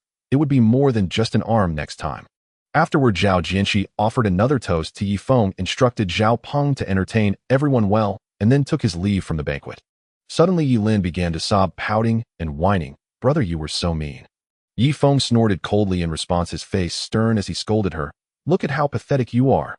I've clearly spoiled you too much, and now you don't even know basic manners. If you keep acting so willfully, I'll send you abroad alone, believe me." Yilin's body trembled slightly as she shrank back into her seat. Her beautiful eyes brimmed with hurt and fear, and her lips quivered, but she dared not utter another word. At this point, Yifeng had lost his appetite as well, so he signaled Zhao Peng to take the three of them back to their hotel. As they entered the hotel lobby, a gracefully curvaceous and alluring woman rushed toward them like a whirlwind. She cooed in a syrupy voice, "Peng Xiao, why haven't you been in touch with me lately? If I hadn't heard from a friend that you were here, I might never have found you." A flicker of embarrassment crossed Zhao Peng's face. He quickly glanced at Yifeng, then pulled the woman aside and whispered, "Darling, go wait for me in the room. After I take my friends to their rooms, they'll come down to you." As he spoke, he lightly patted her round, firm buttocks. Once inside the suite, Yifeng called out to Zhao Peng, who was about to leave, a mischievous smile curling at the corner of his mouth. "Look at you, so eager. Take it easy later." Zhao Peng grinned sheepishly in response. "Brother Feng, it's not that I'm eager, it's just that the ginseng's potency is too strong. I'm bursting with energy. I've got to go now." With that, he dashed eagerly toward the door. Yifeng's lips twitched into a faint, knowing smile as he watched Zhao Peng's receding figure, then turned and went back to his own room. He closed his eyes, focused his mind, and extended his spiritual sense to probe Yilin's room. As expected, Li Xiaona was softly comforting a weeping Yilin. At that moment, Yilin was full of grievance and dissatisfaction, incessantly complaining to Li Xiaona, "That horrible brother of mine actually dared to bully me. I didn't do anything wrong. Boo-hoo. Sister Xiaona, you're the only one who's good to me. I don't want to talk to him ever again." Li Xiaona looked helplessly at her future sister-in-law, who was throwing a tantrum, and spoke earnestly. "Yilin, haven't you noticed your own changes lately? You used to be a bit mischievous, but still lovable and sensible. Now, though, you've become somewhat willful and spoiled. Brother Feng scolded you not just because of what happened today. Your transformation over these past days has been too drastic. If you can't deeply reflect on your own issues, you'll eventually drive away even your closest friends." With those words, Li Xiaona rose and left the room, leaving Yilin alone, sitting on the edge of the bed, hoping she would take some time to think seriously. Seeing this, Yifeng silently withdrew his spiritual sense. He knew that Li Xiaona would soon be heading toward his own room. Sure enough, before long, the door to his room was gently pushed open by Li Xiaona. She sat quietly beside Yifeng and said softly, "Brother Feng, don't be angry anymore. I've already talked to Lin Lin, and she realizes her mistakes." Yifeng let out a helpless sigh and said, "This girl has been thoroughly spoiled. If she isn't properly disciplined, who knows what she'll turn into in the future." Yifeng shook his head vigorously, forcing these thoughts aside. He pulled Li Xiaona tightly into his arms and asked softly, Xiaona, have you told your parents about my mom and dad going to Modu?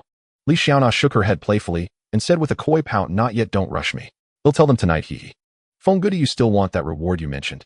I'm already here. With that, she deliberately pressed closer to Yifeng. Yifeng's eyes lit up, his gaze burning as he stared at the blushing beauty before him. A mischievous smile curled at the corner of his mouth. With a gentle pull, they both tumbled onto the impossibly soft king-sized bed. Like a ravenous wolf, Yifeng eagerly pressed his lips to her tempting red ones while his hands roamed uninvited toward her full breasts. Li Xiaona let out a soft moan, her trembling lashes only fueling his passion and excitement. His hands gradually slid downward, caressing her voluptuous hips and long, smooth legs with unrestrained delight. Just as he was about to reach that mysterious triangle, Li Xiaona suddenly stirred, gazing at him with seductive eyes. She whispered shyly, Feng, my aunt hasn't left yet. Suppressing his burning desire, Yifeng gradually regained his composure, his eyes brimming with deep affection. He gently kissed her forehead and said tenderly, Xiaona, I truly love you. Since you came into my life, I've realized how sweet and beautiful love can be. Li Xiaona gazed back at him with equal passion, responding with a long, fervent kiss. At that moment, Zhao Peng's voice rang out from outside the presidential suite. Feng Ge, have you rested enough? I've found an amazing place. Want to come along for some fun?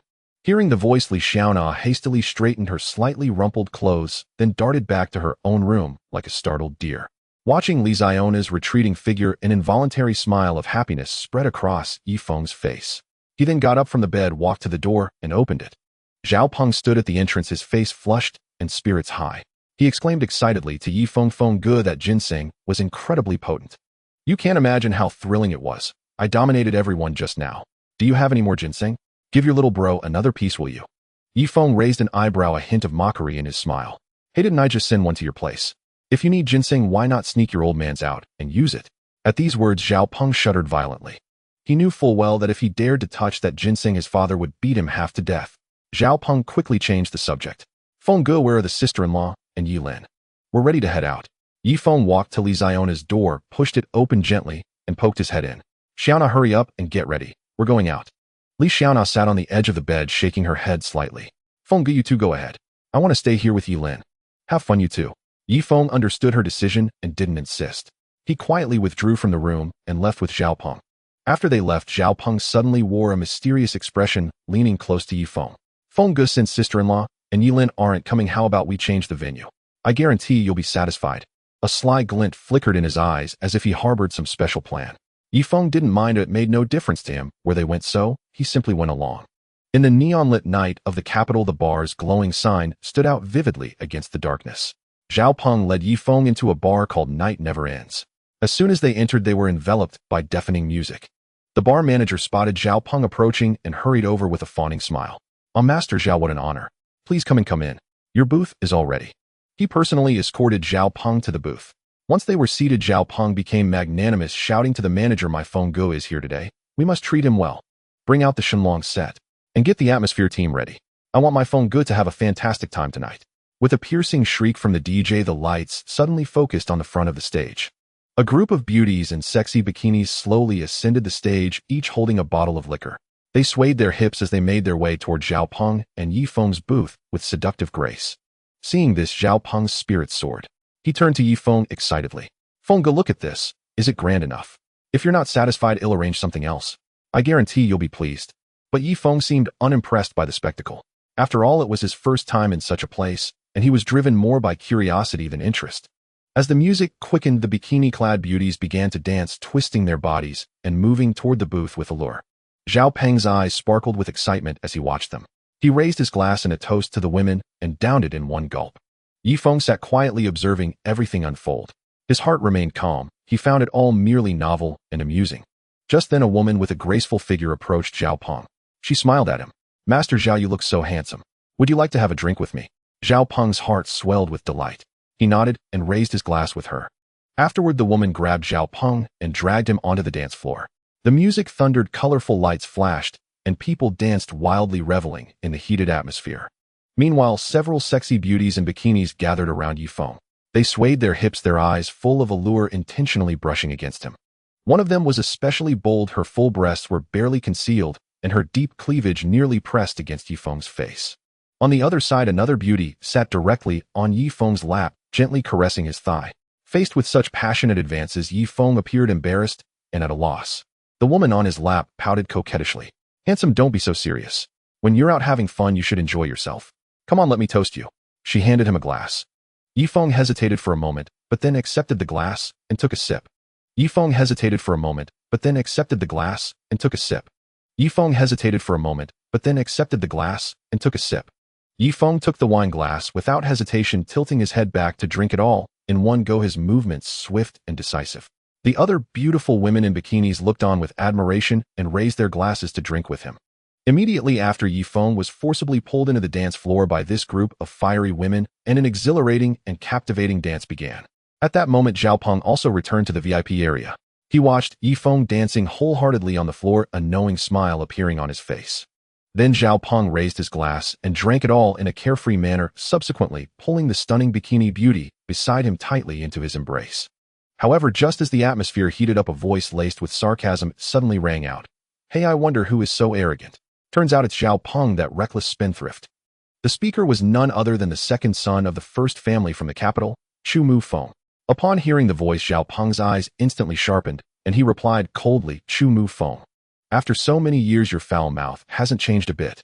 Chu Mu Feng sneered and continued, "You're just a useless guy who has only met Hualinger once. A look at how proud you are.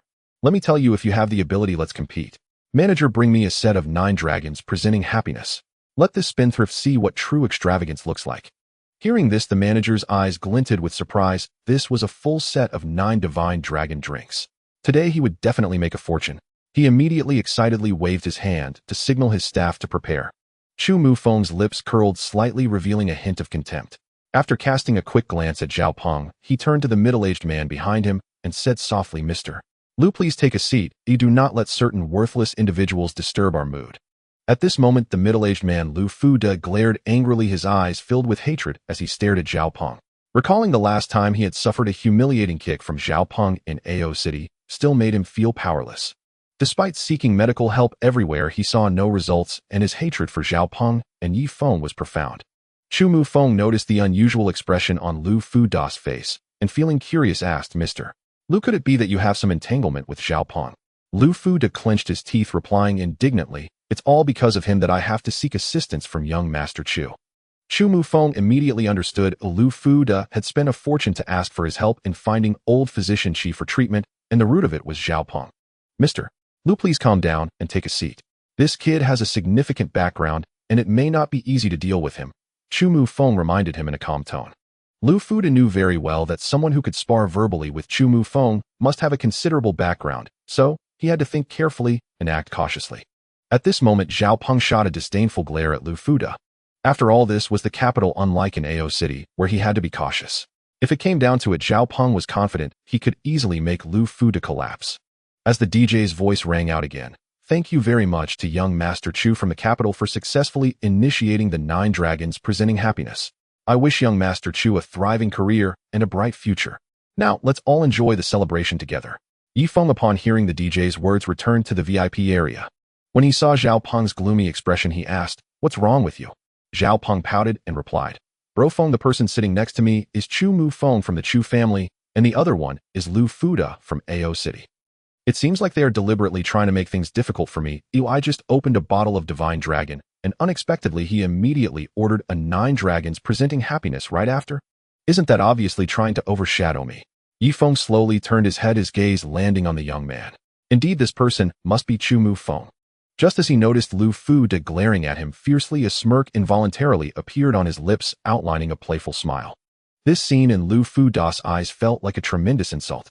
His eyes widened in fury, veins bulging on his forehead, and he shouted angrily, "What are you laughing at? If you have the guts, laugh again. Do you believe I won't kill you in minutes?" Facing Lu Fuda's furious rebuke, Yi Feng merely chuckled dismissively and replied in a cold, mocking tone, "With you? Do you even think you're worthy to shout at me? You are just a reckless clown. How dare someone like you come to a bar for fun?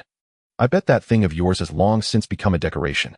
Before he finished speaking, Lu Fuda's expression darkened to the extreme, as black as the bottom of a pot. He suddenly stood up from his seat, his index finger nearly poking Yi Feng's nose, and roared furiously, "Brat, keep your mouth clean.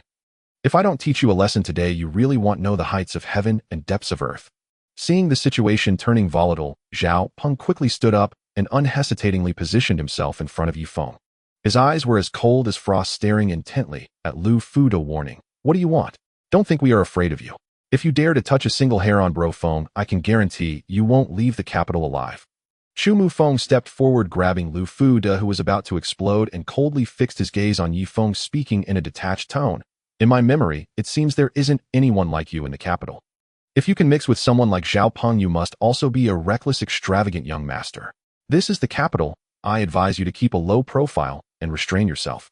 Yifeng was utterly unconcerned, a smirk appearing on his lips as he responded, "Low profile? All right, let me show you what true low profile looks like." He then signaled Zhao Peng to call the manager and instructed him to send a bottle of black spade to every table except for the one with Chu Mufeng. After doing all this, Yifeng mockingly turned to Chu Mufeng and provocatively said, "Young Master Chu, why not display the poise that befits the young nobles of the capital?" At this moment, Chu Mufeng's expression darkened significantly. He never expected that Yifeng would be so audacious as to provoke him to his face. Simply reckless. "Kid, listen up, I have some bad news for you. You've thoroughly angered me. And you too, Zhao Peng. Just wait to bear my wrath and revenge." As soon as he finished speaking, Chu Mufeng forcefully pulled Lu Fuda and angrily turned to leave.